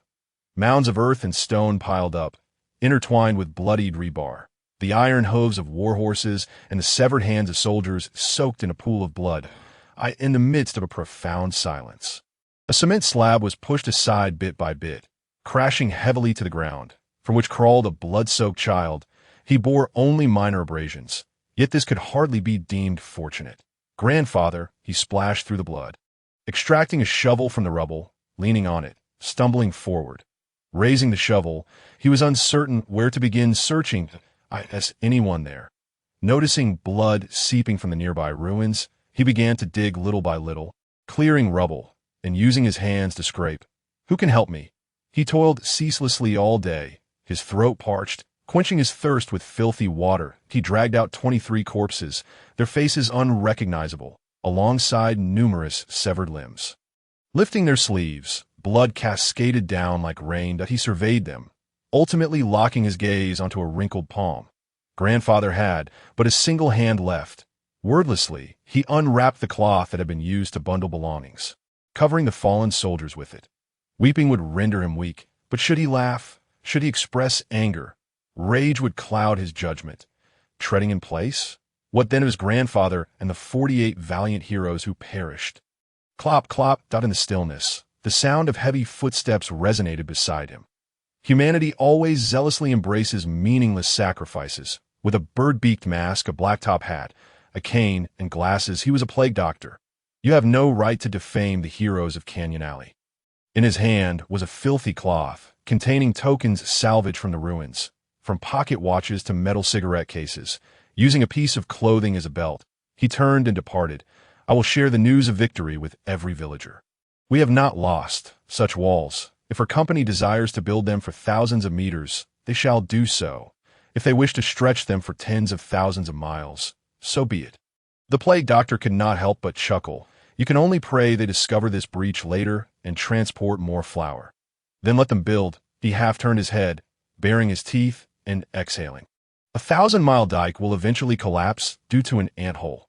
Dark clouds gnawed at the gray sky, while below, a sea of flames surged. All manner of wooden houses were ignited, flames uniting to form walls. Flickering wildly in the wind in the sky, several black meteors streaked down, whistling past. They were devotees transformed into black winds. They waved gently, launching wind bombs that exploded into the burning estate, igniting infernos that shattered the struggling firewalls, causing one structure after another to collapse, raising choking dust. Cough, cough. Within the ruins, the red wine sect's leader, a bearded elder, lay trapped beneath a collapsed charred beam, only his head and hands exposed, half his hair singed. His voice hoarse. "We have never betrayed you," he spoke, as the dust-covered wound bled profusely. "I understand." Veed brushed the ash from his black robe. "Thus, I am quite merciful to you. I bombard you to grant you a swift end, rather than engage in swordplay." However, as he spoke, the distant wine cellar, the culmination of his life's work, exploded, leaving only a sea of flames. The gear sect, the boiler sect, and the perfume sect, the 5 earlier sects, had stubbornly resisted. Hence I sentenced them to hanging. Veed withdrew a handgun from within his robe, chambering around AS for the rain sect, the potion sect, and the chip sect. These 3 dared to defy me in unison. Thus I removed their fingernails, piercing bamboo skewers into each finger, crushing their eyeballs, rendering them worse than dead. In comparison, your treatment has been quite generous. Then I beseech you, spare the villagers. The elder clung to his ankle. Banged at a swift resolution, he stomped the corpse back into the fire. Surrounding him, fog and haze rose, the stench of blood mingling with the acrid smoke. Veed exited the inferno, heading towards the gathering point in the wilderness. On either side, the remnants of Zone 19 formed ranks to welcome him. As he approached, they knelt and bowed. Nearby lay nameless charred corpses, freshly dragged from the fire. with storm cultists wielding weapons or staffs behind them. All the followers of the Red Wine sect, like the previously annihilated sects, were reduced to ash, subsequently packed into containers modified into carriages, towed behind jeeps. As Veed ascended the throne, a little girl suddenly leaped out from the crowd, grasping him. Impudence .2 black attendants flanked her, lifting her arms, about to deliver a punch to her abdomen. Wait. Veed waved for them to withdraw, turning to gaze down at her. You are the old man's granddaughter. Yes, your majesty, with blood-red hair akin to wine. She knelt as well, clasping her hands in prayer. Please, tell us why you are doing this. What? Are you not seeking revenge on our company? Tears washed away the grime on her face. Then why advance east? You should head west, to the west coast, to the new Tower of Babel. Why harm your vassals? He ascended the platform, standing before the throne, his gaze shifting from her to the grimy faces of the crowd. Finally, towards the distant horizon. You understand why the refugee counterattacks over the years have been in vain. Silence reigned. Because, burdened by the same hatred, most people choose to evade, choose to swallow their anger, burying the futures that rightfully belong to their descendants. Even with pioneers blazing the trail, you only settle for the status quo. He surveyed their vacant eyes. Yet they dared not meet his gaze. You were born timid, predisposed to compromise, preferring to believe that all of this stems from your misfortune, rather than uniting in hatred against the culprits who imposed this suffering upon you. Confusion spread among the crowd as they looked at one another. They felt that surviving and escaping was a blessing. To retaliate against their company's army, a fool's dream. Therefore, I shall awaken your numbed souls. He gestured. Bags of Tide magnets were thrown before the refugees. The devotees urged them to pick them up and wear them around their necks. I want you to understand, I am powerful, invincible, and can crush any opposition. That he summoned the storm scepter, striking the ground. I possess the ability to unify Canyon Alley. Is it not possible for the brethren of Canyon Alley to join forces and topple a city? Could the combined might of the remaining 21 districts truly be unable to overpower a mere city that occupies only 2 districts? Is this all merely due to your cowardice in battle? The scepter struck the ground with a resounding thud, unleashing a dark wind akin to a pack of wolves, which swept forth to retrieve the severed heads of the other cult's bishops from every direction. Each cult possesses unique abilities, cooperating and sharing resources. The arts of metallurgy, agriculture, city defense, transportation, and culinary enchantments are not lacking in expertise. What is sorely needed is a unifying figure to bring them all together. He pounded his chest with pride, standing taller than ever. And now, he stood before you. Yet, you have yet to answer my question. The girl wept as she knelt, covering her face in anguish, lamenting why the bishops of the cult must perish. Because their deaths hold greater value than their lives. Wade cast a disdainful glance at her, snorting coldly. I shall ensure that everyone realizes their utmost worth, for only in doing so can I honor those who have sacrificed themselves. The congregation nodded or paid their respects, their faces beneath their cloaks glistening with honorable sweat. As long as you are willing to lay the foundation for my grand enterprise, I promise you this. In 2 months, every household will have bread and milk upon their tables. In 3 months, each person will possess their own farmland and vegetable garden. Even a mere 3-year-old shall be granted 20 flower pots. He first gestured towards the garbage-laden, foul-smelling marshes surrounding them, then pointed to their burned-down villages. In 6 months, I will reconstruct houses of cement that withstand torrential rains and bitter winter winds for every person. Within a year, every household will have access to running water, sparing you the arduous trek to fetch water from miles away. The crowd gasped, exchanging glances filled with astonishment and excitement. All you need to do is gather iron. Wade leapt from the stage, grasping a magnet from a refugee's neck, commanding the dark wind to lift a razor blade from the ground and rest it upon the magnet. Everything that can adhere to this magnet shall belong to me. Simultaneously, a black steward brought forth a table and a large scale, while another steward arrived with a truck laden with dozens of boxes of milk and large sacks of long loaves of bread.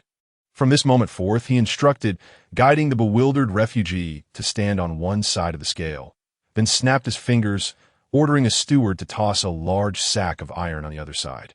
Successfully raising him, as long as the iron you collect can elevate you. Regardless of age or gender, you shall be rewarded with a day's worth of bread and milk. They are right here. I speak no empty words, and I shall deceive neither the young nor the old. The heavens and earth bear witness. The crowd erupted in fervor, rubbing their hands together amidst waves of exclamations. The former allure of red wine and charred paste paled in comparison to the promise of milk and fluffy bread. Your Majesty, Your Majesty.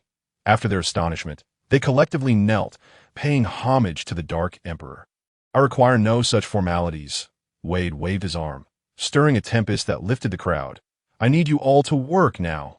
The crowd rose, raising their arms in a jubilant cry of long life. Suddenly, a limping man with a steel pipe approached, rubbing his hands together. What if we don't collect enough? His face shone with oil, a grin spread across his features. Is there any sort of welfare? The red wine cult operates this way. What shall we do? Wade did not even glance at him, simply clapped his hands. The black steward nodded, stepping forward, executing a swift strike that severed the man's head from his shoulders, which another steward caught mid-air. IT was then cast into the blender of the boiler cult, reduced to ash. The calmness of his tone instilled fear in the refugees, and after a brief silence, the crowd erupted into chaos, rushing towards the mountain of refuse, diving into the very scrap metal they had previously avoided. Only the weeping girl remained kneeling before them. Will you dare to defy the law? A black steward inquired. She did not respond, merely buried her head lower, her sobs punctuating the air with muffled words. Wade waved his hand, instructing them to disregard her. Has there been any news from the Smile Cult? It has been half a month. The two black stewards bowed in apology, expressing the deepest regrets on behalf of the negligent messenger. Yet, someone must replace Katerina's comfort. The bishop cast a sidelong glance at the girl and nodded. Take her away to ASU command. A throng of followers surged forward, encircling her and carrying her off. Let me go. No. Her mouth was silenced, and she was bound tightly as she was led away. The stewards pressed their lips together, contemplating, then adjusting their tails, solemnly knelt on one knee.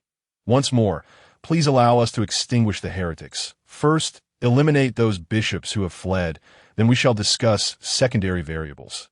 Everything must prioritize the greater good. Wade's expression momentarily betrayed discomfort as he furrowed his brow, his gaze drifting towards the horizon, determined to find that violet from the abyss capable of soothing the vengeful spirits.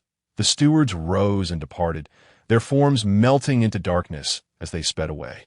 In the deep of night, amidst the wilderness, crows perched on barren branches, occasionally emitting mocking caws. The transport vehicle slowly came to a stop, its black body adorned with golden edges, the trailer emblazoned with two embossed DG logos, D Company.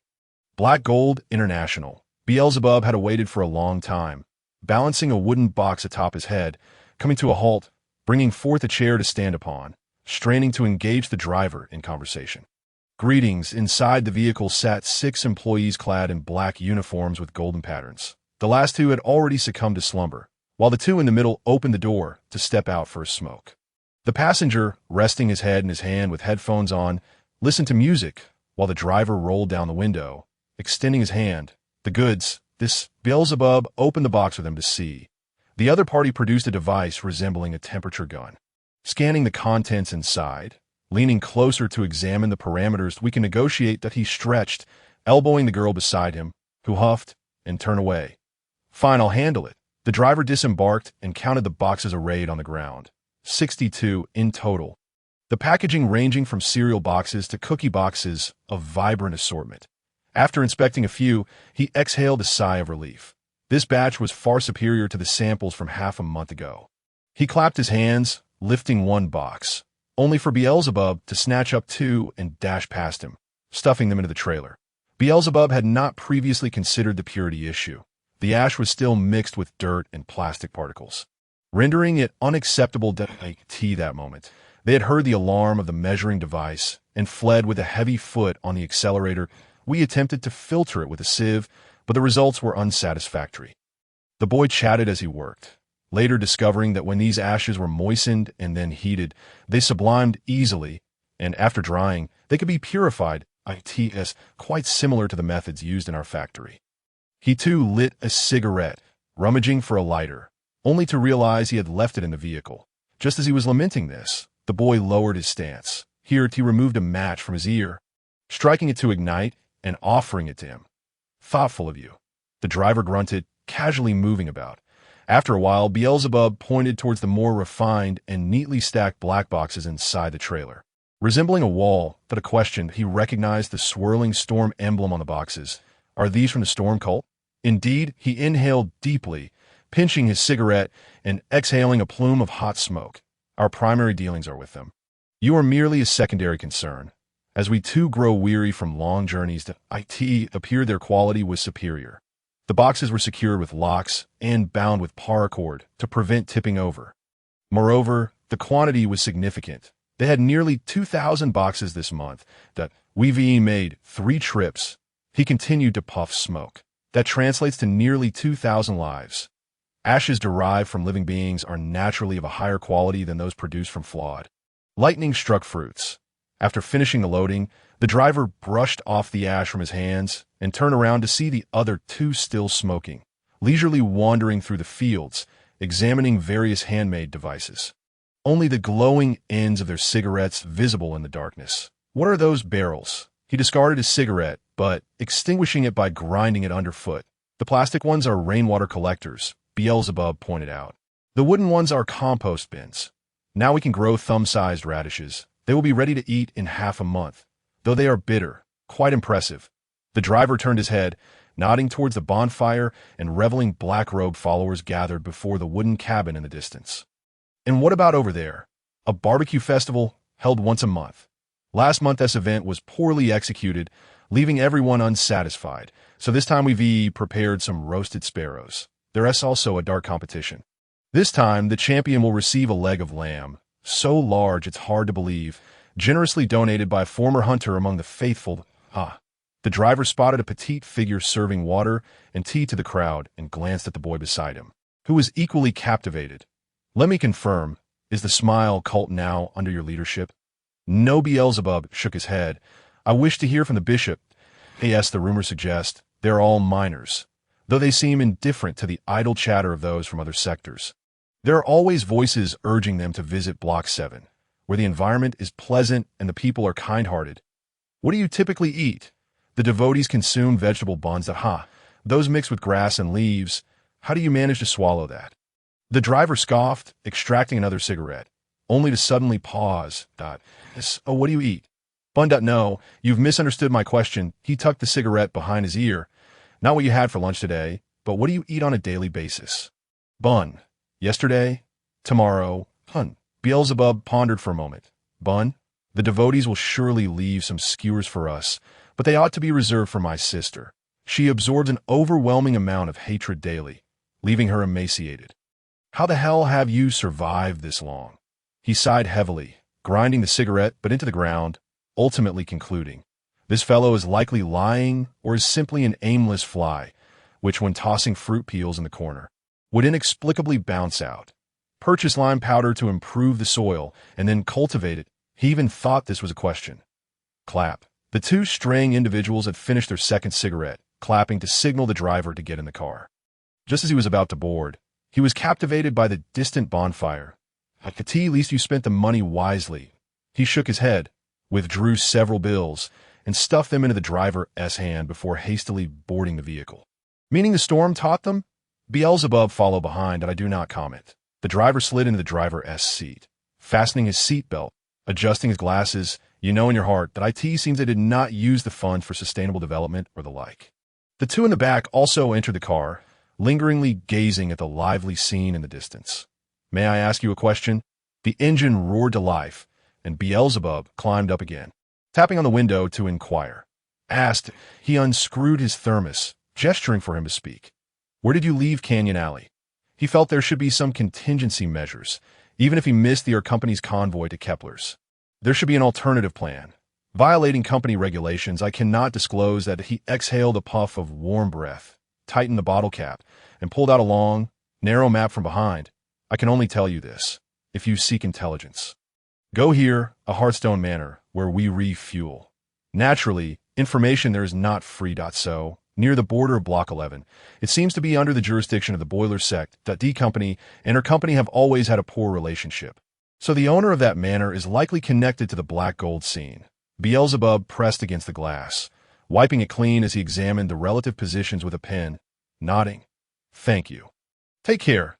The driver pressed the accelerator and drove off. Under the moonlight, two beams of headlights stretched into the distance. Looking back, the barbecue gathering was still ongoing, and they were having a splendid time. Beelzebub took a step towards them, but paused, recalling how he might have ruined their fun in the past. So he grasped his axe and went on patrol. And anomalies. The improved traps had stabilized their capture of mice, catching at least one every day among the 20 or so, though they were still not palm-sized. After a long while, once the crowd dispersed, he returned to the gathering point, holding two mice by their tails. The square table was still greasy, the aluminum foil and plastic bags packed away, and the skewers tossed back into the bucket, leaving just one small figure still hard at work. Joshua was diligently scrubbing the table with a rag, one in each hand. Upon hearing familiar footsteps, she turned around, wagging her wolf tail, splashing her hands in the bucket before rushing over. Welcome back. She tightly embraced his arm, resting her chin on his shoulder. Why haven't you gone back to sleep yet? Beelzebub set down the axe and the crushed mice, gently patting her head. I was too scared to go back alone, she said, her wolf ears twitching at his touch, causing her to shiver. Then at least let go of the hatred for now. Beelzebub wiped the sweat from her face, feeling her back, which was indeed soaked. Look, when the cold wind picks up later. You catch a chill that I'm sorry, she mumbled, feeling wronged. It thundered, and I'm afraid to be alone. Beelzebub. Should we say you're lucky? After a month of practice, she could now resist some of that hatred with sheer will. And her condition was relatively better at night. But at most, she could hold it off for a mere 10 minutes. And now she was already beginning to feel short of breath. That it seems the power of hatred fears sunlight, thus remaining dormant during the day, only peeking out at dusk. Katerina had even created a small dark room to summon laughter and consume souls. I apologize for my oversight, he sighed with guilt, embracing her, averting his gaze, grateful for her cleaning up this mess. She mentioned to the devotees that they would all come to help clean tomorrow, but feeling too bored, she decided to tidy things up herself. Unknowingly accomplishing so much, Joshua coughed. If I work harder, will you come home earlier in the future? I will, Beelzebub replied, patting her damp back and surveying the surroundings. The chilly wind was rising. She would truly catch a cold now. He sought something nearby to shield her, his own black robe already damp. Otherwise, he would have draped it over her. Today marks the full moon as well. Although it was past midnight, the surroundings were still quite bright, the ground appearing as if covered with a shimmering silver blanket. His keen dynamic vision caught sight of a shifting shadow. The table had clearly been cleaned by his sister, yet its shadow bore some objects that were still moving. It seemed to sense his gaze and immediately ceased its movement.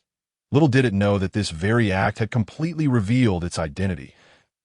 In the next moment, the dark figure leapt from the table shadow, swiftly approaching before transforming into a black wave, reshaping itself into human form. Get down. Beelzebub shielded his sister's head with his hands, embracing her as he lunged forward. Meanwhile, the black water shed from the black butler. Transforming into a tailcoat, he gestured like a blade, yet it resembled wielding a long spear, aiming for Joshua's head. A flash of dark light, and blood splattered. Cough! Beelzebub and his sister rolled on the ground, colliding against the table leg, grinding to a halt after a brief friction. Brother! Joshua broke free from his embrace, staring at his right hand, where a fresh scratch of blood marred the back, though not deep. It looked painful. Confirmation complete. The black butler brushed off the dust from his clothes while scanning the area. The gold-rimmed glasses hanging from his right eye glimmered white, as if in communication. No bystanders in sight. Another cluster of shadows darted past his legs. Leaping between obstacles, he dashed out swiftly, hands slicing through the air like a blade. Be careful.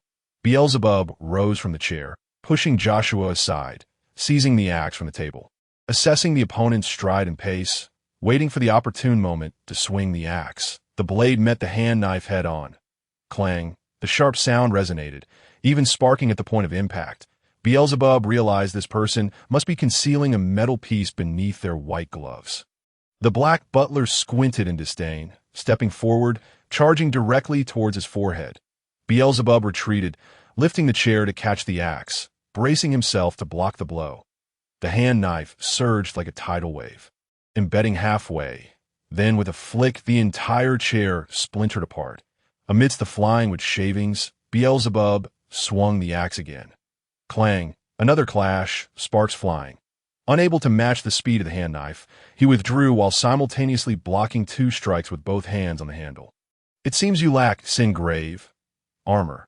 The black butler advanced as if taking a leisurely stroll, inching closer, his right hand engaged in combat while his left remained elegantly poised in front, holding a pristine white towel. Given that he indeed killed Katerina, an investigation into his background was warranted, as there was a possibility he possessed a similar rebound attack, Sin Soul, spell. Indeed, His Majesty witnessed their powers through the puppet of the illusionist sect. However, the black butler refrained from inquiring, understanding this matter was a sore spot for His Majesty. The attacks accelerated, yet the opponent had not even unleashed 20% of their strength, with the table behind him. Beelzebub leaped backward, stepping onto the chair, launching off the edge of the table, hands raised with the axe. Slow and juvenile, it appears you also lack effective means of attack. The black butler retreated a half step, preparing to thrust his palm and pierce Beelzebub's chest when the back of his head was struck hard. Smack! A glass bottle shattered against his skull, shards flying in all directions. It turned out Joshua had seized the opportunity to grab the glass bottles the devotees had collected, one in each hand. With an axe swing down, the bottle was hurled. Yet the black butler swiftly dissolved into the ground, transforming back into a shadow, retreating into the distance before re-emerging in human form. Brushing off the debris from his shoulders, a third-tier reaper, Beelzebub exchanged his axe to his left hand, slightly relaxing. State your intentions, so. You are a boy. The other party was assessing and waiting. This child seemed to comprehend the insignia of the reaper, wearing an indifferent expression, which made it crucial to refrain from making rash moves. Yet, the most astonishing aspect remained his gender. Are you attempting to buy yourself some time?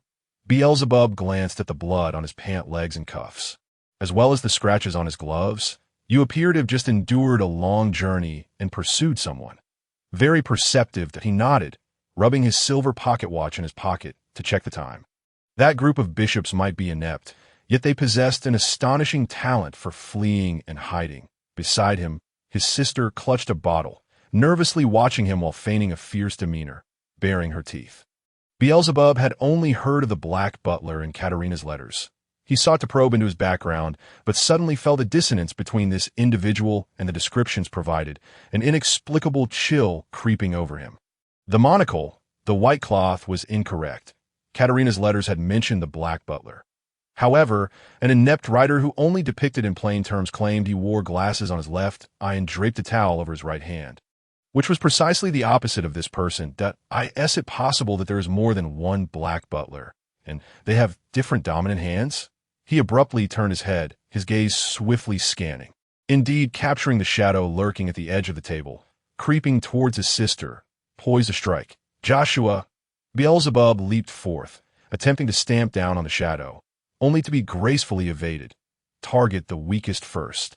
He thought inwardly, teleporting behind his sister, rising from the swirling shadows, transforming into a three-dimensional silhouette, his original colors bubbling forth like bubbles surfacing in black water. As the white gloves pierced forth, his sister shattered 2 glass bottles in her grip. Her wolf ears standing erect, her black flame tail blazing fiercely. Then she pivoted, swinging her tail, sending the vile uncle flying. The black butler spread his arms to maintain balance, landing lightly like a white crane. The area was clear of traps. The ensuing butler, Cosine, flicked the towel on his left arm, and scathed, but the smaller one wielded the soul of sin, very reminiscent of the butler who preceded Laplace. Sane adjusted his glasses, beads of sweat forming on his forehead. Yet her proficiency and precision appeared quite lacking, and it seemed the side effects were quite severe. At this moment, his sister was already drenched in sweat, her chest heaving violently as she wiped her brow with her fluffy hands. Are you all right? Beelzebub brandished his axe, moving beside her, intently watching the two black butlers. He longed to convince himself to despise them. Yet his heart stirred not a single ripple, and he felt utterly wooden. She, holding on, managed a weak smile, striving to sound more at ease. Beelzebub, filled with concern yet helpless, reiterated, "Now, state your intentions." The black butlers exchanged glances. Then checked the time once more, nodding. "His Majesty requires your sister to attend an audience, fulfilling the duties of the smiling bishop." "Absurd. You should relinquish her both morally and logically." Sane shook his head. "If you willingly surrender her, we could wipe the slate clean regarding your previous offenses of refusing to obey. Should you refuse, we wouldn't mind delaying for a day, slaughtering everyone here." Cosine sneered. "Indeed, you took advantage and killed the former bishop. But is it not overly arrogant to challenge two third-tier reapers?" Beelzebub was somewhat unclear about the concept of third-tier reapers. Yet since they were the trump cards under the Storm Bishop and had effortlessly dispatched other bishops, their power was undoubtedly beyond reach. "Regrettably, she is not a bishop." Beelzebub thumped his chest. "I am the bishop that I cannot assist you in those sordid servile tasks." "Brother," his sister anxiously shook her head, tugging at his clothing. "Do you think we cannot see through this?" Sane couldn't help but laugh, lifting his chin. "You carry not an ounce of hatred, yet you dare claim to be a bishop?" Observing Beelzebub's expressionless face, Cosine realized he was stalling for time to devise a plan, stating, "Enough idle chatter. We could have concluded this pointless battle 2 minutes, AG." And no sooner had he spoken than both lunged forward. Plunging into the shadows in the blink of an eye, they circled around to the sides of the siblings, delivering a swift strike aimed at their faces. It was impossible to retaliate. Beelzebub hastily grabbed a glass bottle. Leaning back to evade, his fingertip grazed his chin, drawing blood, and he swung it back towards one's head, only for it to be shattered mid-air by a single palm.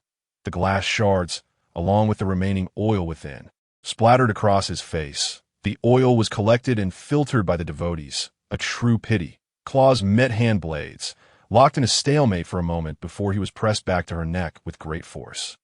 "What incredible strength," Joshua murmured, continually retreating until she bumped against her brother's back, finally halting. "Joshua!" Beelzebub swung his axe to deflect the handblade, a crisp sound resonating, supporting her weakened form. "Goat." "Understood. What goat?" The two butlers thought little of it. Suddenly pushing forward, retreating a step, retracting their hands, their gloves stained with ink black, exuding dark smoke as they moved as if a tempest swept through. With a sideways raise of their hands, even the tables beside them were pushed a step away. Soul of sin, a light and shadow cutting technique. This was not a mere rallying cry for excitement, but as gentlemen, their character did not permit them to let the siblings remain ignorant before severing their hands.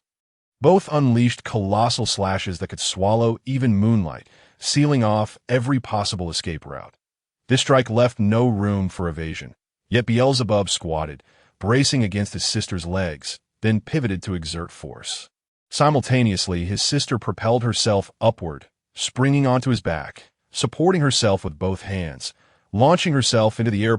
Two slanted black sword energies collided, tracing a massive X before dispersing. The brother crouched down, burying his head, while the sister soared high, narrowly evading. Their cooperation was remarkably harmonious. Seizing the moment when the opponents were caught off guard, the sister revealed her sharp claws, sweeping her arm in a wide arc. Launching a strike towards Cosine, Beelzebub quickly rose, wielding his axe, directing it towards Sane's abdomen. The two transformed into shadows once more, fleeing in opposite directions. The axe missed its target, as the claws struck the ground. The earth trembled, debris scattering. Plop! Beelzebub discarded his axe, reaching out to embrace his sister, stumbling slightly, nearly losing his balance, spinning around before steadying himself. "How are you? Can you still hold on?" He steadied her shoulders. Joshua, already fatigued to the point of being unable to stand upright, blinked, dazed for a few seconds, smiled and nodded, then nestled back into his embrace, her tail wagging excitedly.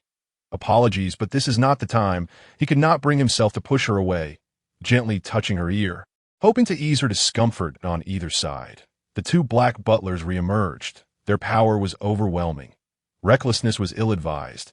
Sane waved his hand, pressing it against his chest, signaling, "Prioritize exhausting them. Neither can withstand more than 5 minutes." Kasai nodded, making 2 cuts, then twisting his hand like a serpent. If we allow her to unleash all her hatred and summon lightning now, it would surely not kill these 2 battle-hardened reapers. Prolonging the struggle would not sustain her for long, and he lacked the hatred to forge a lance. Beelzebub could not help but break into a cold sweat. Suddenly, winds from the shadows swept in. Snapping him to attention, in the blink of an eye, the 2 reappeared, launching a surprise attack on the unsuspecting siblings. "Ha!" The sister shoved him aside, her claws sweeping outward. The 2 black butlers immediately dissolved into shadows, circling her twice before striking with hand blades from different angles. The sister swiped left and right, each time narrowly evaded by their agile movements. Beelzebub rolled to a stop, seizing his axe, attempting to advance. However, her firepower was too fierce, splitting the earth as dust billowed. Charging in recklessly could endanger her. He hesitated to act. Contemplating, he bit his lower lip, his gaze flitting between the chaotic struggle and the scattered debris around. Sticks, barbecue grills, tin foil, and the rain canopy used as a table cover. He did not expect them to inflict any effective harm on the 2 third-tier reapers. "I'm so tired." Joshua had to follow their rotations. Swiping in the direction of the wind, unable to escape, becoming dizzy from the spinning, her mind growing heavier, swaying unsteadily. Claws struck the ground, sending dirt and stones flying. She was oblivious to the fact that her transformation into a black butler was nothing more than a ruse. They did not exert themselves to attack. Rather, they merely put on a facade, occasionally emerging from the shadows to provoke her into action, leaving her dizzy and nearly unable to stand. "Oh dear. What are you doing up so late?" A languid voice emanated from a small piece of paper in her pocket, laced with a hint of morning grumpiness, swaying back and forth as if to tease her into sleep. Sister, what's the matter? Go wake up Wei Xiao."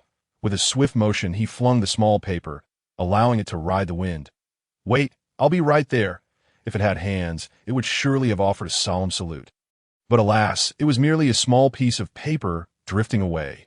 Continuing her observations, she was determined to uncover their weaknesses.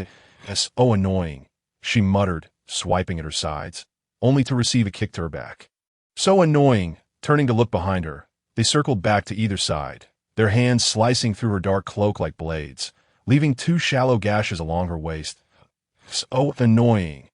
Joshua's face darkened as she unleashed 2 thunderous strikes, which her assailants deftly evaded, leaving her alone on her knees, panting heavily, her face a mix of sweat and tears, stifling sobs as she longed to call for her brother, fearing it would only bring trouble.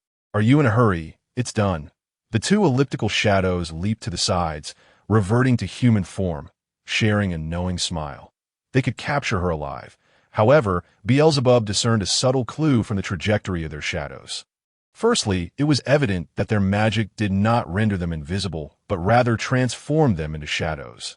Otherwise, they would not have evaded her attacks.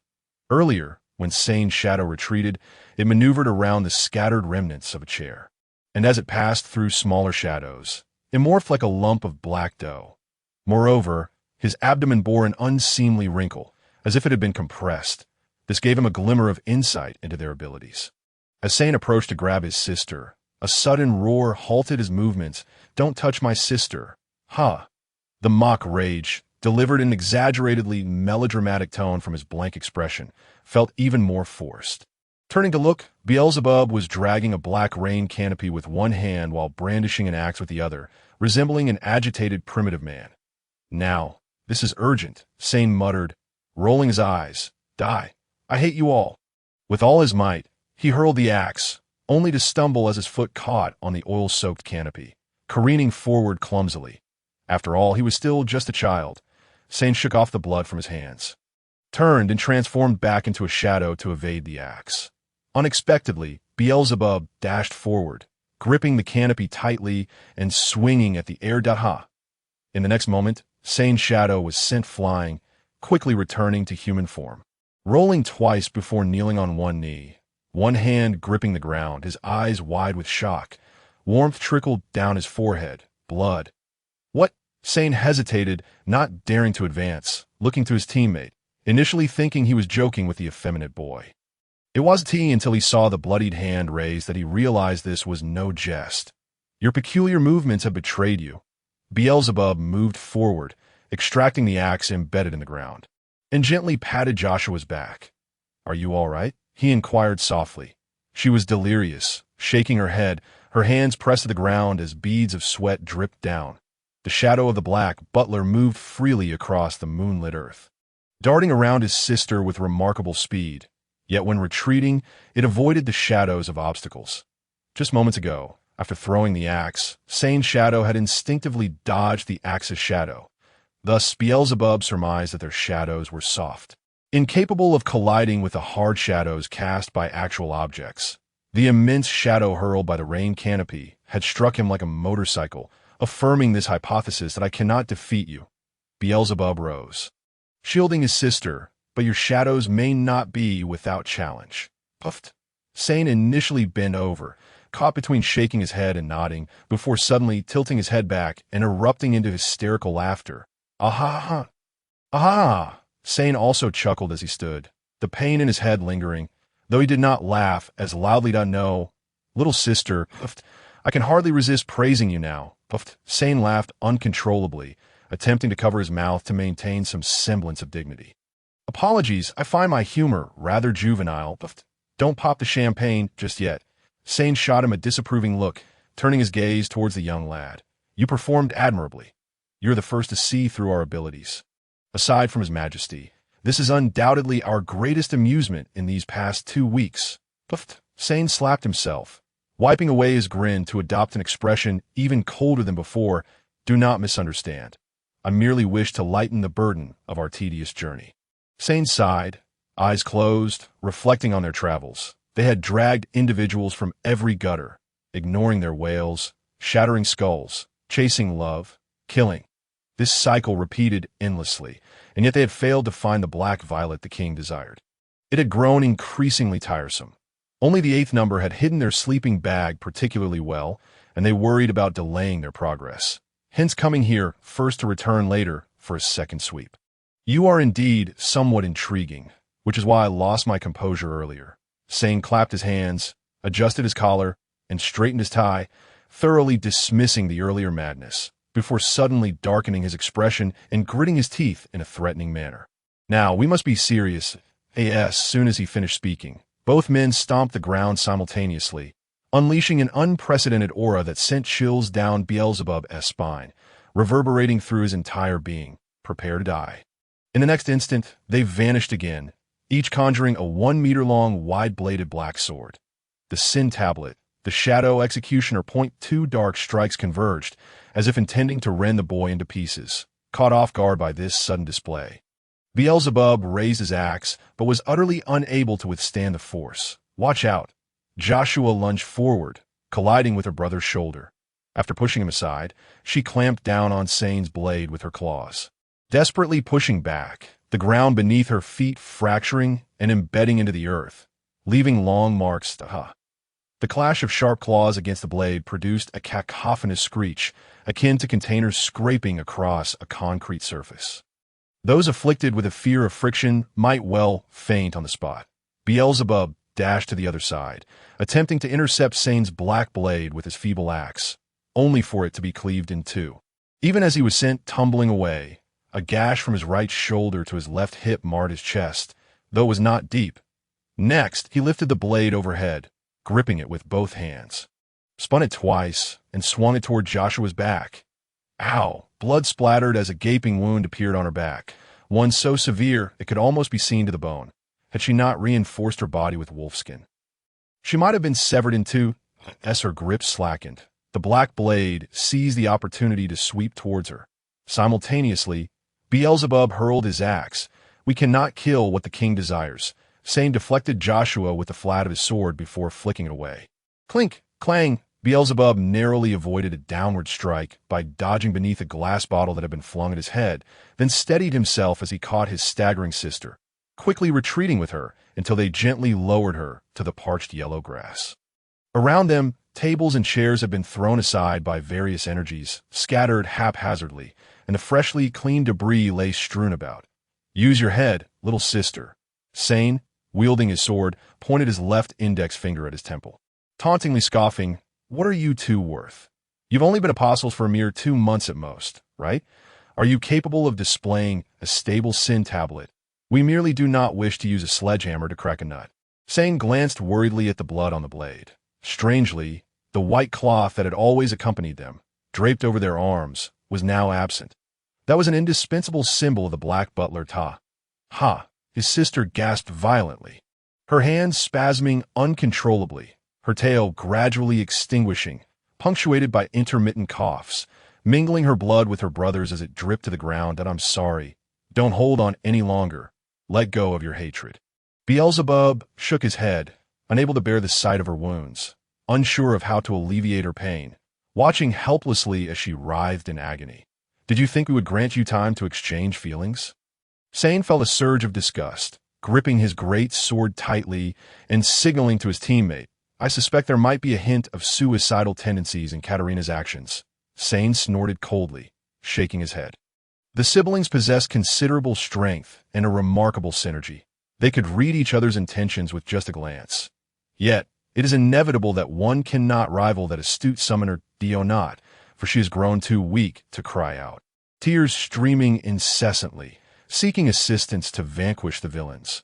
Observing their vulnerability, the 2 dark butlers advanced slowly, brandishing their blades. Suddenly, a gust of cold wind sweeps in from the side. That we have arrived. The small paper was ensnared by the demon's tail. Die, you wretch! The jesting figure swiftly descended from the heavens, bouncing twice on the ground before gathering strength to leap, taking advantage of the moment to crash into Cozy Inn, then lunging towards Sane. The dark sword was held horizontally. Blocking its gaping it ground its teeth against the blade with a menacing snarl, its visage twisted in fury to a blood-pumping combination move. The small paper knew that these two could not hear her voice. Thus she shouted loudly, drifting out from the tail, striking her targets, without a soul aware, in the dim corridor. Hastily relocated tables and chairs lay in disarray, and electric bulbs illuminated the space. Nor was there the means to light candles in every corner. The building had just been organized, with all construction materials removed and the shell craters filled, leaving the air thick with the scent of lime. Dry and stale, accompanied by the lingering odor of paint that refused to dissipate to up and down the stairs. Hurried footsteps and the sound of the wind could be heard intermittently. Some bore heavy boxes filled with firearms and ammunition, while others soared to the rooftop, clutching straw mats, with 2 plastic bags dangling from their shoulders. Wide gazed at the barren blackboard, sensing something was amiss, so he affixed a map to it. This felt much improved. It resembled a true command center for battled AT that time. He was neither the Dark Emperor nor the Storm Cult leader, merely a candidate draped in the simplest of black robes. He was 28 years old. An elderly man with graying whiskers trailed him, stifling a runny nose and sneezing incessantly. I ask you, why must you lay waste to this place? His nasal ailment flared, producing a cacophony of snorts. As he wiped his nose with his black robe, unable to find a more suitable cloth. Your wild library is utterly flammable, making it easy to attack, but difficult to defend.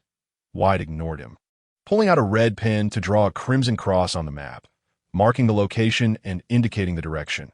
With just a spark, it would be reduced to ashes. Humph, let me see which little scoundrel dares approach.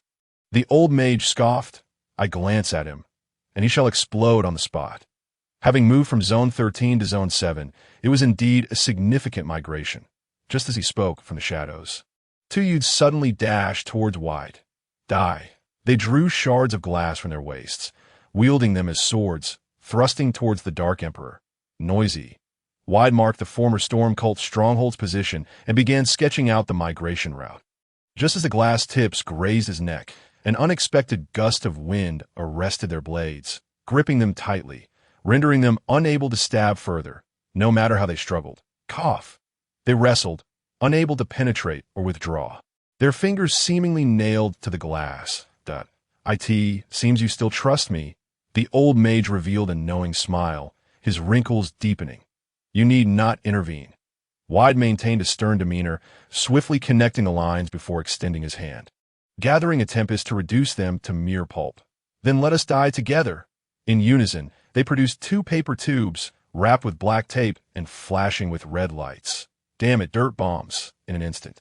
The old mage cast a spell of swift winds, using the recoil to escape, vanishing without a trace. Boom! Flames engulfed them, yet no pain followed. The brothers, believing they were doomed, felt only a brief warmth before an abrupt chill enveloped them.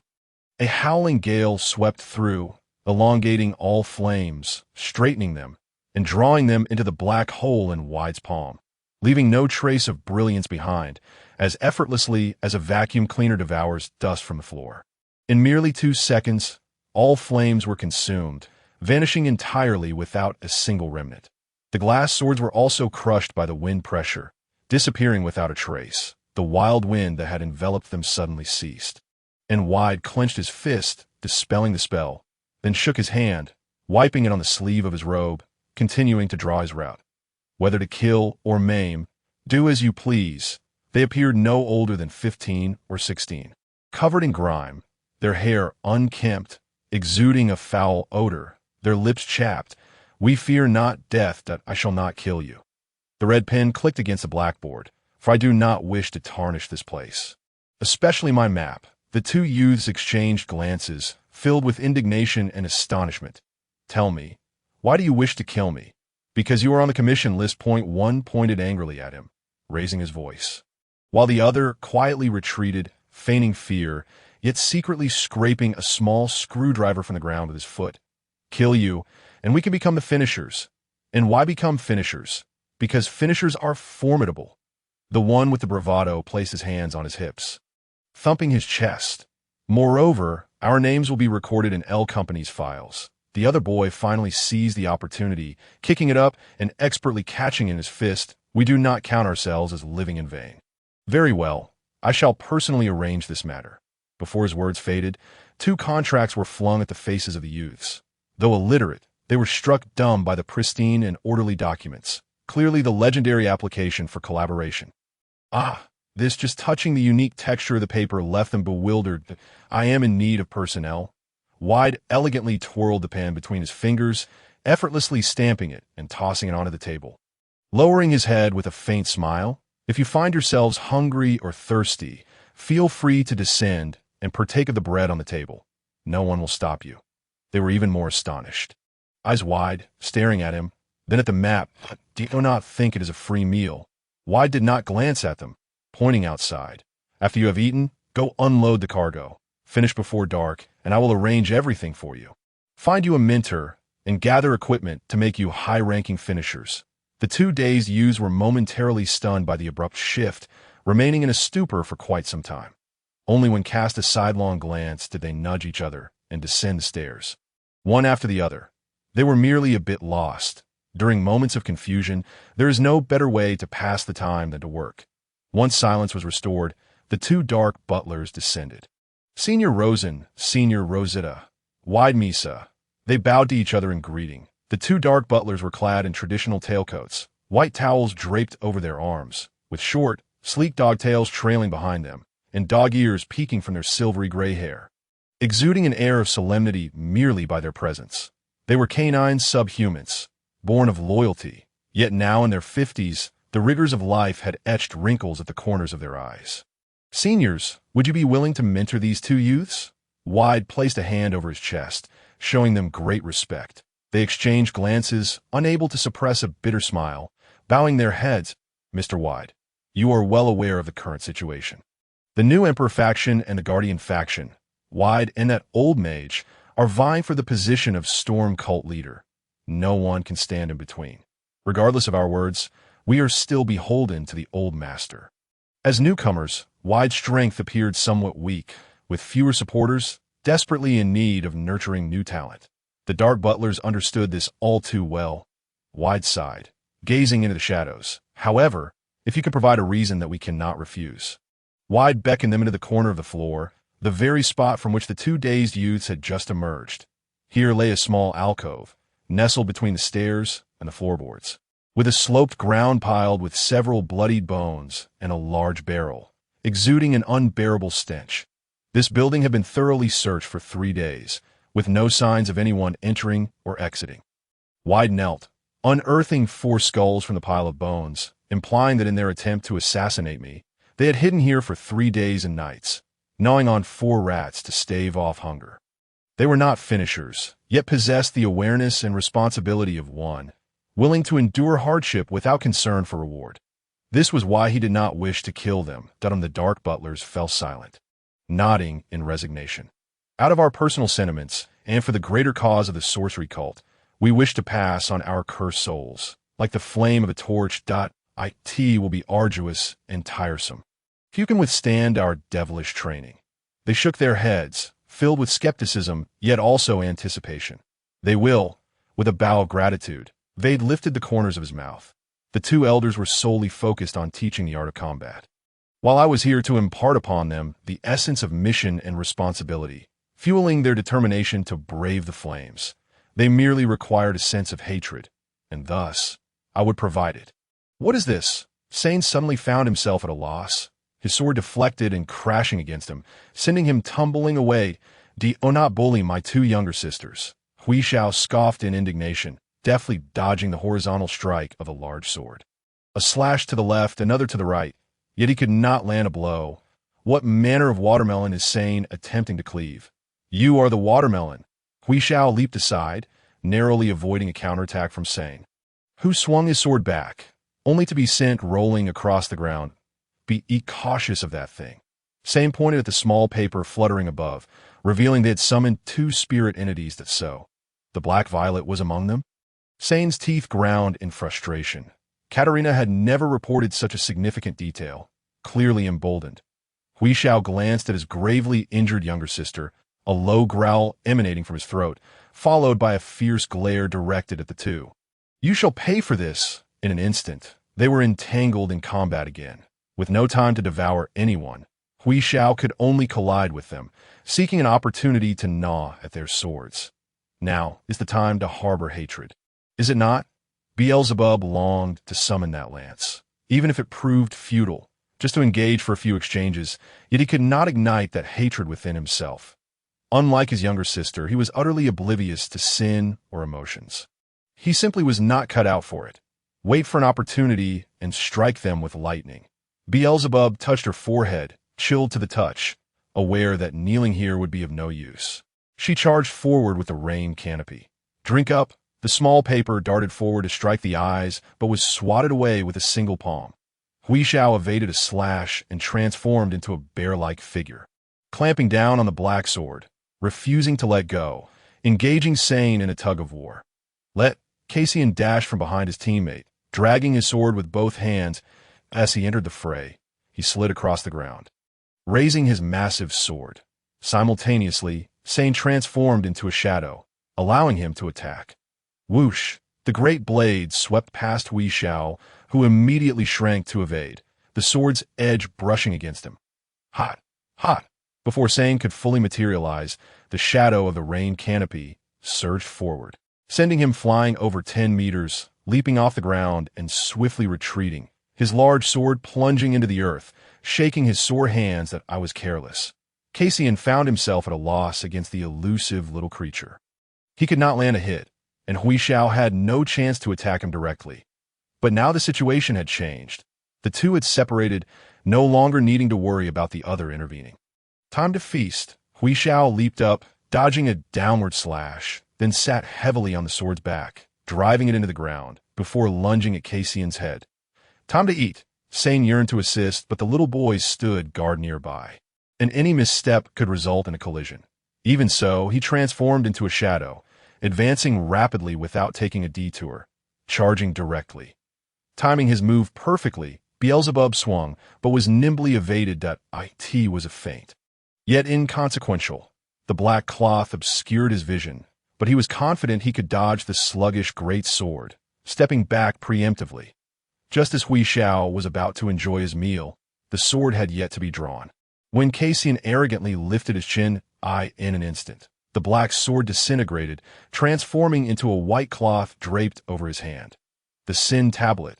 He morphed into a shadow, evading Huixiao's pounce, tossing the white cloth into the air, grasping its edge and spinning it to wrap around his fist like a shadowy boxer. With that, the white cloth turned black once more, enveloping his hand in an impenetrable armor. As he approached, solidifying beside him, Cassian unleashed a punch that embedded itself into Huixiao's body, exploding in a burst of black smoke. Buga! Huixiao, trailing a plume of black smoke, was propelled several meters before crashing to the ground, rolling in agony. Simultaneously, another black fist struck Beelzebub in the chest. Cough! He spat blood, splattering it on the cuff of his tailcoat.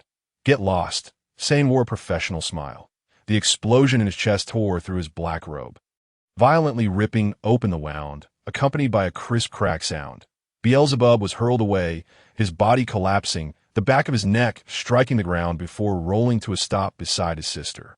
Cough, cough! He retched blood. Perhaps 2 ribs were fractured. The excruciating pain clouded his vision, a relentless ringing in his ears, and his heart pounded in his mind. He could not think.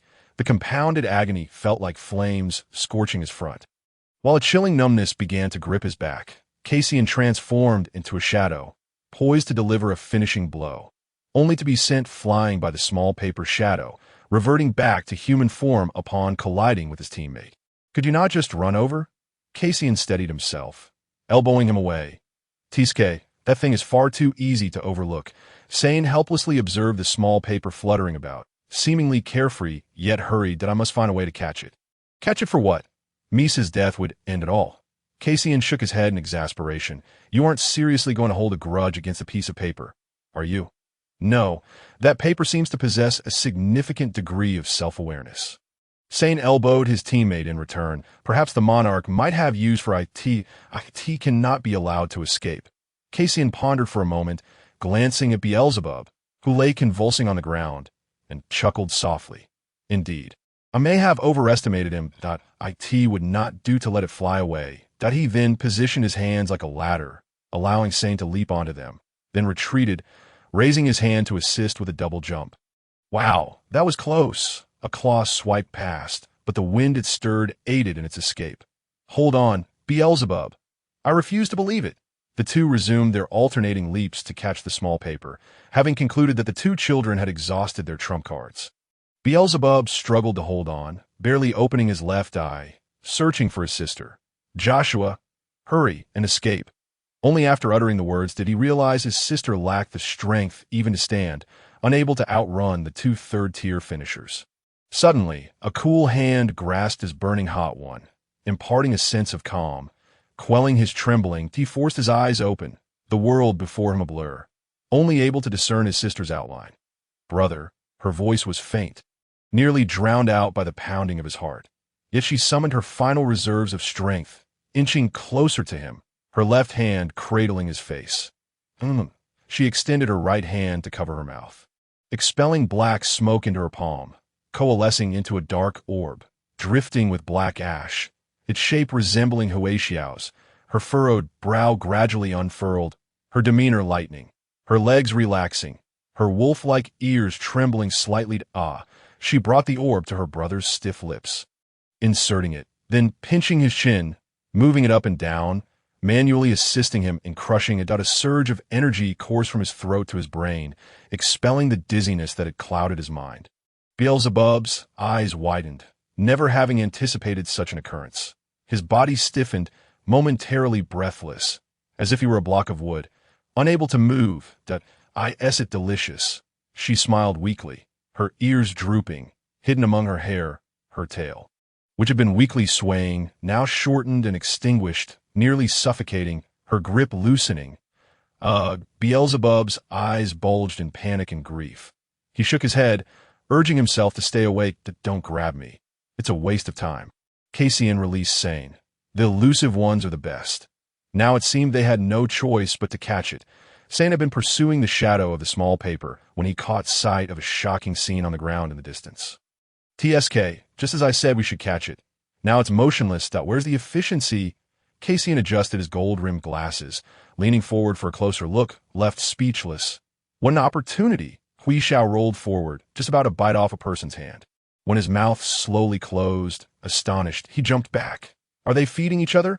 By Laplacian!" The small paper exclaimed, gently landing atop his head, yet sighed with grave concern. "By the way, brother hasn't eaten anything today. Could it be they are married?" Hui Xiao wondered, his gaze lifting in the customs of the demon spirits. Only partners would feed each other mouth to mouth, of course. This was merely from the perspective of the demon spirits. "Is that true?" The two turned in unison, then abruptly froze. The four stared at each other, wide-eyed, in a daze for 2 seconds, until a distant crow's caw shattered the silence. Go, as Kozian delivered a powerful blow. Not only did he miss, but he also inadvertently sent the two little demon spirits tumbling away to evade the strike. "What on earth are you using such force for? How dare you criticize me with your grandmother-level reflexes?" In the end, the sister retracted her head. Though discomfort lingered, she smiled contentedly, releasing a faint, weak sound. "Keep it up." With that, her head tilted, and she fainted, still wearing a subtle smile. Upon witnessing the conclusion of the skirmish, the two black butlers wiped the sweat from their foreheads and rushed out together. Kozian was determined to capture the demon spirit, charging forward and wildly clawing at the smirking creature. So ferocious. The smirking spirit's tail wrapped around a small piece of paper, rolling on the ground in circles, while successive punches exploded around it. Kozian, however, was resolute, flinging aside the black cloth wrapped around his fist, transforming it into a white sword, grasping one corner, drawing it, and shaping it into a black blade, which he dragged along as he approached, gathering strength for a horizontal slash. Suddenly, the broken handle of the axe pointed skyward, igniting with black flames, morphing into a lance that crashed down, its tip embedding into the earth. Bang! The horizontal slash was parried. The sword rebounded, nearly slipping from his grasp. A chilling wind swept over as Beelzebub gracefully rose, drawing the lance and swiftly thrusting it. The tip aimed directly at Kozian's throat. With a click of his tongue, Kozian melted into the shadows, the elliptical silhouette trailing the sword's shadow, and upon returning to his ally, he emerged, reaching out to catch the sword that had sprung from the ground. Buga! The smirking spirit and the piece of paper were also sent flying by a punch, bouncing twice on the ground before coming to rest at Beelzebub's feet. The undernourished, smirking spirit's eyes swirled with dizziness, stars dancing before its vision, releasing the paper from its tail, utterly exhausted. "Please help take Joshua into the little wooden cabin." Beelzebub caught the paper and tucked it back into his pocket. The smirking spirit rolled over to his sister, biting onto her black robe and dragging her toward the bishop's cabin, placing her against the wall, kindly closing the door, and collapsing into sleep. Taking refuge inside would somewhat prevent them from becoming victims of a shadowy ambush. This was indeed an unexpected turn of events. Kozian gazed contemplatively at the lance, pondering the tangible essence of the Sin monument. The intricate patterns on the lance's body, the decorative carvings on the grip, and the exquisite rifling within the barrel. Maintaining such an elevated level of craftsmanship in the Sin monument necessitated years of rigorous forging, honing the mind to a unique state. Otherwise, one might only produce bizarre or grotesque creations. Should one label this as pitiful or fortunate? Kozian unraveled the black cloth, twirling it twice on his fingertips before draping it back over his arm. That a precocious and self-sufficient child, if fortunate enough to grow, would undoubtedly become a significant calamity. What are we waiting for? The two exchanged glances, sharing a mysterious smile, before plunging into the shadows, weaving around in a bizarre arc, encroaching with an almost magical flair. Dazzling the eyes, Beelzebub, however, stood firm, gripping the lance with one hand and holding the edge of the black robe with the other point. Two shadows circled around him, their afterimages carving out a ring of shadow, reminiscent of their earlier trickery against the sister. Seizing the opportunity, the boy advanced rapidly, thrusting toward the rapidly spinning ring. Kozian collided with the shadow of the lance, propelled from the ground, a fresh gash appearing on his head. Though dizzy, he did not slow down, landing on one leg to halt abruptly, unleashing a thunderous punch. Boom! The lance was held horizontally to block, colliding against him and forcing him back 2 steps, since his opponent was a child of smaller stature.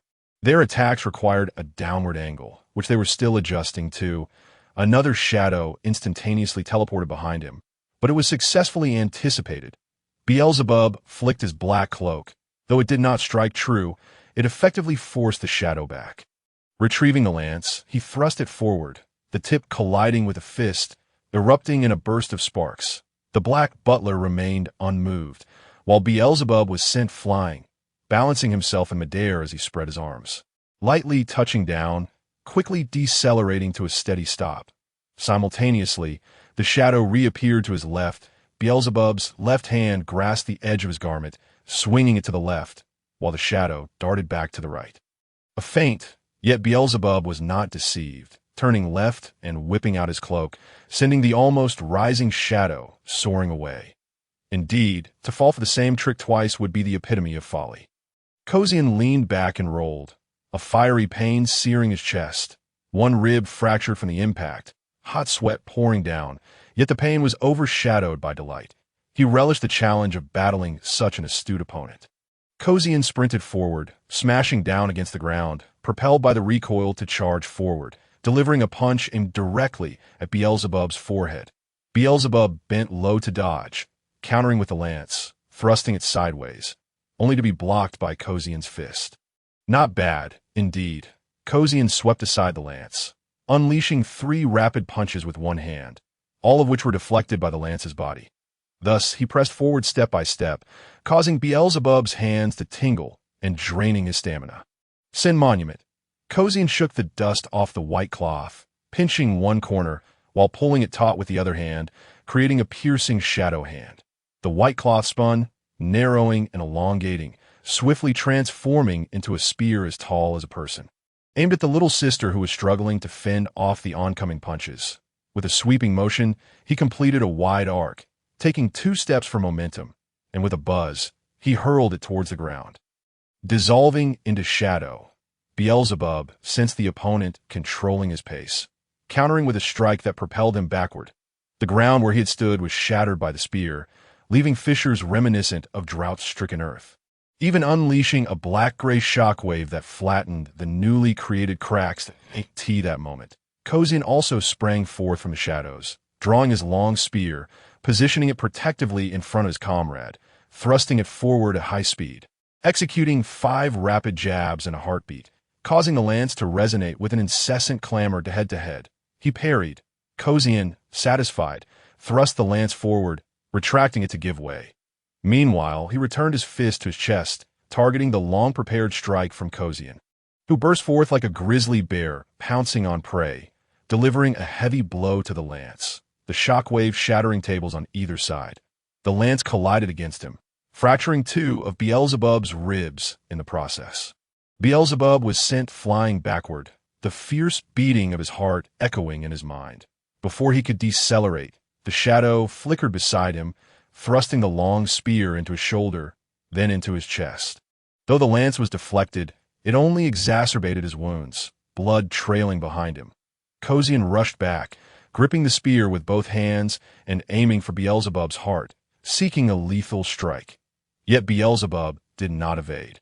Instead, he extended his hand, staring at the blood staining Kosian's body. The scent of vengeance hung thick in the air.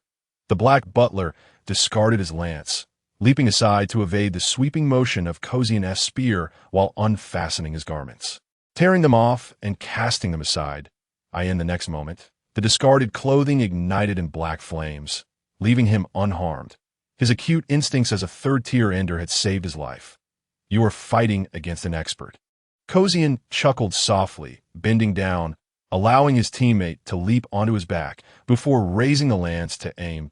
No, Kosian flung the black cloth, transforming it into a great sword, summoning forth a towering wave of darkness.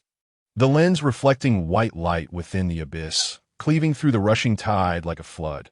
There are 2 of us. First came a rumbling growl, followed by a deafening roar as the ground split open into a pitch-black crevice, deep enough to swallow a person, raising clouds of dust. The swirling earth and black smoke mingled, rendering visibility virtually non-existent.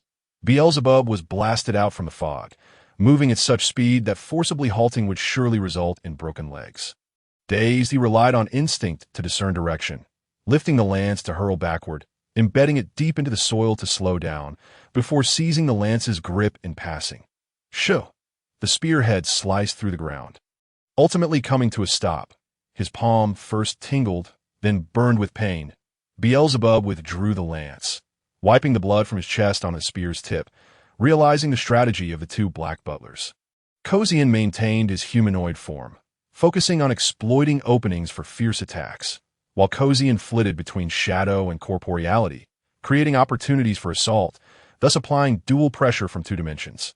Once more, a vertical cleaving strike was executed, the sword energy slicing through the black mist, carving out a pathway of white light. The shadow surged forth from within, swiftly appearing before him, revealing its human form. Kosian looked down with a smile, his black fist consuming the moonlight, adopting a stance for a punch aimed at Beelzebub's head. Yet faster still, the lance was raised first, predictably aimed at him, its tip ablaze with black flames, pressing against his chest. Sinking inward, both halted simultaneously. Kosian dared not proceed, for a mere inch forward would allow the little sister to pierce his skin, detonating her heart with the black blood on the spear's tip. Care to wager? Beelzebub's expression remained impassive, yet it conveyed a hint of mockery. Not a chance in insignificant life of a child in exchange for the life of a black butler was an unworthy trade. Both withdrew their hands in unison. Same took 2 steps back, turning to deliver a kick, only to be met by the boy's leg, shrouded in black flames, blocking his attack. The shockwave from the clash forced both combatants apart once more. Beelzebub glided to a halt, catching a glimpse of darkness creeping in from his left rear. He immediately bent low to evade Kosian's sweeping strike, pivoting to thrust back, but once again he found nothing but empty air. Let's see how you handle this. Sane leapt 3 meters into the air, raising his arms triumphantly, looking down with a sneer, before crashing down with tremendous force, creating a shallow crater upon impact and pushing Beelzebub away. Could you refrain from shouting catchphrases? It's rather childish. Kosian, gripping his sword with both hands, unleashed a flurry of slashes with his left, sending waves of sword energy surging forth like a pack of wolves. To call it sword energy would be misleading. It possessed a distinct form, merely surrounded by swirling black, smoke-point 8 blades of energy surged forth, varying in distance, and judging by the expressions of confidence on the faces of both, they believed there was no escaping this onslaught, even exchanging a brief clap. Too swift to evade, should he retreat and fire, the speed might not suffice, and amidst their almost frenzied rate of attacks, there was no opportunity to reload. This shot would either secure victory or lead to demise.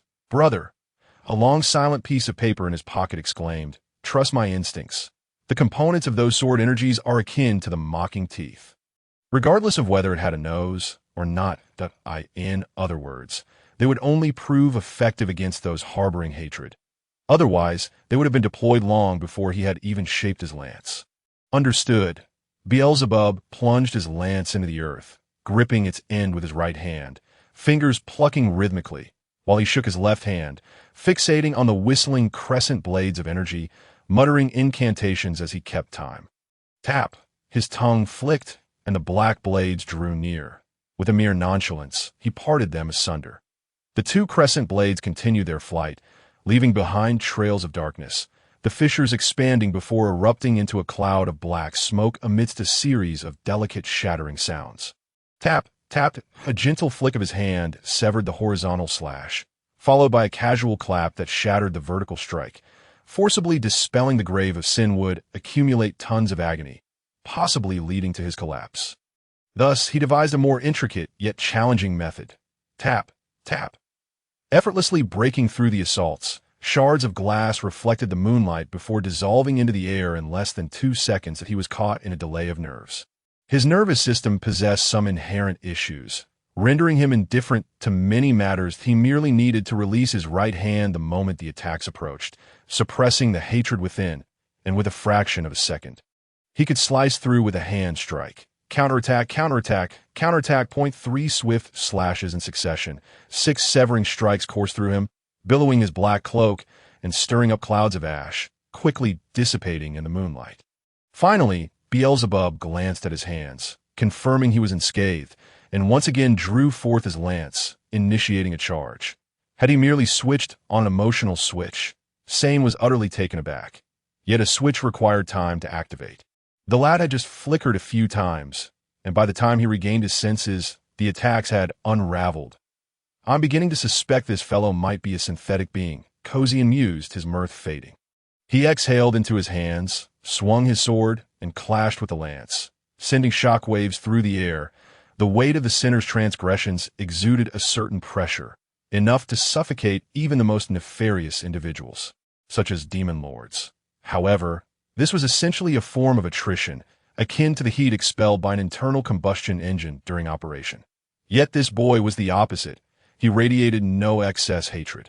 Achieving near-total energy conversion, Cozy sidestepped, allowing Sane to deliver a punch, which struck the lance, snapping his small arm instantly, before shattering his right shoulder. The sound of the bone fracturing was remarkably crisp, flesh torn asunder. Yet Beelzebub remained unfazed, even glancing aside, then nonchalantly shrugged off his unresponsive shoulder, splattering blood across his chest. One arm exchanged for a life. This is bad. Sane tore his shirt, transforming into shadow to escape. Yet was still blasted from the ground, clutching his chest where the black flames licked at him, rolling on the ground, fingers painfully clawing at the dirt, his fingertips coated in mud. Hang in there. Cozy maintained his composure. The boy's severed limb was utterly incapable of grasping anything. One strike, bang. He swatted away the lance that a flick of his wrist transformed the black sword into a harpoon, piercing Beelzebub's chest and sprouting barbs, drawing blood as it pulled him back. Because the boy had let his guard down, as his tailcoat billowed, Cozy gathered strength in his right fist, descending with an unexpected and powerful blow. Beelzebub, swayed by inertia, had no opportunity to react. Just as the heavy fist was about to descend, a strong hand grasped Beelzebub by the collar, yanking him away. Bang! The shock wave of black smoke erupted, unexpectedly separating the boy from the newcomer, creating distance between them. Just moments ago, Beelzebub had dared to act so recklessly, having seen the figure hiding behind the tables and chairs, confident that he would surely come to his aid. Behold, this is what trust looks like. Mars grinned, his laughter echoing dully within his helmet, releasing the boy and drawing a pistol from his sleeve, taking aim. Bang! Cozy straightened up, swatting away the bullet, dispelling the black fist, and transforming it back into white fabric draped over his arm. Bang, bang, bang. In rapid succession, he fired 3 shots, emptying the magazine. Yet the black butler, akin to a divine being, sliced through the bullets with a speed that left only afterimages, mere sparks glimmering in the air. With one final sweeping strike, all the bullets shattered into nothingness. This for real? Mars widened his eyes, leaning forward, only then noticing the 3 emblem of the Reaper on Cozy's chest, covering his head with his left hand. Heavens, a 3rd tier? I, a mere mortal, am fortunate enough to witness a high-ranking Reaper in my lifetime. Cozy shook off his slightly aching, heated hand, catching sight of his own 7 emblem, feeling both amusement and annoyance, furrowing his brow. Step aside if you don't wish to die. I was merely expressing my admiration. I'm not afraid of taking risks. What brings you here, boss? Beelzebub fixated on the shadow approaching from the side, tossing aside his black cloak, and after dodging, swept his lance to send the shadow flying back, halting beside Cozy. Were you not hosting a barbecue? I assumed 2 children shouldn't be left to clean up such a mess. The boss cracked his knuckles, the sound echoing, so I decided to come and tidy up at dawn. Thank you. Beelzebub pursed his lips, appearing somewhat apologetic. There's actually a deeper reason, but I'll tell you after we're done. Reloading the magazine, chambering around, the boss executed the motions with great familiarity. So we must win. Across from them, Sane reformed, kneeling on one knee, finally extinguishing the flames, yet his chest remained exposed, the wound charred black. He lamented his carelessness, pounding the ground in frustration, pulling out a bottle of pain syrup from his waist, downing half with a few gulps before offering it to his teammate. After Cozy drained the bottle and crushed it, he exhaled and yanked Sane up. Now, we must fight seriously. Consuming too much hatred may hinder our progress, but as the king's personal guards, suffering losses here would only tarnish his reputation. The 2 exchanged glances.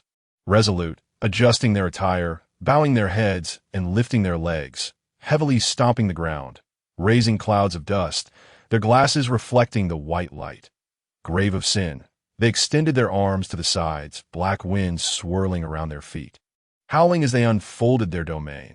The violent wind lifted sand and dust, with the boss kindly shielding Beelzebub's eyes from the grit. The harbingers of the storm.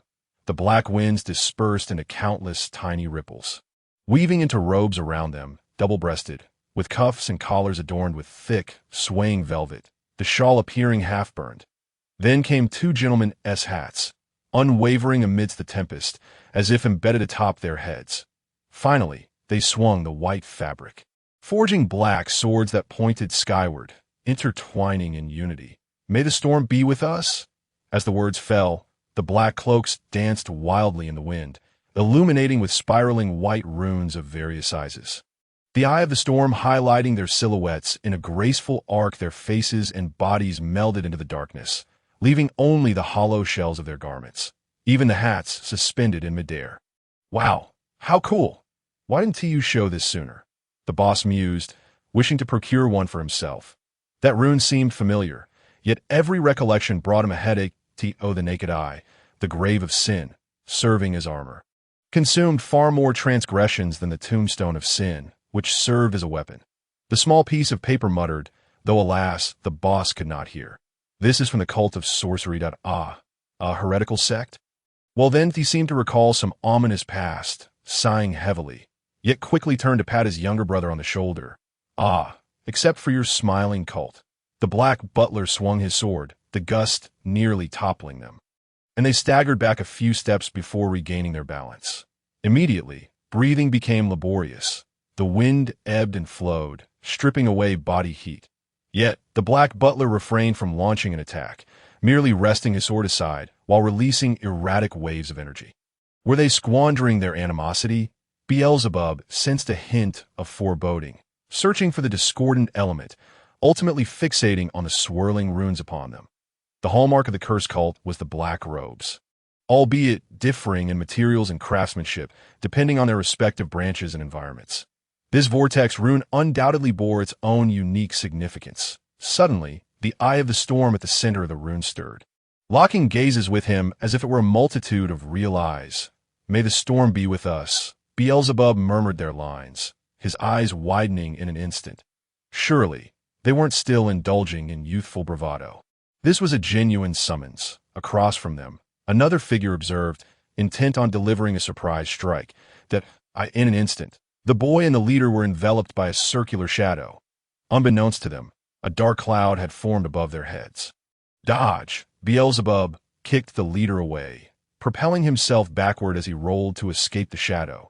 The next moment, the dark cloud elongated, transforming into a spiraling column of storm, crashing to the ground and sending vibrations rippling across the surface, leaving both men reeling. Where it struck, a metal grill had once stood, now crushed into a large sheet of iron at the storm's arrival. Had they not evaded, they would have been reduced to mere paste. Simultaneously, two black butlers, wreathed in smoke, charged forth, their dark swords carving long trenches in the ground as they advanced towards the Tude. Beelzebub managed to parry the first horizontal slash with one hand. Nearly losing his grip, Sane slid to a halt, gripping his sword with both hands, accelerating into a whirlwind, transforming into a storm of destruction. The intense pull relentlessly drew him closer, forcing him to barely hold his lance against the onslaught. The weapon clanging and sparking from the impact. The speed of the Black Butler had dramatically increased. Despite several thrusts from Moss, Cozian evaded them all with lightning-quick agility, finally leaping skyward from the force of the gale. Oh, this was dire. The black sword struck the ground, unleashing another massive wave that upheaved the earth, sending dust swirling. The leader narrowly sidestepped, still shaken, his eyebrows singed away. "Boss!" Beelzebub retreated rapidly, his lance embedding into the ground. Forcefully halting the tempest, the weapon jolted out over half a meter, tilting askew. "First, take care of yourself." The sword morphed into a black fist, striking again, but the leader deflected the onslaught with a steel bat. Upon further inspection, he noticed 3 enormous dents on the bat, resembling dog bites. "What a waste. That was my finest one." "Trash." The fist transformed into a lance, delivering 3 diagonal strikes, the first shattering the bat into a blunt angle, the second snapping it in 2, and the final blow sending the handle flying. This was bad. I have no weapon left. Beelzebub was also struggling with his lance, barely holding on. The howling wind pressed down upon him, locking his legs in place. Kosian twirled his lance, shifting into a close-quarters stance, propelling himself forward with his left leg, his right foot crashing into the ground, channeling all his strength into his hands.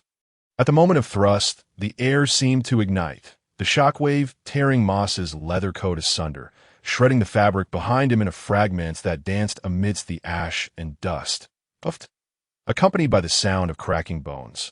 Moss spat out a mouthful of blood, his gaze becoming vacant, ultimately settling upon those runes. He was watching them, and they were watching him. This shot, though aimed at a person, had cracked the very ground beneath him into a fan-shaped fissure. Yet, the sensation in his hand felt more like a block than a puncture. Kosian looked up to see an unnatural bulge at the point of impact, discernible as a disc from its contours and cracks. What? Even iron should have been pierced. The object blocking him was silver, leaving merely a shallow dent point 10 years.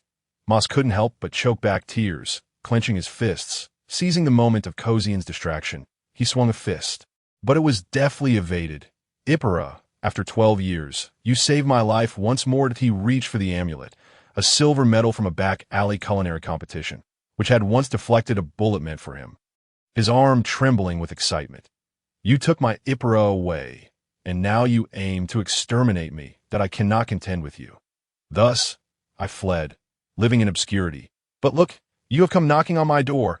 He had long known that the back alley Godfather's twisted event could not have proceeded without the support of local authorities, such as gathering contestants and ensuring safety. Yet, when he tried to uncover the truth behind her death, that mysterious organization dispatched a horde of enforcers to silence him. Unable to fight back, he could only run through the night, seeking refuge in this forsaken place. The only information he managed to gather was that the organization hailed from the curse cult, marked by the vortex rune on the back of the medal. Oh, I have heard of you from my predecessors. Kosian lifted his chin, his eyes glinting with piercing darkness. A coward, a deserter, utterly devoid of ability, yet incessantly babbling of vengeance, only to end up fleeing in tears. No sooner had the words left his mouth than Kosian transformed into a tempest, his silhouette stretching out in the howling wind, the black sword in his hand akin to a brush dipped in ink that darkened the moonlit canvas. How utterly presumptuous! Bang! The massive wave of the black sword, poised to unleash its fury, was intercepted mid-strike, the resulting shockwave flattening the newly formed cracks, a numbing sensation vibrating from his feet to his fingertips. A pitch-black bat embedded itself in the ground, its handle silver, having halted the slash without budging an inch. Presumptuous? Moss scoffed, deriding the void beneath his hat, veins bulging on his forehead and arms. Perhaps it was true back then. But today the tides of offense and defense have turned. You dog. The setting sun, the farmstead, the windmill spinning fiercely, accompanied by the sound of bells around the cows' necks, mingling with their lowing. This canyon alley, despite lacking the means to cultivate crops, with even weeds struggling to survive amid the wilderness, was rife with conflict, each striving for a fragment of untainted land. Yet there was one exception, the Hearth Mountain Manor, precisely occupying the fissures blasted open by the pioneers. Facilitating the flower trade between the Storm Cult and the Southern Government's border farms, to the manor's edge lay a small town, with 2 adjacent wooden houses at the town's periphery. Bang! A boy of 12 or 13 swung a bat, mercilessly striking a scarecrow, as if engaged in a duel with a real opponent. Another day filled with meaning, drawing him closer to the dream of becoming a legendary enforcer. Have you practiced enough? At the neighbor's door, a black-haired girl of similar age waved at him, her hand shaped like a microphone. Come to my house for dinner today. You all go ahead. He glanced at his bandaged, blistered hands, thinking to himself that today they felt particularly adept. Unfortunately, before he knew it, night had fallen. After placing a hat on the scarecrow, he turned around only to find her puffed up with indignation. Ah, my apologies. He scratched his head, feeling embarrassed that oh, you really want to become an enforcer. She placed her hands on her hips, leaning forward, gazing up at him with a challenging look. Of course, just like they say, riding the fire-breathing motorcycle wielding a bat, beating the bad guys to a pulp, and earning money while at it. He was about to laugh when he saw her expression turn serious, swiftly straightening his posture. But most importantly, to take the ever-kind Ipra on a motorcycle ride, heading toward the west coast to chase away the setting sun. Ugh, I can't take you. She shook her head helplessly, bringing forth a bowl of dry cracked cookies. Here, eat up, hungry worm. Woohoo! He stuffed his mouth full, the crunchiness delightful, though a bit dry. Well, she turned her head away, scratching her chin. Actually, this is the boy paused, pondering, then smacking his thigh, pointed at her. So it was you who made this. I learned from my mom. How about it? Average, he quickly added upon sensing her fierce gaze, but for a beginner, it's quite commendable. One might say the future is promising. Overall, it's very tasty, sigh, I understand. She dejectedly retracted the plate. My culinary skills are world apart from my mother's. No, you've misunderstood. Perhaps your mother couldn't even need flour when she was your age. He patted her shoulder, grabbing another piece. You just haven't reached that point yet. Really? She looked up hopefully, blinking her eyes. Right, let me think. 20 years from now, I will become the coolest motorcycle rider in Canyon Alley. He placed a finger on her forehead.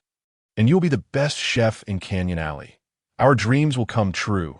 Then I'll believe your nonsense. It's a promise, right? It's a promise. Years have passed, yet here I stand beside this scarecrow. At nearly the same hour, I apologize. My creations are so lacking that they wouldn't even pass the preliminary round. She clutched his shoulders, tears streaming down her face in torrents. Not fret. There remains half a year before the auditions. Ample time yet, he reassured, patting her back in comfort. The freshly bought steamed buns and eggs dangled in a bag from the scarecrow's shoulder. But I have not made any progress in ages. She lamented that no, you have created dishes that are undeniably delicious. It is merely that the judges have peculiar taste. No, you are simply offering me false consolation, just as you did in our childhood. Her cries grew more anguished. Her head pressed against his chest as she sobbed uncontrollably. You have already become a level 4 finisher, while I remain stagnant. I do not deserve you. I despise myself. He fell silent, his emotional intelligence not surpassing his own shoe size, insufficient to articulate any grandiose words of solace. It must be the ingredients at fault. He mused, knowing his clumsiness with words and that sentimentality did not suit him. With a helpless sigh, he added, just wait, my dear.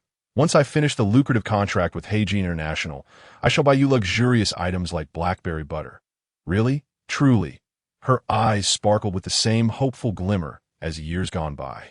It is a promise, my dear. He diverted his gaze, seeking a moment to release his own sorrow, only to glimpse their 2 children peering out from the house.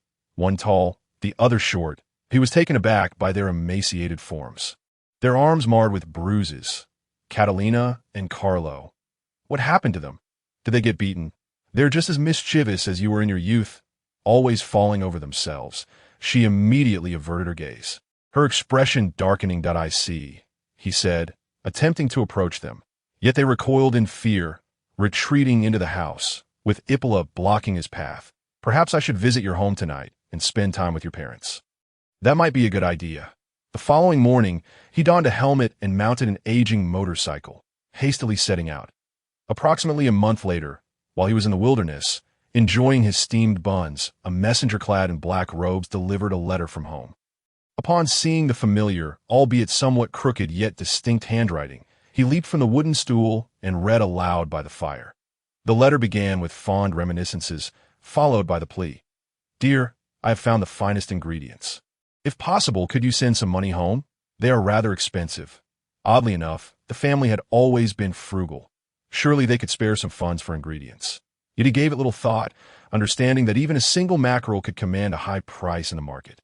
He extracted a sizable wad of bills, both filthy and pristine, from his pocket, selecting 2 and tightly clutching them, stuffing the remainder back into the envelope, clearly marking it with the amount, sealing it with wax, and returning it to the messenger. Another month passed, and she wrote of her desire to purchase spices, then kitchen utensils, followed by the registration and promotional fees for the competition. Though he harbored doubts, he could not mistake that handwriting. Therefore, he pawned his motorcycle, repeatedly sending money back home. Finally, in the last month, she mentioned the need to buy an indulgence. Only food crafted by the unburdened can be truly exquisite. My sins weigh heavily upon me. Mere daily prayers are insufficient. I must rely on that cursed cult. He erupted in anger, kicking open the armored car door, preparing to leave. We understand your urgency. Family matters weigh heavily on our hearts. The silver-haired commander grasped his arm. But this order has increased in value. If you run now, it could mean, I suppose I shall simply cease being a finisher. He shook off her grip, took a few steps, then paused to deeply bow to his longtime companions, declaring, until we meet again. You can assume a new identity and start anew, the commander offered, leaving behind a business card. When the time comes, we shall still consider you for external contracts. However, upon his return, he discovered their parents begging at the village's edge. The relic she had left behind, which once introduced him to her father, the finisher, now brought him guilt as the old man presented a silver medal. Lamenting, it was our failure to care for her. I am ashamed to face anyone. No, it is my fault. No, it is the fault of those scoundrels. He flipped the medal over, observing the swirling pattern, veins bulging. I shall make them pay. He had never studied the cult's teachings. He was unaware that the symbol belonged to that sect. Thus, he lay in wait in the wilderness, attacking any figure cloaked in black, shattering their skulls, leaving one to interrogate. Long live the king! They would rather bite their tongues than leave any trace. Gradually, he awakened the Sin Monument and fortuitously caught up with the carriage of the Hearthstone Manor. Drawing closer to that elusive destination, the black staff struck the ground, spinning twice in his hand. The first circle summoned the dark sword, while the second shattered it into fragments. Moss advanced with purpose, gripping the staff, channeling his entire momentum into the tip, swinging it with a howl. The sound of the wind was akin to the whistle of a steam locomotive sweeping past. Cosine recoiled, narrowly evading the strike.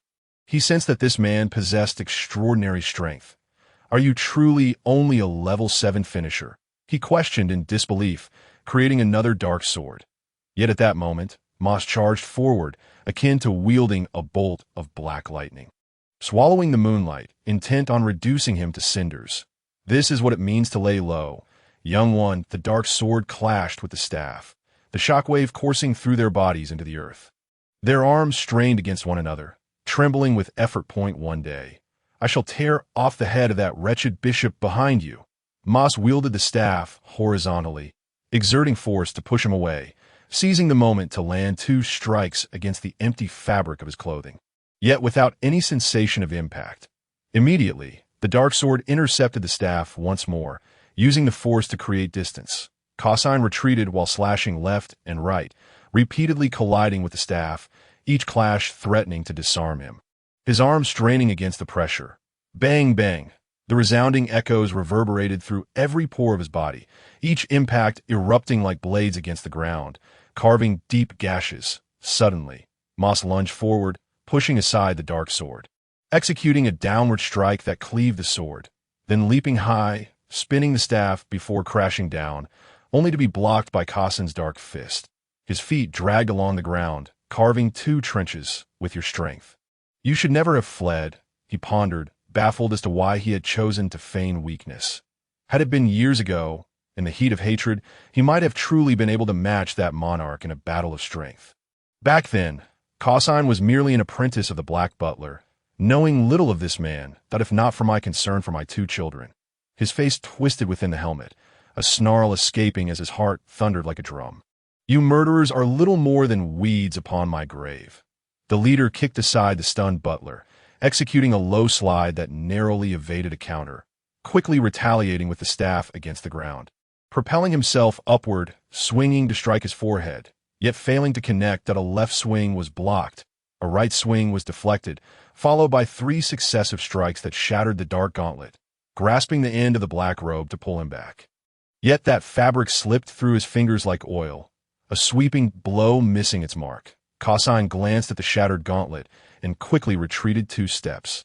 The leader slammed the staff into the ground, taking a half step back, launching a kick that whirled into Cosine's abdomen before rebounding, safely returning to his grasp. Cough, cough! He clutched his stomach, wailing, while simultaneously reconstituting the dark sword. Cosine sought to probe the man's true abilities. The boy had been about blood explosions and pain relief, yet this man had engaged in pure hand-to-hand combat from the outset. I know you are observing, young man. Ma strode forward, leisurely swinging the staff. I advise you not to waste your thoughts. Consider instead how to die quickly. Within mere strides, Cosine was sent flying, landing 100 meters away, rolling awkwardly upon impact. Upon lifting his gaze, he found Moss approaching like a divine specter, the sharp moonlight reflecting off his helmet. Only then did he comprehend the true nature of this man's power. Sheer, unadulterated strength. Meanwhile, an unconventional chase unfolded elsewhere. Beelzebub raced onward, shadows encroaching from behind, enveloping him entirely. The wind surged, and he swiftly crouched low, halting abruptly to allow the dark clouds to pass overhead. The tornado struck the ground with a deafening roar that enveloped him completely, leaving a persistent ringing in his ears. In the dimness, he sensed the direction of the assault through the vibrations beneath his feet, swiftly retreating and pivoting, his left hand raising the gun and resting it upon his fractured right shoulder to block the dark fist. Leveraging the force to make his escape. Your combat consists merely of evasions. Sane had initially believed this child might present some intriguing tricks, but now he felt utterly speechless, akin to discovering mid-brush that he had been using facial cleanser instead of toothpaste. The black sword transformed into a fist, advancing rapidly. The lance thrust forward, aimed directly at the sword's edge, precisely deflecting a strike and sending forth a dazzling spray of sparks as he slid backward. Slash, strike, thrust. Beelzebub had thoroughly grasped their three modes of attack. Yet the storm loomed. Those swirling vortexes had once again fixed their gaze upon him. The shadows cast by the ominous clouds relentlessly pursued. But perhaps due to the distance, the spell's execution was delayed, calculating out to a second and a half. He decided to exploit this interval. Having already utilized the emergency stop, this time he would roll sideways to escape the tempest domain. Deceiving the tornado once more. Glancing back, Sane appeared to regard the storm with trepidation, only advancing once it had dissipated, moving with an astonishing swiftness, like the wind, closing the distance of several meters in the blink of an eye. Beelzebub leaned back to evade a cleaving strike, horizontally wielding his lance to block a punch, retreating while flicking away a piercing blow, causing a spray of blood that ignited. Sane executed a near 90-degree bend, effortlessly evading, and as he rose, he closed in, he sidestepped the long lance, brushing against the shoulder as he maneuvered, thrusting the lance toward Beelzebub's chest. However, just a second before impact, the storm erupted between them, allowing Sane to dodge the blow and knocking Beelzebub down, blood oozing from his orifices. Ugh, he murmured, unable to hear his own voice or feel the tremors. His vision blurred as if doused in ink and hastily rinsed with water. A gray haze undulating with each breath. The gun's tip felt unbearably heavy. Seemingly anchored to the ground, it appeared he was reaching his limits. Sane had anticipated that a basic defensive counter, Sin's soul, would render him half dead, unable to straighten his back, dragging the black sword and preparing to deliver the finishing blow, only to witness the crimson blood on the ground turn black. Boom! The black blood ignited.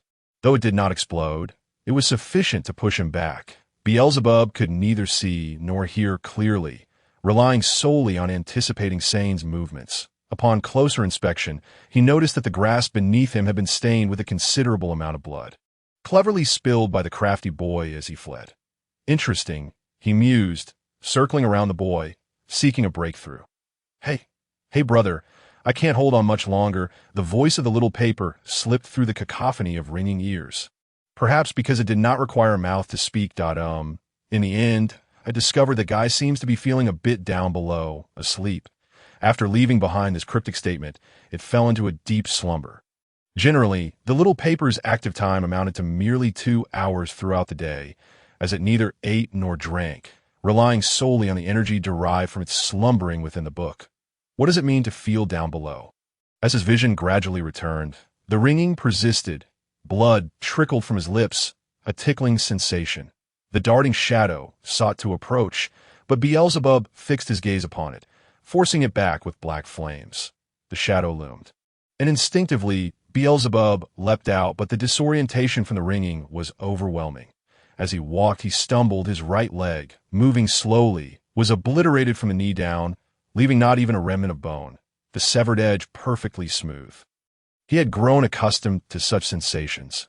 If anything, it felt somewhat numb, akin to the tingling in his legs after prolonged sitting. Only upon realizing he could not stand did he look down to discover that he had lost half of his leg. The lance dug into the ground, maintaining balance as his gaze followed the shadow. The blood laid out was sparse, yet once bitten by a snake, one would fear the rope for 10 years. Having been burned before, Sane would undoubtedly remain vigilant. Even a single drop of blood could not scald him, yet invoked fear, preventing him from advancing 0.1 minute, devise a strategy. The sudden appearance of that cluster of storm was not conjured by Sane. His eyes had not shifted, thus it must have been Kassan who had summoned it. He had been monitoring the battle situation on the leader's side, seemingly witnessing Kassan being pressured. Yet in truth, he had not sustained much injury, even contemplating working together with his allies to manipulate the storm. However, what perplexed him was that Sin Tomb was clearly a piece of armor, yet on them, it merely resembled a lightweight robe. Failing to withstand the impact of a bat, was this not a waste of hatred? Half a minute. Seizing the opportunity, Sane rapidly closed in, reaching his side, only to be violently repelled by the explosive black flames of the severed leg, which continued to push him back. The little paper, well versed in matters of sin, would not speak carelessly. Down below, Sane halted, surveying his surroundings, seemingly searching for a breakthrough. Meanwhile, Beelzebub focused on a shadow, observing its elliptical shape. Sensing something amiss, he blinked, imprinting the current situation into his mind. The black top hat, headless, the shadow of the black sword. This silhouette ought not to appear thus. Sane commenced a counterclockwise patrol, skirting the black flames. The shadow appeared remarkably smooth, with the floating hat, arms, weapons, cloak, and other components devoid of any projection. Moreover, the shape of the shadow seemed familiar. Had he not seen it recently? No wonder the little paper had abstractly referred to it as down below. Blood, the trump card of defense, had run dry. The sword's aura surged forth, carving a path, with Sane closely following, brandishing the black sword, descending with unparalleled swiftness, revealing the malicious grin of a schemer. I refuse to believe you can still run with a severed leg. Yet Beelzebub crouched low, entirely severing his retreat, nearly surrendering. He evaded the initial strike, but such avoidance would not allow for escape. Little sister. The sword morphed into a black fist, crashing down. However, Beelzebub was slightly quicker, using the lance as an axis. He propelled himself off the ground, executing a ground-level spin, curling his legs to let the cloak billow forward, fanning away that peculiar shadow cough. Although he had not struck the attire, the garment, along with the shadow, was sent flying sideways, revealing a human visage in mid-air, as if cloaked in invisibility, crashing to the ground with a face full of dirt, halting with hands grasping the earth, violently coughing up a pool of blood. Damn it, how did he guess? He wiped the blood from the corner of his mouth. Surely several ribs had been fractured, his heart racing violently, and his spine slightly misaligned, that he looked down, observing his shadow. Extending a hand, and the shadow mirrored his motion, a revelation dawning upon him. Have you ever considered, Beelzebub mused, propping himself up with the lance, that those who manipulate shadows may also be toyed with by them? This was a visual trap. That attire was not armor, but a colossal talisman, merely composed of fabric, capable of wielding weapons and launching attacks that, in truth, they were not fighting in human form, but rather, as before, concealed within shadows, accelerating their movements to match that of their shadows. That, of course, the inherited weakness remained. Phantoms could not overlap with real shadows. So, Sane slammed the ground, rising with renewed vigor. My strength still surpasses yours. Out of caution, this time he refrained from shifting in a shadow and charged directly forward, swinging down a blow. Clang! A crisp sound echoed as the lance once again intercepted, but Beelzebub lacked the strength to maintain his stance, retreating with labored hops. Yet, having come this far, he would risk it all. He twisted the lance, allowing the black sword to slice into his own right shoulder, forcibly tearing off the already fractured arm. Blood gushed forth, but Sane, having anticipated such a trick, deftly withdrew the sword, dodging sideways to evade, mocking with an eyebrow raised in derision. However, his smirk swiftly turned to confusion, for the boy was not gazing at him. He merely wished for him to step aside, not obstruct his path. The lance steadied, his arm outstretched, aiming, the blood-stained tip igniting with black flames. Sane glanced toward where he aimed. Kassan was embroiled in a fierce battle with Mars.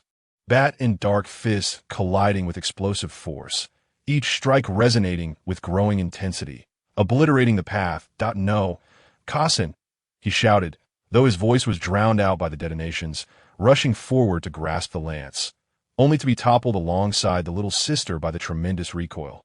Beelzebub's head struck the ground. His mind, which had just begun to clear, grew heavy once more. The black flame projectile tore through the moonlit veil. Each landed blow sent the black steward and the leader careening to opposite sides. Kassan, hearing the rush of wind, turned to retaliate, yet his sword fell short. For the projectile had been misaligned from the outset, aimed not at him, but at the shadow beneath his feet. The black flames erupted, rising like a multitude of sharp spikes, piercing Kassan's shadow. As he was flung back, his true form was revealed, a gaping wound across his chest, blood gushing forth, a wave of nausea swelling within him. It became evident. It was merely an empty suit. The leader himself felt that having fought for so long without sustaining even a scratch was rather fantastical. With a sudden flash, he darted forward, swifter than the wind, delivering a crushing blow that shattered the opponent's sword and subsequently smashed into his chin. Kassan collapsed heavily to the ground, bloodied and battered, desperately reaching for a stone with the intent to strike back, only to have an arm severed by a single swing of the club. Enough, the leader bellowed, his foot pressing down on Kassan's blood-soaked chest, the club poised threateningly before his face. Opposite him, Sane gripped Beelzebub with one hand. His dark sword pressed against the nape of his neck, while his lance lay trapped beneath a foot. The shouts from both parties were equally fierce, yet their eyes remained locked in a tense standoff. Fear of being struck down surpassing even the imminent danger they faced. The atmosphere was rife with tension, akin to a munitions depot that had just overturned a dozen crates of black powder, where a mere spark could spell catastrophe. They breathed heavily, drenched in sweat, knowing full well the murderous intent and helplessness reflected in each other's eyes, even without direct contact that a chill wind swept through. And the cawing of crows echoed ominously. They awaited their meal. Regardless of who fell, there would be a feast. The two small mice on the table had already been devoured down to the last morsel. Ah! As a shrill cry pierced the air, the two near-death fighters simultaneously sprang into action. Seizing the moment while the leader's arm weakened, Kassan pushed aside the club, rolling away from the impending blow. Transforming into a shadow that fled the scene, his ragged clothing stumbling and rolling upon the ground. Beelzebub lifted his leg, stained with the blood of severed limb, igniting a dark flame that struck Kassan's knee, while simultaneously maneuvering his weapon to slip beneath Sane's arm. Attack, strike. Both, equally wounded, urged their allies not to miss the opportunity. There was no time to reload. Sane refrained from transforming into a shadow, while Beelzebub, with one hand and one leg, could only fight aggressively. His shots aimed directly at Sane's face. A sudden stab left Sane with a wound on his cheek, inciting a frantic response as he summoned Storm, intent on reducing Beelzebub to a pulp, but instead sent him flying several meters away. In my desperation, I attempted to use magic to dash forward, but inadvertently collided with a fissure I had created in the ground. Rebounding back, my vision swayed. I had no time to wipe the blood from my head as I limped after him. The leader leaped, delivering a hammering blow to the ground, yet the shadow moved as nimbly as a fish in a desperate struggle for life. Damn it, he is escaping. While pursuing, the leader glanced around and noticed a barrel in the path of the fleeing figure, filled with skewers for grilling. An idea struck him. He halted abruptly and flung his club with all his might. Kassan adeptly dodged the thrown weapon, feeling fortunate that it had missed, only to find the barrel splintering, skewers scattering across the ground, forming an ideal trap that ensnared the shadow before it could halt. Ugh! He emerged from the earth, his clothing riddled with holes, deep crimson blood covering his body. The leader rushed forward, delivering a strike to Kassan's chest, the sound of cracking bones resonating sharply, before seizing him by the collar and hurling him away. crashing through a wooden table and landing amidst splintered debris, before turning to support his younger brother. Just as Beelzebub rose, he was forced to block a heavy punch with his lance, suffering a broken nose as blood gushed forth, only to be seized by the collar, a dark sword pressed against his heart, skin indenting beneath the blade. Die. The sword pierced through flesh, spilling blood, but was caught just in time. The leader withdrew the sword, maneuvering between the two, pushing aside the younger brother, and upon the sword's release, a club swatted away the assailant, followed by the explosive clash of fists and clubs that sent both men reeling. Upon seeing his arrival, Sane's heart sank into an icy abyss, catching sight of the pool of blood, and he howled frantically, "Kassan!" The sound reverberated through Moss's helmet, leaving him disoriented. "Are you all right, brother? Can you hold on?" The leader fixed his gaze on the enemy's movements, gently nudging his brother's hand. "Do you want me to carry you to sleep beside your sister? Hold tight." Beelzebub knelt, his lance pressed to the ground, breathing faintly, barely clinging to life, swaying unsteadily in the breeze. After confirming there was no immediate danger to life, Moss charged forward, pressing his club against Beelzebub's dark sword that I fought poorly, unable to overcome even a mere foe. Sane bracing both hands against the sword, head bowed, his face twisted in anguish, overwhelming grief rendering his limbs numb. He could not forgive himself. Had he revealed his full capabilities sooner, denying Sane the chance to see through him, they would have perished long ago. Thud! A heavy strike shattered the dark sword, sending it crashing to the ground and knocking Sane back, while he sank to his knees. That "I am truly sorry. I should have listened to you, fought seriously, and not betrayed the king." He clasped his head with both hands, blood seeping between his teeth, tears flowing from bloodshot eyes, his entire body trembling. "Rest in peace." The leader strode forward, raising his club for a fatal blow, when suddenly another gust of wind erupted, sending him flying into a steel barbecue rack, the sound of crunching metal echoing as his spine absorbed the impact. "What? Who?" Meanwhile, Kassan, struggling with one eye, blood streaming profusely, ribs shattered, still reached out to summon the storm, his black cloak now adorned with a single eye of the tempest, flickering like his labored breath. He could no longer muster the strength to speak, but mouthed, "May the storm be with us." Sane felt a chilling wave wash over him, yet from the depths of his being, a flicker of warmth ignited, enveloping him in an overwhelming haze of black smoke. His hatred had swelled into an ocean of fury. The leader clutched his pain back, uncertain how to regain his footing, the club barely keeping him upright as he was engulfed by the tempest. "Give it to me!" Sane stomped the ground, spiraling currents of air converging upon him, coiling upward as if he were a true tornado, drawing forth a massive double-headed axe that dripped with thick, black oil. "Come here." The immense pull yanked Moss toward him, and before he could stabilize himself, he was forced to clash with the axe, his hands nearly breaking under the strain. He staggered back a few steps, only to be pulled in once more. "Who told you to leave?" Another swing of the axe sent shockwaves that cut into his shoulder and waist. The leader staggered back, yet found no escape. With no time to catch his breath, he could only brace his club, enduring blow after blow. Beelzebub glanced at the beleaguered Kassan. Gasping and shocked, he too wished to deliver a final strike, yet his waning strength denied him the means to do so. Stumbling, he managed to rise, leveraging the wind to propel himself forward, using his lance to maintain balance as he approached Sane's back. Bang! Bang! Sane treated him like a makeshift anvil, inching closer, delivering relentless blows that left Beelzebub unable to retaliate. Under the immense pressure, the leader's hands cramped, and he lost his grip on the club. Seizing the moment, Beelzebub surged forward, channeling the wind into a forceful thrust, but was abruptly blasted away by a descending tornado. His legs severed below the waist. The leader, seizing the opportunity, ducked beneath an axe swing and lunged for his club. "And you!" The tempest drew Beelzebub closer. He raised his lance to defend, only to be shattered by the axe. Fragments scattering like a S.H.T.O. prevent a catastrophic blood loss. Sane spun the axe, the handle piercing through Beelzebub's chest. However, due to the overwhelming wind, the strike narrowly missed his heart, exiting through his back. Explode! Get lost! Before the black blood could ignite, it was flung away by the cloak. Beelzebub was kicked out, crashing through the wooden door, collapsing beside his sister, his body aching as if immersed in acid, feeling his senses dissolve. Witnessing his younger brother bleeding out, gasping for breath, the haunting memories of his failures resurfaced.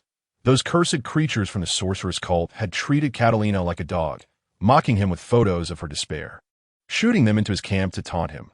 Moss, filled with rage, gripped his club, veins pulsing darkly, advancing with the force of a truck crashing down.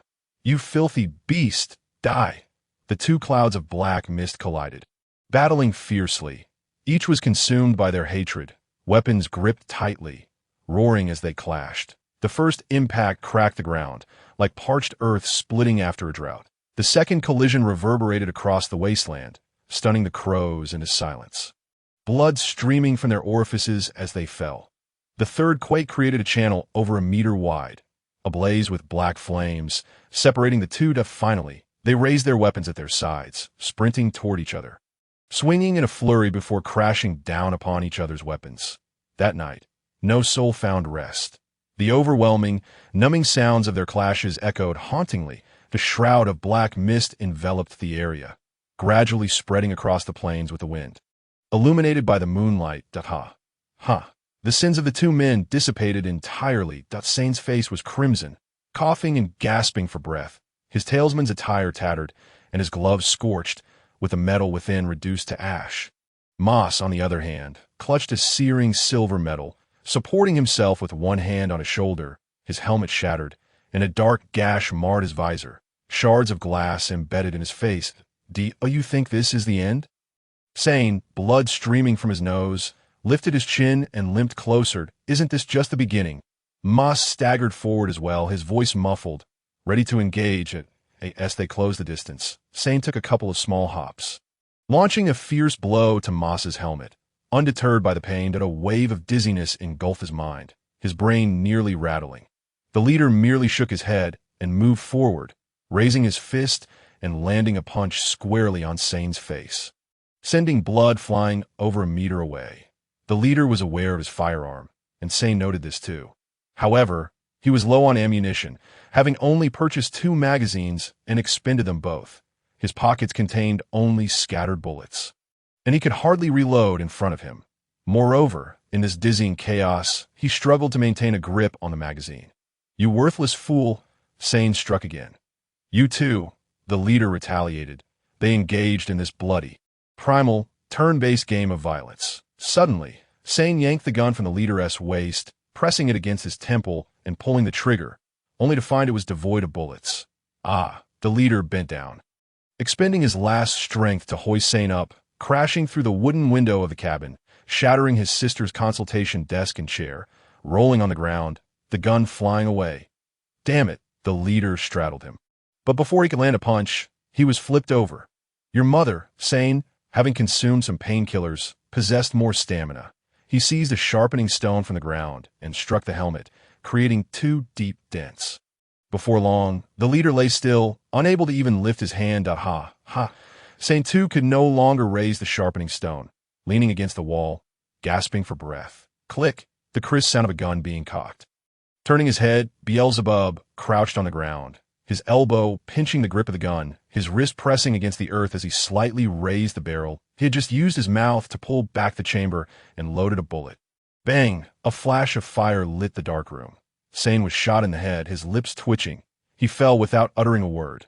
"Old man," Beelzebub muttered, blood trickling from the corner of his mouth, "that he won't die." The leader feigned nonchalance, though his head was spinning, tilting, and he succumbed to unconsciousness. At last, Beelzebub gazed out of the cabin. Cozian had crawled 2 meters, staring at the small dwelling, raising his hand, yet before the storm could arrive. He reluctantly lowered it, tears mingling with blood. "Good night, Earth." Yet as all fell into slumber, a disoriented crow awakened, drawn by the scent of blood, flapping its wings towards Cozian, only to crash to the ground after a few steps, staggering unsteadily. Suddenly it froze, its body rigid, then its head slowly lifted, as if transformed into a wind-up toy, its eyes glimmering with an eerie black and white light. Ding! After an ethereal chime, its eyes became bright like a storm's eye. surrounded by tempestuous runes, having been obliterated by 2 children and a 7th-tier reaper. How pathetic! Teeth emitted an ancient voice, scoffing at the black butler on the ground, leisurely turning toward the wooden cabin. With such power, how could they serve the esteemed lord? Better to observe the old. After all, they were all unconscious. They could fight as they pleased. Opening its mouth, a dark wind surged forth, coalescing into a magical sphere, summoning a tempest to obliterate the cabin. Suddenly, a shadow from behind enveloped it, causing it to shudder and turn. The oily, burnt chicken chuckled, eyes closed, blowing bubbles from its nose, grinning widely, drool at the corners of its mouth. Appearing to be sleepwalking, don't run. A spirit? Could it be the hatred violet is here? Before the thought was complete, it was abruptly silenced, a crunch resounding. Delicious! In the distance, before a grand tent, an elderly archmage, his long white hair trailing, pointed a finger to his temple, gradually moving it away, the resonating storm's eye in his eyes vanishing. First in shock, then he laughed heartily. Ahaha! Surrounding him, dozens of crows stood pecking at the stacked corpses. Excellent! Well done, Black Butler! Your sacrifices were not in vain. The power to command spirits we crave is on the verge of arrival. The next day, no, not quite the next day, in any case it was morning, and several devout followers queued early, curious about the disorder inside the small cabin. Mamma mia! Help us! They summoned a former doctor among the faithful to tend to the injured man in the helmet. The saying goes, a skilled cook cannot make a meal without ingredients, and lacking supplies meant that direct bandaging would surely lead to infection. That moment, a mysterious merchant arrived at the gathering point, tossing a first aid kit to them without a word. When your mass awakens, have him see me. Around 10 o'clock, the sun shone brightly. Beelzebub leaned against the wall, slowly opening his eyes. Should he sleep a bit longer? It was his sister's voice, light as cotton candy, sweet and airy. She smiled gently, yet her brow furrowed with concern as she knelt before him. Because her brother was gravely injured, she could not leave. Ensuring his complete recovery. No, Beelzebub shook his head, refusing, opening his eyes to scan her body, relieved to confirm she was uninjured, then abruptly straightened, turning away. Leader. Shoo! A follower raised a finger, signaling him not to shout, assuring him there was nothing serious. But he needed rest. With that, he slipped out the door. Nearby, on a makeshift stretcher supported by chairs, the leader lay covered in a blanket, sound asleep, his face entirely swathed in bandages, leaving only his mouth and nose exposed. His eyes covered. Beelzebub relaxed his tightly clenched fist, collapsing back down. Outside, the followers busily cleaned up, pushing soil to fill and compact the cracks in the ground, while bloodstains and oil smudges were washed away with water. His sister tilted her head back and forth, visibly dissatisfied. What's wrong? Beelzebub examined his own body. His fractured arm and broken limbs had miraculously healed again, feeling weak but with sensation, exhausted from exertion. He could only lift his leg slightly. You should rest too. She extended a finger to his forehead, preventing him from getting up, insisting he sleep for at least another 10 hours. 10 minutes will do. No haggling. She pinched his mouth shut, squinting and pouting, clearly displeased on the bishop. The mass must heed my words. With no choice, Beelzebub could only wait for his strength to return. I'm sorry. She seemed to realize she had been too harsh. Scratching her head apologetically, bending down, only to fall asleep halfway through. How selfish of her. Act within your means. Beelzebub extended the only hand he could move, cradling her face and scratching her chin, causing her to shake her head back and forth. Giggling from the ticklish sensation. You can accompany me. I hate it, yet I feel so fortunate. She paused for a moment, then blushed, darting out the door, peeking back with half her head visible. Thank you. I'll get you something to eat. Dante, move. In a flash, she disappeared. His arms still felt sore and numb, and Beelzebub struggled to lift it. Don't move. A childish voice echoed from his pocket, deliberately mimicking his sister's tone. You're not dead. Hey, why is your emotional intelligence so low? The little paper swiftly switched back to a scolding tone. Well, that is quite the hardship. Beelzebub pulled it out, smoothing its crumpled edges. Fine, I have plenty of paper. Let's not hold grudges. The little paper muttered. If it were that hot-tempered fellow, he'd have bitten your head off. Where's the body of that black butler? Beelzebub scanned the surroundings but found no trace of them. It was crucial to confirm their complete demise. Oh, the jester has already consumed them, commenting, though not fresh, quite chewy. Jester cannot consume those without hatred. This implies that even in death, they retain some animosity. No, that contradicts reason. Those two black butlers could not have held back at the last moment. He would never forget the bone-deep hatred in their eyes. Could it be that a third party was present? Oh, indeed. Early this morning, an odd fellow delivered medicine to Master Moss, uninvited, no less, and specifically requested your presence at a delivery of medicine. And he requested you by name. That cannot be delayed. Just as I was about to rise, my sister's voice resonated. Dinner's ready. My left hand, eager to assert itself, felt as though it would melt away, and my body collapsed back down. Jiang Jiang. She rushed in, cradling a steel basin in her hands. It appeared to be steamed buns, pale yellow in hue, and remarkably, there were 3 of them. Just place them here. I can manage on my OWN. My gaze fixated on my sister's face, but I swiftly averted my eyes, casting a shadow that loomed over her. Hesitating to release my gaze. Alas, my emotional intelligence is woefully lacking. The little paper fragment couldn't help but sigh, pondering whether, as an injured patient, I ought to express some form of acknowledgement. Basie carefully contemplated the implications of its words, discovering that this riddle was more perplexing than the capabilities of 2 black butlers, ultimately responding with skepticism. Take medicine? Ugh. My sister, heartbroken, squeezed her eyes shut, nearly on the verge of tears. A decayed log cannot be carved, and mud cannot be propped against a wall. The little paper fragment truly could not fathom how such a person would fare in society. Should I attempt to request my sister's assistance? However, I have not yet lost my ability to act. Oh, she truly began to cry, her tears splattering against the basin's edge. My apologies. The feeble Basie lowered his head in helplessness, akin to a student who has erred and awaits reprimand. Unsure of where to place his hands. Sister, could you lend me a hand?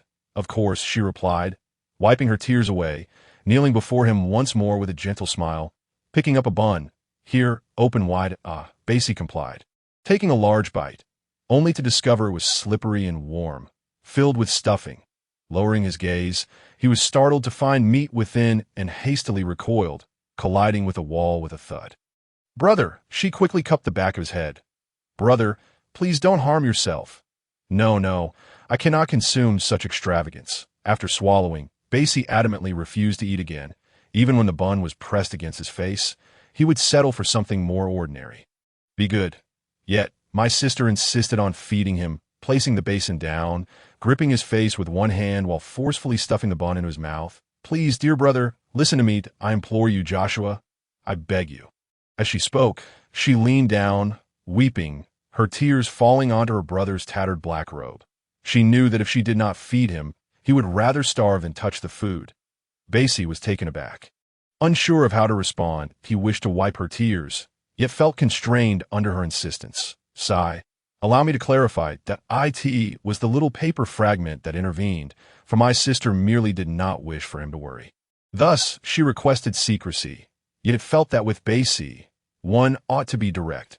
Are you not curious about the cost of your wounds healing each time you awaken after grave injuries?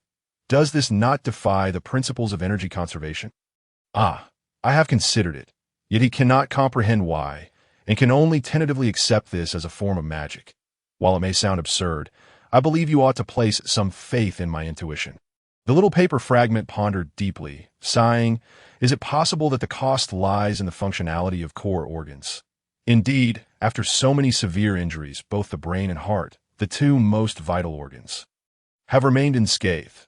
Moreover, they cannot regenerate. To deplete their functions is to diminish one's lifespan.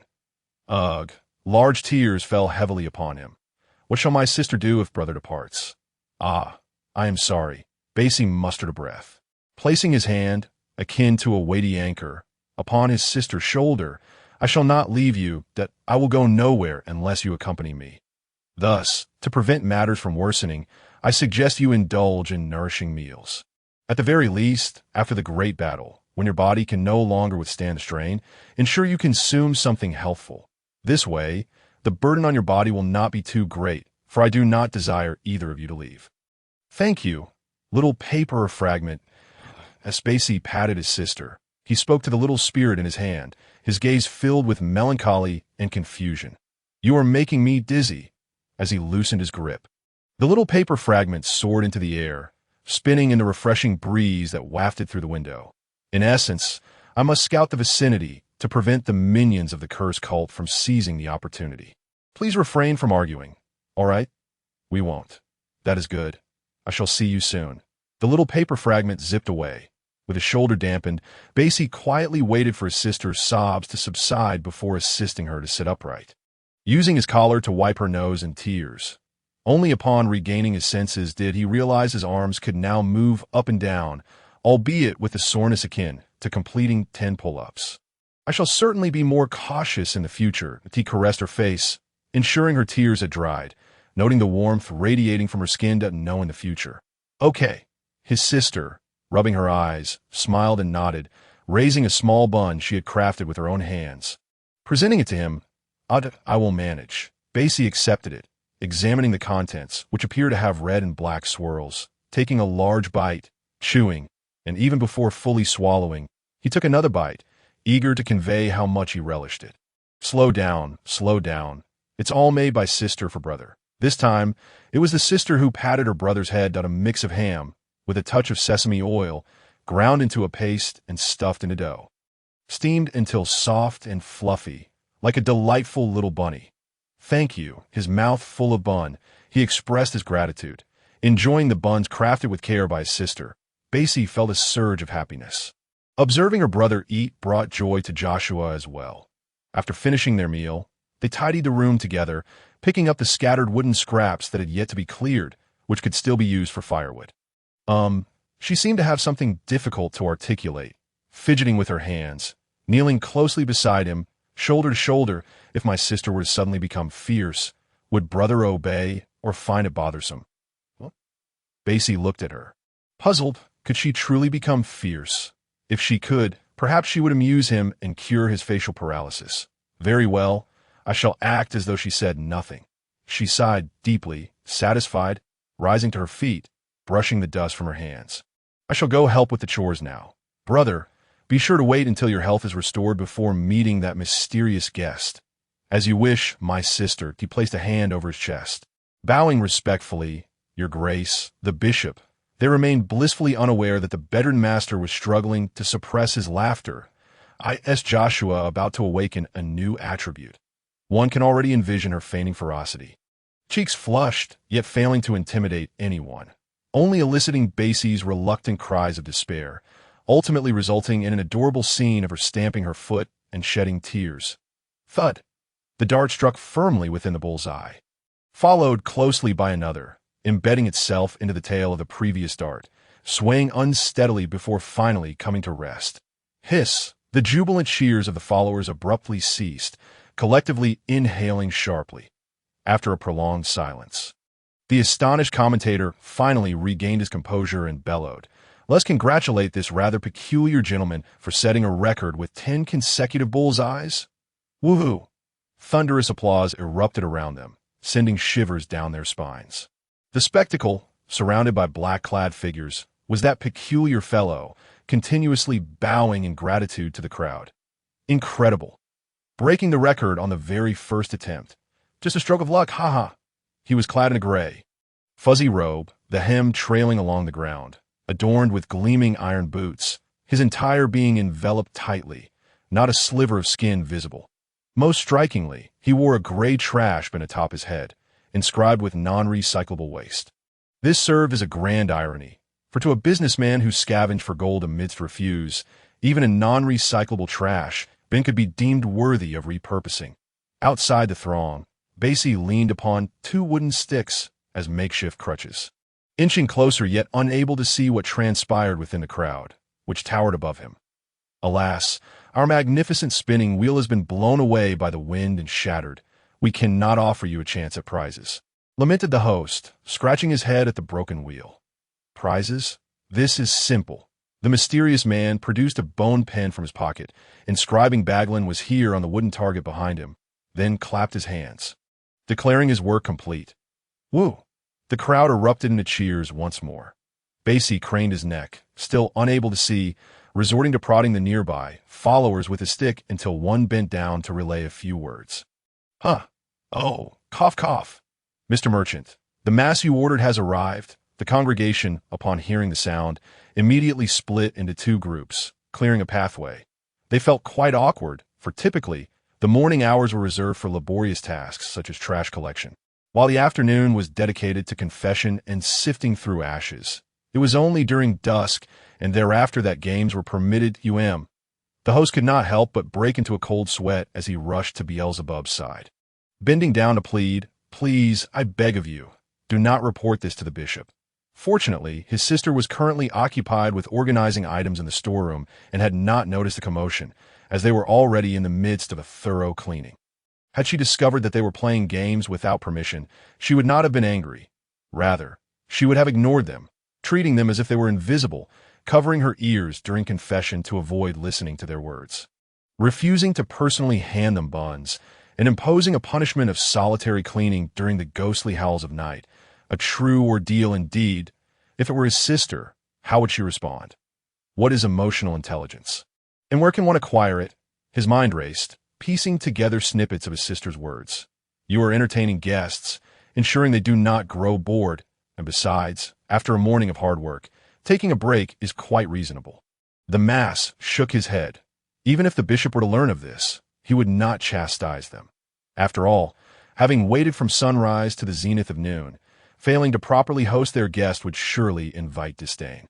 All right then, let's get to work. With that, the crowd swiftly dispersed, disposing of the collected trash, repurposing usable wooden sticks into tables and chairs, and splitting the unfit ones to keep as firewood. Then Beelzebub began to scrutinize this enigmatic individual, who held in his left hand the distance between their sins and their hearts. The other party had been observing him for quite some time, his right hand resting casually on the edge of a bucket. His head tilting in satisfaction. "I apologize for the wait," he said, leaning on his cane as he approached, freeing his right hand. No, you have quite the engaging setup here." The merchant rubbed his hands on his attire, solemnly shaking hands, just as those few acquaintances from Black Gold International had described. Black Gold, they had just departed in their vehicle at midnight, while he had arrived at dawn, a mere 6 hours apart, indicating that he was not far from this place. Was it mere coincidence that he appeared here with a medical kit?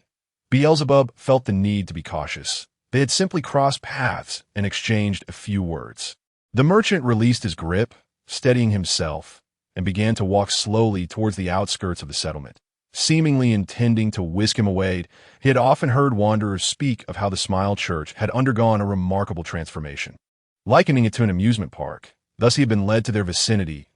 If possessing the ability to read minds, he discerned the wariness reflected in the young boy's slightly hostile gaze and offered an explanation. However, this statement sparked a flurry of thoughts within Beelzebub. This individual was undoubtedly extraordinary, as his brief remarks contained an abundance of information, both a test and a comfort. The fact that a member of Black Gold International would stop for him at such a late hour and engage in conversation indicated that his reputation preceded him. Alone and unarmed, rather than being troubled or robbed by the wasteland's wanderers, they guided him, a testament to his formidable presence. Moreover, his somewhat deliberate and even redundant phrase, "remarkable transformation," hinted that he had visited here before, possibly even knowing Katerina. Observing the cold, calculating face of the little boy deep in thought, the merchant found himself increasingly drawn to him, even discreetly brushing his fingers through the boy's smooth, long hair. "What is it?"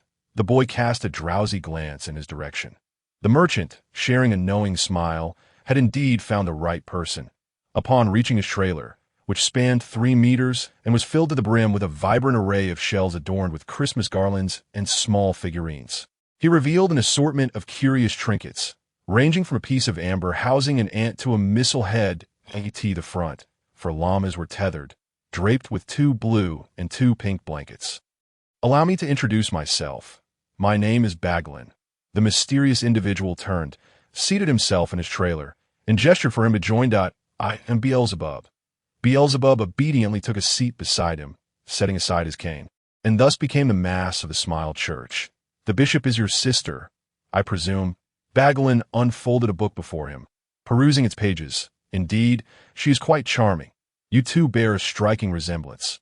Both of you are beautiful. He chuckled, then wrapped his left arm around Beelzebub's shoulder, pulling him closer and inhaling deeply, remarking on his pleasant scent. Beelzebub was forcibly brought nearer, yet his gaze remained fixated on the book. So, do you require it as compensation? Oh dear, you've misunderstood.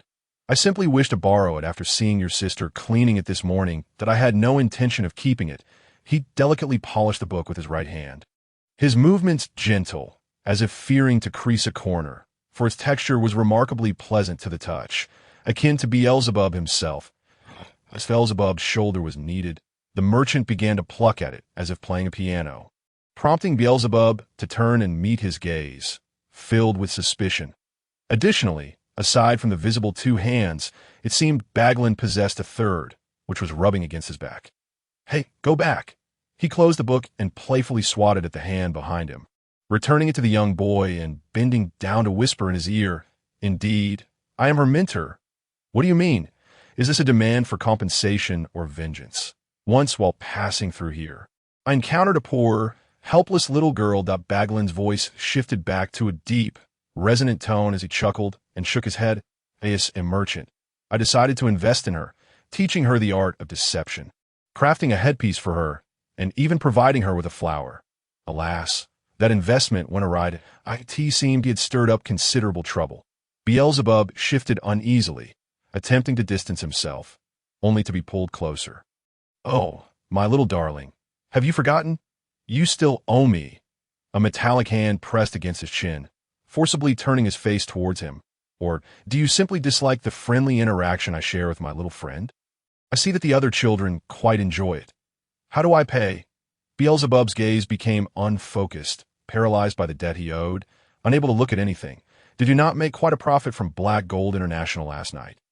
The merchant's fingers toyed with his chin, causing his voice to soften, tinged with a tremor. That was our meal money. Beelzebub, having not fully recovered, found his body itching and immobilized, forced to endure the merchant's manipulations. I understand that medicines are quite valuable, especially those of such a specialized nature. However, I implore you to lower your price or allow for installment payments, with the full amount settled by the end of the month. Observing his expression, rife with suspicion yet unable to resist, Baglan's mouth could no longer contain his satisfaction as he patted Beelzebub's shoulder. I do not seek payment, my dear. A merchant who does not want money? Beelzebub was taken aback, lowering his head in contemplation for a moment, meticulously analyzing the merchant's previous demeanor. His furrowed brow gradually relaxed, then suddenly widened in realization. I see what you desire. Really? Baglan retracted his hand, excitedly rubbing his palms together. Come now, show me your clever mind. Beelzebub swallowed hard, resigned to his fate, placing his hand on the black robe's clasp, calmly unfastening it, and then pulling it apart to reveal his shoulder. If you truly have an interest in this, stop. Baglan quickly helped him fasten his clothes, beads of sweat forming on his brow, even causing the rubbish bin to glisten with perspiration. What a peculiar thought process you possess. If you do not want money, then you must desire something else in return. You prevented my sister from meeting me, and your recent actions oddly mirrored those of Katerina. Beelzebub's hands drooped despairingly at his sides, leading him to conclude, therefore, I deduce that you may have an obsession with the being referred to as a young lady. I believe I now understand why you cannot assume the role of bishop. Baglan dared not touch him further, fearing that the next moment Beelzebub would strip down for him. Your reasoning is utterly contrary to common sense, rendering you incapable of empathy. Reasoning? I practice mental arithmetic daily. That is an entirely different matter, child. It was indeed a scorching day. The sky bore not a single cloud, despite winter's imminent arrival. The sun in the desert remained blindingly intense, and the only sources of shade, the wooden walls and withered trees, had been felled by the midnight storm. Baglan retrieved a feather fan from his trailer, fanning himself vigorously. So, what do you desire? Beelzebub gazed at the book in his hand, then at his own body, utterly at a loss for what else he could offer.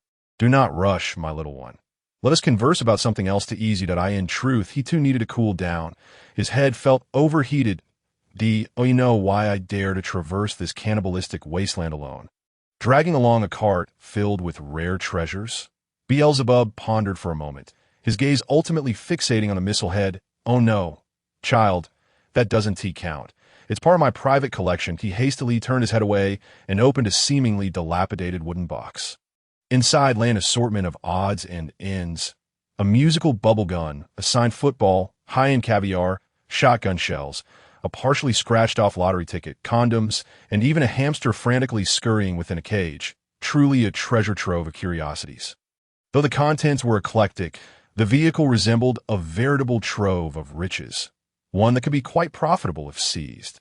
Just take a look at the solid gold lion beside the missile head. He genuinely harbored no fear of being robbed.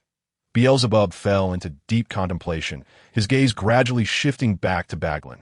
Suddenly, he noticed a thick robe concealing numerous robust tubes that writhed like snakes. Tentatively, he reached out, gently touching them. With a startled "ah," a young girl screamed, and he quickly recoiled, covering his mouth. After a brief pause, he cleared his throat solemnly and maintained his composure. "These are part of my body. I kindly ask you not to touch unless you are willing to pay extra. My apologies," Beelzebub said, shaking his head in resignation. It appeared that this peculiar item was not suitable for weaponry. He found himself utterly perplexed. "I truly lack any combat skills. If someone were to steal my possessions, I would be utterly helpless." Baglin shrugged, continuing to fan himself.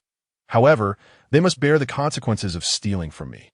With this subtle hint, coupled with his earlier mention of investment, Beelzebub experienced an epiphany.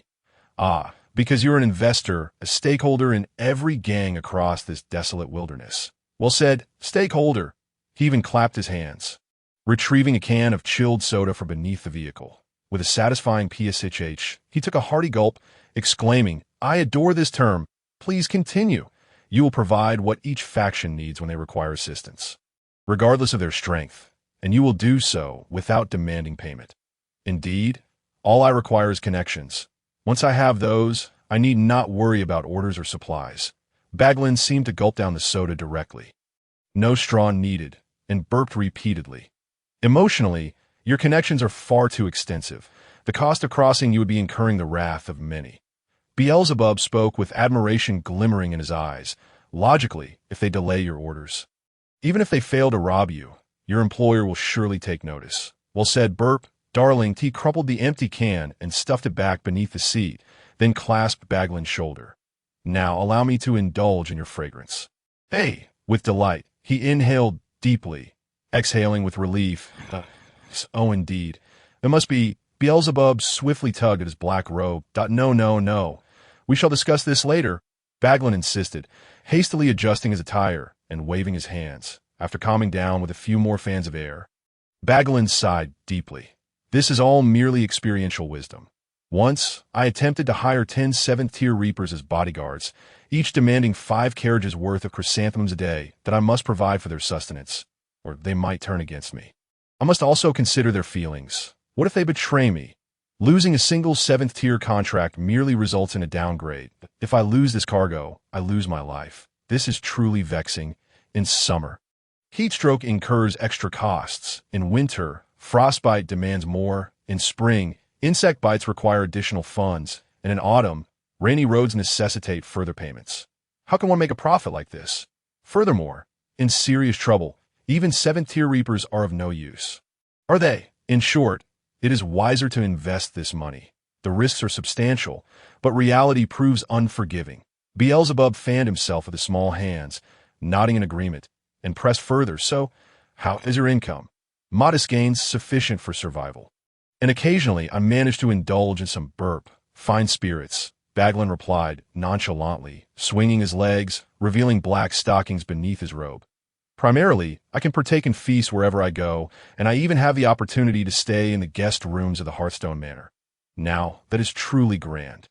At this moment, Beelzebub understood that this merchant was indeed here to invest. Then, "I thank you for your investment, esteemed stakeholder." He stood, nearly losing his balance, but managing to remain upright without a cane, and bowed solemnly.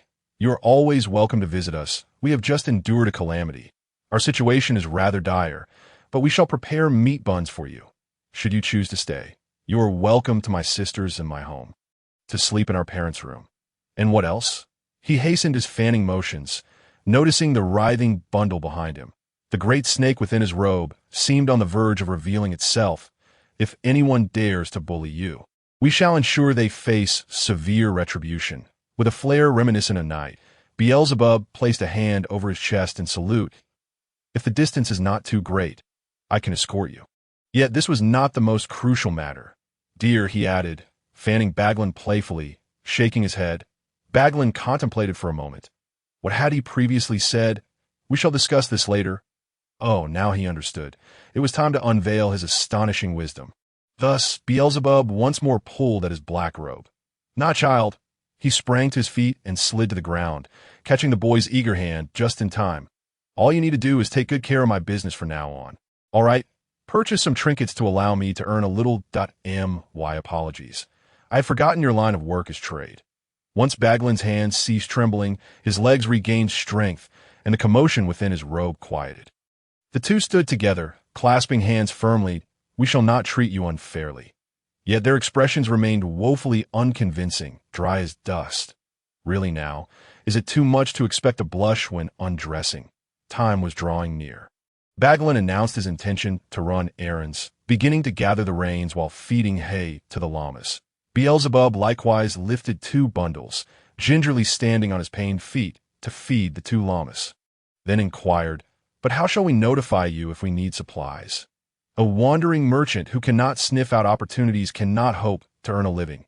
Mysterious laughter followed by a humming tune filled the air. Once everything was organized, Baglin led the llamas on their way. The items within the vehicle rattled, clanging noisily, while the llamas gazed at the boy, chewing their hay, heads held high as they pulled the cart along. Yet it seemed he had neglected to inquire about something quite important, needing to choose his words carefully. After watching them depart for a distance, Beelzebub hastily caught up, calling out, "May I ask you one more question? Tentacle sister." The merchant halted, the front of the cart bumping against the cluster of tentacles behind her, gradually coming to a stop. "Very well. Consider this your lucky break. This question is on a house." She clapped her hands, turning to face him, tilting her head. The llamas mimicked her, curiously twisting their necks. What does that black violet signify? She had previously mentioned a flower, yet had hesitated, clearly hinting at something. Beelzebub was simply waiting for her to bring it up herself. "Well, I don't know. I'm merely delivering goods for a certain demon lord," she shrugged, then traced ends with her finger across her lips, indicating that she could not elaborate further, lest she lose her head for speaking too much. With that, she tugged at the reins and turned to continue on her way. What a wasted opportunity for a question. However, since it was a flower, Baglin half turned his head, no longer concealing his naturally vibrant voice. Wouldn't it be better to give it to a girl? A girl. The mysterious merchant, now facing away from him, waved farewell and resumed her journey, gradually fading into the distance. In his ears, the sounds of the llamas still echoed, lingering long after. Back in the old wooden cabin, the shattered windows were temporarily covered with wooden boards and plastic film to block out the cold wind. And the blood on the ground had been cleaned up. This had once been his sister's confessional, but the table was broken, and Boss Moss was still resting there. Hence, she had relocated to the warehouse, drawing half-transparent gauze curtains and lighting the remnants of wax, creating quite a ritualistic atmosphere. However, it was still too early for dusk. Absorbing hatred could not commence yet, for those black fumes would retreat into the bodies of the faithful upon contact with sunlight. While in darkness, they wandered aimlessly, so dusk or a full moon was the best time. Knock, knock, knock. Beelzebub rapped on the door, entering with a cup of light tea adorned with a few floating tea leaves and a bun dipped in strawberry jam. Yet he was clad not in a black robe, but in curtains his sister had worn that you. Beelzebub.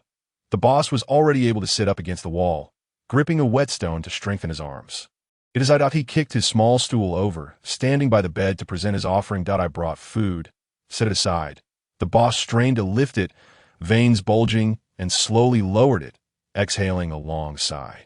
Your injury, Beelzebub observed, noting how his body was wrapped in bandages, resembling a mummy, with ointment on his forehead and faint traces of blood, a hint of brownish salve oozing out. "Well, I'm still alive," he chuckled bitterly. Trying to lighten the mood, my apologies. Beelzebub knelt down with a thud, exclaiming, "It was I who brought you into this predicament." "Oh no, my friend, that is not the case." Although he could not see, the sound alone conveyed that he had indeed knelt. He released the whetstone, groped for his companion's hand, and seized it, asserting, "I came uninvited, and this could certainly be seen as an act of vengeance." However, the demise of the two dark attendants does not alter your disdain for the Storm Church, and such grievous injuries will surely impede your work. But there's been some progress regarding revenge, and I must admit, it brings me joy. The elder caressed the back of his hand, panting with excitement, adding, "Moreover, my wounds are not so severe. I shall be on my feet in 3 days and back to my lively self in a fortnight. It is your followers who have exaggerated the situation." Sensing Beelzebub's gaze filled with guilt and doubt, he swiftly groped for a plate, grabbed a bun, and devoured it in 2 bites. Finishing 4 in total, he licked the jam from his fingers, took a cup, tilted his head back to drink, producing a gurgling sound in his throat before swallowing with a sigh of satisfaction. "See, my health is splendid." He confidently patted his chest, though he was slightly choked, feeling a heaviness in his chest as he wished to push the bun down. "But very well." Beelzebub hesitated, furrowing his brow, his lips moving silently as he sighed, too fearful to speak. His legs trembled, and after a moment of weakness, he knelt again, causing the small stool to topple. Thud. "Hey, why are you kneeling again? I told you it's all right that if you keep this up, my elder won't be able to see." And he will start groping around, but this time he found nothing. "I am sorry for you."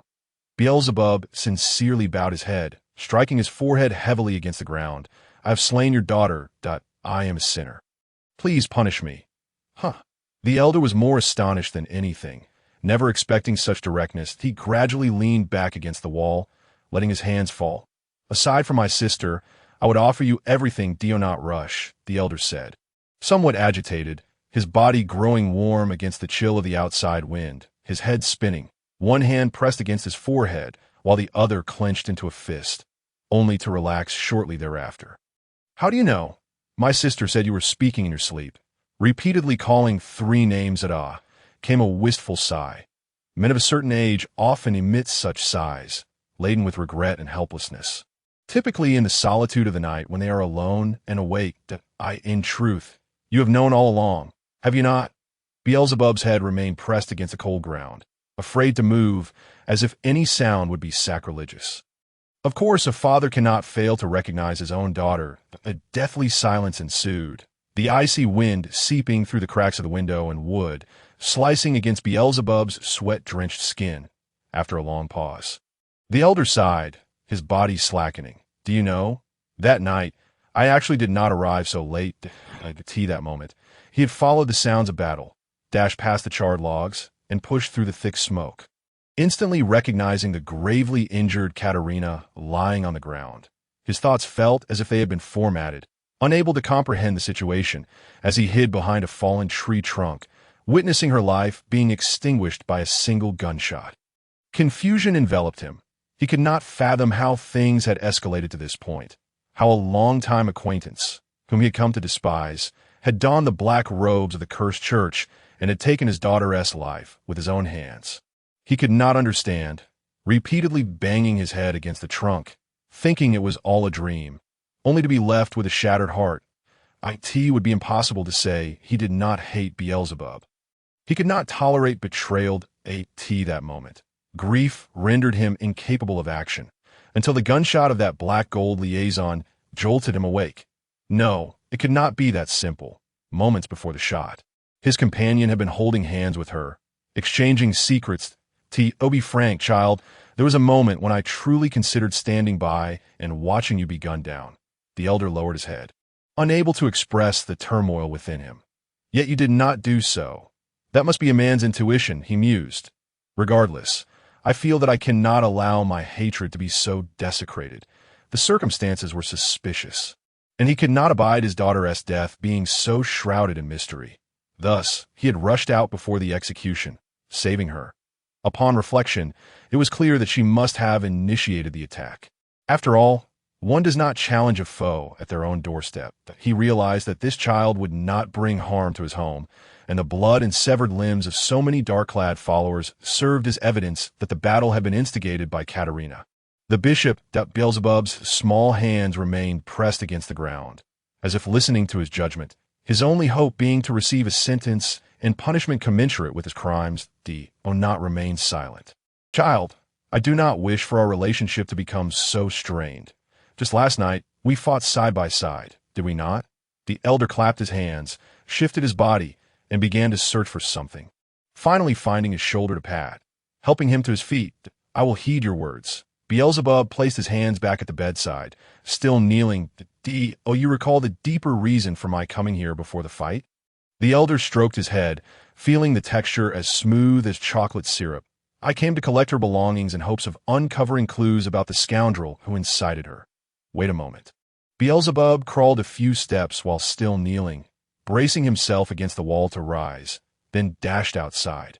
Shortly after, he returned with a wooden box in his arms, placing it beside the bed. That I have brought all the letters. But I cannot read, he added. All right, I must punish you. The elder cleared his throat. Upon hearing the keyword, Beelzebub knelt once more, straightening his back. I punish you to come to my side every night during my recovery and read them to me. I will do my utmost. In truth, many of the obscure phrases eluded him, yet some words could be inferred through repeated comparisons, such as Heath, and what else? Nothing more, child, but I killed your own daughter. Oh, do not mention it. The elder quickly covered his mouth, accidentally poking his finger into his eye. What I mean is, I do not harbor as much hatred for you as you might imagine. Punishment is of little consequence. Beelzebub nodded, indicating he was listening. Moreover, you understand the nature of your elder. If I truly hated someone, I would not care about their status. I would simply strike them, sending their chin flying, and then shove them back in. Beelzebub averted his gaze, still filled with guilt, muttering softly, but that is because I made you unable to get out of bed, unable to come and fight me. Hey, if I am unable to rise, you cannot climb into bed either. The elder lifted him up and tossed him onto himself, vigorously ruffling his hair. That if I wanted to beat you, you would already be lying down. Bruised and battered, Beelzebub fell into deep thought, synthesizing what he had learned, suddenly experiencing a revelation that startled him, his mouth slightly agape, inhaling sharply. That I understand your meaning now. Beelzebub lowered his head, straddling the elder, his hands clutching the small clasps of the pristine white curtains. Do not underestimate me, just because I'm approaching 50. My muscles are no joke. Let us draw closer. A disquieting sensation wrapped around his waist, climbing his spine and squeezing out a bead of cold sweat. His fingers slipped between the bandage covering his eyes, creating a small opening. Before him lay something fragrant and white. Yes, stop, if this would bring you comfort. Beelzebub leaned forward, only to have his head firmly held back. No, brother, you have misunderstood. I'm talking about fighting. Do you not excel at fighting? Moss was nearly incoherent, his brain half cold and half hot. Just then, footsteps sounded outside, fortuitously echoing through the IT was her, and the door was unlocked. Brother, I have finished mending your clothes, Joshua said lovingly, gazing at the garments in her arms, smiling as she entered. Upon raising her head, she suddenly froze in place, her gaze widening, then narrowing as she grabbed the black robe to cover her mouth, shaking her head repeatedly. Brother, why would you? Her eyes glimmered with tears, nearly spilling over. We are fighting. The elder waved his hands hastily. Brother is receiving punishment. Some individuals possess an emotional quotient that could very well be an imaginary number. Exposed back, the curtains draping at his waist. It did not hurt, so there was no need for concern. And fortuitously, a small paper fluttered back, landing atop Joshua's head. Patrol complete. No remnants of the cursed church. So, you chose to repay with that. What? The world crumbled. Joshua flung his black robe aside, covering his face with his hands as he burst through the door, tears streaming down his cheeks. He ran, his heart wrenching as he cried out, Brother is going to be eaten. Brother is going to sell his own flesh. Outside, the bewildered believers paused in their tasks, casting puzzled glances. While many considered her to be the rejuvenated and renamed Bishop Katerina, they found it acceptable for her to call the mass priest brother, attributing it to her childish innocence. Eaten, you say? Flesh, you say? They rubbed their chins, horrified at the thought of the mummy coming to life and resorting to cannibalism. It was our solemn duty to protect the frail mass priest. They seized brooms and mops, indignation fueling their charge into the wooden cabin, causing the door to splinter. "Sister, don't run."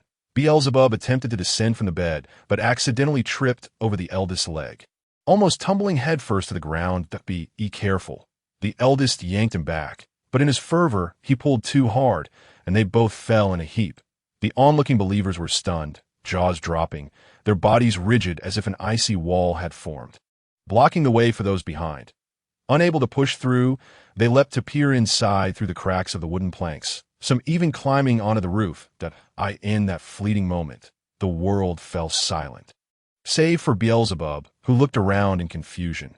The eldest, meanwhile, felt a despair that seemed to scream for the earth's obliteration. The crowd was ensnared in a tempest of thoughts, much like a sudden switch from a mundane math exam to the finals of an Olympic competition. Perhaps sensing that the atmosphere was ripe for a dramatic turn, someone called out in a melodramatic tone, "Oh." The crowd exchanged glances, though they were utterly bewildered. They felt an epiphany wash over them, exclaiming in astonishment and admiration, "Oh, this was not how it should be." The dignity of a man compelled the eldest to emit one final roar. "Sister." Beelzebub, however, continued to gaze outside, swiftly donning the black robe and clutching the curtain as he navigated through the throng. Maintaining an unflappable demeanor while the eldest stood alone, the center of attention. Returning his gaze to the mummy, the eldest let out a long sigh. Spreading his arms, "I am educating him. We can see that." The crowd replied in unison, for it was evident that the mass priest was utterly clueless regarding such matters. Indeed, the mass priest could count and read. He certainly did not need the mummy's instruction. Blast it, he could truly articulate. "You foolish child, are you really leaving me behind?" Beelzebub had a clear objective, following the sound of sobs. But upon nearing, he lowered his steps, neatly folding the curtain into a square. "Oh." The sister squatted in the corner of the warehouse, hugging her legs, weeping softly, afraid to raise her voice, as if she were the one at fault.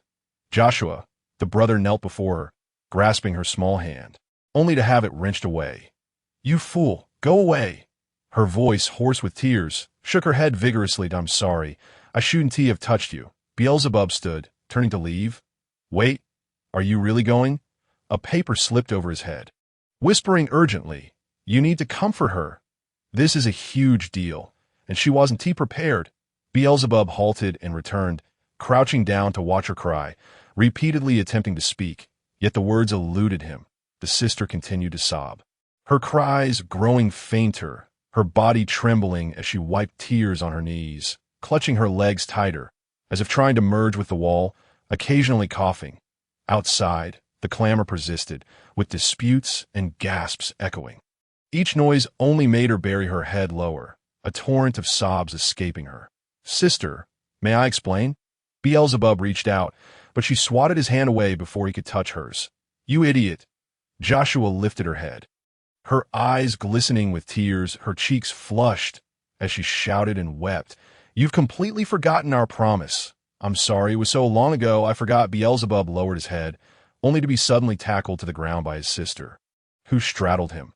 "Fool." Joshua pounded his chest with her fists, light taps turning into heavy blows, her back bending under exertion as she gasped for breath. Yet she continued to yell, "Big fool." Alas, indeed, although their pact to grow up together had lapsed over a month ago. She had fought until her last ounce of strength the previous night. Surely, she couldn't be frightened like this. The paper sighed in exasperation. Beelzebub endured in silence. The sister soon exhausted herself, panting warm breaths as she collapsed, her hands resting on her brother's shoulders, tears cascading onto his face. "I'm sorry." This was not a matter of apology. This was her brother's body, her arms weakened, gradually bending, her hair brushing against his face, tickling him as tremors coursed through her. "What will you do like this, Joshua?" "I'm sorry, I forgot about you." "Indeed, by ruining my body. How can I take care of my sister?" Reflect on this. This tactic was called the art of seduction, adhering to the principle of tit for tat, where both parties could reconcile after a good exchange. Adults did this all the time, that we just agreed this morning. This morning, Beelzebub frowned in confusion, seeing that she was on the verge of collapse, and helped her up. That you're acting dumb. The sister shook his shoulders, baring her teeth. I understand everything. You want to use our regenerative abilities to let Uncle consume your flesh, then recover, right? Ah, both Beelzebub and the paper exclaimed in unison. Isn't that so? They shook their heads, and the brother gazed directly in her eyes, utterly devoid of deceit. One must peel potatoes before consuming them. Even biscuits require unwrapping. Food must always be prepared this way. Joshua calmed down, her eyes filled with bewilderment. Isn't that why you took off your clothes? To let Uncle eat your flesh? Stunned silence enveloped them.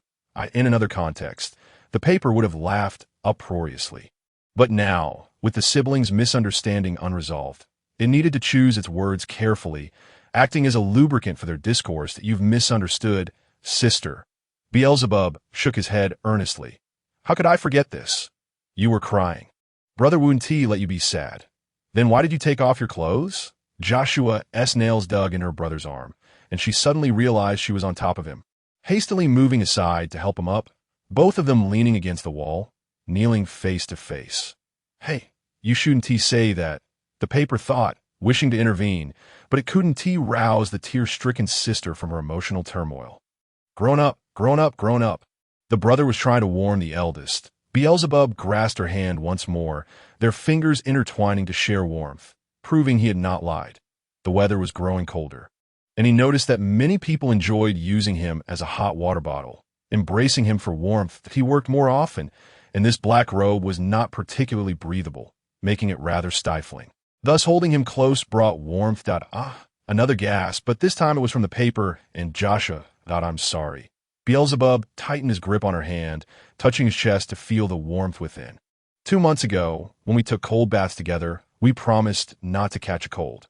Yet to atone, I must risk undressing. Wait, are we saying that the three of us are entirely out of sync? The paper's mind overloaded. Then how did we manage to converse just now? Joshua was taken aback, tears quietly spilling from her eyes. Yes, she regained her senses, her body shuddered, sitting up straighter. I'm sorry. Sister, I'm misunderstood. She kept apologizing, her breath warming her damp arms. I shouldn't have thrown a tantrum. No, it's I who made you worry. Beelzebub stroked her back, closing his eyes and shaking his head slightly. Such matters should be discussed with you. I cannot let you fret. They embraced, swaying back and forth, holding each other tightly, neither willing to let go first, falling into silence, save for the occasional sniffle from the sister.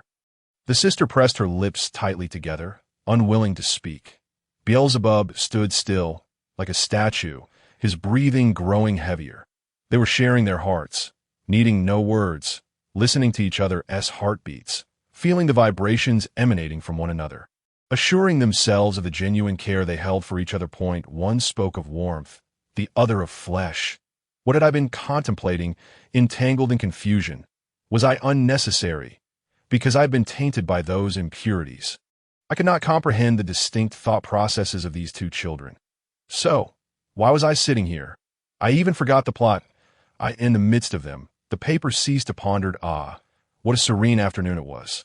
Though invisible to the eye, one can only surmise that the sky is a canvas of azure hues. What a quaint wooden cottage it is. The shadows are profoundly dark, and the ceiling is adorned with a plethora of dust.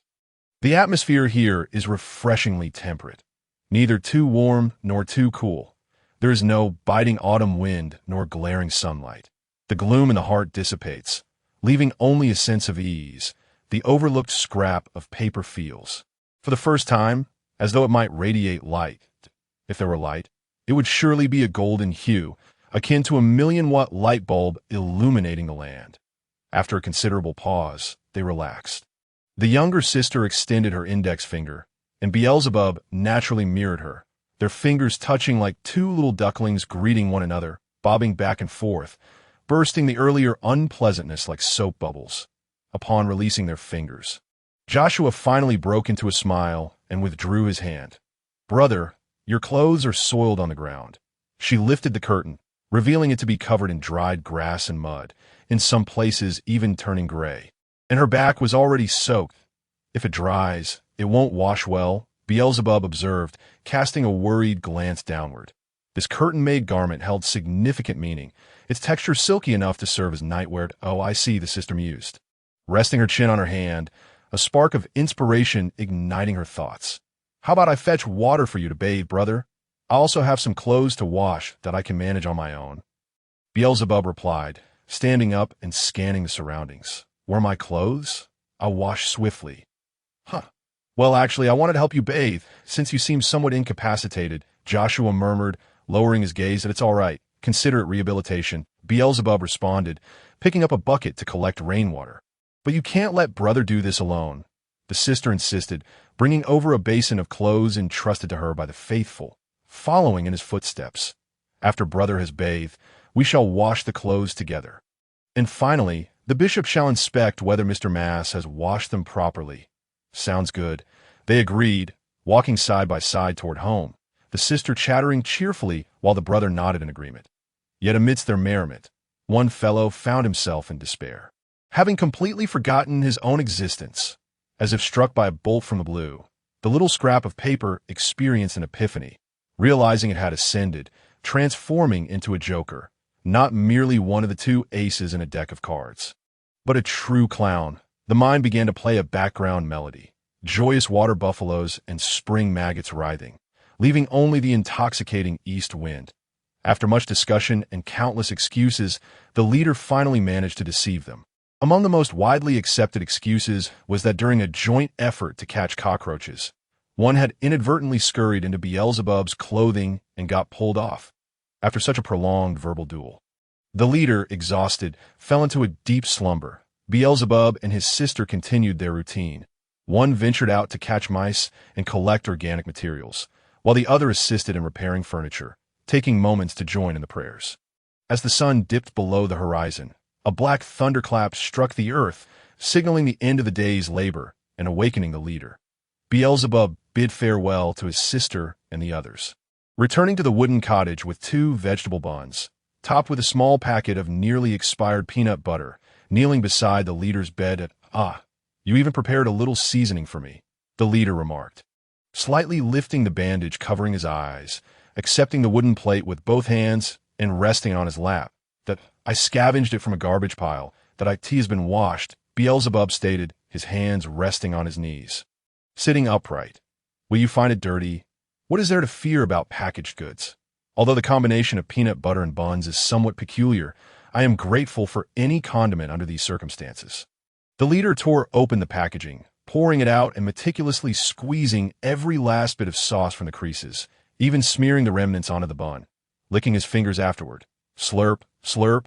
I ate too hastily at noon and couldn't savor the flavors. How does it taste? Beelzebub leaned forward, his head bowed, gazing at the bowl. That's decent, but as a patient, I am not choosy that if you handed me a bag of flour and some water, I would consume it for your sake. The leader continued to eat with his right hand, while patting Beelzebub's shoulder with the left, reassuring him not to be so tense. Beelzebub glanced at him, speaking softly, I'm sorry for leaving you to handle everything alone.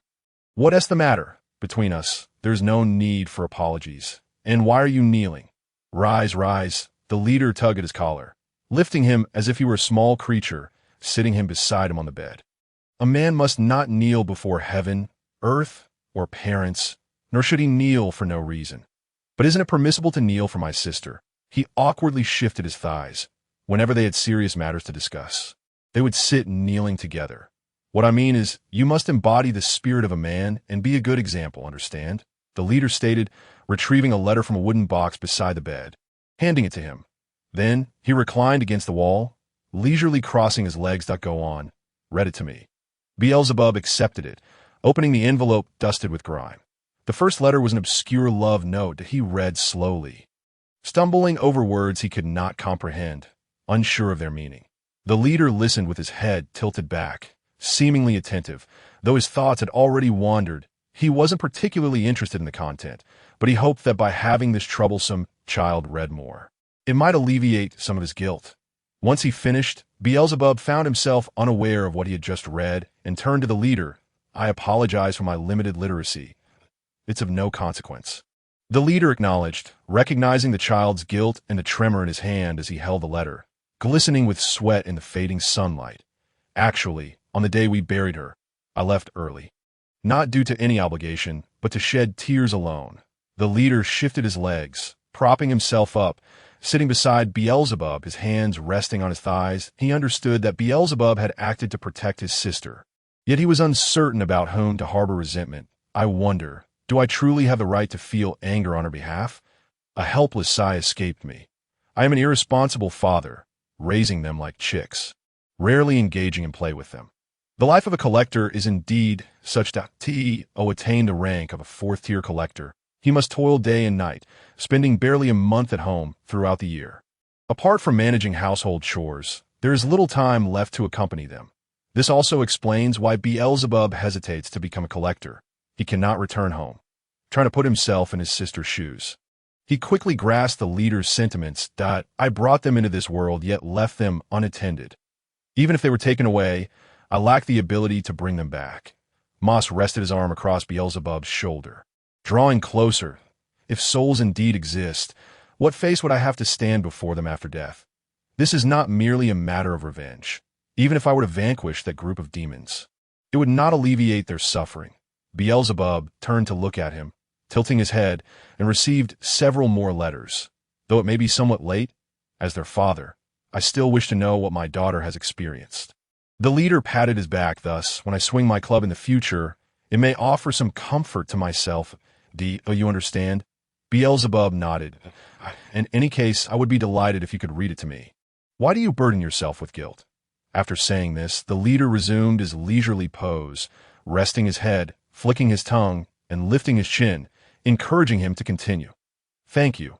Beelzebub slowed his pace, gently opening another letter, reading intently while lighting a candle in between. The small, grayish-yellow candle, the size of a pinky finger, burned down. A knock sounded at the door. "Brother?" The sister pushed the door open, peering inside, her hands cradling a sleeping jester. The jester's devilish tail entwined around the little scrap of paper, who seemed to be questioning the meaning of life. "It's time for rest, isn't it? You both must retire early. Last night's injuries were too severe." Outside, the moonlight shone brightly, but to read the letters, they needed to light a candle indoors. The candles were few, only a dozen of varying sizes remaining. "As you wish, little girl."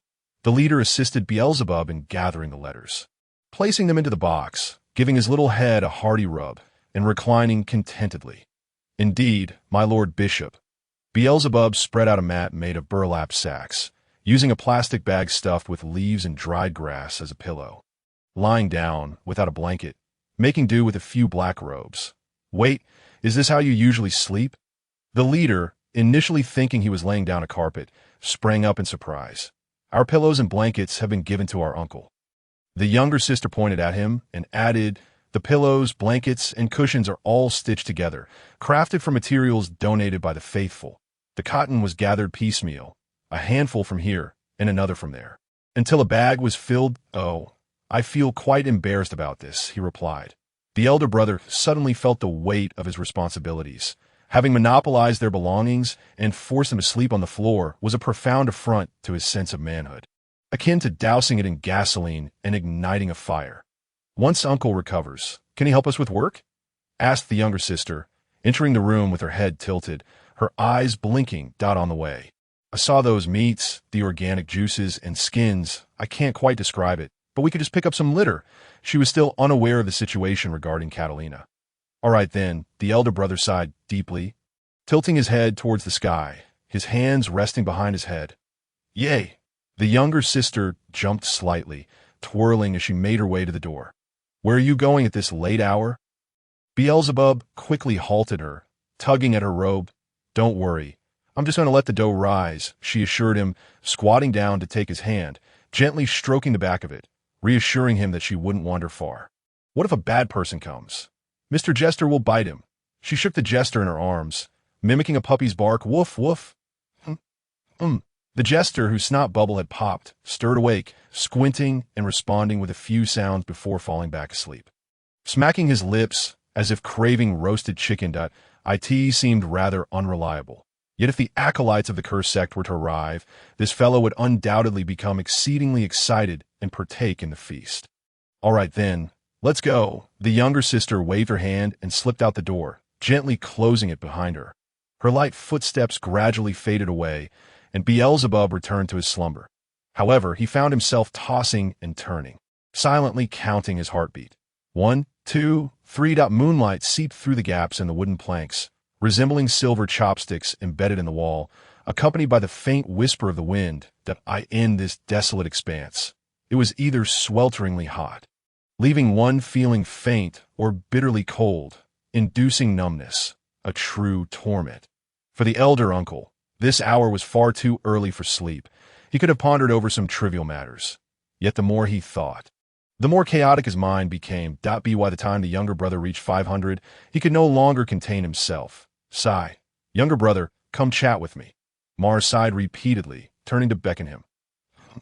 Chat? Beelzebub slightly closed his eyes, rolling over to meet his gaze. What about your little brothers? I haven't seen them join you, just doing odd jobs. There haven't been any significant assignments from the association lately. There are some, but my bottom line is that unless the other party seeks death, I won't harm women and children. Then why don't you all come and work part-time as enforcers for the Smile Sect? Beelzebub lifted the black robe draped over him to show, we can provide buns, and help you collect whatever animals have left behind. Indeed. Sounds good. Younger brother. The elder brother clapped his thigh, only to wince from the pain. His body contorted awkwardly, yet he feigned composure, suppressing a howl and reaching for the black robe in his hands. Just as he was about to grasp it, he halted, his fingers curling downwards. After all, this was something belonging to the cursed sect, and it wasn't right. He abruptly seized it, lifting it above his head, a smile of relief spreading across his face. When I recover, I'll tell them that the elder brother had another brilliant idea and snapped his fingers. How about we move our campfire site here? We can stay right here. After all, dragging a pile of suitcases is incredibly convenient. I'll find a way to build you a house. Bang! The door was kicked open, abruptly shattering the conversation between the two. The door slammed against the wall, then creaked back, swaying to and fro in the evening breeze. The younger sister, silhouetted against the moonlight, cast a shadow that enveloped them. Aren't you asleep yet?